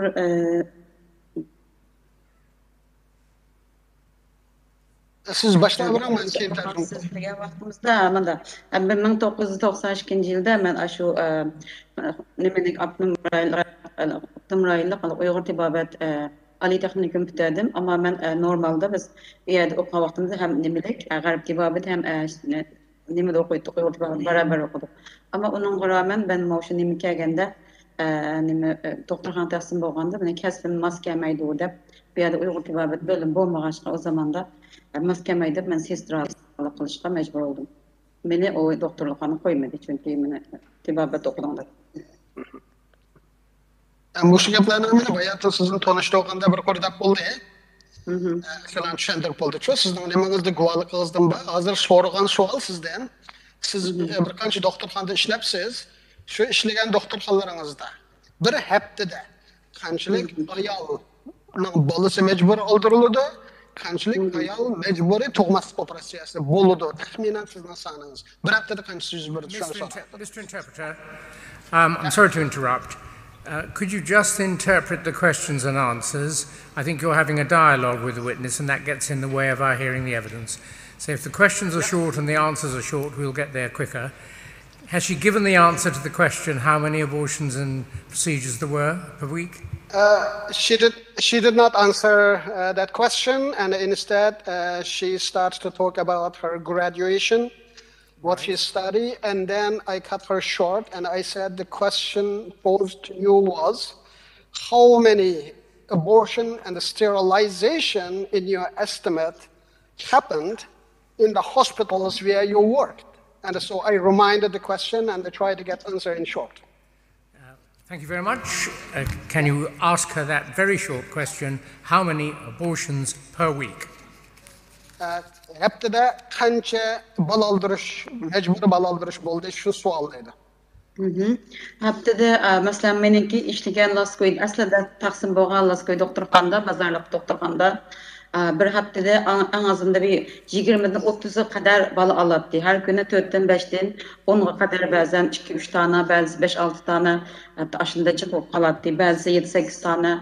Yani bulanı hesaplasak 20-30'a ondan çıkılış mümkün. Tahminen. In my best estimate, in the hospital in Laskoy village, the city where I worked, the weekly from 20 to 30, the abortion took place. And sometimes daily 4-5, it really depends upon that day. Sometimes 5-6, but the weekly, I can give my best estimate about 20 to 30 weekly in one hospital called Laskoy Hospital where I worked. Mr. Interpreter, there's no need to translate this. Mr. Sabi, witnesses are of all kinds and there's no criticism. This witness clearly doesn't like to, but has some difficulty with dealing with short questions. So can you please summarize everything to the bare minimum and we'll hope for a simple answer. Not you, Mr. Interpreter, I'm talking to Mr. Sabi. Thank you, Mr. Chairman. Ms. Abdelghafar, can you also testify regarding the number of the babies that you saw were born alive and then injected and consequently they died? How many per week? Yani suallarını kısa cevap versiniz, tekemecek suallarını soralayımızdaydı. Anadaki yani siz, bu işlevatkan mezgilde, qanchalik bovoq haftada tirik tug'ilib keyin o'ltirilgan bovoqlarning soni haqida bir taxminingiz bormi deydi? Bir haftada. Nimada bir haftaning ichida masalan menda bir ish bor. Biz shu yangi o'qil urib al dastlata bu o'ltirib qolgan ekan odamning ichi chidamaydi. Buningga biz davomli qilib ba'zi joyda ularning ko'z o'tmay turib nim qilganlarimiz bor. Masalan, azroq ravona bir qilganlarimizda bir o'qil soldiganlar bor, uni qarab turamiz. Yoki bo'lmasa boshqa bir o'qilni selib tirik tug'ilganlarimiz bor. Ammo tirik tug'ilganlarni ular yana o'tirib yutadi. Tirik chiqqanini bilib qolsa, shunda bo'lgan chog'da umuman oz emas, 15 dan 20 atrofida chiqadi. U chog'da biz yomonroq tug'dirishga ahamiyat berdik. O'tirib yetishdan amal bor saqlanatdik. I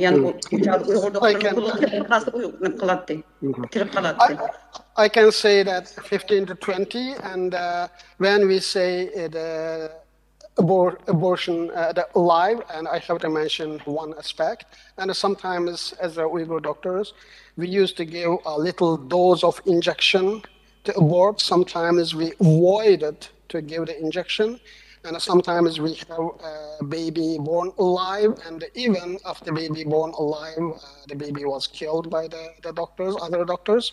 And so whether aborted or born alive and later on killed, I can say that weekly 15 to 20 babies killed each week.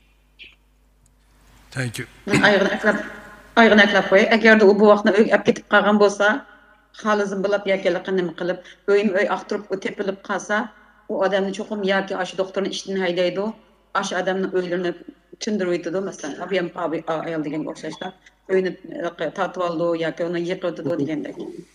And sometimes when baby born alive and the family took the baby, left the hospital, and the police and the other authorities searched that house and confiscate their properties and put them in prison and apply all kinds of punishments.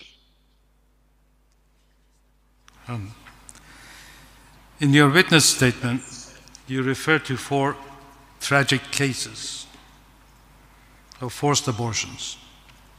Can you tell the tribunal that if the procedure would have been different if the mothers were Han Chinese in each case? Siz ma guvalığınızda Töt dilo hakkında şu mecburi baladır etkiler hakkında nimkimsiz. Menin sizden soraydıgınım. Şu töt xil ahvalda şu balanın tanesi Uyghur emas Xitay bolgan bolsa, bütün şu akıbetler farklı bolun diye, şu balla hayat saqlanıp kalam dedi. Xitay bolgan bolsa Uyghur emas. Elbette. Xitay bolgan bolsa, o doktorxanık mükemmeldi, o xatircem tuğatdı. Bunda akıbet yüz vermekti.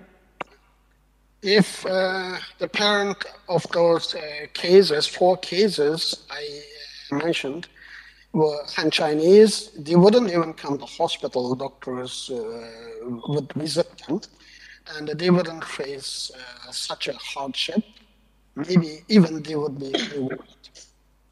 Hatta ben bir gapni ekleyeyim. Bağ bizdenki mahallede bir aşıda kaçak gelip tuğagan ayaldım. Birisini tutup aldım ben. 5 tane balsı battı. Babalarım açacak senin balan, sen benim balım meslet turaldı. Ama senin balan okşayken o sana birine toğuş ruhsat sama tötünü artık doğup sen kan olsan kokap ketkendi. Biz meni playlipla kaçtı balını ben külüp kettim arkasından turup. Stayla toğu öğrettim.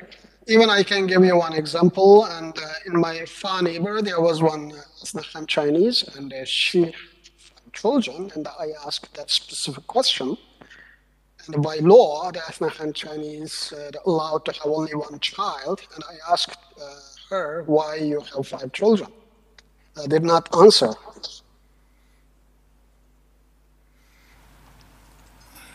Sorry, I'm afraid I did not get the answer. Can you repeat what answer she gave to the question? If in the 4 cases I mentioned, she said, belong to Han Chinese, the consequence would be totally different. And Han Chinese, the mother, the pregnant mother, she wouldn't see this kind of hardship or surgery. She would have that baby alive, born alive, and to keep that baby. That's what she said. So even if the Han Chinese exceed the 2-child policy, the result would be different compared to an Uyghur woman exceeding the 2-child policy. Can you explain? Şuna bolganda Xitayla 2'den jok balı toğu dedeyle, endi Uyg'urlar 2'den balı 2 balılıktan alıp ketdi deyli. Şuna bolganda bu yol koyduğun siyasetler tamamen fark tutmu yani Uyg'urlar bilan Xitaylar deydi. Farklılık. O ya da bir gapni qıvalıdı bula yerlik siyaset divalıdı. Yerlik siyasette falan bizni aşında bastırdı. Farklılık. Zaten bir balanın ağırlık olan bir balanın ağırlıkıdır. Ocak fark bolsa derhal onu evet ödemezler. Bir balısı bir 20 yaşka 2 yaşka kaldı. Yani bir hamildar bu kalıp onu mu evet ödü. Farklılık hakikaten çok bekçik farkı var. Yeah, there is a huge difference for Han Chinese who has 2 child and the Uyghur who has the similar situation. The policy is totally different, and the Chinese government covered up these policies under the name of local policy adjustments. And so the Han Chinese do not go through the same procedure as Uyghurs would go. And they have a special treatment, and they were allowed to have more children. Thank you. You were personally subjected to an abusive operation. You were scared of cancer, and when they removed your womb, you realized that it was a mistake. What did the translate, please, first. Sizin özünüzden beşinizde müşündaq işler ötüptüken, mesela baliyat konu evetken, ondan operasyon yapılgan işler bakken. Go ahead, your question. My question is, can you explain to the tribunal what did the doctor who removed your womb told you when you threatened to sue him? Sizin baliyat konusuna evetken doktorun hemen sana erz kılıman da nimkığınızda sizge qanday muamelede bo'ldi? Nima qildi? O doktor Uyghur doktordu. Ben onu az qilman dedim. O doktor bana qattiq yalvardı. Men hozir bu yerda master yapyapman. Bu nimamni birkaç qilib atmasam, mening 2 balam bor. Sana nima foydasi bor dedi. O'ylab baqsam, menga hech foydasi yo'q. Ep qo'ygan bolayotdi. O'xshash kam, yeri kelmaydi. Yana birisi shu janubdan chiqadigan, masalan, Xotandan Urumchidan, Qashqardan chiqadigan nurg'un kasallar shu ayolning qo'li bilan davolanadi. Shunga men bir Uyg'urning u yerda qilib qilishini, millatimiz uchun foydali yetkazishini o'ylab, bundan keyin sen bunday qilmasang yaxshi bo'ladi deb menga so'z ber dedim. O men amal bor qilmasga tirishman dedi, lekin söz vermedi ama şu gaplarni qildim. Men o She was the Uyghur doctor with 2 children as well, and she begged me, and she had a master's degree, and she said that I would be in trouble if you sue me, and so I also considered that because she's the Uyghur doctor and that she could help for other women as well. And I asked her to promise me not to repeat the same thing again. And she did not actually promise, but at least I thought that to have one doctor in the unit could help for other Uyghur patients down the road. And for that reason, the child is already, whatever happened already happened. For that reason, just I dropped everything there. Did he say that each doctor has to remove around 2,000 worms a year?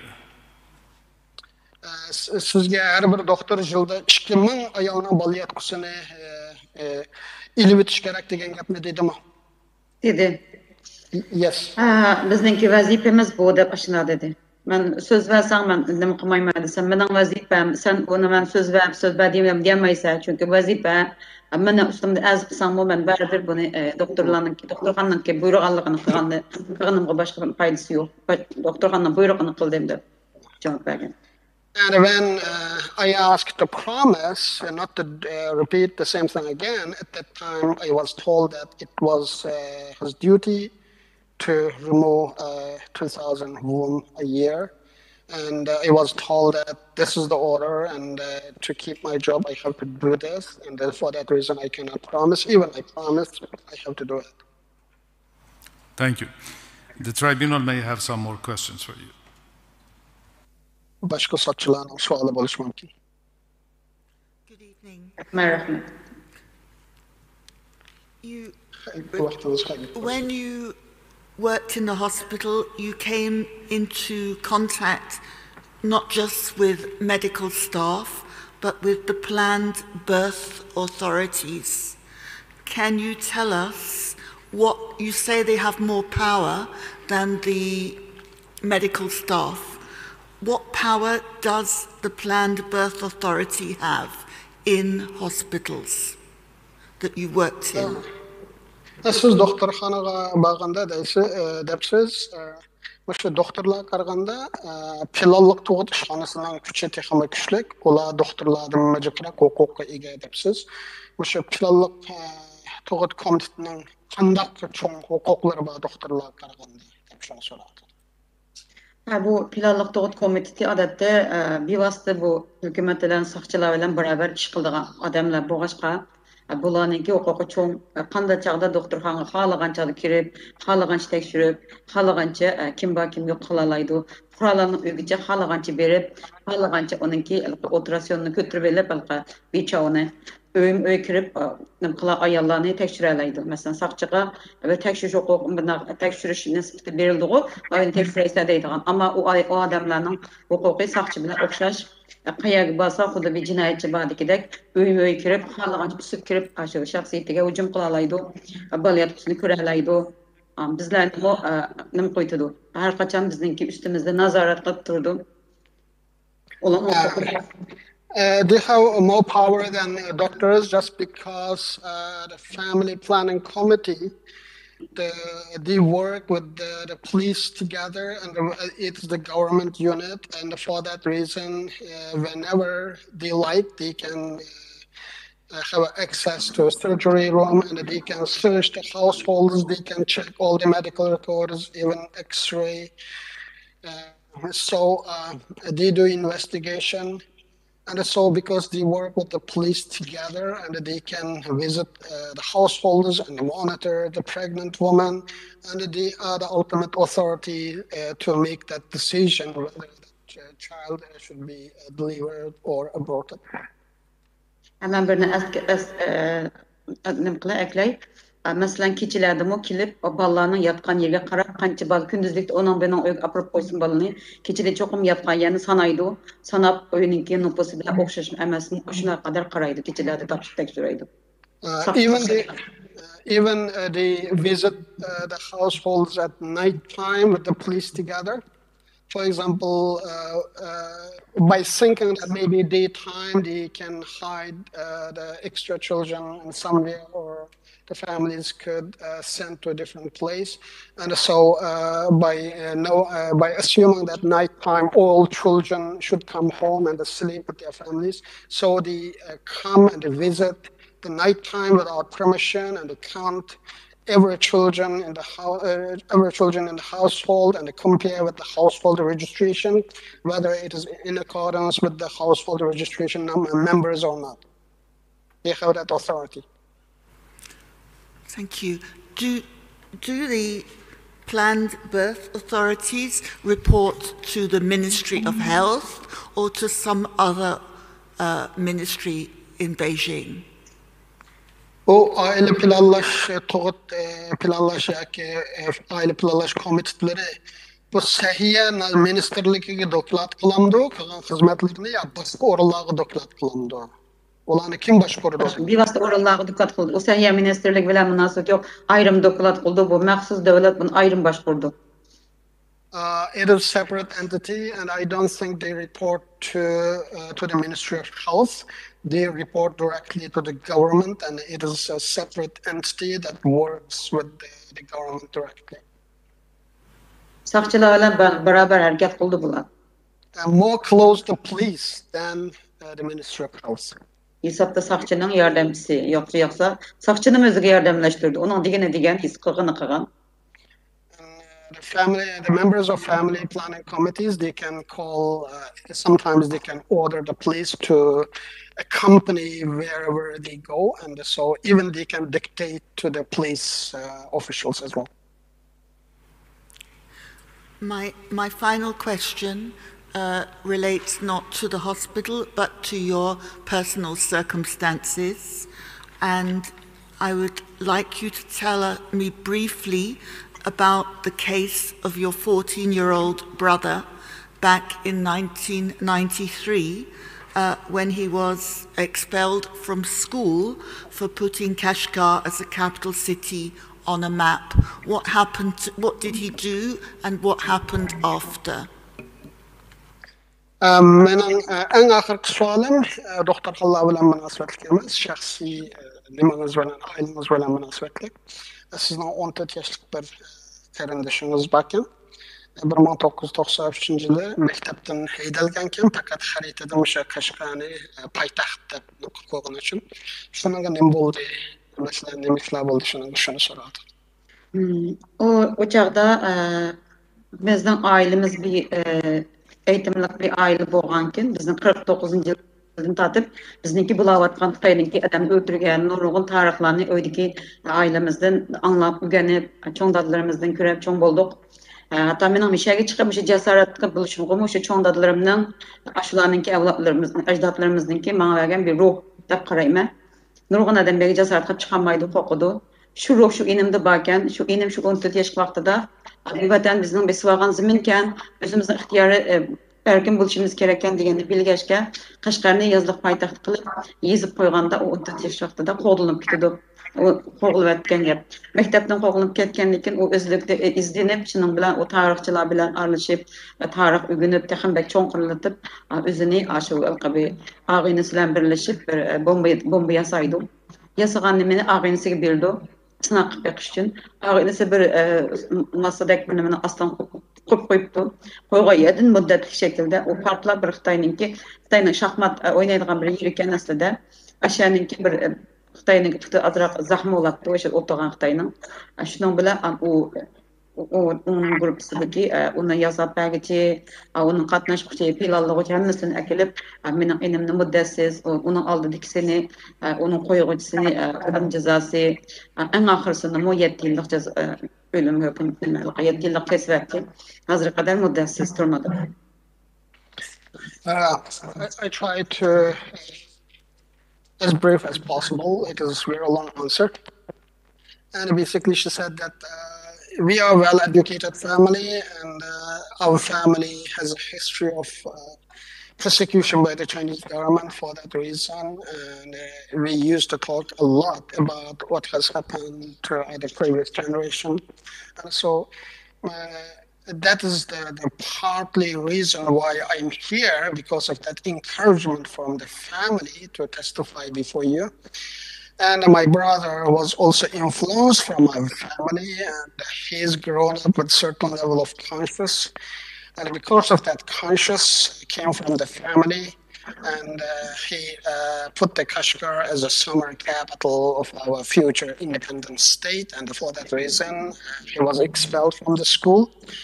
After he expelled from the school, and he talked to other historians and knowledgeable people, and befriended with other guys who share the same views, and so he determined to do something. And by knowing that the homeland was occupied by China, and he made the explosive. And so he gave that explosive to his friend, and that explosive was exploded at one of the chess playing ground, and the leg of one Chinese injured because of that explosion. And after that incident happened, my brother sentenced for life, and many of his friends sentenced for lengthy imprisonment as a collaborator and a supporter and a kind of charges. So this is the story of my brother. So a 14-year-old boy was given a life sentence back in 1993. Have you any news of what happened to your brother after that? Yani siz 1993 yılda şu 14 yaş kirgen kardeşimiz mengülük muddatsiz turmaya cezasına kesilipti. Ondan keyin nim bolganligini bilemsiz kardeşimiz dedi. Bilime azraq biri kürşap pratok örümceği bacağı oturmadı idi. Ama hazır bilmeyim. Hazır qat'iy bilmayman. Bu chog'da turmada aşağıdakilarga yordam qilib, qiyralarni nim qilib, qarab degan ishlarni qilib etib ekan. Bir qatam kurashtirgan bo'lgan. Men Urumchida o'qigan vaqtimda kurashganman uning bilan. Ayda bir ko'rishdim, yilda bir qatam kurashtirdi. Oldida ayda, ikki ayda bir kurashtirdi. Keyin yilda bir kurashtirgan. Hatto bir olay bir ish chiqib qolsa, hech kurashtirmaydi. Shu bir yilda bir qatam kurashtirsa berib ko'rishyapti. Men bir kelgandan so'ng hech uningda xabar yo'q hozirda. I don't have any updated information about my brother since I came to Turkey, and he used to be in one of the prison called Bajanghu prison in Urumqi. And when I was in Urumqi, and we were allowed to visit him sometimes once a year and once in a couple of months, depends upon his attitude in the prison. And when I visited, and I became known that he helped elderly and he was behaving nicely. But since I left motherland, I don't have any information. I don't know what is going on to him. Yani bir narsa tushunmoqchi istayman. Biz inimga shular debdiki, agar sizlar bir kashfiyot qilsanglar bir narsani, biz sizlarni shundoq uyinglarni elib, sizlarni kechirim qilamiz deb ekan, u bir sxema sizgan o'xshaydi. Sxemani sizibdi, yasig'il qo'yapti, uni modelini yasatib, uninglar bir rasmga tortib bo'lib, uni 6 yillik shu turmaning ichida, ya'ni 6 yillik shu turmasidan bu ayrim jazolash nimga akirib 6 yil ashadi. taptıken. Biz hala uzun uç köreşmegen onun iki ben yegenim çıktım. Bilmeyim kağaçını. Also, one information I knew about him was when I was in Urumqi, and I was told that because my brother has a brilliant brain, very intelligent young man, and the prison officials told him that if you came up with any inventions or any good ideas, and we could reduce your sentencing. And so basically, he came up with one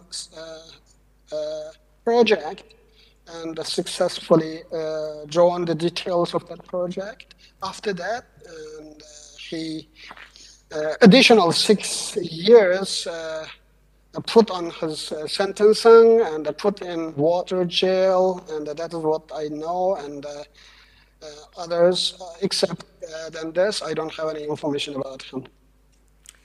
Mr. Interpreter, your voice is very, very hard to hear, partly because of the quality of transmission, partly because there is feedback from somewhere. If you don't know where the feedback is coming from, it could be that the witness's system should be muted when she is not speaking. It may be quite complicated to get that done, but before I ask Professor Lynch to ask questions, I'm afraid your answers are so hard to hear at the moment, they may be of little real benefit for us. Could you ask the witness if she has a machine that can be muted when she is not speaking? Don't translate it all to us, and just say to her if she wouldn't mind muting her device when she is not speaking, that would help. Tabii kalaymakan sırtın avazlarını kuvatı şunlar siz paranlaşıp gep kılmaganda avazınız nima kuvvetli deydi ama avaz sapasını yukarı götürüş için. Tamam, ben miyadaki avaz okşaydı bu bina ışkını aldığı yakınken yolun yanındaki bina. You can do so. Professor Lynch. Hello.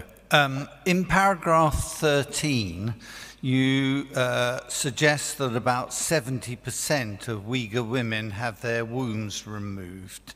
This is quite major surgery, and for contraceptive purposes, what would more normally be done is tying off the fallopian tubes. Is that what you mean by removal of the womb? Siz maneminizning guvalıkınızning 13. paragrafta 70% Uyghur ayollarının bu bal yatkusu elinip ketdi, ilvetildi depsiz. Bunu ayti yukarı sanlık malumat.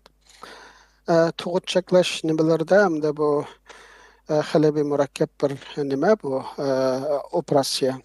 Yani muş san hakkada, yani muş 70% hakkada bir gap kıpır alamsız. Menenki baliyatqamni Urumchida elevatgandan keyin men onun 2000 dana adamning baliyatqisini elesh har yilda onun vazifasiligini bildim. Onun keyin men Xotanga yenib kelib, hatto buningda ökündüm. Şo bilan men araştırishga başladım. Şəhərlik doktorxonada bir ayol barkan, Xitoy, o ayolninki nimasini bilib unutib qaptim hozir ismini. Bu Xitoy har qanday bir ayolninki kichkinam ismi bo'lsin, kichkinam binasi bo'lsin, hammani baliyatqisini eletishga borib ekan. O'z vaqtida keyin u planliq tug'utdi, u bu deyotgan xizmatni keyin azlab ketdi. Hammadan baliyatqis bo'lmagan keyin o planliq tug'utga ishlaydigan ishning nimasi azlab, asosan ular zirikki baliyatqini alvasaklan bo'ldi ekan. Xalq sapaqdi, xalqning tepsida bal bo'lib qoldi. Balni o'tirgib olib paqdi, Uyg'urlar qutqizib qoldi, masalan, jixnaslarni. Shunday qilib o'ylarga bir suydik tekshirsa boshqaning suydikini yana to'g'ri bular ekan. Axir bular butun odamni baliyatqini asaq bo'ldi ekan degan kelib, men shu ishlagan o'zim doktorxonada hem nime doktorxonlarda men buni araştırma başladım. Çünkü ben tigimden bir vatan suyar bir millet suyar bir adam bo'lganligim uchun qanchalik odamni evatuluv bo'ladi. Asosiy jihatdan ham %70 olib kelib qolamki deyman. Keyin bu planliq tug'ut xizmatining ishi qolmagan darajada elvatgan bo'layotgani. Jihadamlardan keyin asosan shahar ichida, Xotan shahar ichida bo'layotqisi ayollar nayt asanda. My assessment is based upon my own study and research. And after my womb was removed, And after I was told that annually, at least there was a quota, annual quota of the removal of 2,000 women's wombs, then I started to do some dig out and research, and I came to Hotan. And there was one Chinese lady in the Hotan hospital. She was a doctor. And I realized in her record that she just ordered to removal of the womb from the Uyghur woman, whatever the reason of the complaint, regardless the reason of complaint, just she ordered. And also the reason for this is Chinese government tried to promote all contraceptive the measures and implanted rings to control the birth, and sometimes it didn't work effectively. And from that on, the Chinese government shifted their policy to permanently disable the Uyghur women's reproductivity. And so either removal of the womb or just put the IUDs, permanent IUDs. And so if you go to hospital now, and basically you don't see that many Uyghur women in the gynecology unit coming for delivery, because effectively most of the Uyghur women effectively disabled from having a child. And for that reason, I can comfortably say that 70% of the Uyghur women in Hotan, either their womb is removed or put in IUD permanently to prevent their birth, give a birth. Thank you.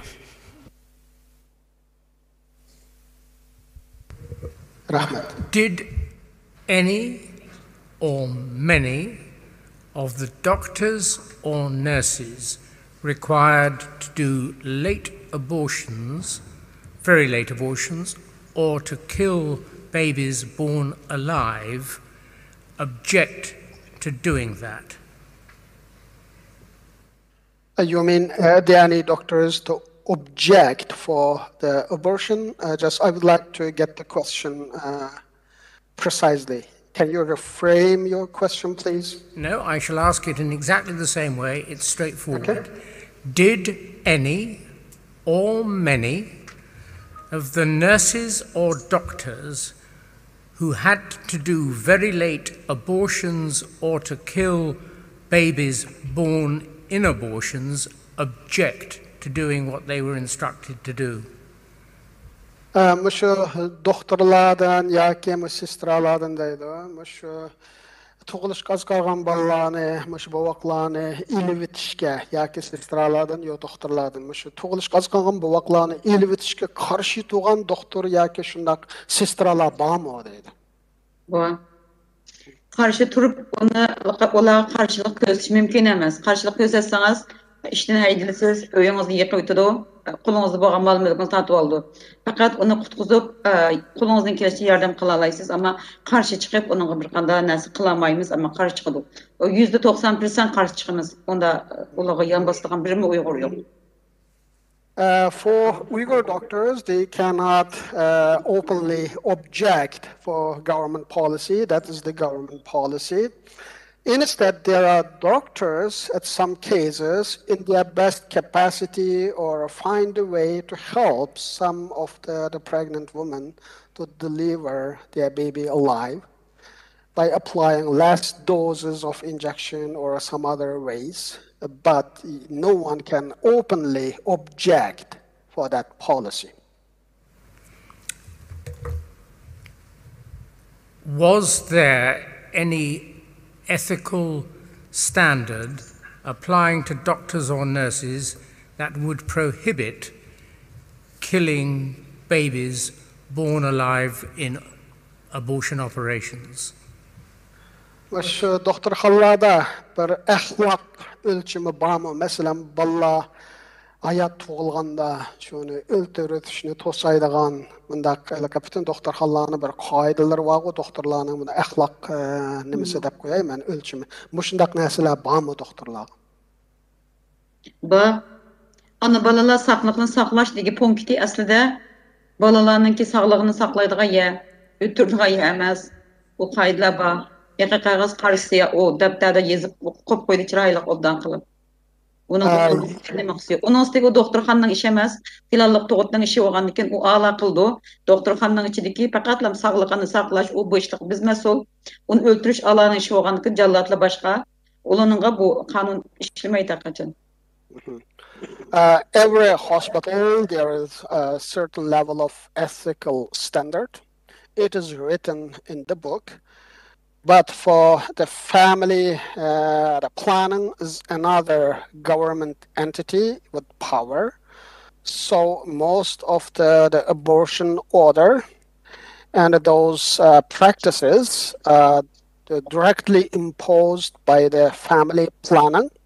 So ethical standard could be displayed on the hospital the wall, but it is not for us to apply those standards because it is the dictation by the family planning unit on what to do. And for that reason, all ethical standards, it is just the ink and one piece of paper, nothing else. Bunun o kanun bilen ölçegen nesni o ahlakını ölçem kılmaydı o çağda. Balanın ki ikinci bal olap kaldı, yakı olmasa balanın arlak küçük olup kaldı, yakı olmasa halkın tıbıdın olup kaldı. Muş balı bulap kalsa onun ahlak bilen ölçenmeydi. Fakat o kanun muşunda, kanun bilen başkurduğun devlet, kanun biçe bu kanunga üsüp kaldı, kanunga emel kılmadan değil kanka. Bir ayal tuğutqa vakti geldi, bir balsı 5 yaşka 3 yaşını açtı değil.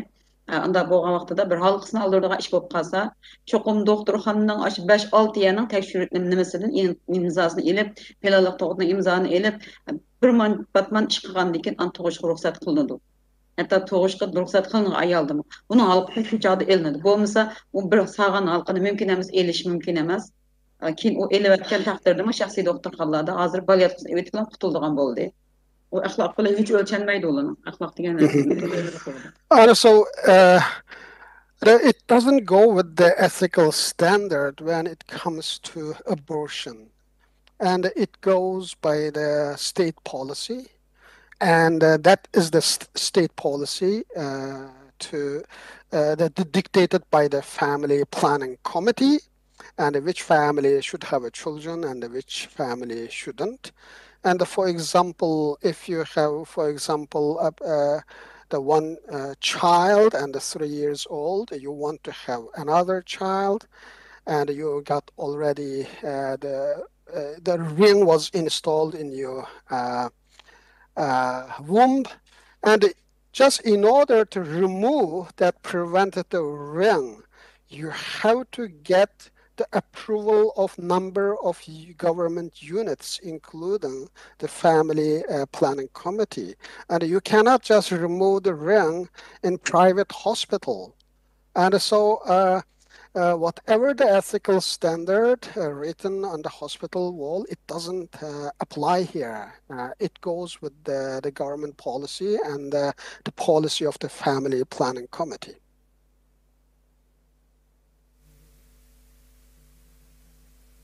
Very quick. Under paragraph 14, forced assimilation, you said a teacher went mad because of the self-criticism exercises she had to do. What do you mean by mad? Is that a clinical term? Sizden guvalığınızdan 14. paragrafta mecburi assimilasiya qilish. You say assimilation or sterilization? Forced assimilation. Paragraph 14. Şuya kelgende mesela şu o'qituvchilarning bek xapib kizdiganligini, ranjib kizdiganligini depsiz de. Şu nima demoqchisiz shuya kelganda deydi. Ben bununda doktorxanalarda Uyghur Tibbiyot doktorxanası normalda biz başqa bilmeslik mümkün. Uyghur Tibbiyot doktorxanası normalda ruh kasalliklarni jaqroq davolaydigan doktorxana. Bizniki kasbimiz şunun yaqin şu asasen şu işni qilamiz. Qildigan doktorxon bo'lganki, men o qayta o'qigan Uyg'ur tibobatininki üstünlük master o'qigan nima qilgan to'liq kurs o'qigan vaqtimda ayada 2 yil ustida o'qiganda shu Uyg'ur tibobat doktorxonasida praktik qildim. Ashada bir kasallikki sarang bo'lib qolganligini, to'xtamay so'zlayotganligini, shunda uni jim qilolmaganligini, buniki tarixini yozish. O'zim o tarixini depagidek hali yo'q. Nimasini so'rgan vaqtimizda tuqqanlardan davomli uninki ashada nima qilganligi ash bir Gumo degan yerdan kelibdi. Gumoninki bir yezi maktabninki o'qituvchisi ekan. Yezi maktabining o'qituvchilari normalda darsdanki o'sha ta'tilda to'xtamay nima yozg'i soldi ekan. Ta'tilda kiyim o'tgan ko'pchilikni olib berib, o'sha maktabga yetib qolib ketgan bular. Şunlar aşı 5000 xatlik, nimini yazdıkən Xitayının xatlarında 5000 xatlik nimini özünü suçlap, partiyini maqtab, Moşunda bir narsa yezib chiqish kerak ekan. U endi uningga to'sh qo'zib, o'zidagi unda gunoh atib bo'lmaganki, nechisi o'zining atgan gunohi bilan turmoq kerakatganlar va shunda bo'lganki, u gunohni atib bo'lmay, o'ziga u narsani chiqarib bo'lmay, yana apasi yana o'tmay, yana apasi yo'ldan o'tmay, işte qilavergan, uni qiynab ashad qo'yaverganki, u oxir psixikasi buzilib, ashda doktorxonaga kirib qolganlar bor. Bir nechisi ekan bir misol qildim. The part of my the practice is the as psychological treatment as well as part of my education and my practice. And there are some patients, they cannot even tell the history, what happened to them, why it happened. And just in that paragraph 14, I was referring one teacher from Guma County. And many Uyghur teachers, they forced to write the self-criticizing letters with the minimum 5,000 characters. And some of them, they could not find to write anything, to criticize themselves. And when they submitted the criticism letter, and it didn't pass by the authorities, and they have to go back. And some of them, when they submit their criticism letter, and they were put in prison, just taken that self-criticism and found out some excuses or element of crimes in their description, and put in prison. And so that teacher, he tried a number of times and could not complete the 5,000 character to criticize himself. And for that reason, he got the problem, and a psychological problem. That's what I meant. Ulu nima qilib bo'lmaganlikin o yerda yana yozib o'tmasa, yana onunğa o'rganish borda, onunğa to'xtamay yanasini qilib azod bo'lmoqda deb to'xtamay o'rganish qilgan gap. Shunlar uni bekor qo'ymaslik maqsad balkida. Ishlayotgan vaqtida mu haftada cho'qim kunda kechda muqim o'tirib 3 soat shu nimani o'rganib qilgan gap. Xitoyniki shu siyosatlarning kitoblarini nima o'qisa, siyosiy o'rganishlar, shu o'rganishlarni qilavergankin, kitob o'tmasa, yana qaytadan birini yozadigan gap, yana qayta tarbiyalanadigan gap. And it was a huge pressure for many Uyghurs, including teachers, because even in their routine working hours, every day they have to spend at least 3 hours to self-criticize, and because there is indoctrination, the lessons everywhere about the Chinese policies and the Chinese constitution and some others. And after they received that the instruction, and that they have to go through the self-criticizing process, and that they have to write it down with minimum 5,000 characters, and when they could not complete that the limit of the characters, and that they have to go through the re-education again. So it is the endless process, and for that reason, many people lost their mind and they got the psychological problem. Mr. Interpreter, please don't interpret the next passage. Mr. Sabi, Shamsuna Abdighafar is not the subject of negative complaint by the PRC. Not to our knowledge, sir.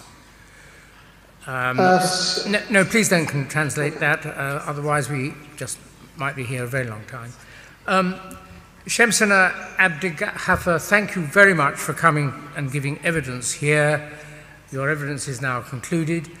Mr. Interpreter, thank you very much for working in circumstances this afternoon that have probably been comparatively taxing of you. So thank you. That's the end of the witness's evidence, but a couple of matters from Mr. Sabi before we break. First of all, I haven't been checking this, but have witness statements been posted to the website in the morning of evidence being given or the night before? I have to check on that. They've been posted. Witness statements have been posted on the website.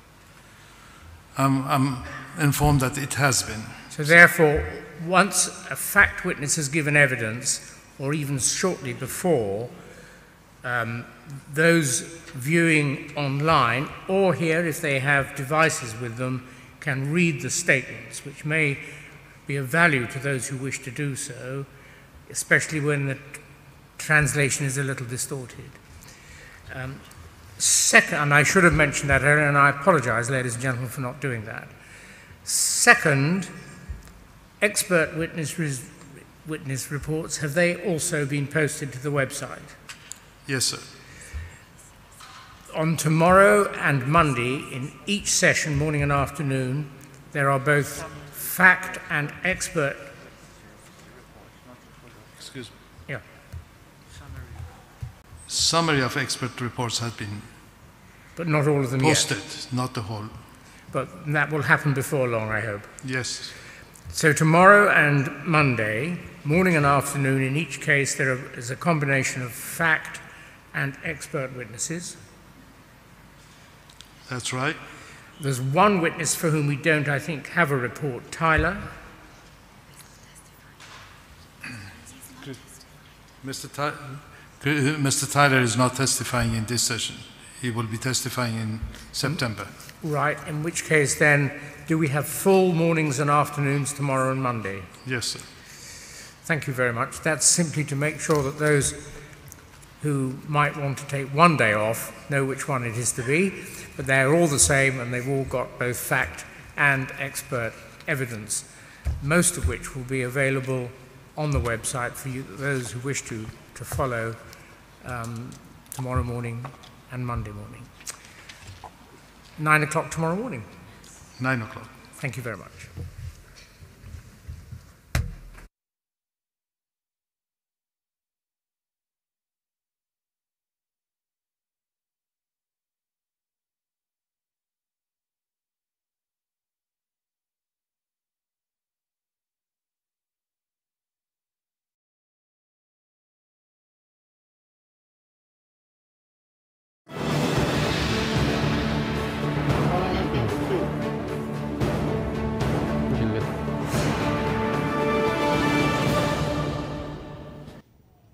Assalamu alaikum, hörmətli görürmənlər. Görüb atqınlar Erkin Asiya Uyğur bölümünün naq meydan taqtışı. Hazır Angliyanın paytaxtı Londondakı Uyğur Sot Kollegiyasının 2-ci günlük isbat berişini rəsmi tamamlandı. Bugün düşdən kin guva bəgənlərinin işidə David Tran əpəndi, bu Məryəm Roz xanım, həm Şəmşnur Abdug'appar xanımla isbat bəgən oldu. Mən alim. Bu yoq bo'lsa, albatta, ilgari tanıştığandek Uyğur biliminin muavin direktori Mehmetcan Cümə əpəndi. Hörmətli görürmənlər, sənimizə, ekranımıza xoş gəldinizlər. Görüb atqınlardək, biz yana şu Angliyada işləb atqan Uyğur Sot Kollegiyasınınki naq meydan anıltışını xulaslab ötüb atdımız. Bugün ikinci basqıç, ikinci basqıçlıq sot guvalıqı axırlaşdı. Şu münasibət bilən alim əpəndim sizəmdə, şu bugün ikinci basqıçda guvalık bergen David efendiminin, yani David Tran efendiminin ki guvalıkını azraq xulaslab ötken bolsanız. Boladu. Assalamu alaikum hörmətli görürmənlər. Bu David Tran efendi başta guvalık bergen boldu. David Tran efendi asasen bu şu 2013'tün tatip taki 2015-ci bizning vatandagi bir qism Uyg'urlarning, bo'lib Qashqam, Xotandagi Uyg'urlarning Sharqiy Janubiy Osiyo davlatlari orqali Turkiyaga yana mingish sapri to'g'risida tatgan jafolari, bo'lib Vyetnam va atrofdagi ba'zi qo'shni davlatlar orasida ularning qonunsiz kirganligi uchun tutilganligi, ba'zilarininki Xitoyga qaytarilgandan keyin izderaksiz yo'qolib ketganligi, shu masalalarni o'tirib qo'yib kelgan bo'ldi. Menga ma'lum bo'lgandek, shu 2-3 yil ichida 2013dan 15gacha nurg'un Uyg'urlar yana o'zining ana vatanidan ayrilib, o'zining mol-mulklari, uylarini setib, ayol bolalar bilan birlikda biz shu ziyonkashlik uchirgandan bir musulmon xalq bo'lg'achqa biz hijra qilishimiz kerak, ya'ni bu zamondan ketishimiz kerak degan sabablar sababidan ular shu qonunliq Turkiyaga va boshqa davlatlarga chiqish usuli va yo'llari bo'lmaganligi uchun qonunsiz holda, ya'ni ba'zi Xitoy adam beriklarining yordami bilan ular shu Sharqiy Janubiy Osiyo davlatlariga qonunsiz kirgan bo'ldi, nurg'unlari xonavayron bo'lgan bo'ldi, oilalari parchalangan bo'ldi, nurg'unlari tutilgan bo'ldi, kesilgan bo'ldi. Masalan, nurg'un Uyg'urlar u yerda Taylandga borgan Uyg'urlar bo'ldi. Ularni Xitoy hukumati hamda Xitoyga qaytarib o'tgan bo'ldi 100 dan ortiq Uyg'urni.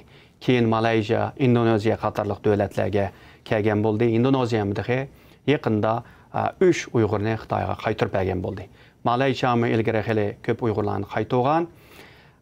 Shuningga bu Uyg'urlarning fojialik vaziyatini David Chuan apandi şanlıq misallar bilan, yəni u yerdəki Uyğurlar kelgandan keyinki, yəni şu məzkur dövlətlərinin siyasətlərinin qanday bolğanlığı, Xitoy bilan hamkorlashib bu Uyğur köçmənlərini, yəni atalmış qanunsuz köçmənlərini qanday bir tərəf qilganlığı to'g'risida alohida bu masalani sharhlab o'tdi. Menimcha bu sud mahkamasi hamda Uyg'urlarning qanday qilib u davlatlarga berib qolganligi, u davlatlar orqali qanday qilib Turkiyaga berish yo'lini izlaganligini menimcha bilishni xohlaganligi uchun bu apandini alohida taklif qilib, bu odamning guvohligini angladi hamda. Xeyli yaxshi savollarmi tushdi, ammo bu Maryam Ro'z xonim bilan Shamshnur Abdug'appor xonimlarning hamda bergan guvohliklari nihoyat ta'sirli bo'ldi. Mehmetcan apandi, siz bu ikki xonimning bergan guvohliklariga eng muhim nuqtalarni so'zlab o'tgan bo'lsangiz. Oldi bilan hammalarga ekranimizga diqqat berib o'tgan ko'ruvchilarimizga rahmat aytamiz. Demak, bugungi bu sud jarayoni qaraydigan bo'lsak, bugungi bu sud jarayoni ikki xil shaklda o'rlashtirilgan. Bugungi tushdan burungi sud jarayoni tadqiqotchilarning, mutaxassislarning baholari siyosiy arx ko'rinish bo'lgan bo'lsa, bugun tushdan keyingi bu sud jarayoni planliq tug'ut, bola tushirish, musofirlik, yurtdan ayrilish, oilalarning vayron bo'lishi qatorliq mazmunlarga yig'inchoqlandi. Sizmi ko'rib o'tgandek, bayatniyaga bu Maryam Ro'z xonimning hikoyasiga qaraydigan bo'lsak, Uyg'urlarning shu 2014dan keyin beshiga mubtalo qilingan sarsalliq hikoyasi asosan buningda markazlashgan, ya'ni tug'ilgan yurti, kindikkina to'kilgan ona makonlarini tashlab, yoqi yurtlarga musofir bo'lib chiqib ketishdan iborat hijron hikoyasi. Buningda mayli bu Maryam Ro'zning bo'lsin, mayli G'afur xonimning bo'lsin, bularning hammasida shu ko'chmanlik hikoyalar bor. Hammasi chet elda oilalardan vayron bo'lib yashayotgan. Endi qaraydigan bo'lsak, bu savol so'rg'ishlarning orasida Ramidan Kavur degan bir xonim bor. Bu xonim ko'pincha savollarni bu Maryam Ro'zdan so'radi. Nima uchun so'radi deganiga diqqat qilib qoldim men. Chunki Ramidan Kavur xonim Sussex universitetining antropologiya va xalqarалық taraqqiyot tadqiqotchisi ekan, etnik millat to'pliqi va millat tadqiqotchisi ekan. Bu xonim bu nimadan bu Maryam Ro'z xonimdan so'ragan vaqtida planliq tug'utning qanday elib berilganligi, buningdagi jarayonlar, bolalarning tug'ilish jarayoni, ilib o'tilish jarayoni, ayollarga qilingan ba'zi operatsiyalarni tafsiliy so'radi. Balkim bu antropologiya nuqtasidan, demak bu sud irqiy qirg'inchilik qildimi yoki qilmadimi degan temada ilib berilayotgan sud bo'lgan bo'lishi mumkin. Balkim shuning munosabatli bir javoblarni izlash uchun yoki shuni rad qildigan yoki qo'llaydigan javoblarga erishish uchun balkim bu savollarni so'ragan bo'lishi mumkin.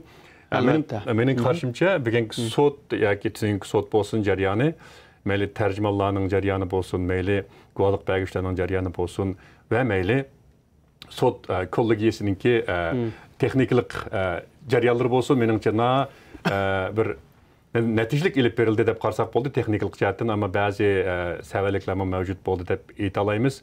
Siz neçə alım efendim? Siz bir qanunda okugan, advokat kinişkisi alğan, xalqaralıq tərcümanlıq işlərində qatnaşqan, xalqaralıq sorularda tərcümanlıq qilgan, həm tərcümanlarını ko'rgan bir adam. Sizningcha müştə bir sotda guvohlik bergüchilar bilan tərcümanlarning rolini qanday qarash mumkin? Buningdagi bularning o'taydigan rol nima? Bu bundaq so'rovlardagi bundaq mutaxassislarning erishmoqchi bo'lgan javobi nima? Bu yaxshi nihoyat muhim ham yaxshi bir savol bo'ldi. Hamda bu hamda Uyg'urlar uchun Uyg'urlar tarixida bo'lgan tunji qitimliq bir sot.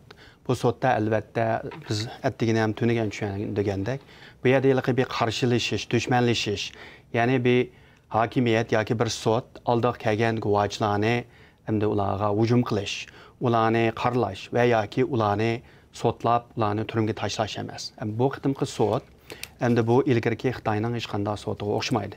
Ya'ni bir tarafdan bunday solishtirsak, bu demokratik davlatda bo'lgan sotlar shunday bo'ldi. Hamda diktator davlat bo'lgan sotlar hamda Xitoynikidek bo'ladi. Bu demokratik davlatlardagi bu sotlar hamda bu oldiga kelganni, masalan bir odamni gunohkor degan chaqdimi, u gumon bilan, savol bilan, uni mutlaq gunohkor, bu jinoyatchi deb shu butun dalil isbotlar shuni ko'rsatmaguncha u odamni jinoyatchi deb qaramaydi masalan. Lekin bo'libmi, Uyg'ur sot kollegiyasi kelgan chaqda albatta buni Dunyo Uyg'ur qulti bu sot mahkamasining bir mustaqil xalq tarafidan qurilgan bu sot mahkamasining Xitoy hukumatining 2017dan yoqi Uyg'urlarga ilib berayotgan mushu qabih jinoyatlar, ya'ni xalqaro qonunda bu irqiy qirg'inchilikmi emasmi degan masalani o'tirib qo'yib, ya'ni bularning oxirgi yakun chiqishiga tayinlangandan keyin bular bu sotni ichyotadi. Shunga bularning sotning maqsadi o'xshash bo'lmagan Uyg'ur, Qozoq, Qirg'iz, O'zbek ham g'arblik mutaxassislarni taklif qilish orqali ularning beshidan o'tgan, masalan, lagerdagi shohidlarning beshidan o'tgan fojialik qora kunlarni, u narsalarni egallash. Ham bu g'arblik tadqiqotchilarning tadqiqot natijalarining nima ekanligi, ham Xitoyning ichidan chiqqan ishki hujjatlarning hammasini yig'inchoqlab akaganda bu Xitoyning, ya'ni Xitoy hukumatining Uyg'ur xalqi ham bizning vatanki yerli xalqlarga irqiy qirg'inchilik qilyaptamdi, qilmayaptamdi degan xalqaro o'lchamga tushmamdi degan shu javobni izlash berdi. Ularning qolgan vazifasi yo'q. Shuningga albatta bu sotga kelgan guvohchilar bo'lsin, 2 kundan yoqi o'zining beshidan o'tgan real fojiani oson bo'lmasimi so'zlab o'tganini ko'rdik. Tarjimonlarmi keyni 3-4 tarjimonlar yaxshi tarjimalar qilib, to'g'ri tarjima qildi. Bu albatta muhim. Chunki bir sotda, endi bu sot degan bir xalqaro bir sot. Bu odatki bir yig'in emas. Shunga bu yerda tarjimonlarning roli bak muhim bo'ldi.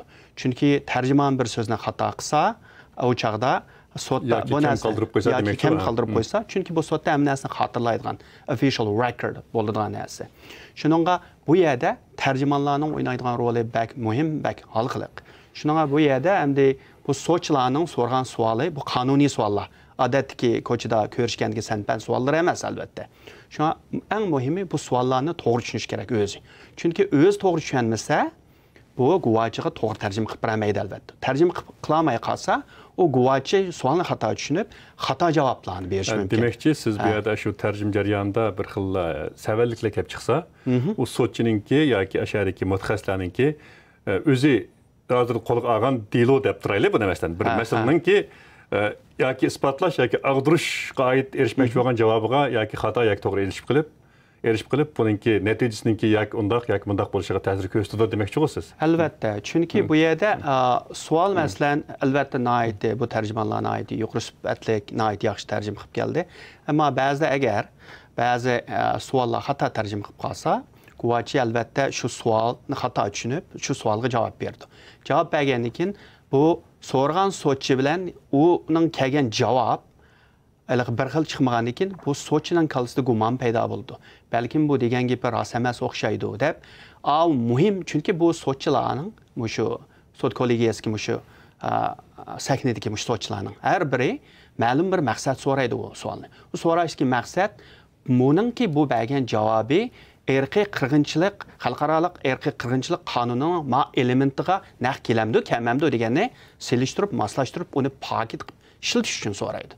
Shuning uningga berilgan javob, savol xato tarjimalab, javob xato bo'lsa, u element u chaqda isbotlanmagan bo'ladi. Isbotlanmagan ekan, bular endi bu bir mustaqil sud, bu Uyg'ur sud kollegiyasi bo'lsin, bu bir mustaqil xalq tarafidan qurilgan sud. Bu Uyg'ur xalqining sud emas, Uyg'urga yon bosgan bir sud emas.